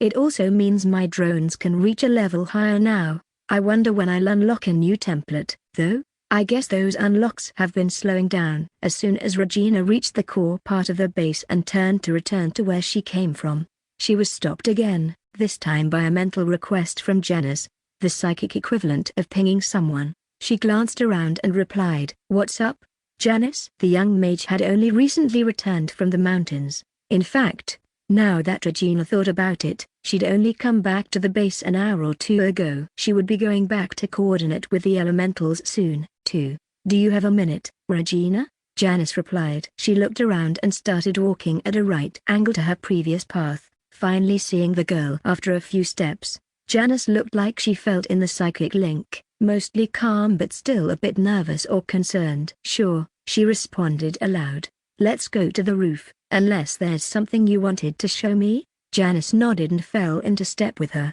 Regina noticed that she did carry something, apparently a stack of paper. They didn't speak further until they reached the relative privacy of the rooftop. The central part was still slightly higher than the outbuildings that had grown up around it, giving them a good view. The spring sun made for a nice ambience, too. "I've been going through my letters with Kiara," Janice finally said. "You know that we've been in contact, right?" Regina nodded. The letters were usually delivered to the hive's main base, for obvious reasons, so Janice might have missed one or even a few while she was away. She could have asked someone else to read them for her, of course, but it probably made sense that she'd rather keep them private. "Last I heard, they were arranging a marriage to some foreign prince for her," Regina said a bit cautiously. "Is that what concerns you?" Janice looked up sharply, seeming startled. Regina tried to keep her expression mild and gentle. "That's not. Why would you think that I would? I mean, what are you implying?" Janice asked finally. Her last question sounded calm and neutral rather than accusing, though. Regina sent her a mental pat on the shoulder. "Nothing, really," she said. "You know that I don't disapprove of your relationship, right? Our relationship, like we have." "No, never mind." Janice shook her head sharply. "That's not what I meant, and that betrothal arrangement doesn't seem to be going well at all. Anyway, there's something else in her letters, hints, at least. I'm not sure if I'm not reading too much into it, though." Regina shrugged. "Well, if you want to show me, I'd be happy to offer my opinion. We should. It will probably affect the hive," Janice muttered. Then she took the first letter and scanned it until she found a section she was looking for. Regina listened quietly while Janice read her a few excerpts from Kiara's letters and summarized a few other parts. She started to frown as Janice continued. "You're right," she finally said. It's nothing very concrete, but combined with what Kiara wrote in the letters I got, she is heavily hinting that there's a problem. By itself, nothing really stood out too much. Regina suspected she'd done it that way to minimize trouble if someone else read one of her letters, which was a concerning sign on its own. Kiara hinted at an argument with her father in more than one letter, and talked about her conversations with what seemed like influential noblemen in another. She described the army's morale and supply situation, in ways understated enough that they shouldn't draw her father's ire. What it all came down to, Regina wasn't sure. It seemed clear that Linz was losing support among the nobles, and she knew Kiara had been gaining influence, which seemed like it would be closely related, but she got the feeling there was more to it. And the war had been going less than perfectly for him for a while now. What does this mean for us? Janice asked. Regina shook her head. I don't know, she said. I'm not sure what's really going on there. Maybe I'm just missing something. Janice chewed on her lower lip for a moment, then gave her head another shake. I think she might be saying that he'll be asking for more from us, she said. I mean, it's pretty clear they're not winning the war. Regina nodded. It probably wasn't just about a small increase in gold from her. Maybe the Marquis was considering a more substantial new agreement. And what would that mean for Kiara? Regina sighed and rubbed her eyes with the heel of her hand. Either way, it sounded like complications she didn't need right now. She'd have preferred it if she had just had to deal with relationship trouble. After all, at least it didn't seem like anything was going to blow up tomorrow, though. Chapter 152, Opportunities. Clearly, Regina should have known better than to tempt fate like that. The very next day, another letter arrived, this time from Marquis Linz himself. Well, at least nothing seems to have actually blown up anywhere, Regina mused as she folded the sheet of paper after reading it for the second time. It had arrived at one of Nerald's smaller villages, conveyed via a magical bird construct, and she'd had one of her winged drones pick it up and bring it to her from there. Regina quickly contacted a few other people and pulled them into a psychic conference call. She'd gotten a lot better at that lately. She sent them her mental impression of the letter, being careful to make the memory clear and sharp, so they got the text clearly. I just received that from the Marquis, she said. To sum up, he's asking for a personal meeting. At least, that's the main thing I got from it. True. He's not really saying much else, Janice agreed. Regina faintly sensed her frowning as the demi-human mage analyzed the missive. He clearly has something he wants to speak about or to ask me about, Regina added. I think you are right, Janice. He probably wants something. Are you going to agree? Max asked. To meet him, I mean, we probably should. If nothing else, she needed to know what he wanted, and getting more information about the state of the Cernlian civil war was probably good, too. And what about the practicalities of it? Mia put in. Location and the rest? Well, I'm not going to invite him into the base, Regina quickly said and frowned slightly, which probably means we need to hold it somewhere further away. I'm not sure that's a good idea, Max commented. What, you want to invite him into our home? I wouldn't have thought, Regina answered. She felt him huff and shake his head. I wouldn't be thrilled about that, true, but sending you out of our territory is even worse, my queen. Regina shrugged. Nothing says I have to come alone. Besides, I doubt the gnomes could get someone clear to the other side of our territory. Either way, we haven't even decided anything yet. I'll write back to Linz. The impromptu conference ended on that note, and Regina quickly penned another letter, in which she agreed to his proposal in principle and asked about the details. It might take a bit more back and forth until they had sorted everything out. She doubted they'd actually be able to meet in less than a week or so. Of course, a lot could change even in a short time if you were at war. While the Hive's forces had let up on them, the gnomish army heading towards her had started moving through the Hive's territory. They weren't heading straight for their central base.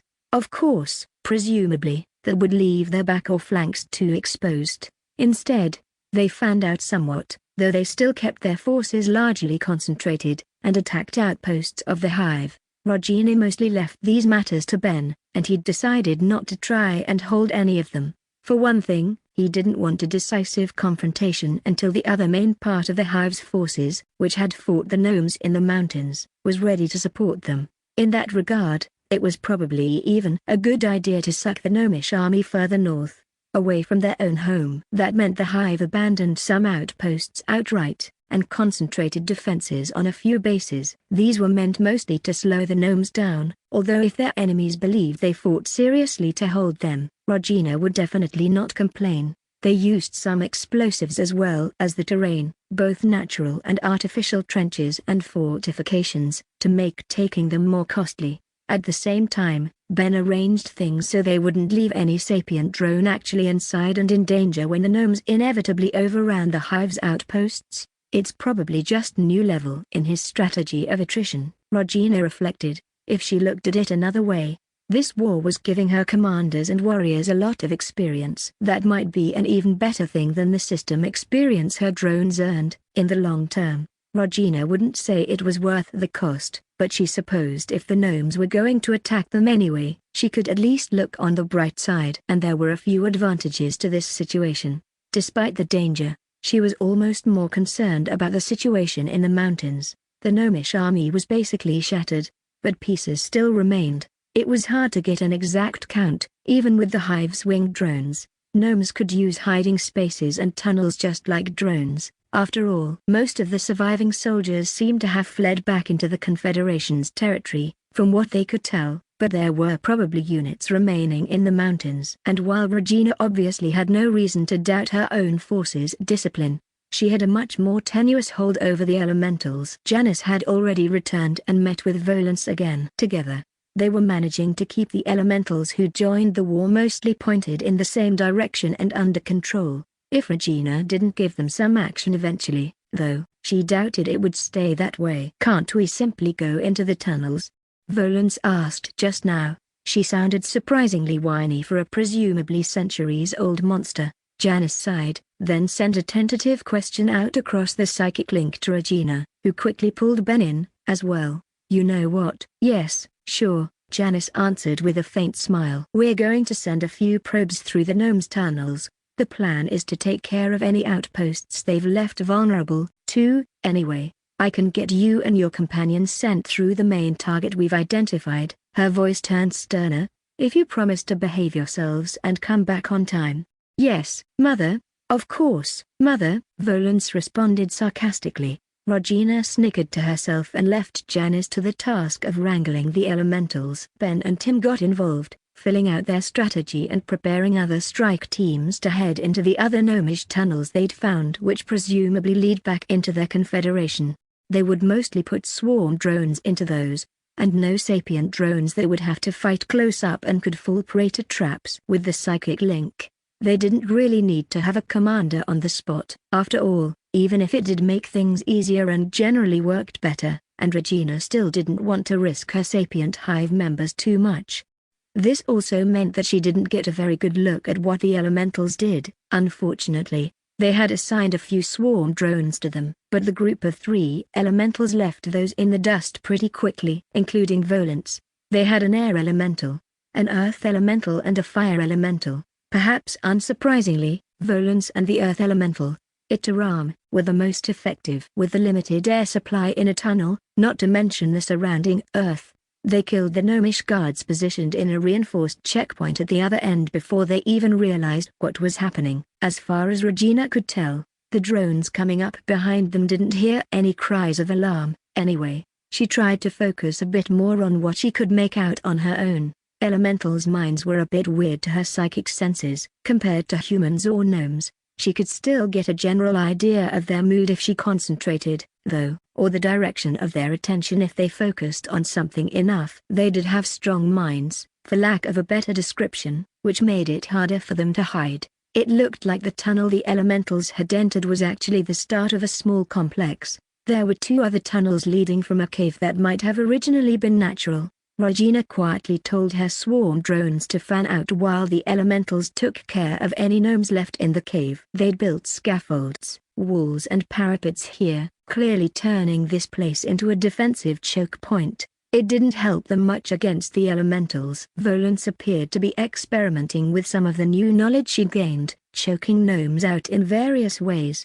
Itaram liked forming spikes under their feet or dropping them on their heads. And Skullrise, the fire elemental, liked playing with very small, finely controlled fireballs or what looked more like lines of fire. Regina was glad they were on her side. Once the war drones moved past them and started scouting the other tunnels, she turned her attention away from the elementals and to what her drones were seeing. The gnomes had clearly spent quite some time building up infrastructure around the edge of the mountains and their territory, and at least a bit of time fortifying it. After a while, and with the help of the keepers updating the mental map of the area, she felt like she got a good overview of it. This tunnel with a defensive base wasn't the only one. At the same time, she could tell that only a few of them actually led deeper into the Confederation, towards the 2 or so cities at the border. In this region, one of these cities would be the one B and the others visited, and the tunnel Janet and her group had taken was especially well fortified. The gnomes had also blocked the path they had originally taken to arrive there, above ground, with boulders rolled into place to block narrow spots.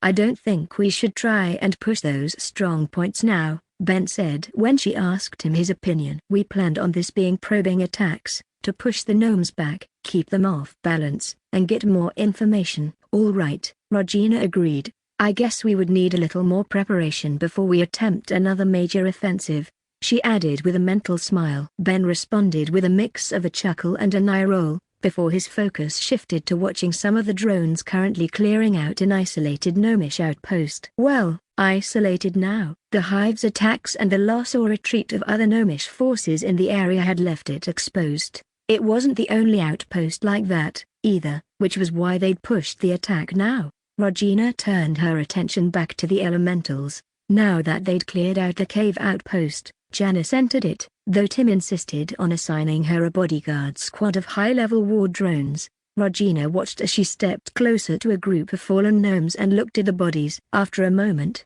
she looked up and stepped away from them. The swarm drones parted around her as Janice walked to the end of the cave. "Grandmother?"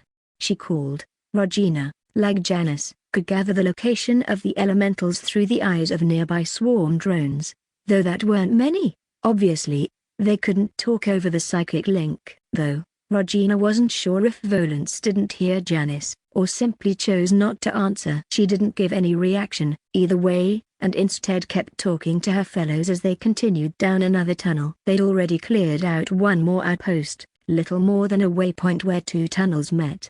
But now they were approaching what she recognized as a main road to the gnomes' city. If it was open, it had to be strongly defended. Regina hesitated for a moment. She thought about ordering Janice to go run after the elementals, but that would be an unacceptable risk, considering the gnomes likely had high-level people in the area, for uncertain gain. Instead, she chose one of the war drones nearby, an elite variant almost at level 40, which was closest to the elementals. She made it hurry after them quickly, and once it was in range, Regina tried to speak through it. "Wait, slow down. Get back.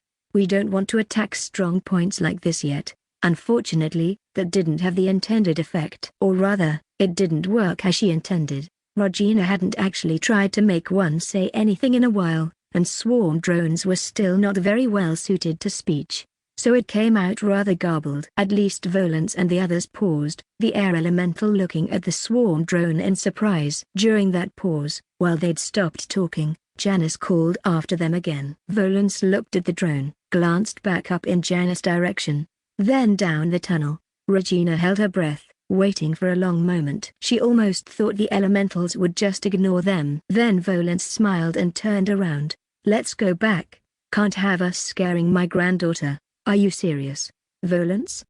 Itaram asked. She turned and fixed him with a look. "We're here fighting for our dear allies, the Hive, remember. If they want us back instead of killing the gnomes up ahead, why not indulge them? I'm sure you'll get plenty of opportunity to fight gnomes later." The Earth Elemental sighed and grumbled, but both of the others turned around and they accompanied Volance back down the tunnel toward the fortified cave.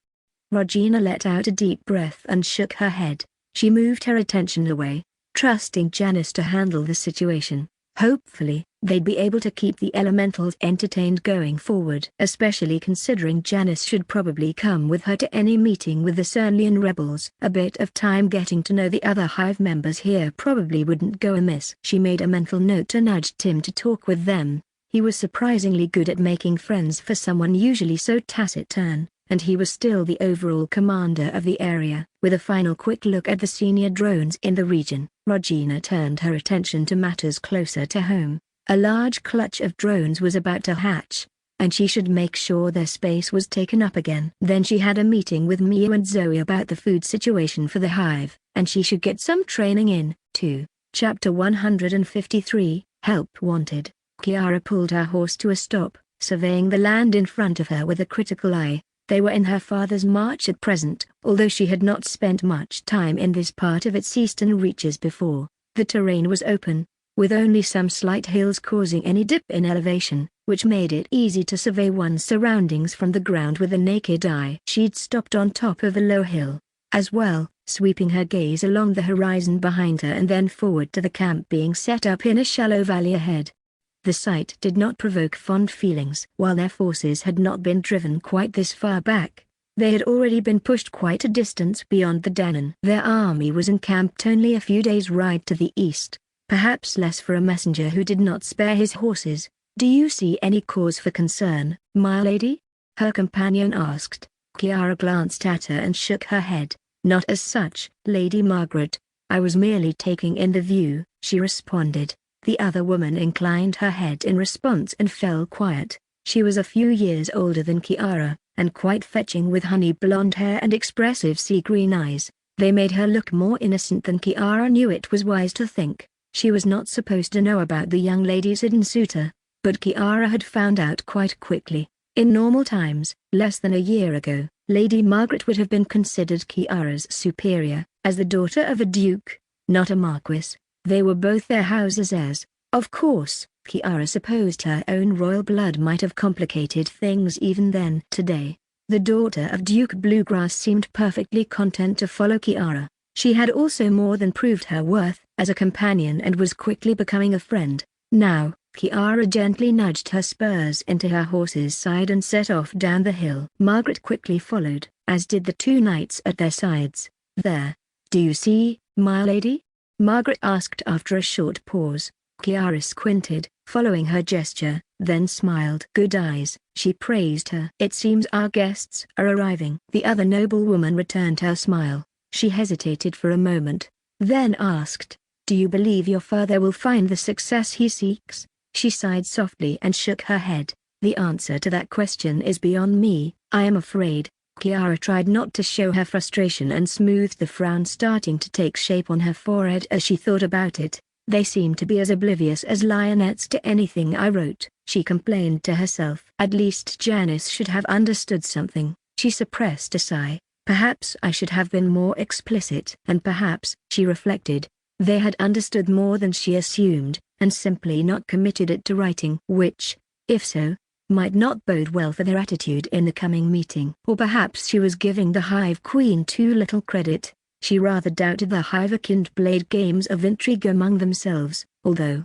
despite her efforts to learn anything she could about them, very little of substance could be found, so she could not be certain of her information. But Regina had shown she was far from simple-minded, despite her evident youth. These thoughts carried her into the camp. Since her father had only brought a small entourage, including some of his most important supporters and 20 knights, it was not hard to find anything one might seek. Kiara dismounted and allowed a servant to take her horse, then looked around. "Sir Richard, inform my father of what we have seen," she instructed one of the knights. He gave a short bow and left, while Kiara's attention was captured by another figure slowly moving closer. She hesitated for a moment, then started walking to meet them. "I presume you have spotted the guests you expected, Lady Kiara?" the other woman asked with a courteous bow of her head. If she felt at all uncomfortable dressed in dark clothing more suited to an adventurer's party than a noble gathering, carrying several weapons on her person along with a lute, she showed no sign of it. "It appears so, Lady Gwen," Kiara replied, inclining her head in response. The woman might not act much like it, but one was well advised to show courtesy to someone of the governor's blood. She might be a Delver, but Gwenson remained springborn. While only a cousin of the current lord, his lack of heirs meant she was reasonably high in their house's line of succession, as well. Besides, Kiara knew her father had been overjoyed to welcome a Delver representative. Any indication that the Adventurers Order might choose to join the war on his side was welcome. Personally, Kiara suspected CERN was less interested in that than meeting the Hivekind. She was curious what they might wish to speak about, although she knew she would most likely not have the opportunity to sate that curiosity. "Have you seen these new people before?"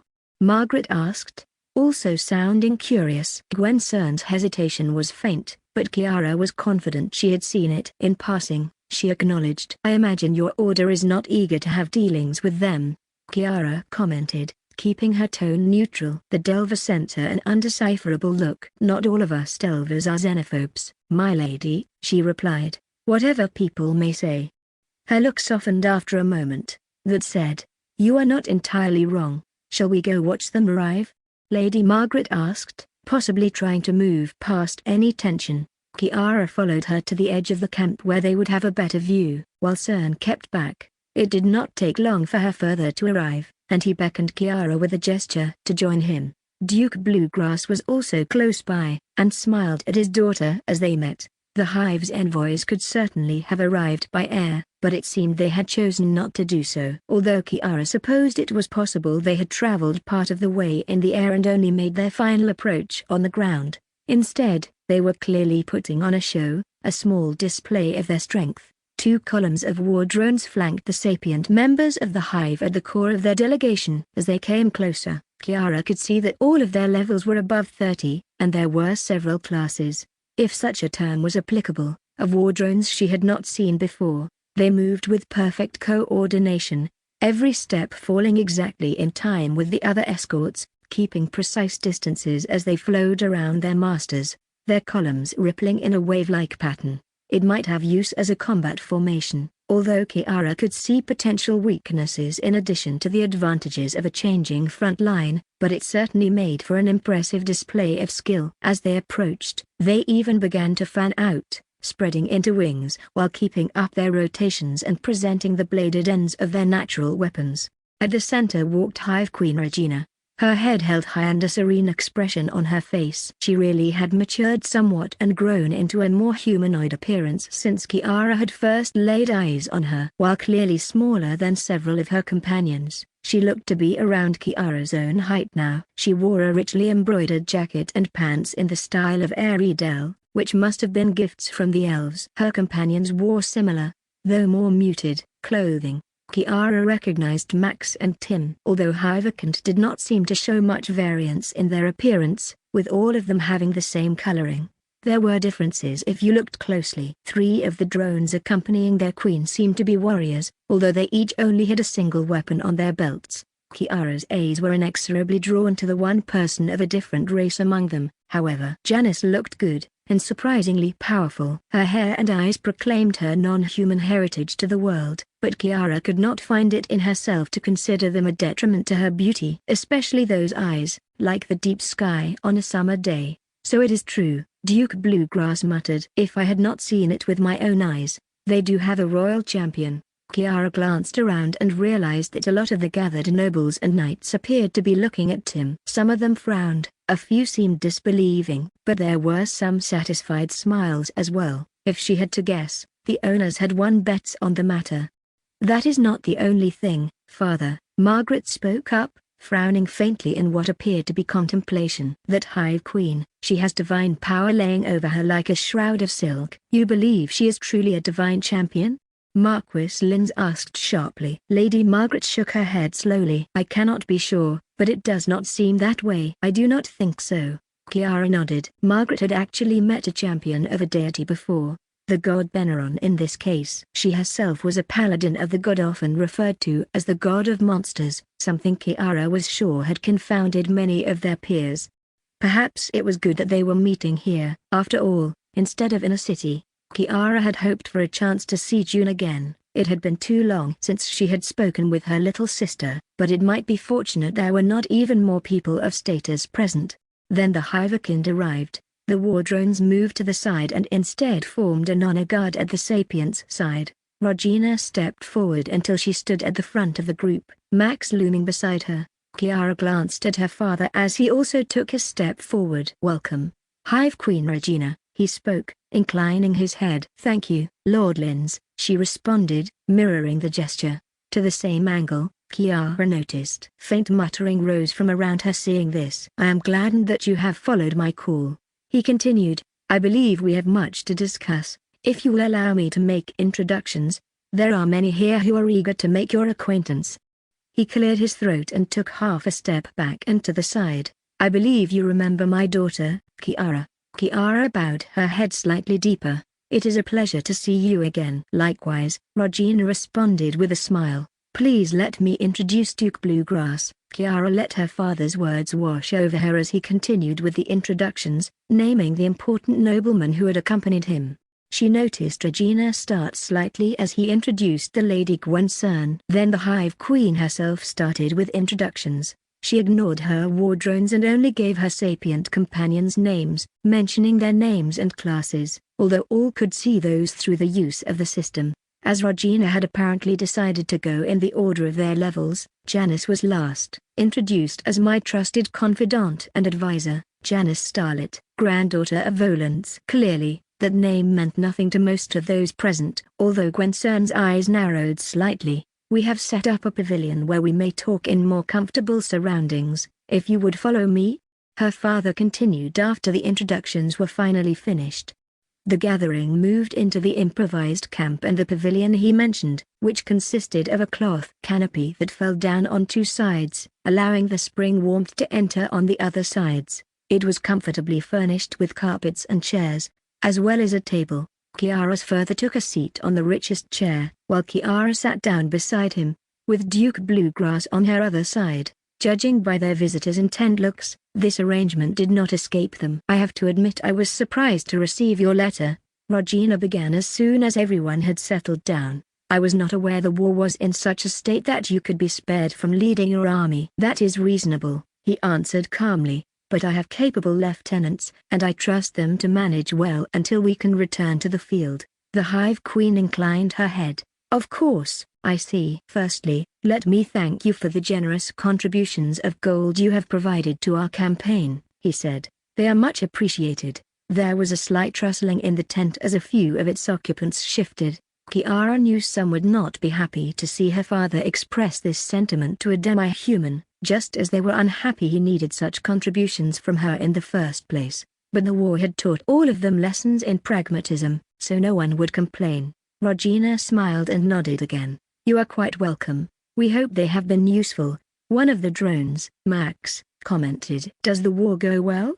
Kiara repressed the urge to sigh and lean back in her chair as the conversation developed and they discussed the course of the war. Clearly, every person present was trying to be polite. Still, the news was suited poorly for pleasant conversation. Then the Duke steered the conversation toward the Hive's own war with the Gnomish Confederation. They professed that it was going well, although the drones seemed reluctant to go into great detail on the matter. "Word is that your hive has greatly expanded in recent times," Margaret commented in an idle tone. Regina smiled, a touch sardonically. "I suppose you could say that." "May I ask where you have heard of this?" "I have heard it several times, as it happens," she answered seriously. "Your hive has been drawing quite a bit of interest, my Lady Hive Queen." The Hive Queen nodded slightly. "I see, that is perhaps to be expected. You also have gained a great many levels in a short amount of time." "Lady Regina," their host interjected, "quite an accomplishment." "You flatter me, Lord Linz," she said dismissively. "Certainly.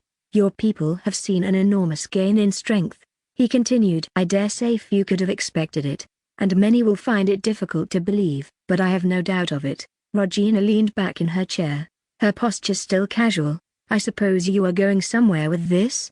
she asked mildly. The level of tension in the pavilion seemed to tighten as everyone realized the discussion was coming to the real point now. "Lady Regina, let me be frank." Kiara further leaned forward, gazing at his guest. "I am here because I need your help. My enemy, our enemies, are winning, and if nothing is done, they will grind down our forces in a matter of months. After that, they will turn their gaze to the west and bring war to your people." "Marquis Linz, my hive is already fighting a war."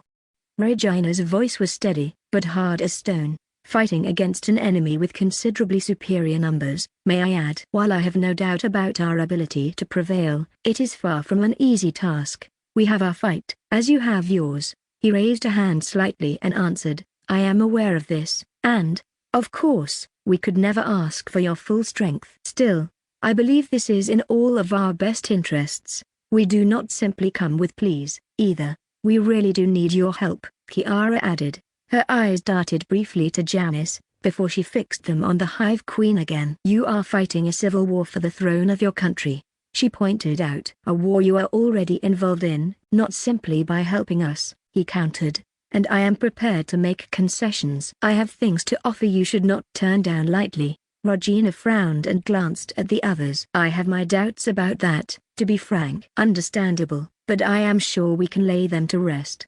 He smiled. I think we can come to an agreement satisfying to all sides. The Hive Queen regarded him silently for a second, before she straightened up properly again and laid her hands on the table. Well, let us talk, then. Kiara clenched and unclenched her hands. This was going to be a long conversation, but she felt cautiously hopeful. Chapter 154, Guarantees. Regina was not in a good mood. She hadn't been very happy about it even when she first got Lin's letter, and having to make formal talk with nobles had not cheered her up any. But she pushed down that emotion and calmed herself. This was important, and she might be able to get good things for the Hive out of it, even if she felt skeptical. Besides, as much as she hated to admit it, the Marquis had a point. Anyway, she should at least hear them out with an open mind. Since they were already here, she intended to get the most out of it. She didn't like recalling Janice from managing the elementals, but the mage was an obvious choice to bring along. Regina muddled through, but Janice actually knew the culture and had a history in Cernlia, not to mention a good relationship with Kiara Linz.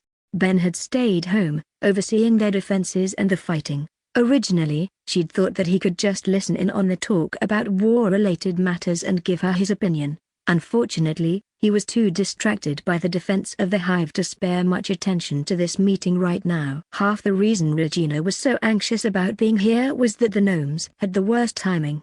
The army they'd sent into the Hive's territory, or at least its sad remnants, were pressing the attack at the moment. Their advance elements had already reached the outer edges of the defensive fields the Hive had prepared around their main base and triggered the first few mines.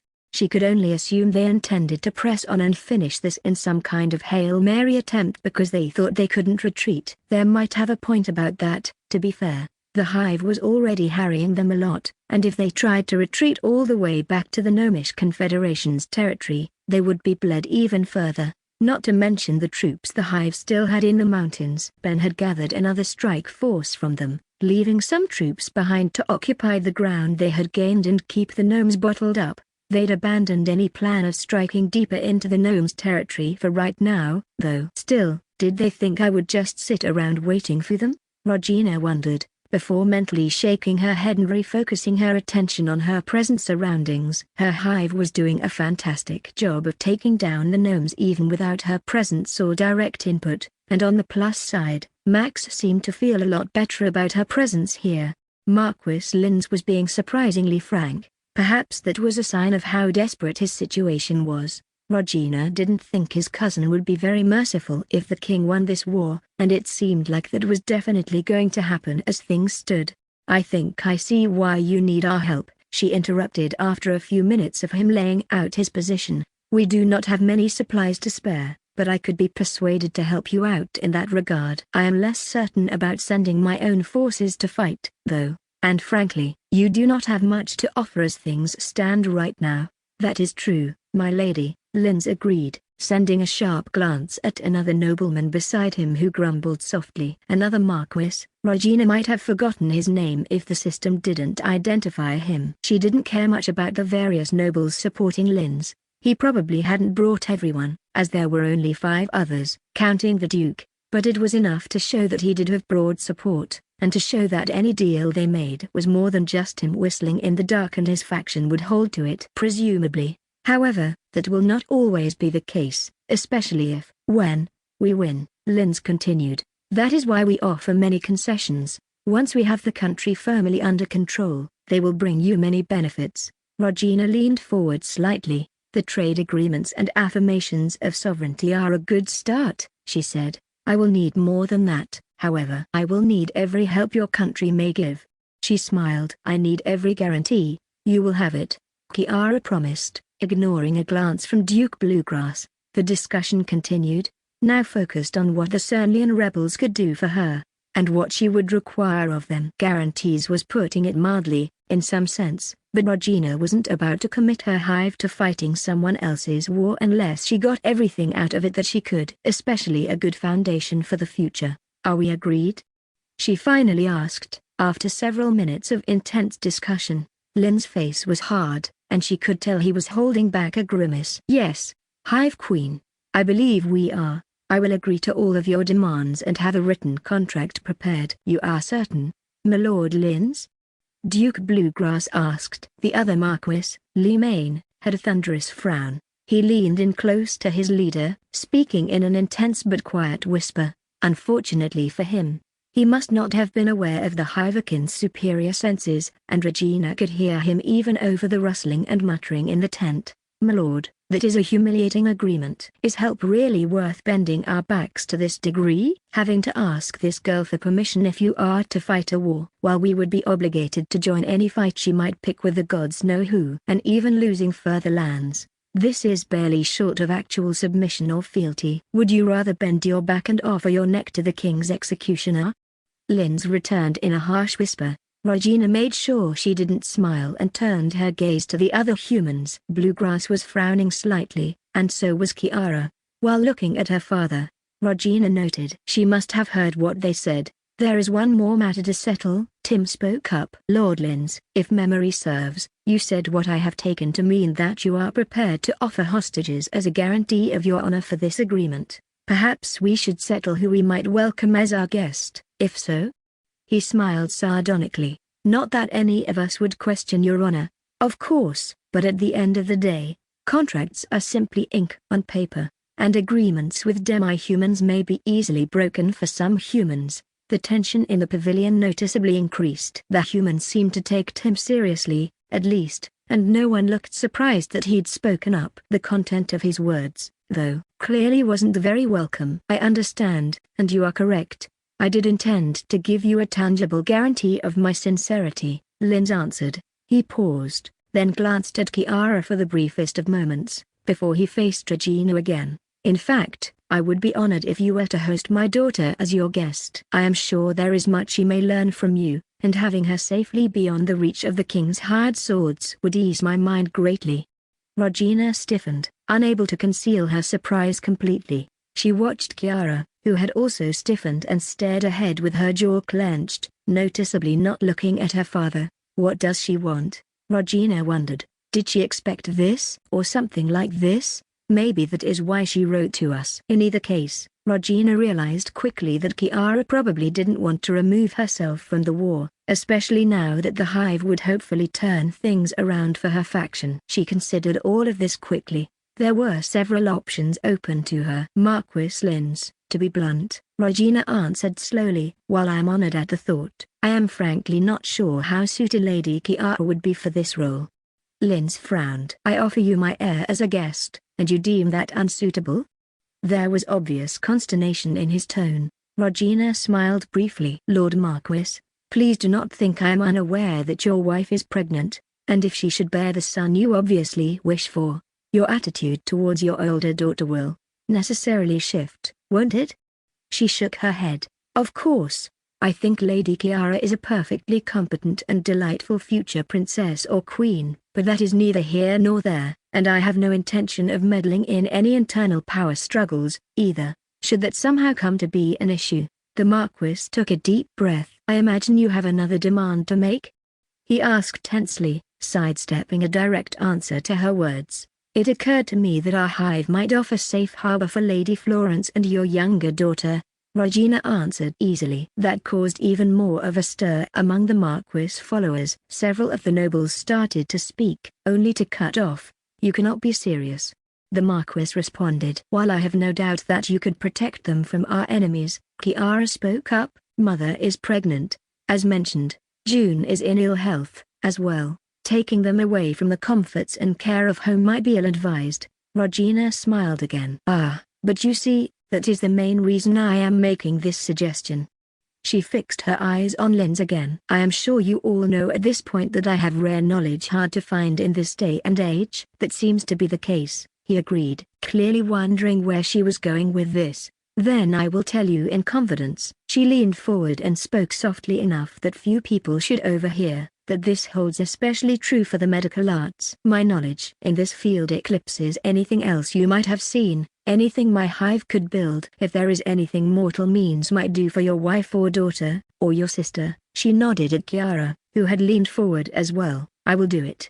There was a short pause as they clearly digested this revelation. Regina wasn't sure Linz would believe it, but she could just return to demands and harder tactics if he refused. In that case, I believe this would indeed be best, Kiara said. Father, think of what this might mean for our family. Regina felt a sudden burst of speculation from Tim and Janice, and knew what probably caused it. Kiara was clearly aware that her family members would work as hostages against her just as well as against her father. One of the side benefits of this idea, she simply didn't care, or rather, she apparently put her sister's health above that concern and showed some trust in the hive, too. I do not know, Linz began, then paused, apparently not willing to outright question her words. I will require a guarantee to go ahead with this agreement and the help you have requested, Regina said more coolly. Be assured, your enemies will not think to look for your family in our territory, and we will do everything in our power to protect them should they somehow be targeted,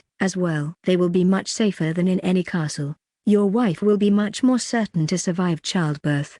She paused. There is no one else I would accept as a guest. Linz swallowed visibly. She wondered if he was going to suggest one of the lords supporting him, but if he did consider that, he clearly felt they wouldn't agree to such a thing. Instead, after a heavy silence, he exhaled heavily and nodded. Very well, he said. I will entrust them to your care. Regina returned the nod. She was happy with that. She'd have a hostage Linz would think twice about risking. If Regina did manage to help her sister, that should also cause Kiara to feel grateful to her. And I'll manage that by doing good deeds, she thought with a tinge of humor. Then we are all in agreement? Duke Bluegrass asked. He also looked a bit tenser than before. His daughter beside him was biting her lip and glancing at Kiara. Yes, we are, Regina confirmed. I will sign a written version as soon as you have it ready. Then we may fight side by side. Linz smiled, and it only looked a little strained. I look forward to it, my dear Lady Regina. I look forward to it, Your Majesty, Regina said, giving him a harder look once more. That caused another short moment of tension, and the Duke frowned briefly. A few of the nobles clearly thought she had addressed Linz as a king because she was going to help him gain the throne. Most seemed to understand from her tone and expression that it was a correction, not a promise. Naturally, Your Majesty, Linz murmured. After that, the meeting concluded swiftly. Linz had a contract drawn up and copied by a scribe using a skill from the system to ensure they were identical. Regina inspected both copies before she signed. She hesitated when it came time for that, then simply wrote her name without anything else. Maybe she should consider using a last name, probably Starlet, like Janice, but for now, it might be better to stick with what the system showed. It still felt odd when she thought about it, though. They left the tent in small groups, without much mingling between the two sides. Regina was considering whether there was any point in staying here. Linz clearly had things to take care of and talk about, but they should probably speak again to further discuss the details, anyway. And Janice was clearly angling for a chance to talk alone with Kiara. Regina had to pretend she didn't notice her slipping to the side. Her train of thought was interrupted when she stepped out of the tent to find another woman waiting for her, just a few meters away. Regina recognized the Delver immediately, although she still couldn't read her level. Gwen bowed shallowly in greeting. A pleasure to see you again. I would like to speak, Your Majesty, if you will lend me a few minutes of your time. Regina blinked. She hadn't expected to be approached by a Delver like this, especially not greeted with that address. Was it because Gwen had listened in on their meeting, or was she just trying to be extra courteous? Of course, she responded with a nod. Please, walk with me. Janice seemed torn, but remained hovering in the background. A few of the drones dispersed, but Max and Tim accompanied the group, making sure to guard against any eavesdroppers. Regina looked back only to see the Marquis and Kiara in what looked like a heated conversation. Duke Bluegrass stood at the side, His arms folded, and his daughter clenched her fingers together. I suppose they have quite a bit to talk about, Regina contemplated, although it doesn't look like it's coming to an open break between them. Hard to blame Kiara if she's angry her father tried to make her a hostage, though. Chapter 155, What do you think? They walked for a short distance so they could speak privately, and Regina hoped she wasn't the only one to find this awkward. It probably had something to do with the circumstances of her last meeting with Gwen Cern, if you could call it that. If the Delver harbored any resentment about how it had gone, or because Regina had basically kicked them out of her territory afterward, she didn't show it. Of course, they had probably averted a major disaster by working together, so there was that. Finally, the small group reached an open area outside of the camp the humans had put up, where they shouldn't be overheard as long as they stayed reasonably quiet. You wanted to talk, Regina began, turning to face Gwen and raising an eyebrow. Indeed, she answered, nodding her head. I assume you have gathered that I am not just here on my own behalf. I assumed so, yes. You do seem like the sort the Delvers would send to talk to me or to the Cernlian rebels, at least, if you'll pardon a frank question. What's your relation to John Cern? The woman's eyes hardened slightly at the reference. He's my cousin, she replied. Please don't hold whatever bad impression he gave you against me. We haven't spoken in quite some time. He doesn't approve of my choices, and I don't approve of his attitude. Regina smiled a little despite herself. Of course, she agreed. That said, Gwen hesitated for a moment before she continued. My family name is what it is. As you've surmised, I am the obvious choice for this among my comrades. The Marquis and his coterie were quite happy to host me for a short visit. They probably hope that your organization will give them its support. Regina guessed. Is that what's going to happen? Gwen shrugged. Perhaps, but I doubt it will happen in the current situation. To tell the truth, I'm not really here for them. Regina crossed her arms and glanced at the tents before she turned her full attention back to her. I assume the Delvers want something from me, then. I wouldn't put it quite like that, Your Majesty, she responded, looking hesitant. That's fine. I did promise you a few minutes of my time, and I will hear you out. Gwen nodded. To start, we had to leave rather precipitously after the events of our last meeting. Have there been any problems with said location? Any indication of trouble, or any further changes? Nothing, Max replied, entering the conversation for the first time. The tunnels are as silent as always. Good. That's good. If you do learn of anything suspicious, please don't hesitate to contact us for aid.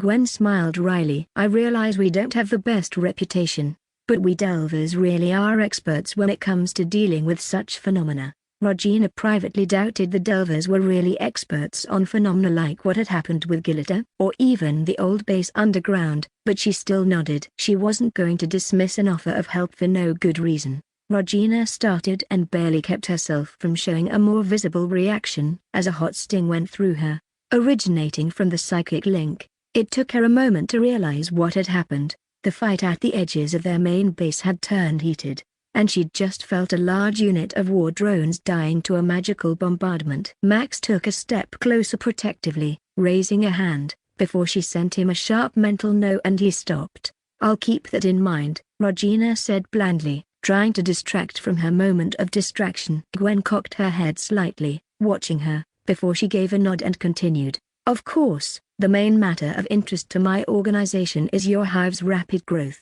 as I'm sure you can imagine. Certainly, Regina answered. I suppose I shouldn't ask how you know about it. Meanwhile, the outer layer of mines had almost all exploded, taking a lot of gnomish soldiers with them. Some were floating a few centimeters in the air, copying the trick she'd seen before, but the gnomes clearly couldn't do the same for all of them. A large flock of winged drones wheeled around and started a bombardment run, causing one of the magic shields stretched over a large unit of soldiers to buckle and fail under the hail of rocks and explosives. Then a small horde of war drones emerged from the ground, coming from a hidden tunnel, and threw themselves into the breach, capitalizing on the opening. Regina felt further deaths, but she focused her attention on the present. Something like this is not easily hidden, Gwen was saying, and to be frank, you did not seem to attempt to do so. Of course, given your war against the gnomes, it is rather inevitable. And how do the Delvers view this war?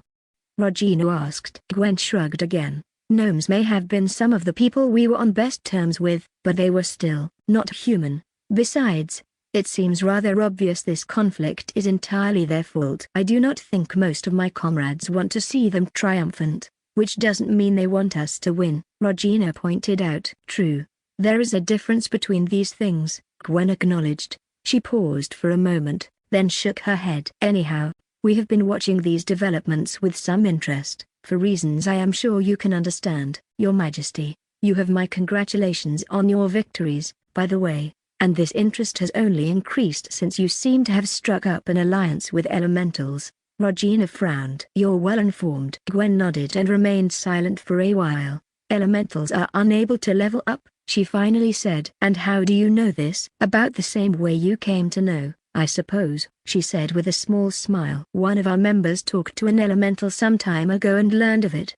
She glanced at Janice, then back at Regina. Interestingly, since elementals cannot gain experience using the system the normal way, they generally seem to focus on acquiring skill and prowess by other means. It makes them rather formidable opponents. It also means they value new knowledge. Regina nodded in acknowledgement. She was watching the battle with part of her attention, which was still fought furiously. Both her swarm and the gnomes were taking heavy losses. The gnomes were inching closer to the base, but still a long way off, and they wouldn't even reach the inner ring at this rate. So, upon reflection, this development is not very surprising, Gwen continued. Regina sighed. Pardon the blunt question, but is this going somewhere, or do you just want to sound me out? There was a spark of irritation in Gwen's eyes now, or so Regina thought, at least, but it faded quickly. Instead, the young woman smiled sardonically. Please don't blame me for being cautious. Many of my fellows are unsure what to make of you, or how to react. I have to admit I cherish some reservations of my own. Probing your attitude is only natural.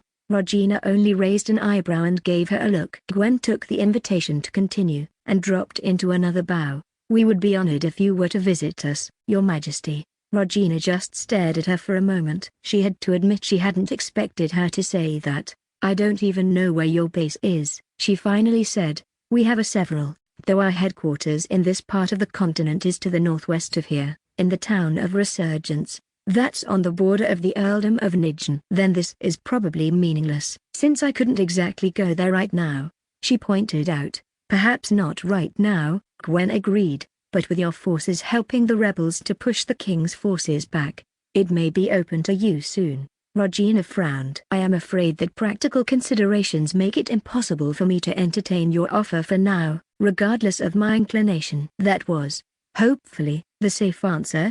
Neither a confirmation nor an outright rejection. Regina didn't know what answer she should give otherwise. Her last invitation to visit people she wasn't already allied to hadn't exactly turned out very well. On the other hand, she still hoped she could use the Delvers. She'd need to consider the idea of visiting them. Max would scream bloody murder, of course, but it might be worth thinking about. As long as she didn't have to worry about being attacked by both Cernlia and the Delvers, at least. I understand. Of course, Gwen answered. I will convey your response to my superiors. We hope we may see you as circumstances permit at some point in the future. Good, Regina said. If that's all, I should speak to the Marquis and perhaps others again. Of course.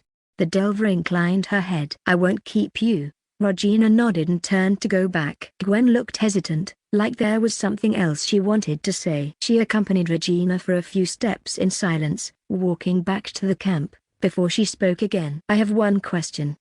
Her fingers tightened on her instrument. Are you a former human? Regina kept walking and stayed silent for a second. She ignored any reaction from her drones. Then she turned her head to look at Gwen. What do you think? The Delver didn't answer right away, and as they reached the camp, Regina turned to part ways, not waiting to hear her answer. She didn't even know what answer she was hoping for. Janice split off from the group, and Regina only caught a short glimpse of Kiara waiting for her by the side of the pavilion, before they continued past it.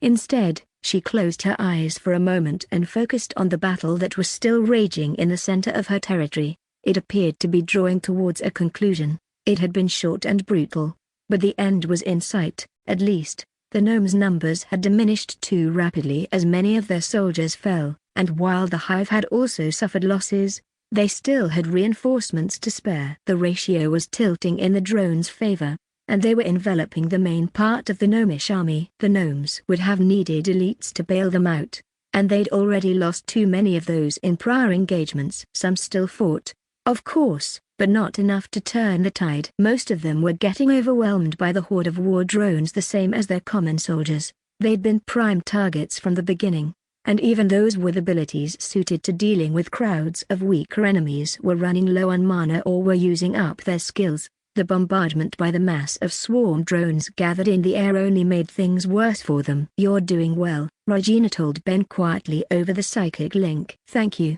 my queen," he replied. "This battle will drag on for a while longer, but the really important part is over." He smiled. "I'll make sure few of them escape." "Good," she answered. "The more of them we can kill or capture, the better." "I want this to be decisive." Regina kept watching for a bit. More of her drones died, and so did more of the gnomes. She almost felt used to the feeling, or was at least getting numb to it. She suspected it would take more deaths in her hive to really rattle her, or maybe that of a sapient member, but she hoped that wouldn't happen. Then Regina shook herself and turned. She'd wandered out of the small camp again. She wanted to at least touch base with Kiara briefly, but it might be better to wait for a while to give her time to come to terms with what had been said at the meeting. And there wasn't much they really needed to talk about.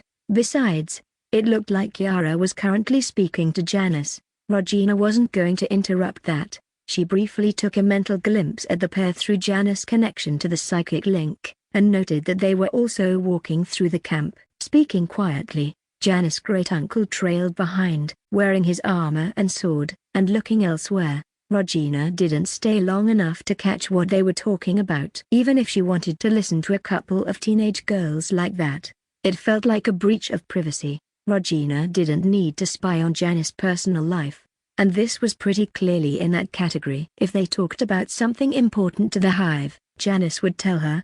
Regina was sure. She did spend a minute considering the potential political implications, but didn't come to any real conclusions. The situation was still too uncertain.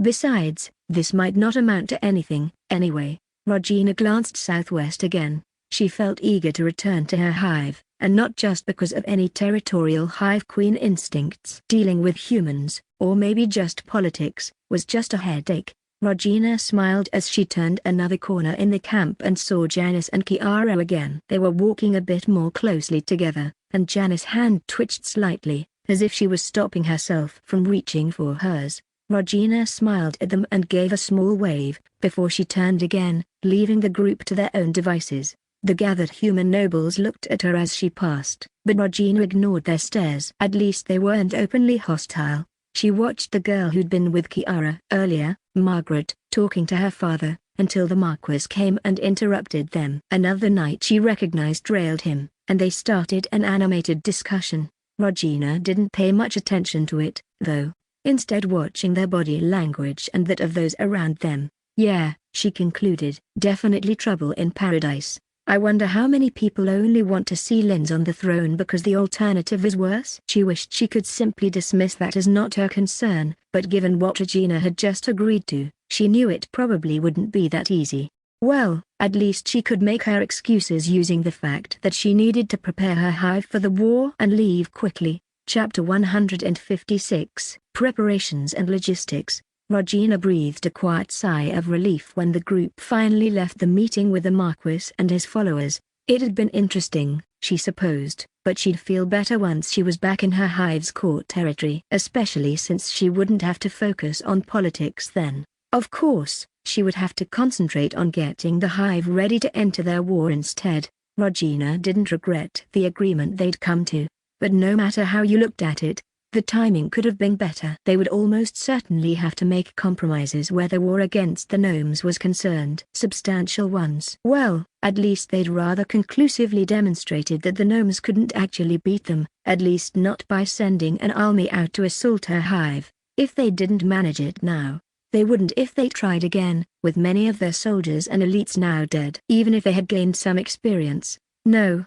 She actually almost expected the gnomes to sue for terms sometime soon. It was clearly the rational choice. Of course, their ideology might get in the way of that. She supposed that, to the faction in power, It might be tantamount to admitting defeat, or worse, admitting that they hadn't been quite so truthful about their enemies and their reasons after all, which might stop any such attempt before it could start.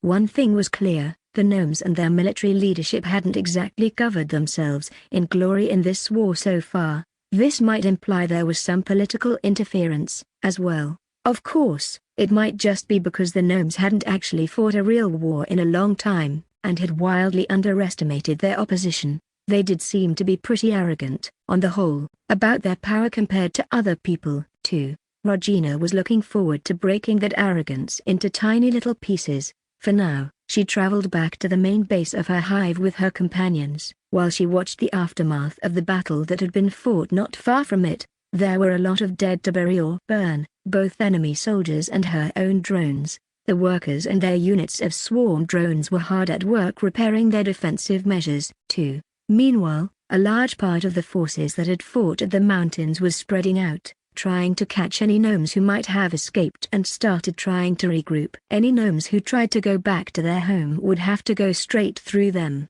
so Regina wouldn't bet on them succeeding. Meanwhile, Linz and his people would make their own preparations. She was curious about how his talk with his wife and younger daughter would go, telling them he was sending them to the hive, but not enough to try and spy on them. Regina had avoided personally meeting with Kiara. After all, since they had both decided that drawing attention to any connection there might be between them was unwise, the fact that Regina had made demands that would keep her at her father's side and involved in the war might already be enough. Regina didn't want any more drama than she had to deal with. The noble woman, or woman and girl, would arrive at one of the villages at the edge of their territory. Regina was still unsure about where to take them after that. She supposed she'd decide depending on their attitudes and wishes. She hoped they wouldn't be afraid to fly, too, since she didn't have any good, convenient means of transport other than winged drone mounts. Something to consider. Definitely, she reflected, it might be worth getting a few horses. If we can't build a good wagon, well, Mia could probably put something together if she had a bit of warning, and they'd have to have swarm drones pulling it. It would do in a pinch. Even if Regina wistfully thought about real cars and trains. Not long after the battle, Regina leveled up again, which was probably to be expected given the damage her drones did and the experience they must have gained. To her disappointment, she didn't unlock another drone template. On the other hand, she was at level 49 now, and her next level up should unlock another ability. She was looking forward to it. Most of her senior drones were also at their level boundary now, and she suspected that a few of them might even have been ahead of her if they could have. Ben leveled up shortly after her. As a drone general, he had to have gotten buckets of experience for the battle and the rest of the war recently. Regina breathed a sigh of relief when she finally returned to the hive. After talking to a few people, she fell into bed and slept for 4 hours. She was awoken by an uncomfortable feeling she recognized after a moment. Regina visited the hatchery, then took a shower, stumbled back into bed and slept for another 5 or so hours. After she woke up, she checked on the progress of the hive's cleanup and their growth. Mia was expanding the hatchery area of the hive again, this time digging down. They kept most of the recently hatched drone breeders here because of safety concerns, which meant there were a lot of new eggs to house. They should probably adjust it now and move some of them to the northwest, to get closer to the new front that would open against the Cernian king. Regina contacted Ben after a moment of thought. We need to build new outposts and bases in the opposite direction, to prepare for the new war. Already on it, my queen, he assured her. That is, Tia is making plans and preparing to oversee them. That's good. Regina smiled. How do you feel about this development, Ben? He stayed quiet for a moment, giving her a contemplative impression over the psychic link. It's not my place to say whether or not it was the right decision, he finally answered. I'm just carrying out your strategies and trying to achieve the objectives you set on a military level. That said, I can see both good and bad points to this. It's going to make things more complicated, at least in the short term, but it also opens up some possibilities. You're not afraid this will be too much for us? That we'll be overextended? She asked. If I truly thought we were going to lose the war, either war, now, I would have said something, he replied with a fleeting smile. Of course we'll need to be careful, but I'm pretty sure we've broken the core of the gnome's military strength. Ordinarily, I'd advise finishing them off now. We shouldn't need all our forces to keep them penned in, though, especially considering how our numbers will grow. I need to talk to the others and crunch some numbers before I can offer any firm recommendations on deployments into Cernlia, though. That's fine, Regina replied, sending him a warm mental smile. I'd rather have well thought out and considered plans. Let me know as soon as you're ready to discuss the situation. I will, my queen. Thanks. By now, the hive had actually cleared most of their territory again. Any gnomes not dead or captured had already run far enough away that the area was pretty safe. The hive's forces in the mountains were settling in, digging and constructing new outposts and bases as well as tunnels between those. Tia was examining the fortress and considering rebuilding it. That left one open question, of course, namely what to do with their prisoners. The hive had a meaningful number of those for the first time. They'd basically shattered the gnomish army in the area instead of doing a hit-and-run attack, and it showed. Regina hadn't given the drones strict instructions to try and take prisoners this time, but she'd also made it clear it was an option, depending on the situation, so they hadn't just executed anyone who was incapacitated. So, most of the prisoners were wounded to some degree, but almost all should make it. Regina wasn't sure what to do with them. Just keeping them posed a number of issues. For one, they didn't have much food that they knew was safe for gnomes to eat. Water wouldn't be an issue with the wells they dug, and some magic, but they also needed a good place to put them and sufficient guards. For now, they decided to keep the gnomes in a relatively large underground room they'd excavated outside the core part of the main base. The drones had started expanding it, but it might not be a viable long-term option for reasons of sanitation, if nothing else. Ransoming prisoners of war was apparently a standard practice around here. Unfortunately, all of them had seen quite a bit of the hive's defenses, so Regina was hesitant about ransoming them back to the Confederation, assuming something could be arranged. On the other hand, it might be a very good move in terms of psychological warfare, demonstrating that the Hivekin provided for their prisoners, gave them medical treatment and let them go home. That should undercut the gnomes' propaganda pretty nicely. Anyway, some of the gnomes who'd escaped must have seen the hive capturing some others, so they couldn't just kill them all without dealing with that later, anyway. For now, Regina decided to shelve the issue. They would keep for a while with the current arrangements. The hive would need to reassess a few things and adjust their logistics, anyhow. To that end, Regina called a meeting with Mia, Ivy and a few of the other drones who were more concerned with support roles and keeping things running behind the scenes. Since all of them were currently in the central base, they met in person. One of the newer additions to the hive's buildings included a meeting room with a large table, chairs and cabinets, with thick walls that isolated sound pretty well. Thank all of you for coming, Regina began after sitting down. There was no nonsense wasted on protocol or waiting for her to take her seat, and the others looked at her expectantly. I wanted to discuss the state of our logistics, especially with respect to our agreement to help the Cernian rebels. What can we actually offer them in terms of supplies or support? There was a moment of silence as the drones present considered her question. Unfortunately, I think we can't have an easy answer for that question, my queen, Mia said. It depends too much on their needs and what they lack, especially for food, Ivy added, nodding. A lot of what we eat wouldn't be suitable for humans. At least we know what that would be better than for gnomes, due to your own knowledge, my queen, but there are still open questions. For example, can humans eat and digest what our production drones produce, or which kinds? If they could subsist off that, it would be a very good thing. Regina nodded slowly. You're right. And short of a biochemistry lab, which we don't have, the only way to find out is with experiments.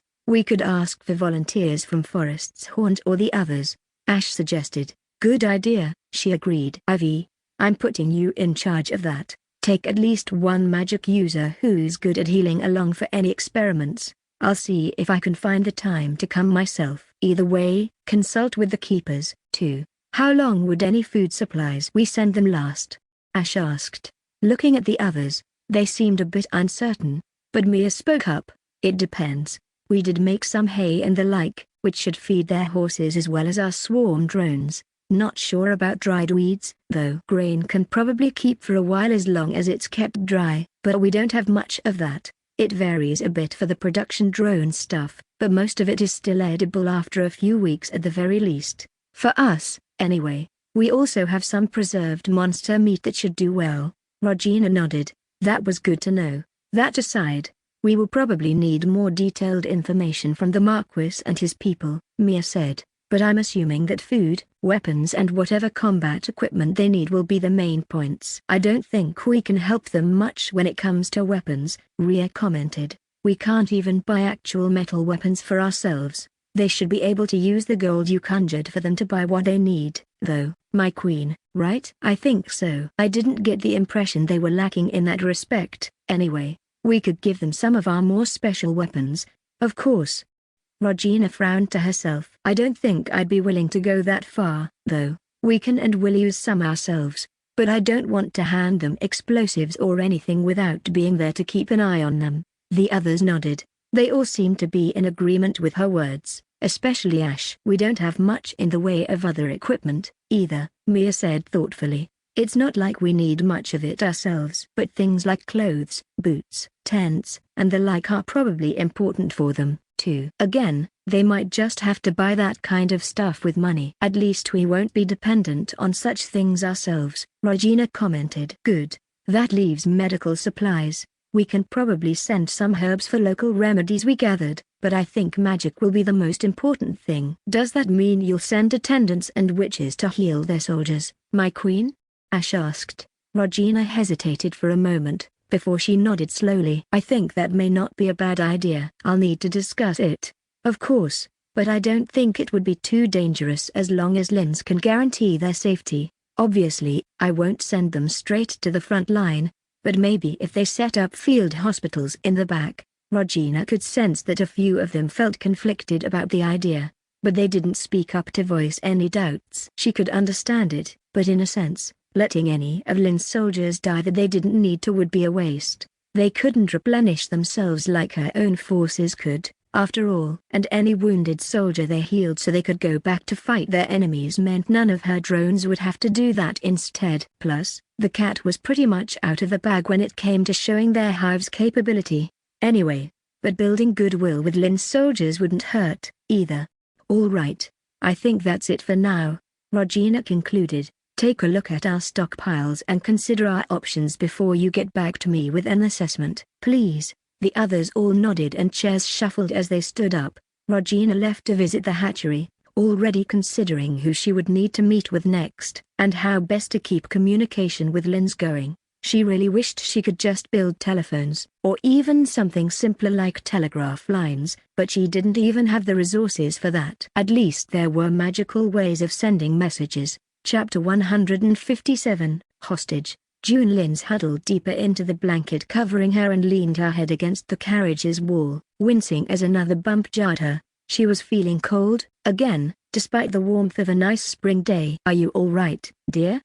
Her mother asked, sounding concerned. That was also familiar. Of course, mother, she answered with a smile. I'm just feeling a bit chilly, but I'm sure it'll go away soon, especially once we're out in the sun. Well, we will be in a minute, Lady Florence replied, glancing out the window furtively and giving her another shaky smile. June wondered if she was afraid. She supposed that would be reasonable enough. June herself found it hard to muster any fear, however. In part that might be because she had felt death breathing down her neck before, more than once, in situations in which she could arguably have done much less about it. Illnesses could not be negotiated with, after all. Largely, though, she supposed it was because of her sister. Kiara had not made it obvious. In fact, she seemed to have taken pains to hide it. But June knew she had positive dealings with this hive. Being often disregarded and overlooked made it both advisable and simple to learn to look and listen properly, and June was generally proud of her powers of observation. Besides, Kiara could never lie to her. Anyhow, if her elder sister saw no reason to object to this arrangement, June figured she was probably reasonably safe. The carriage came to a stop and June pushed the blanket away. Sitting up, she waited until her mother had stepped out of the carriage before doing the same. Taking the hand Sir Bernard offered to steady her, they had arrived at a small, utterly mundane-looking village. June might not have visited many of these, but she had seen some looking out of a carriage window, and nothing set this one apart. It had dirt, tilled fields, simple houses, and of course, peasants. They were not the only people present, however. Instead, June barely stopped herself from gawping at the strange, six-limbed beings standing in neat rows to greet the carriage and its small escort. Then her eyes were drawn to the only one appearing human among them, who stepped forward to greet them with a smile, or almost human. At any rate, her hair and eyes did attest to something else in her ancestry. Lady Florence, Lady June, it is a pleasure to meet you again, she greeted. I am Janice Starlet, and I'd like to welcome you to the Starlet Hive's territory. Her mother remained uncharacteristically silent, so June answered with another smile. Thank you, Janice. It is good to see you again. In truth, she barely remembered meeting the other girl before. Although the fact that they had met might explain why she had been chosen to welcome the two of them here. June looked at her with curiosity. She knew she was small for her age, but Janice still towered almost a head above her. She had a lean, fighter's build, accentuated by the simple but loosely flowing clothes she wore, including trousers instead of a dress. June wished she could do the same. A pleasure, her mother answered as well. Finding her voice, she gave a courteous nod of the head and glanced around. May we continue in our own carriage? That is the plan, I am given to understand, Janice answered genially. If you wish, you can rest and refresh yourselves here. Before we continue, I will have to insist that your nightly escort turn back. However, I assure you we are more than capable of providing for your security. She nodded at their drones. That was what they were called, if she recalled. Lady Florence's expression tightened just a bit, but she nodded. June glanced around instead of watching her mother and the knights. She knew that she was less than happy about the two of them being sent here as hostages. There had been the biggest fight she could ever remember hearing when her father told her mother of it. At least he had come to explain the news in person. Let us not dawdle. My daughter is ill, so we'll need to be careful, she explained. June sighed softly. I am fine, mother. She had indeed suffered a moderately severe cold recently, but it had started to abate a few days ago. By now, she was about as healthy as she could usually claim to be. I am capable of casting heal and we have several medicines prepared, in case there is any issue during the rest of the trip, Janice answered. If either of you needs anything, please do not hesitate to let us know. I might as well ask now, though. Are there any special concerns regarding your pregnancy, Lady Florence? None, she responded in a polite tone. Thank you for your concern. It did not appear they would be traveling for long. However, June noticed that they were mostly heading west, rather than south. She figured they were probably being taken to Baron Neralt's village at the gate of the Great Forest. At least for today, Miss Janice had apparently taken a horse along and stabled it in the village. She was riding it now, keeping close to the carriage. The hive's drones surrounded it in an escort position. June exchanged a few quiet sentences with her mother, but they did not get a proper conversation started. Her mother was tense and not inclined to speak, and June had to admit that her own thoughts were elsewhere, as well. The closer they got, the more her anxiety rose, but so did her hope. She did her best to keep it suppressed. She did not want to expect that she could be healed only to be disappointed. After a while, the carriage slowed again, as they reached another village. This one showed some differences from those they had previously passed through, however. For one, it had a rather big but slightly odd-looking water wheel positioned at the edge of the river the village was situated beside. There appeared to be some sort of apparatus or machinery connected to it, as well, although June was not well-versed enough in such things to understand the details. Besides that, the village had a new palisade along with a ditch and several watchtowers. As they entered through a gate, she could see it was in fact a double wall, and the buildings inside were covered in ivy and other climbing plants. Chiefly, of course, she noticed the drones moving about the settlement. The carriage rolled to a stop in the center of a town square, and June climbed down, ignoring her mother's offered hand this time. She turned around and immediately sucked in a breath. Despite herself, June was only a rather weak mage. She simply could not muster up a lot of the effort required for proper leveling, and gaining experience through combat was out of the question. Her mother would have a fit at the very suggestion. Despite that, she had done her best to work with what she had, and that included her senses for mana. The women of her family supposedly had quite a gift for it, and she knew Kiara had received praise for her facility at it. but whether she could be considered good at sensing or not, June certainly sensed something she had not encountered before from the young woman she faced now, although she did not know what to make of it. She was strong, undoubtedly, only an idiot would mistake that. She looked somewhat odd to June's eyes, but that might be because she had not actually met many demi-humans before. The chitinous shell visible where her clothes didn't cover her, the mandibles and the wings certainly painted a striking picture. "Welcome to Forest's Haunt and to my hive," she said, taking a step forward to greet them. "It is a pleasure to meet you, Lady Florence Linz and Lady June Linz. You must be Hive Queen Regina, I presume?" Florence replied. June took half a step closer to her and bowed. "The pleasure is entirely ours, Your Majesty." "Indeed," her mother murmured, giving a polite half bow as well. The Hive Queen smiled and inclined her head. "Thank you. You must have many questions about the hive, but I'm sure you will learn a lot about it in time. For now, I would like to assure you that you are our honored guests and you will be treated with respect. If you have any needs, please do speak up." "I hope you have been made aware of all arrangements concerning your stay here?" "I would certainly hope so," June's mother replied. "Although we have not been told where you intend to put us up, Your Majesty." There was a small hesitation before she used the title, but it was not very noticeable. "That is because we hadn't known for certain yet, Lady Linz," the Hive Queen replied calmly. "I wanted to meet you and talk to you first before I made any final decision." June nodded and looked around. "I assume staying here is one of the options?" Hive Queen Regina smiled briefly. "Yes, indeed. And it is perhaps best for you to stay here for a day or two first. In any case, Baron Nerald has assured me he can provide comfortable accommodations and ensure you're looked after. As you can probably guess, I don't have much of an issue paying for his servants' time." June smiled in response. It was a rather blunt reference to the Hive Queen's apparent wealth, which was mostly shown in the gold she sent, and June wondered if she mentioned it now on purpose. Maybe she also wanted to assure them that they were civilized, that she wasn't just oppressing the Baron, and that he had kept his station. They moved to the Baron's mansion, which was rather small in her opinion, and gathered in a small parlor for tea. Nerald himself was apparently out and not available at the moment, but his mother,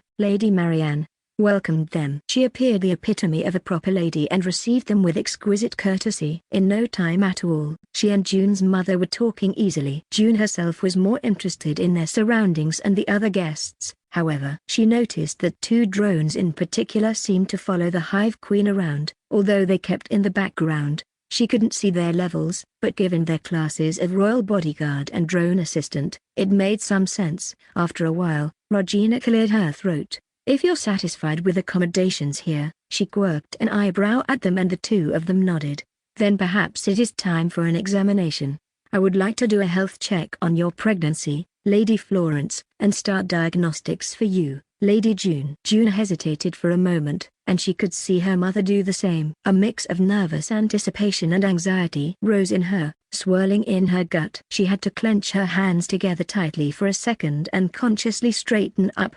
"Of course, Your Majesty," she said. Then June glanced at her mother and the others present. "I am ready. May we do this in private?" "Of course. Follow me, please." The Neralds have graciously lent us one of their rooms and I have some medicines and instruments ready. Her mother stood as well, but June looked at her and shook her head. She did not want her there worrying about her. Then she would have to put on a brave face for her and possibly worse. Seeing healers was always easier alone. The Hive Queen led June into a basement room with a solid door and bare walls. A table and several shelves had been put in here, and filled with a few books, several sealed containers, and what looked like several medical tools, including what she recalled was called a stethoscope, surgical instruments, and some strange arrangement of small mirrors and glass. "Do not worry," Regina said reassuringly. "I have extensive medical training and experience."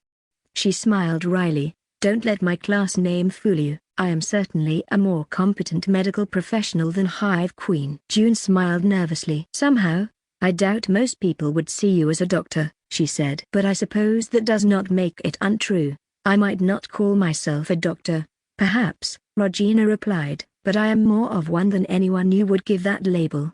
Then she pointed at a chair. "Take a seat, please. I have provided some loose clothing that will make examination easier. I'll turn around or leave the room, if you prefer. While you change, June nodded and hesitantly reached for the clothing, a simple, short white robe that could be held closed. She changed quickly, then sat down again. Once she was done, Regina used a rag drenched in what seemed to be highly concentrated alcohol to wipe everything and reach down, probably not for the first time, given the cleanliness in this room, before she put it down and looked at her seriously. I will start with a simple, non-magical examination. While I do this, I'd like you to tell me about your condition. Has it been present since your birth? June took a deep breath, then started talking. I assume so, Your Majesty. It comes and goes. I'm weaker than others my age, but sometimes it's only that, and sometimes I get really sick. She told the Hive Queen about it while Regina felt her pulse, took her blood pressure,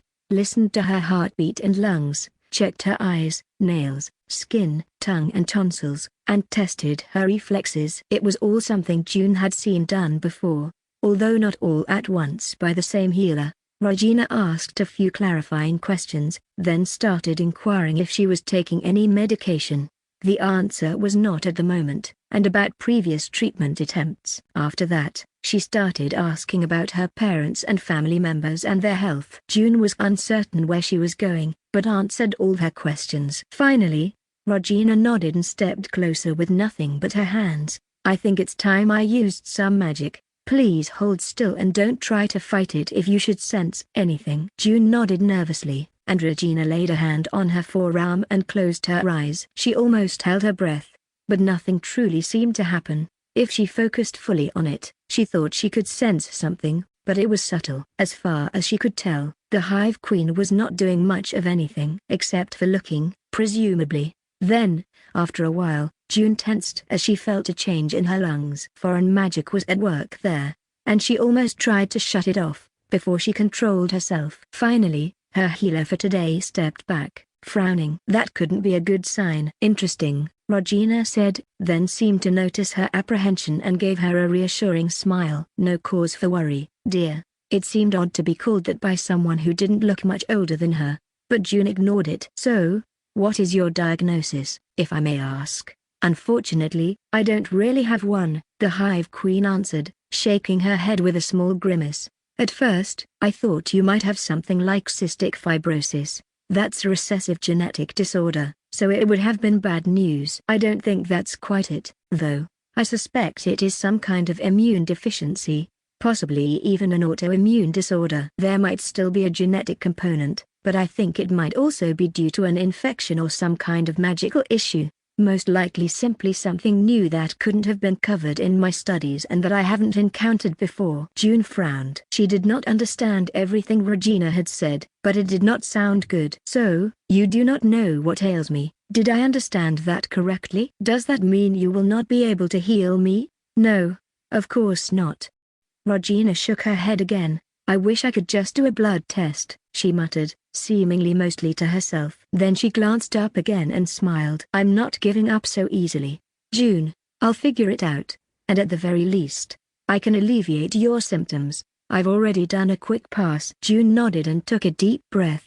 She did feel lighter already. Her airways were clearer than they had been in a long time, and she already felt stronger. Thank you, she mumbled. Just doing my job. The Hive Queen smiled. Chapter 158, Annoyances. Regina found herself strangely pleased at being able to do her job again. At least, what she assumed was her original job, or would have been. She didn't know if she'd been a doctor yet. She had the impression she'd been a young woman, and she might have just been a medical student. Either way, it was a bit different having patients who didn't automatically trust her, weren't connected to her via the psychic link, and whose anatomy and physiology actually matched exactly what she'd been taught, or should have matched it, anyway. To be fair, she was a bit disconcerted by what she'd found in June Lin's, or hadn't found. She still wasn't sure quite what to think. Was it simply a new disease that had evolved in the 1,000 years since her old memories? Or was there a bit more to it? Regina was determined to find out. It was also possible she'd simply missed something, what she wouldn't give for the chance to run a full blood count. but she might be able to run at least a cursory analysis on blood she drew from June, to make sure she didn't show a severe lack of leukocytes or something like that. She'd need to experiment with ways to get a centrifugal method to paint cells in a sample working. Compared to that, her short session with June's mother went much faster. Lady Florence was relatively old for a pregnancy, especially by local standards, so regular checkups made sense. Regina had also been aware that she'd apparently had more than one miscarriage before. Now, Florence had reluctantly answered her questions, and it turned out she had had 3 of those, as well as one baby who had died shortly after a difficult birth. Regina had shaken her head to herself and wondered how she could have possibly kept going after that. She suspected it was more the Marquis' fault than Florence's. It's a wonder Kiara is completely healthy, given the rest, Regina thought to herself. But at least I can't detect any problems with this pregnancy, either. Well, not any health issues, at least. It promised to be a headache in an entirely different way. Regina might not have ultrasound, but magic was a decent alternative, and she'd found out something else. Lady Florence was indeed carrying a boy. Regina wondered how Kiara would react. She hadn't told her yet, or anyone else, not even Florence herself. She'd simply escorted the woman back to the others and stayed to chat for a few minutes before leaving, distracted by thinking about June's illness and now this. I'm not entirely sure. Anyway, Regina told herself, I could still be wrong about the baby's sex, and I can always pretend to find out later, when it's grown bigger. She disliked the thought of getting involved in Morland's family drama, but at this point, it was inevitable. Still, it might be better for all involved not to throw this particular log into the fire. It was quite annoying, all things considered. For now, Regina should probably focus on what she'd bought with these hostages, which, at the moment, mostly meant more obligations. She was confident she could effectively help the Marquis war without crippling her hive's defenses, and she'd avoided any firm commitments in terms of numbers or anything. Anyway, it was a risk, and an investment. The treaty they'd signed meant she should be able to count on Cernia to fight against anyone who threatened her in the future, while she'd avoid getting dragged into pointless wars. It would also give her quite a bit of influence and allow her to spread her power more subtly into this and possibly neighboring human kingdoms. And, of course, increase her territory substantially. But none of that would happen if the rebels lost the war, so Regina turned her thoughts to practical ways to ensure they wouldn't. She'd need to have a few more meetings with certain drones, in person or over the psychic link. Regina hadn't left the Baron's mansion for long before Janice joined her. The two of them turned to head out of the village proper and towards the open area bordering the water wheel. What are your impressions? Regina asked quietly. They're basically what I expected, Janice answered. Florence is definitely more suspicious and afraid of us than June. She hesitated for a moment. I wouldn't underestimate her, though. You should consider what kind of information you want to share or what would be possible for them to find out, my queen. Regina nodded. So, you don't think I should invite them to our central hive base? It would be the most secure location. Janice frowned, and Regina could tell she was weighing the pros and cons. It would, and it would make it easier to limit any ability for them to send word home independently, she agreed. It will also allow them a closer look into how we operate. She shrugged. They're almost certainly going to find out about the psychic link. Anyway, especially if we fight alongside Lynn's forces. It's your decision. Regina stayed quiet for a moment. I didn't get the impression that they had hostile intentions, she finally said. She'd tried to pay a bit more attention to her psychic senses this time, although she probably needed a lot more practice with them. I'll just keep them here for today and tomorrow, talk to them again, and then decide. She decided, but I'm leaning towards taking them with us, limiting their movements and keeping them under watch, but we do want them to form positive impressions of us. Janice nodded. Makes sense, she said. Now that they've met other people, can I head back to the mountains? It's probably arrogant, but I'd feel better if I'm personally there to deal with the elementals. All right. That's probably a good point, Regina agreed. Take Thor or whichever mount you prefer, and don't forget to check in with Tim. Of course, Your Majesty. Janice grinned and gave an elaborate, twirly bow. Before she headed off, Regina looked after her and frowned to herself, maybe claiming that title had not been such a smart move. Then she shook the thought off and headed back. She needed Nerald to fortify the nearby castle so that side was covered, then see what he could do about the edge of their territory facing Cernlia. And there was still Earl Witter. She hadn't heard anything from him in a while, but it might be worth trying to see if they could come to some sort of agreement. She might have to kick the king's soldiers out of his county for him, but that wouldn't be a bad first goal for this campaign, anyway, since it would secure their northern flank.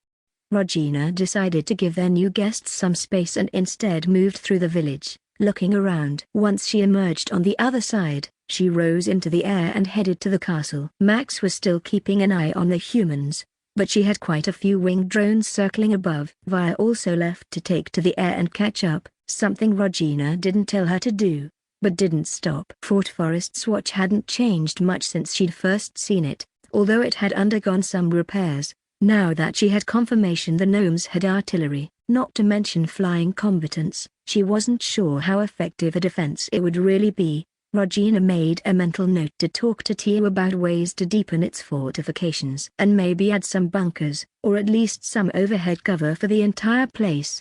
Regina flew another circle over the castle before she landed on top of the wall. Near the gate, the drones stationed there gave her a comfortable berth, but didn't otherwise let her interrupt them. The humans, men-at-arms in Nerald's employ, reacted more strongly, staring and whispering to each other. Regina gave them a smile and a gracious nod, but didn't come to talk to any of them, and they seemed to get the message and didn't approach her.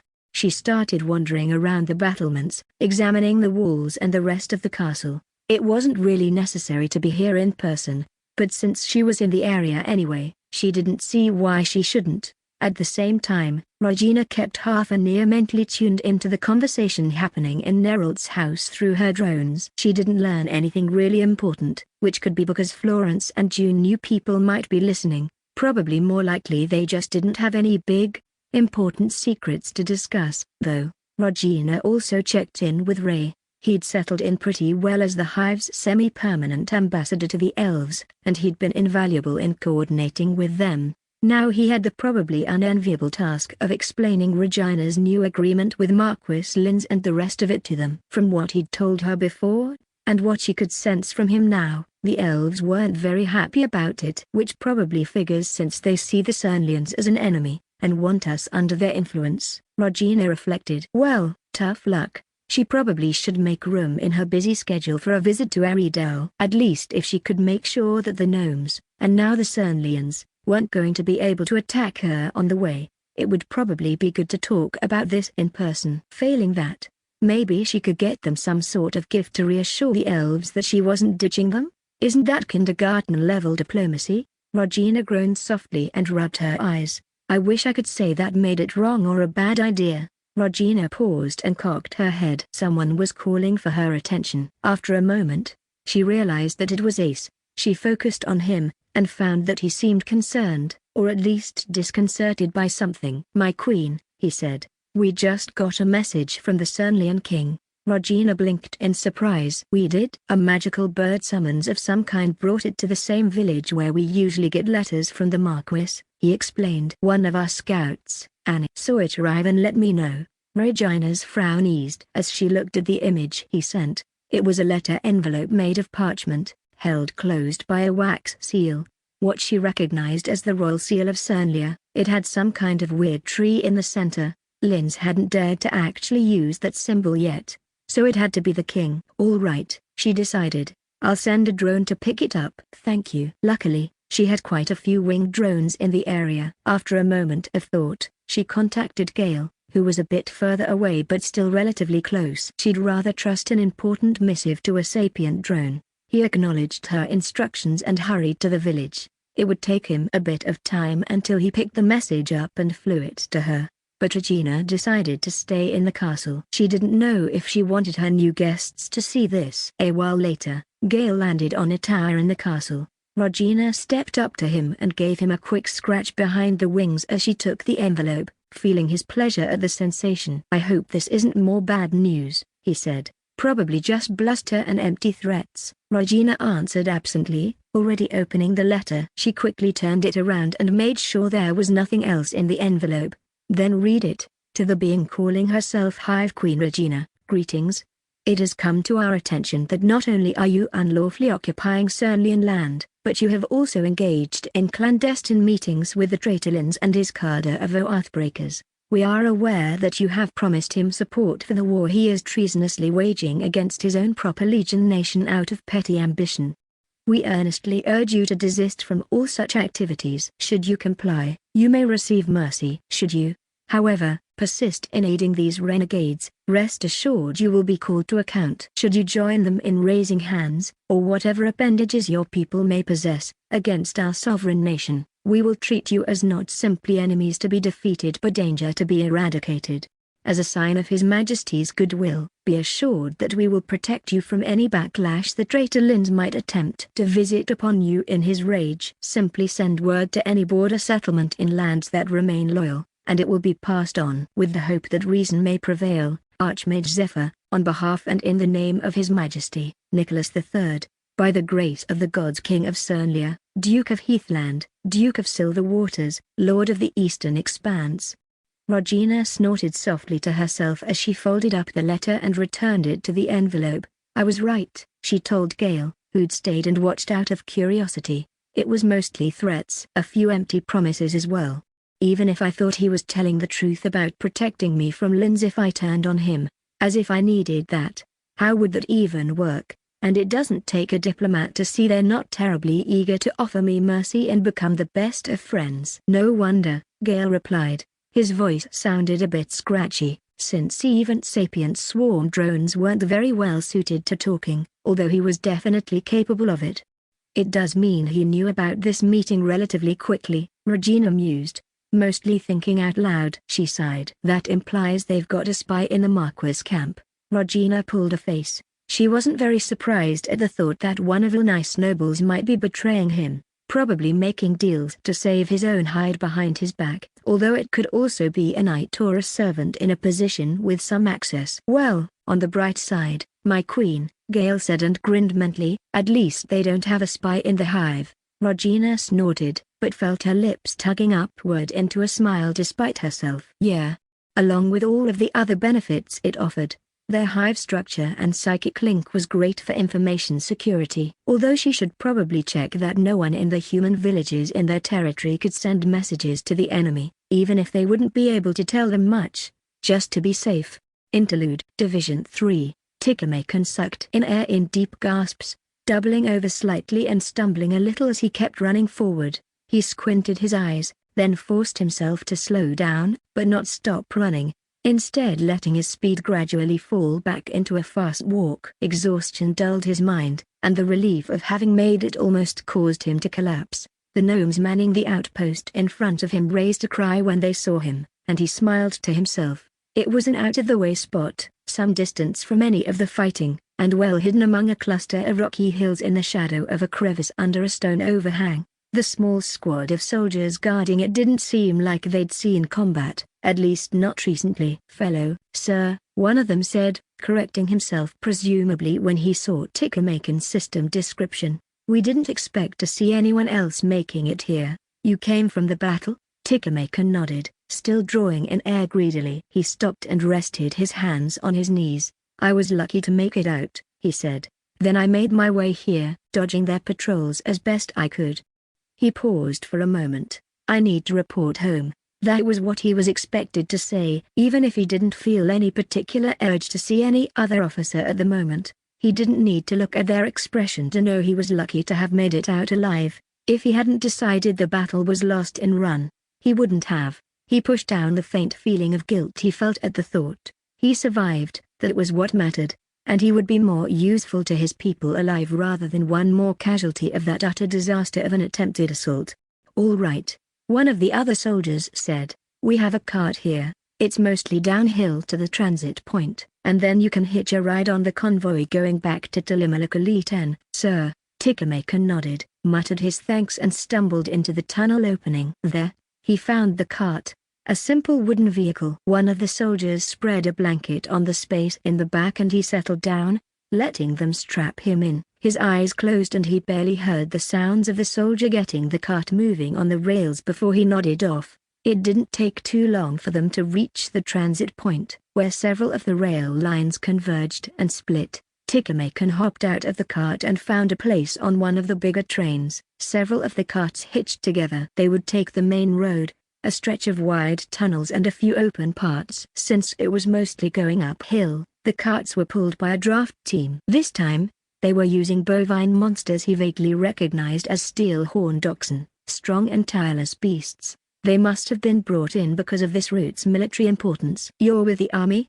one of the drovers asked him. "Coming or going to a deployment?" "Actually, I just came from the battle," Tickermaken responded with the best smile he could manage. "To be honest, I just want to sleep for days." The drover nodded in understanding. "We have a bedroll in the back of the middle cart," he offered. "It might be a bit loud, but you should be able to catch some sleep."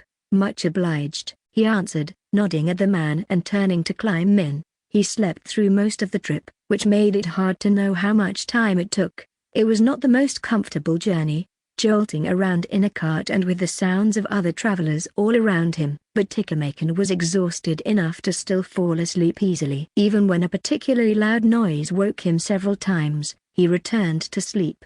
When he finally woke up for good, he felt refreshed and much more alert than he had before. He carefully sat up, stretched and climbed out of the bedroll, before heading to the front of the wagon. They were almost to the city. The beasts were moving quite quickly, so that should not surprise him. He could not see the sun, so he didn't know what time it was. However, judging by the signs of activity around them, it should be daytime. That prediction was proved true after a short while, as they approached the city and the darkness in front of them brightened slightly, in reflection of the light falling down upon the city from the daylight sky.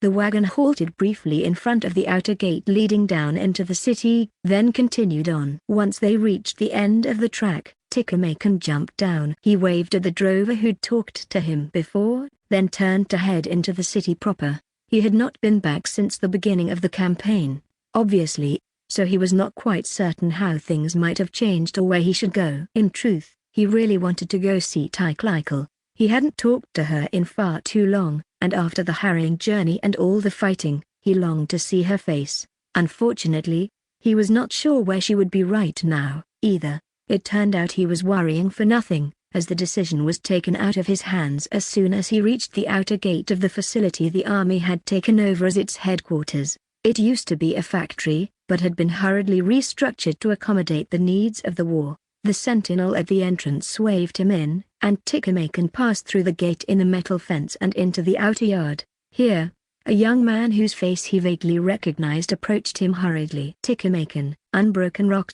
he asked, barely waiting for a sign of confirmation. "Follow me, sir." "You arrived just in time." "How so?" Tickermaken hesitated, then followed the young man, who he noticed was not wearing any kind of uniform. "The boss will explain, I'm sure." He led him into a side building and down a corridor into a well-appointed conference room. Tickermaken felt his eyebrows rising as soon as he recognized the woman apparently waiting for him. "Tickermaken, Tickermaken. It is good to see you. I probably should not be saying this, but I'm relieved you survived." She smiled and grasped his hand. He nodded and returned her smile. Tickermaken was a friend of Eli's, and also quite high up in their faction. "I am, too." "It is good to see you, as well." He tried not to think about his companions. Realistically, most of them were likely to be dead. He was hoping that some of them had escaped. At least, they were quite high level, like him. Erdikon had a good head on his shoulders. He would have known to retreat in time. "I suppose you have not had any contact with home while you have been on campaign?" Tickermaken asked. He shook his head. "No, not at all. I was expecting to be debriefed about what I'd seen at the battle as soon as I came here, to be honest." "Yes, of course. Was it as much of a disaster as it seems?" Tickermaken hesitated for a moment, then decided he had to take this chance to tell someone who might be able to do something about it. "I am not sure what you have heard, but if I had to guess, it was likely worse." "We were absolutely decimated, Tickermaken. I am sure the Hivekind suffered losses, as well, and I will be the first to admit I did not have a very good overview of the battle, so I cannot be sure how heavy they were. But it might not matter. Our army is effectively gone." "Both of them, apparently." He paused for a moment. To be frank, the decision to push on at all was very questionable. This was something we should have been able to see coming. She nodded seriously. It is not the only questionable decision that has been taken during the course of this war. I am aware. Tickermakin cocked his head slightly, watching her. Good, he said after a moment. I have to admit I cannot help but wonder, though, the faction. The faction didn't decide these things, our military commanders did, she said. I know, Tickermakin replied, but his tone would make it clear that he didn't consider this to be a full answer. She looked at him for a moment, before continuing. That said, you are right. The military commanders we were relying on for this campaign weren't chosen because they were the most competent, but because of political reasons. He frowned. That could either mean they had patrons in high places, or that they were supposed to be less competent than would have been possible. Is this another example of our people maneuvering to get rid of opponents? He wondered. They might not have considered potentially extending the war to be a bad thing, either.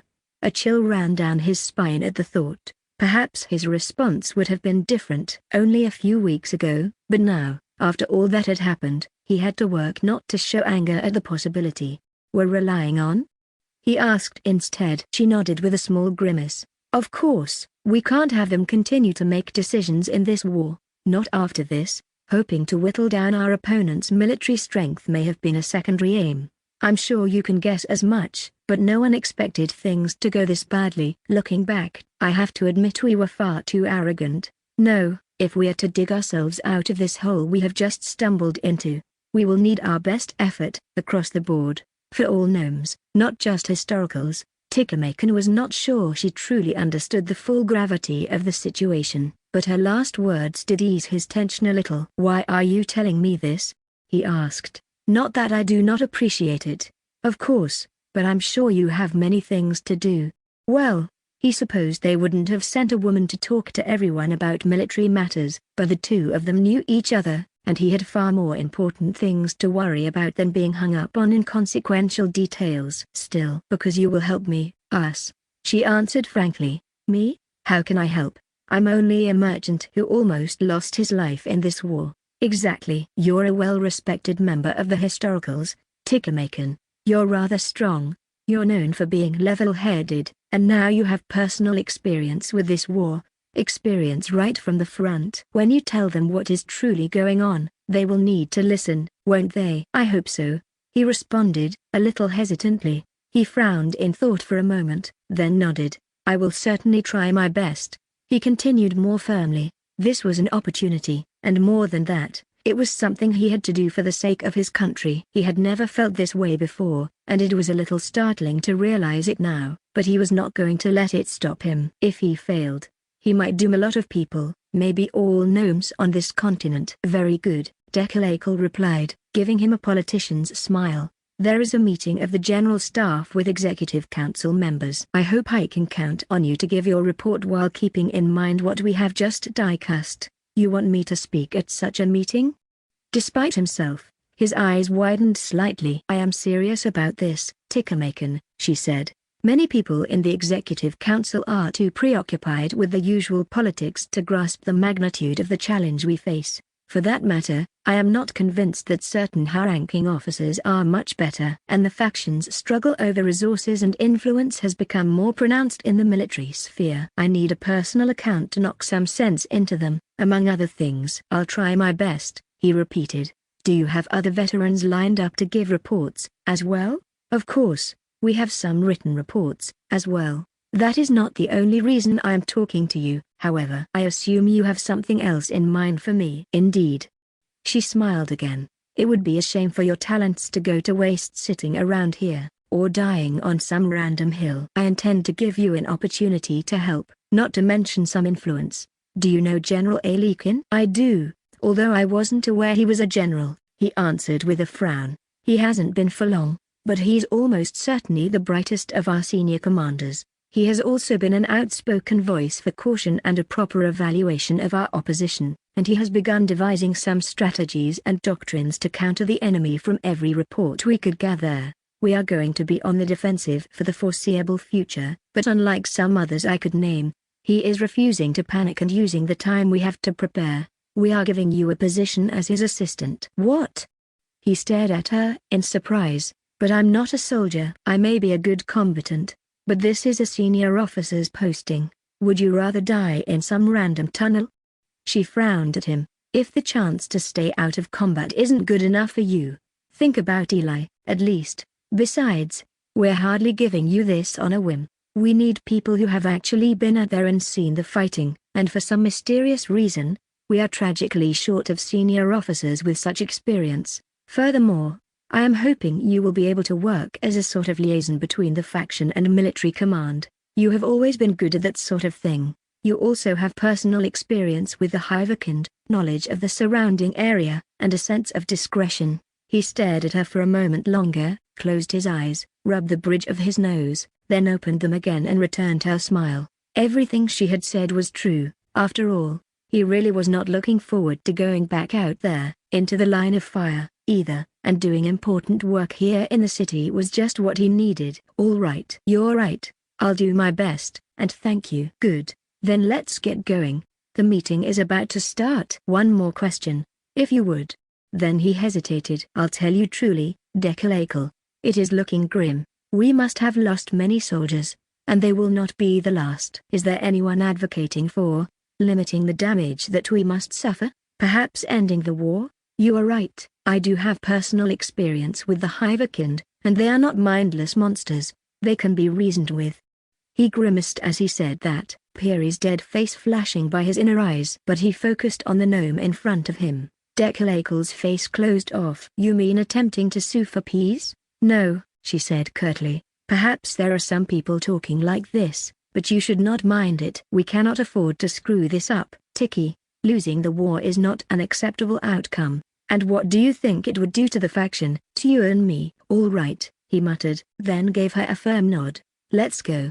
Get your head in the game, and focus on relating your experiences clearly. He wiped his palms on his trousers, wishing he had time to change his clothes, but only nodded. This was an abrupt turn, and he was uncertain what the future held, but this was indeed a kind of battlefield he felt more suited to. Although he doubted he had seen the last of actual battlefields. Chapter 159, Deliveries. It turned out that most of the stuff the production drones produced was perfectly safe for human consumption. They had tested this on volunteers from the human villages, and there were no lingering issues. That took a weight off Regina's mind. Of course, since they didn't know their caloric load or their nutrient composition, they couldn't assume the substances would work as exclusive provisions. They probably lacked critical vitamins, amino acids and whatever else. Beyond that, Regina knew they had basically only tested the short-term safety.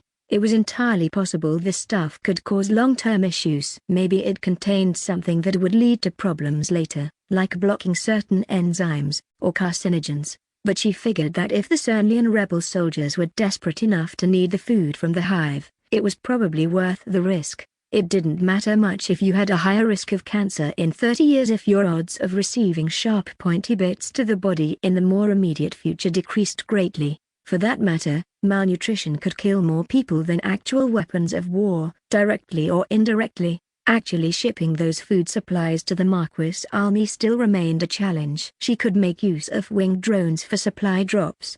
Of course, the workers were already making crates and barrels from the particular production drone substances they generally used as a replacement for ceramics or plastic. Using some wagons would probably be better, though, especially considering security. Plus she didn't want her winged drones occupied with something like this when they might be needed elsewhere. Regina was also considering sending some captured weapons and equipment from the gnomes along. The hive had taken some, of course, and they'd tried to refurbish some of it. Unfortunately, that effort didn't yield much success, especially for the more complicated or finicky things.